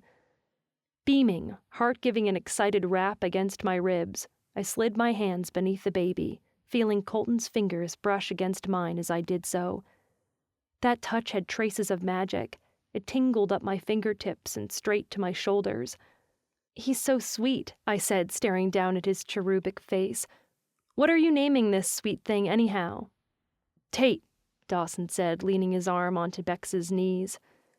Colton leaned in closer to me, stirring the left side of my body and making me shiver. Bryce and Luke stepped nearer with him, along with Allie, who wiggled her fingers excitedly at us and leaned in to coo over the baby. Dawson rose to his feet and did a game show presentation with his hand toward his newborn son. "Everyone, we'd like you to meet Tate Toby Holden." "Toby?" Belle squeaked, pulling her feet from off of the coffee table and straightening. Bex beamed at her. "After your grandpa." "After you," Dawson added. Luke stalked behind where his wife sat and placed a hand on her shoulder, as if knowing she needed the connection. Belle placed her hand on his and gaped at her brother and sister-in-law. "You two are the reason Dawson and I got together in the first place," Bex added. "If it hadn't been for you and this house—" She inhaled. The baby made a squeaking noise in my arms. He wriggled, his face squinching. Out of the corner of my eye, I saw Cody and Paisley run across the front lawn, followed shortly afterward by Sophia. "I get me, but Grandpa?" Belle asked, raising a hand on her stomach. "Why not? He inspired you," Dawson said, "because he was always taking people in." "Room and to spare," Belle said, reflectively lifting her face to look directly up at her husband. Luke mumbled something and leaned down to press his mouth to hers. The sight pricked me right in the center. Unable to explain why, I needed air. I passed baby Tate to his grandma. I hugged Bex, told her congratulations, and made for the door. The minute I was outside, it was like I breathed for the first time. I swallowed air, pressed my hands to my stomach, and sank onto one of the wooden rocking chairs on the porch. It swayed beneath me, tilting the way it felt like my life was. The sound of the screen door closing jarred me, and then Colton was there. "Everything okay?" "I don't know," I said, speaking to the view of the parked trucks and of the corral and the llamas in their enclosure across the gravel drive. He sank into the partner rocking chair beside me. His made a creaking noise when it rocked. "Is it the baby?" he asked. "You looked pretty good with the little guy in your arms." "He's so cute," I said, trying to process, trying to figure out why I felt so claustrophobic in there. "So what's the problem?" "Your mom said something when I got here," I told him, watching the black llama slowly meander from one side of its pen to the other. "The soon-to-be thing? Is that what's bothering you? Does it bother you that I want that for us?" I sat up and looked into his deep blue eyes. "You do?" Is that what he'd tried telling me when we first got here? Maybe he'd said something to his mom and hadn't had the chance to run it past me yet. The idea was a match in my stomach, lighting a flicker of heat that a strong gust of wind might just blow out. He rested his hand on my leg. I know it's too soon to make any promises, but the thought of you leaving town, Nat, it does something to me right here. He pressed a fist to his stomach. Why do I get the feeling if you leave, you won't be coming back? I'm coming back, I said, sliding to the edge of the rocking chair seat. The chair tilted forward, making Colton adjust his leg. But even as I said it, the words tasted raw. You still never told me why you're leaving. Jensen is still here, I said, voicing the easiest reason. But that one wasn't even pertinent anymore. Not after the conversation he and I had had earlier. So am I, Colton grew adamant. Doesn't that mean anything? Look, there's something I want to tell you before you go. I wrapped my fingers around the ends of each armrest. A gentle breeze swept through the honeycomb-shaped porch, stirring my heart and my unease. I pushed to my feet. I can't do this now. I strode to the steps but didn't take any. Colton sidled in next to me. Please, he said. I think I'm falling for you. I'm in love with you, and I think I have been since you stayed to help clean up after Belle and Luke's wedding. God's been giving me hints all along since then, telling me not to let you out of my sight. His mention of God made things all the worse. I wasn't getting the same message, and I needed to see if I could. It feels off. Not you, me. I feel off, Colton. I wasn't sure how else to explain it. I can't take that kind of chance. He swallowed and lowered his chin. Pain tore through my chest at the thought that I was causing heartache for him. Seeing how devastated Kyler was, knowing what I'd gone through myself, I never wanted to be the cause of hurting in anyone else. But I'd prayed for direction. I'd prayed for help, and I hadn't gotten it yet. I placed my hand on his cheek, feeling the scruff there. Please don't take it personally. I need to find my way. He dug into the pocket of his jeans. I thought you might say that. That's why I brought this. Pulling his hand free, he removed something palm-sized, round and dark. With careful fingers, he popped open the lid to reveal a dizzying compass spinning with every move his hand made. Confused, I looked at him for an explanation. I got you this because I wanted you to know I'm not him, he said. I'm not going to hurt you like he did. And I'll let you go as long as you promise you'll be coming back. This compass is in case you forget your way back to me. And take this in case you get lonely. He reached in his back pocket and pulled out a folded piece of paper, placing it in my hand with the compass. Curious, I pulled at the folds, but he stopped me with his hand. Hold up now. Are you lonely? He said in a chiding kind of way. With him around? What? No, I'm not. His mouth kinked at the corners, and his warm hands closed the objects in mine. Then wait. It's only for when you get lonely on this journey of yours to... Where are you going? The Grand Canyon, I said. I'd picked through the Anywhere But Here binder and settled on it before coming to Belle's house. He whistled. All righty, the Grand Canyon it is. You might get lonely standing there at that rim. Open the letter then. Only then. Got it? I swallowed, my mouth dry. I couldn't formulate any words, so instead I nodded. It was only then that he lowered his hands away from mine. I held the compass and the letter, curiosity burning through me to open it right now and see what he wrote. Colton cleared his throat. His boots struck the boards on the porch as he inched closer and took my face in his hands. That touch, the sad acceptance in his eyes nearly melted my resolve. I stared at his mouth, eager for the kiss I hoped was about to come. He bent toward me, stirring my desire. I tipped my face up, ready to meet him. Colton hovered, placing his lips molecules away. His warm breath stroked my mouth, stirring my blood. I fisted my hands. I'm not kissing you goodbye, he said, stroking his thumb along my jaw and driving me wild with that one touch. That's something you've got to come back for, too. I wanted to tell him what I told Jensen, that I loved him, too. His admission had muddled me completely, making me wish even more for that sign from heaven that choosing him was the right path for me. Thank you, Colton, I said instead. I wanted to assure him I'd be back. But what if I didn't? What if along the way I found I liked Arizona's warmer climate or the terrain of the rust-colored ridges I'd researched all along the way? What if he was right and I decided not to come back? I wouldn't do that to him. I had to prove to him and to me. And for whatever reason, I felt like the answers I needed were out there. Anywhere but here. "I'm sorry," I told him, not understanding the reservations inside of me. It made no sense. Logically, everything in my life pointed me to him. So why did I feel like I needed to run away?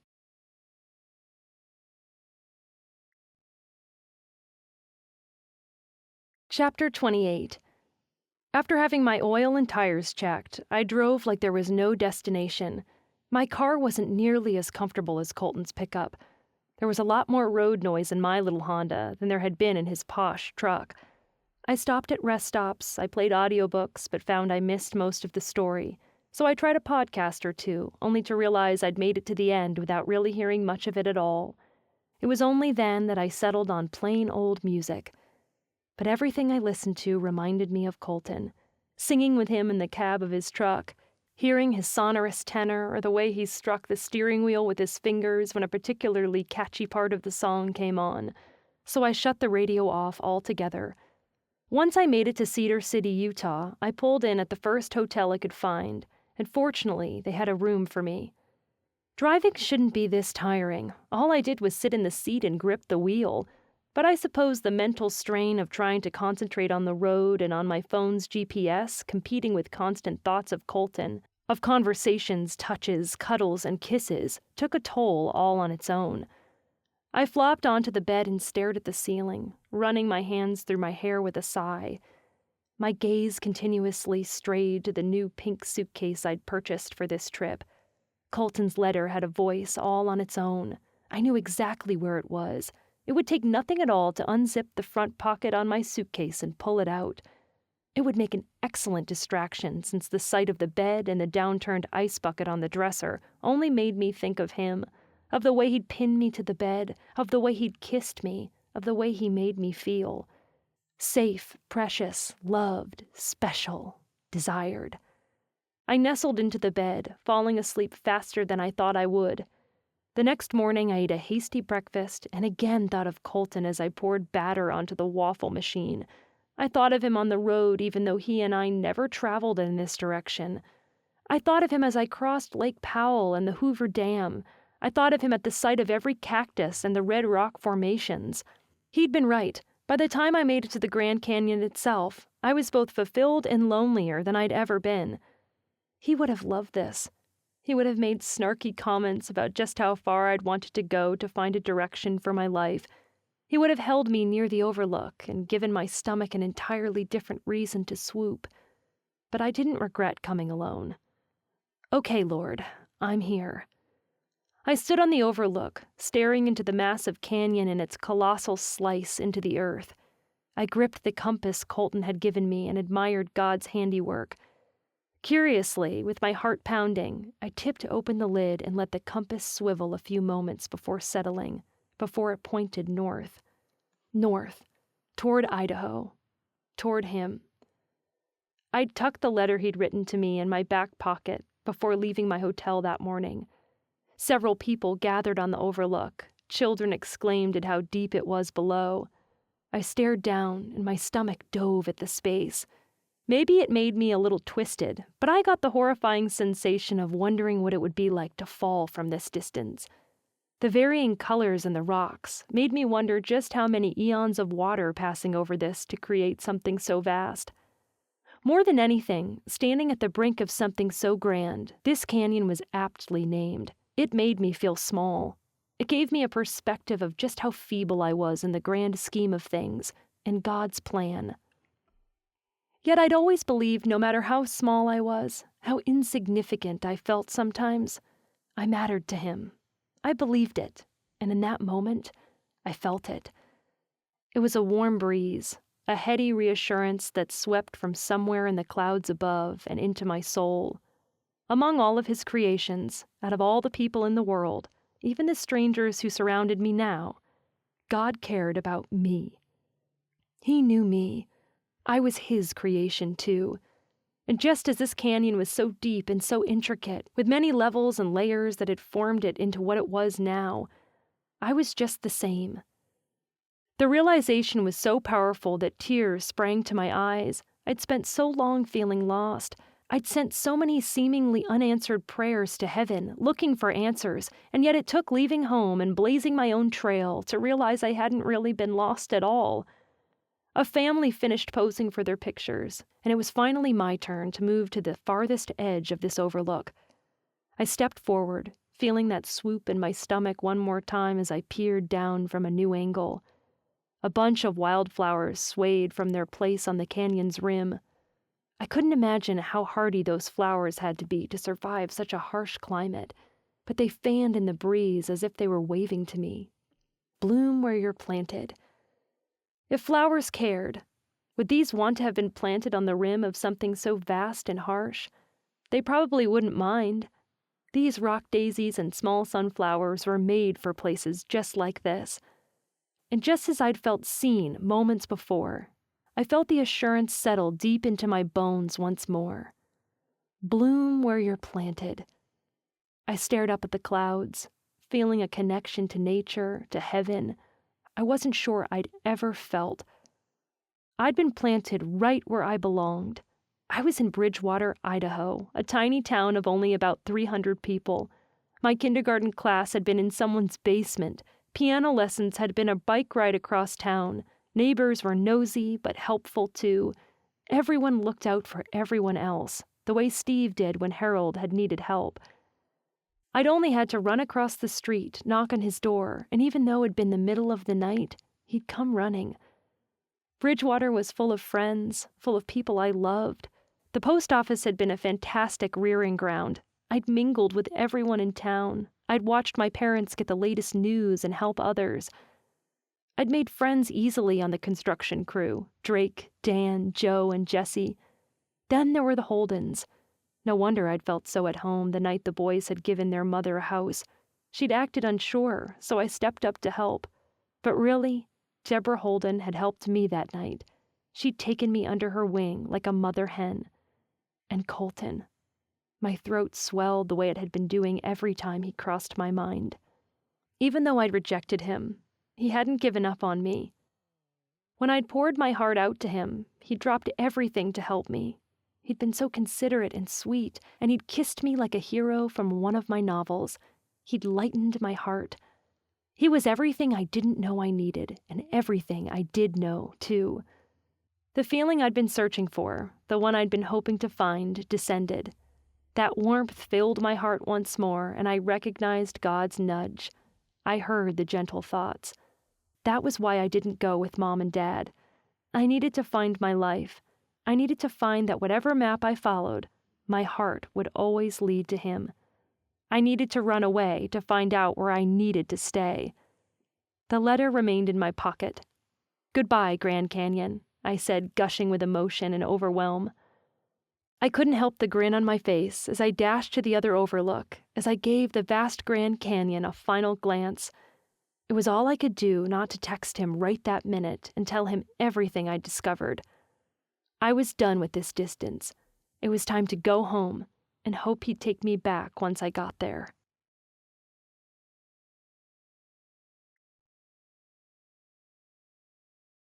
Chapter 29. The drive back home took less time than the drive out had, yet it felt like it was a month longer than it needed to be, probably because of the urgency coursing through me with every mile.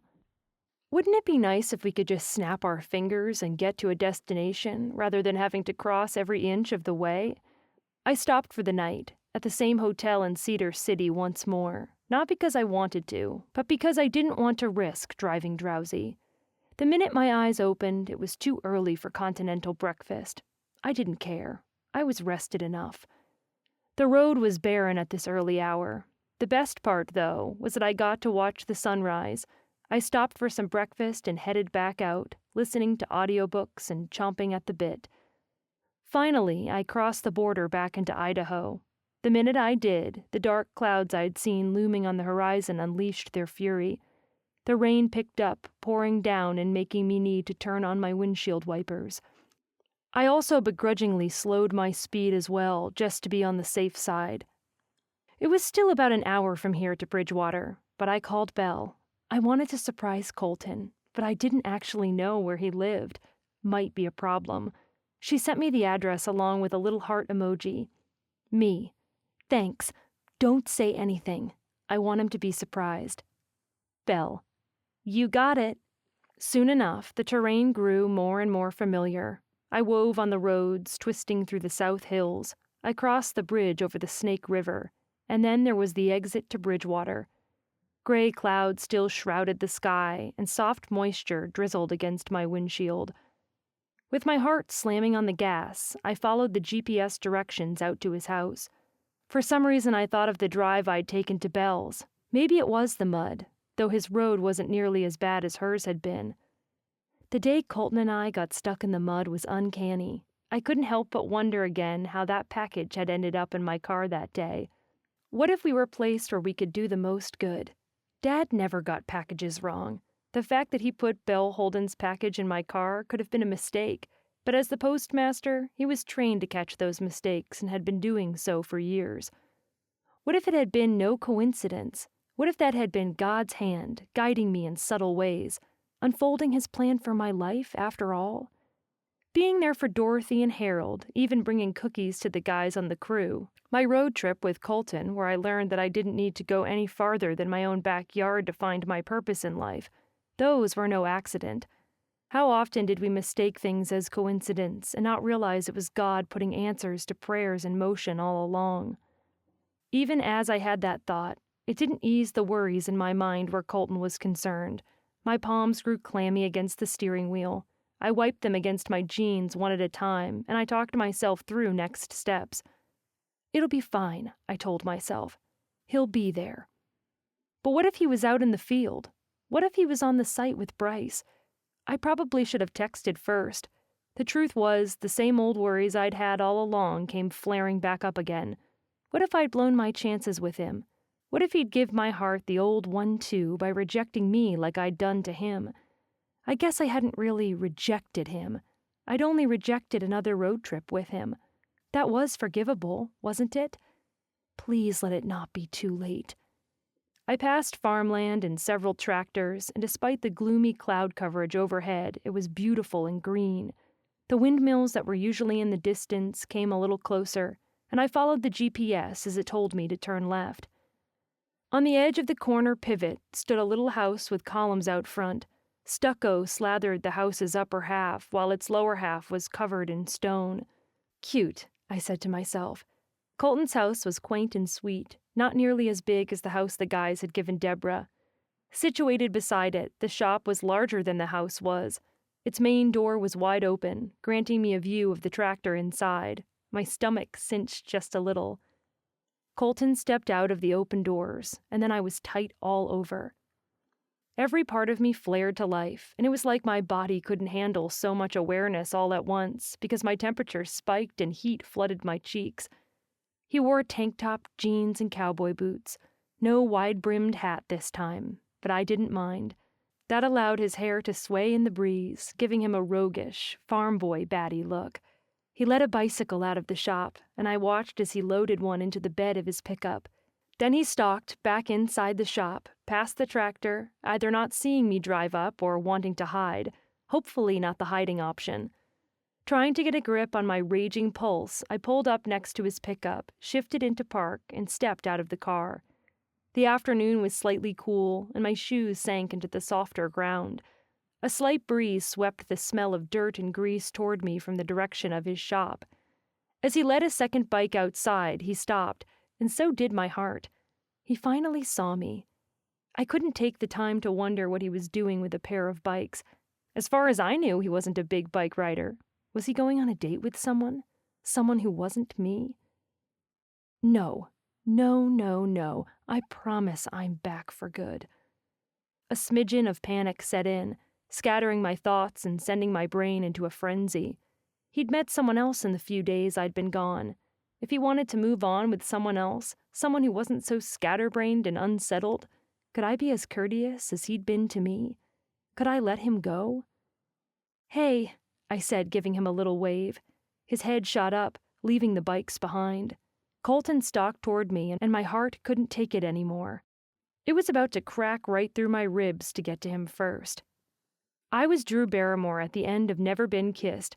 I was standing in the middle of the ball field, waiting for the hot teacher to jog down the bleachers and across the field to kiss me. Colton's hair tumbled into his eyes, and this was so much better than that scenario, because he was real, because he was looking at me the way he was, like he couldn't believe his eyes. "You're back," he said. "I am. That didn't take you quite as long as I thought it would." "Is that a bad thing? You say that like you wanted me gone longer." "Only because I was coming to surprise you." He gestured to his pickup behind him. I startled at his admission. You were? I was going to track you down once you read my letter. I had something to give you." "Something else?" I pulled the compass from my pocket. "I thought this was pretty good." He took a step toward me, flaring everything inside of me to life. "Did you look at it?" "Yeah, it directed me back home." Back to him. He took another step, dusting his hands together. "And the letter?" I winced and reached a hand toward my back pocket. "I didn't read it." A scoff escaped his throat. "Fool woman." I could tell he wasn't really upset. Lifting my chin, fighting a smile, I said, "What have I told you about calling me a fool?" "What did I tell you about reading perfectly good letters that lovesick men write for you?" "Nothing," I said, playing with him. Groaning, he turned away from me and back again. "I told you to read it when you got to the Grand Canyon." "I didn't." "I can see that." He fanned his hands toward me. This was strange. Was he really bothered by the fact that I didn't read it? Why? What did it say? He wagged his finger at me. "I guess you'll never know, but it's a good thing you came back when you left. We would have crossed paths. We might have missed each other completely." I stared at him. You were really coming to me?" Colton tucked his hands into his pockets. He looked me over, allowing his gaze to rake from my feet to my face. Then he tilted his head toward his truck. "Look in the pickup," he said. Chewing my lip, watching him for verification, he inclined his head toward the truck once more. I stepped across the gravel, tiptoed forward, and peered into the cab. "The back seat?" I asked for confirmation. "I told you it was a prime destination, something you and I still need to test drive." I was all for that. All he needed to do was say the word.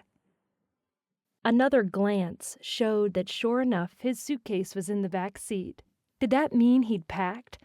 I backed away, striding to the handlebars sticking out from the side of his truck bed. "And the bikes?"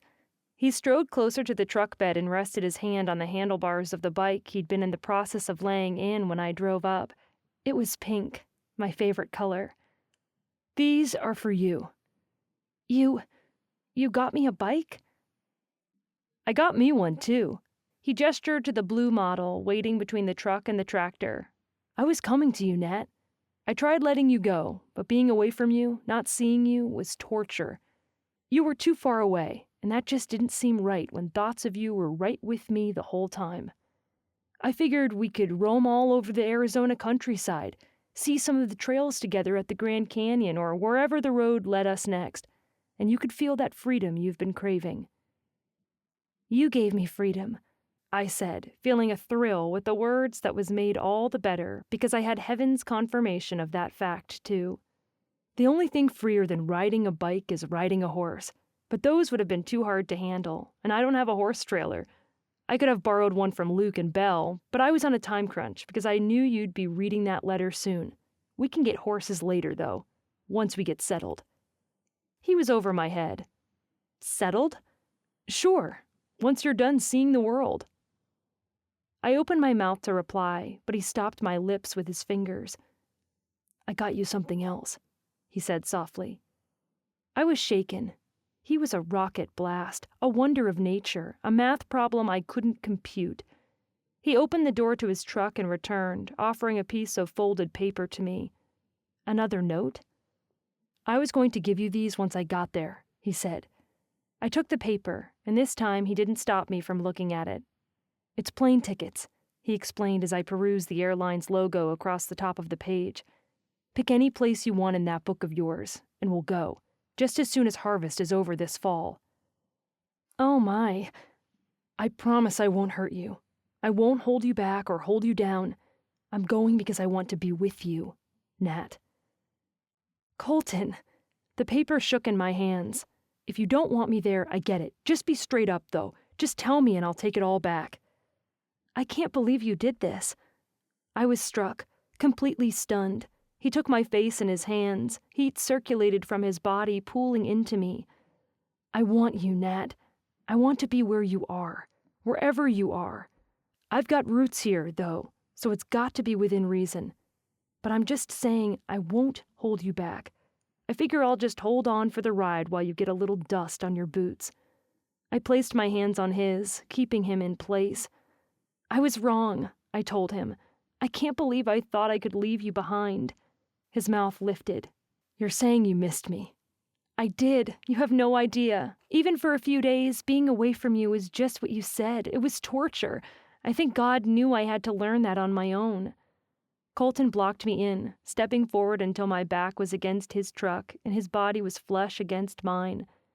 Are you done learning it yet? You got your life planned out, Miss Natalie? My arms went around him. It was the only logical thing to do at this point. I'm staying in Bridgewater, I said. I'll work construction or learn how to farm, whatever it takes. I want to be wherever you are. His gaze flicked to my mouth. My bones became shifting tectonic plates as he brought it to mine. Everything in me loosened, and I hung on this moment, this kiss, the way his body felt against mine and the feel of his lips. I didn't want to stop. I didn't want to move from this spot. It was one of those moments that stretched, that made me want to unpack and live in it for a good long time. His lips were more insistent than usual, like he was trying to cross the distance that had been between us for the past 3 days, recover the kisses that we could have had if I'd stayed. His hands scaled my sides, trailing along my jaw, hitching me to him, and I just tried to keep up. And then the rhythm of his mouth slowed, the kisses turned soft, tender, pensive, until he pulled away and rested his forehead against mine. I love you, he said. I love you, I told him. His hands gripped my sides. Say it. Say it again. So I did. I said it through my stupid, wide grin. I love you, Colton Holden. He growled and bent at the waist, hooking his hands under my thighs. Then he pulled me to him once more, and I held on, hugging around him with both arms and legs, walking with his attention on me and somehow seeing where he was going at the same time. He placed me on the open jaw of his truck bed and kissed me again. My back brushed against something, and I glanced back to find I was colliding with the pink bike's back tire. Sorry, he said breathlessly. Thank you, I told him, tucking my head into the crook between his neck and shoulder and breathing him in. I can't tell you what it means to me. You did so much. His mouth wandered to my throat, and I lifted my chin like a cat waiting to be scratched, basking in the tingle of his lips shimmering up my skin. Read it, he growled when he got to the space below my ear. My eyelashes fluttered. It took several seconds to connect my brainstem to my spine. Now? Yes. Good thing I have it in my pocket, I muttered, reaching behind to pull the letter free. It was an interesting feat since my knees were on either side of him. He rested his hands on my legs, watching me as I opened it. I've never seen your handwriting before, I said. I liked the sight of his manly scrawl on the small slip of paper. Read it, he said again. Nat, I hope you're done chasing your dreams, because now you're making me chase mine. I love you. Don't give up on me yet.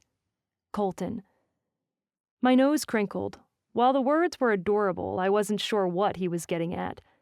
I fanned the paper, creating a small breeze on my face. This was supposed to make me stay where I was. Until I came to you, yeah. Colton, this is so sweet, but I'm not sure I would have gotten that message. I probably wouldn't have stayed there waiting for him to come to me. The note didn't say anything about waiting for him.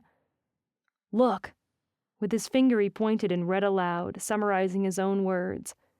You chasing your dreams is making me chase mine. I looked at him, swimming in his blue eyes. "I still don't get it." "It's about you," he said. "Me?" He took the paper from me, refolded it, and tucked it into his pocket. Then his hands caged me on either side. Leaning in, he brushed his nose against mine, creating a light show inside of me. "You are my dream, Nat. And because you left, you were... Never mind, I'm ruining it now." He shook his head and rolled his eyes. "Oh," I said slowly as I grasped his meaning. A soft putty took over my bones, melting them slowly and making it impossible to think. "Oh," I said again. I brought my face close to his. The sandpaper of his stubble made me shiver. "I was the dream you were going to be chasing? With bikes? Will you just shut up? No, it's cute. Really, just stop. Get over here." I tugged one strap of his tank top, pulling him toward me. He gave in, which was just what I hoped for. His arms wrapped around me, and his mouth found mine. And in that kiss, in that embrace, I was home. I was found. The direction of my heart pivoted. The thrumming curiosity and need to be anywhere but here was long gone. I felt more freedom in his embrace than I had during the entire trip to Arizona. I was free to be myself with him, free to love him without reservation, without wondering if this was where I belonged. Because once you know, you just know. And here in his arms, I knew. "Wait," I said, disrupting the press of his lips against mine, as another thought occurred. "Don't interrupt. Things were just getting good." He crushed me to him, kissing me again. I giggled against his mouth and gave him what he wanted.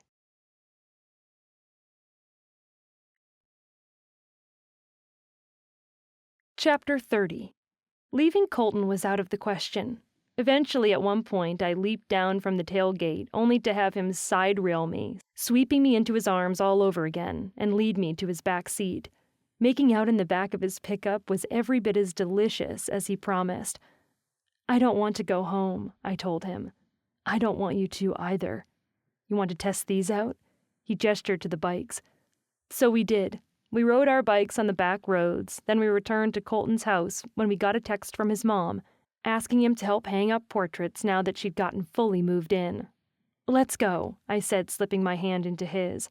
So we did. We piled into my car this time. We meandered through Bridgewater to the outskirts, past the townhouses, and followed the dirt road to the back lot where her beautiful brick home was. But another car had beaten us to it. It was black, dated, and had several sunspots where the paint was either peeled or had been zapped by UV rays. "Looks like Kyler left ISU," Colton said as he shifted into park. I considered telling him what Cambry had confided in me, but thought better of it. She needed to know her thoughts and feelings were safe with me. The last thing I needed was for word to somehow spread and make things worse between these two. Keys in hand, Kyler stepped out of his driver's side door. He looked awful. Dark circles bagged beneath his eyes, and his hair was matted and greasy. He looked like he hadn't showered in days. Not good.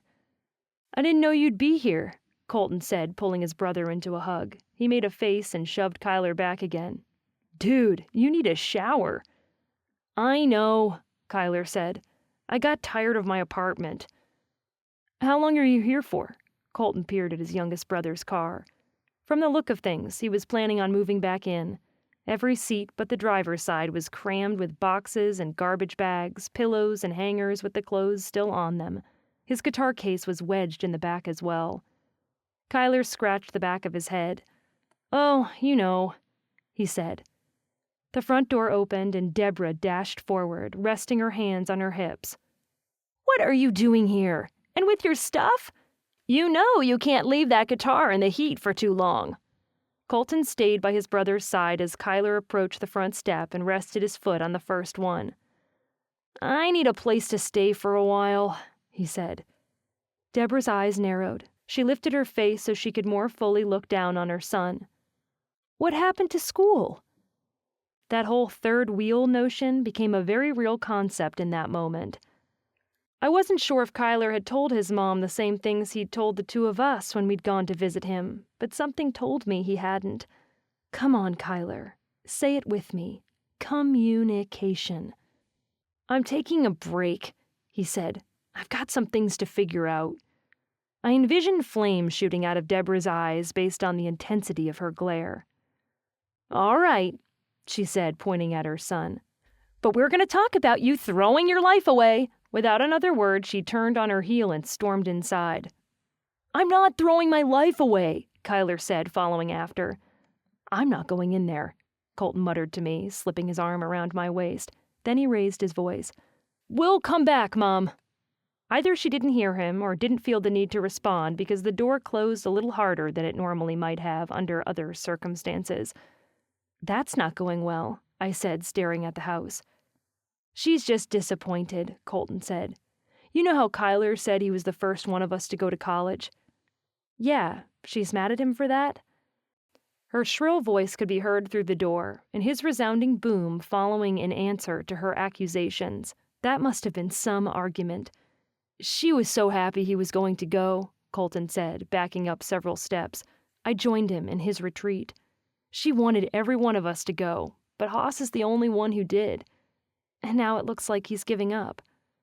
"Yeah," Colton said.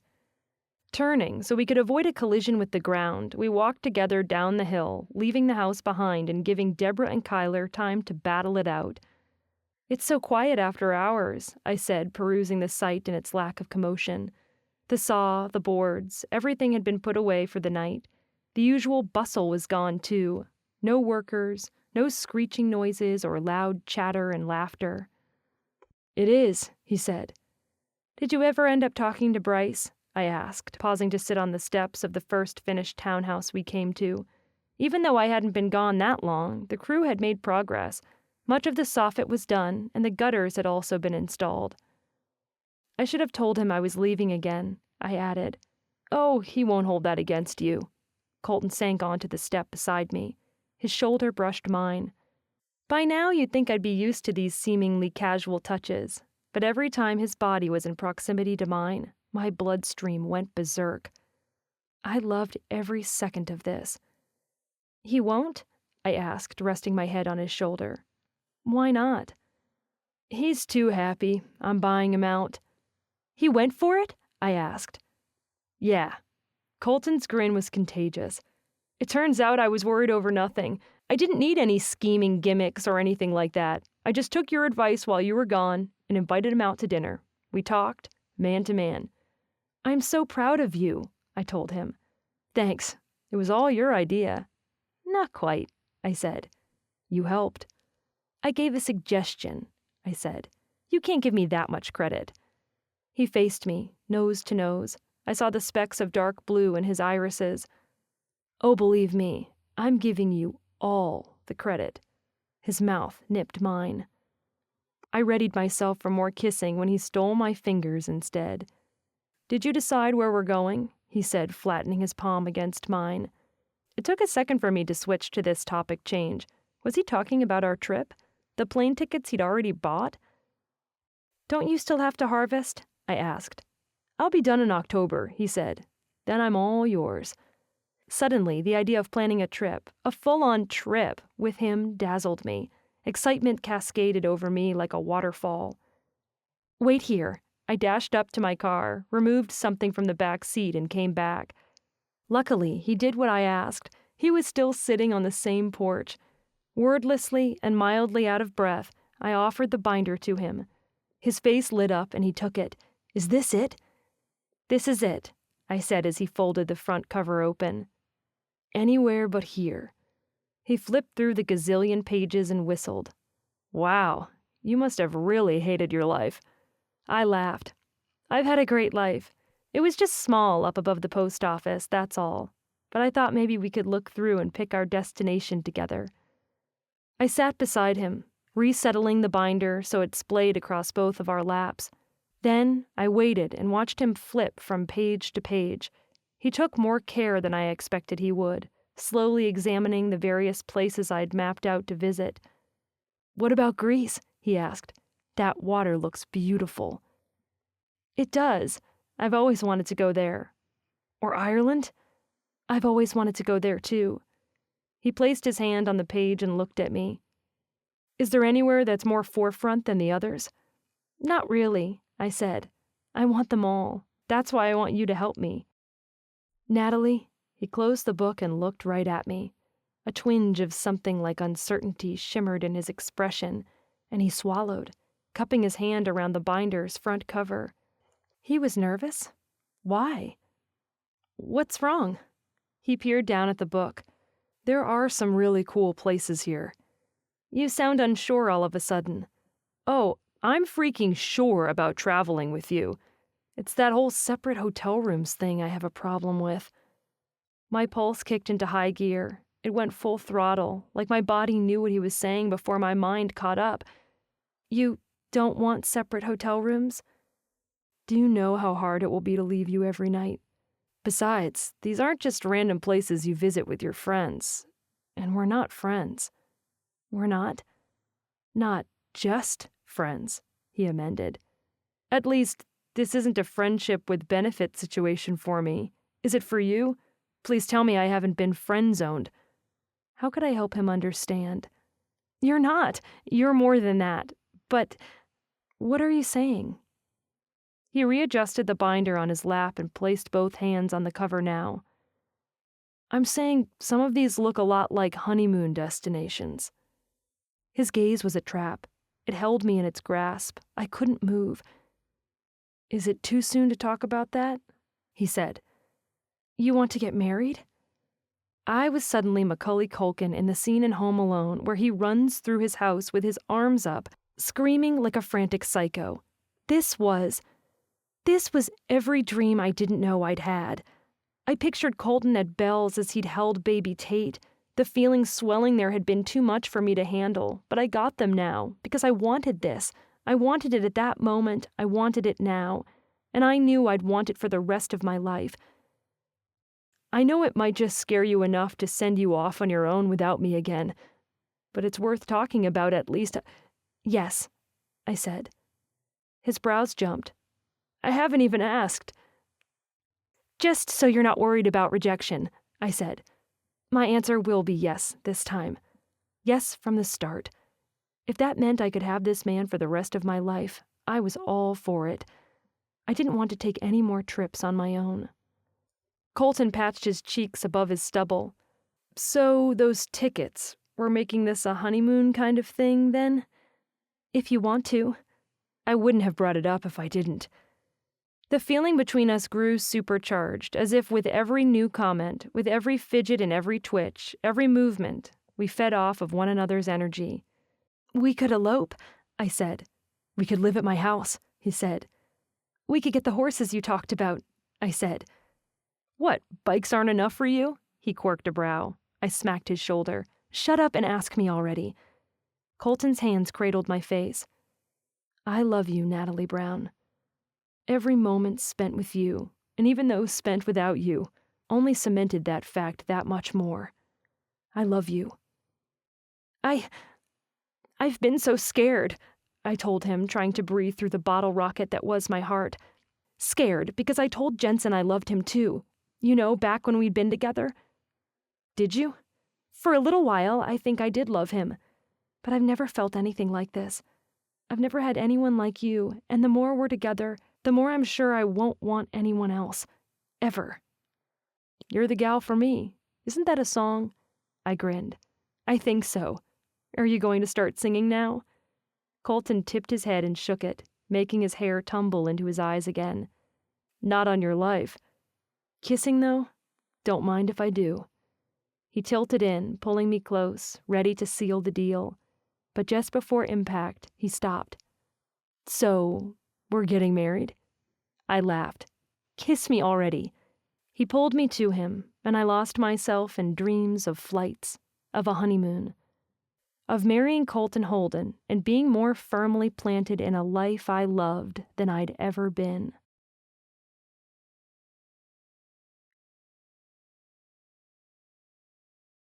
Epilogue. Life was weird, Cambry decided. That was all. Just plain weird. Her first semester had ended. She'd come home, and even though she was in her room back in her childhood home, it was so different now. The award she'd gotten from 4-H hanging on her wall, from her drawings, from cooking, from archery, and that one time she'd built something out of Legos and had submitted it. They all still hung where they'd always been. Her bed looked the same as it always had, too. So why did everything feel so out of place? She set her overnight bag down and circled the space, crossing to the window to look out onto the street. Several of the kids she used to babysit when they were younger rolled in front of her house on their bikes, and her heart gave a little squeeze. Life was moving on. She was moving on. She had moved on. Apparently her parents had too. Neither of them were home. And since all her siblings were older, often married with lives of their own, she was used to being here by herself. But being home alone had never played with her mind like it was now. It was one of those existential crises she'd learned about in her preliminary psychology class, she supposed. How change affected the brain and the way she viewed herself as she was getting older. Did everyone experience weirdness like this when they turned 18? So much was different now. She was an official adult. She could vote. She even had to serve jury duty if it came to that. But those weren't the reasons she felt so off. She'd been doing so much introspection lately, it should be illegal. Did she really have to have life all figured out by now? She thought she had. With a sigh, Cambry sank onto her bed, while another reason this room tore her emotional guts apart came through. Every speck of this place reminded her of Colton Holden. The fluffy Sherpa blanket folded at the foot of her bed had been a birthday gift from him. The string of beads dangling from her mirror reminded her of the night they'd danced in the street when they'd gone to see a live band perform in Burley. They'd even made out on her bed a few times when her parents hadn't been home. A stark longing pricked her chest in a way she hadn't expected. It was so noticeable. She rubbed the spot with her fingers. She missed him. She'd been fine since the breakup 6 months ago. She'd lost herself in her classes, in dating other men on campus, in going out with her friends and living in the moment. But now, that feeling scorched through her, burrowing deeply in her chest. It was the same question she'd wondered back when she'd visited Joe at work and Natalie had told her to give Kyler some space. Had she made a mistake letting him go? Why did I even come back here? She muttered to herself. She'd go back to Pocatello. Her old job as a waitress would be there for her, wouldn't it? Jimmy, her manager, had said she was the hardest working one there, and he hadn't wanted to let her go. Paying rent was the killer, though. Just another fun part of becoming an adult. But she could handle rent. Joe was still in Pocatello. Maybe she could use another roommate. The worst part was, she didn't know what Kyler was up to these days. He hadn't stayed in Pocatello. After the breakup, she'd thought she would have to deal with seeing him around campus and around the complex they'd both decided to live at. But he'd left. School. Town. He'd removed himself from her life completely. That fact made the longing for him burrow a little deeper in a way it hadn't since she'd broken up with him. A humming noise came from her purse, ready for the excuse to look anywhere else, to think of anything else. She dove into the yellow bag's open zipper and found her phone. There was a text from a number she didn't recognize. Unidentified. "Hi, Cambry. This is Belle Holden. I heard you're back in town for a little while. I got your number from Bex." Cambry's stomach squirmed. She'd loved babysitting for Bex. Her kids were some of her favorites. Cody and Paisley had always loved to have Cambry read to them, and they'd been some of the cuddlier kids she'd watched. Cambry was all about the cuddles. But why was Belle texting her? She never had before. Cambry. "Hi, Belle. What's up?" Belle. "I just had my baby, and I was hoping to get a little help while I'm readjusting and working. I wondered if you'd be up for discussing a job. How long are you planning on staying?" Cambry squirmed. She loved newborns. She loved babies. Nothing compared to holding a tiny person in her arms and feeling their soft skin and their tiny heartbeat, looking at their soft lashes. But Belle was Kyler's sister-in-law. Would he be around the farmhouse? Was he back in Bridgewater? That thought skidded to a stop in her brain. She couldn't risk seeing him again. She had to go back to Pocatello, back to the life where memories and longing for him didn't threaten to overtake her. Because even though she did miss him, Even though the feelings she'd had for him held on with a vengeance, that didn't change all the reasons she'd ended their relationship. She wasn't ready to be tied down to one person, not yet. Cambry. Sorry, but I'm not staying in town that long. Congrats on the baby. And without even unpacking or waiting for her parents to come home, Cambry took her suitcases back out to her car. She locked the house behind her. And she left her life, and Colton Holden, behind. Too bad she couldn't leave her thoughts and longing for him behind quite as easily. Hey, what's up? This is Catelyn Meadows. I just wanted to jump on and say thank you so much for listening to Delivery to the Farmhouse. I hope you loved Colton and Natalie's story. I adore these two. They are just so perfect together. He helps her. He's so patient with her, and she helps him too, and they just are so cute. So I hope you loved the book. If you did, please make sure you hit that like button and make sure you subscribe to my channel because there is one more audiobook coming up in the Havenwood Cowboys series. It's called Working at the Farmhouse. It is Kyler and Cambry's story, and you are not going to want to miss it. So make sure you're subscribed to my channel. And even though, yes, I did say it is the last book in this series, that's not the last we'll see of Bridgewater or of the Holdens. So please make sure you subscribe so you don't miss that. And again, thank you so much. I hope you have an awesome day. This has been Delivery to the Farmhouse, a Havenwood Cowboys romance, Book 4, written by Catelyn Meadows, narrated by Georgia Lee King. Print copyright 2024 by Courtney Pearson. Production copyright 2024 by Courtney Pearson.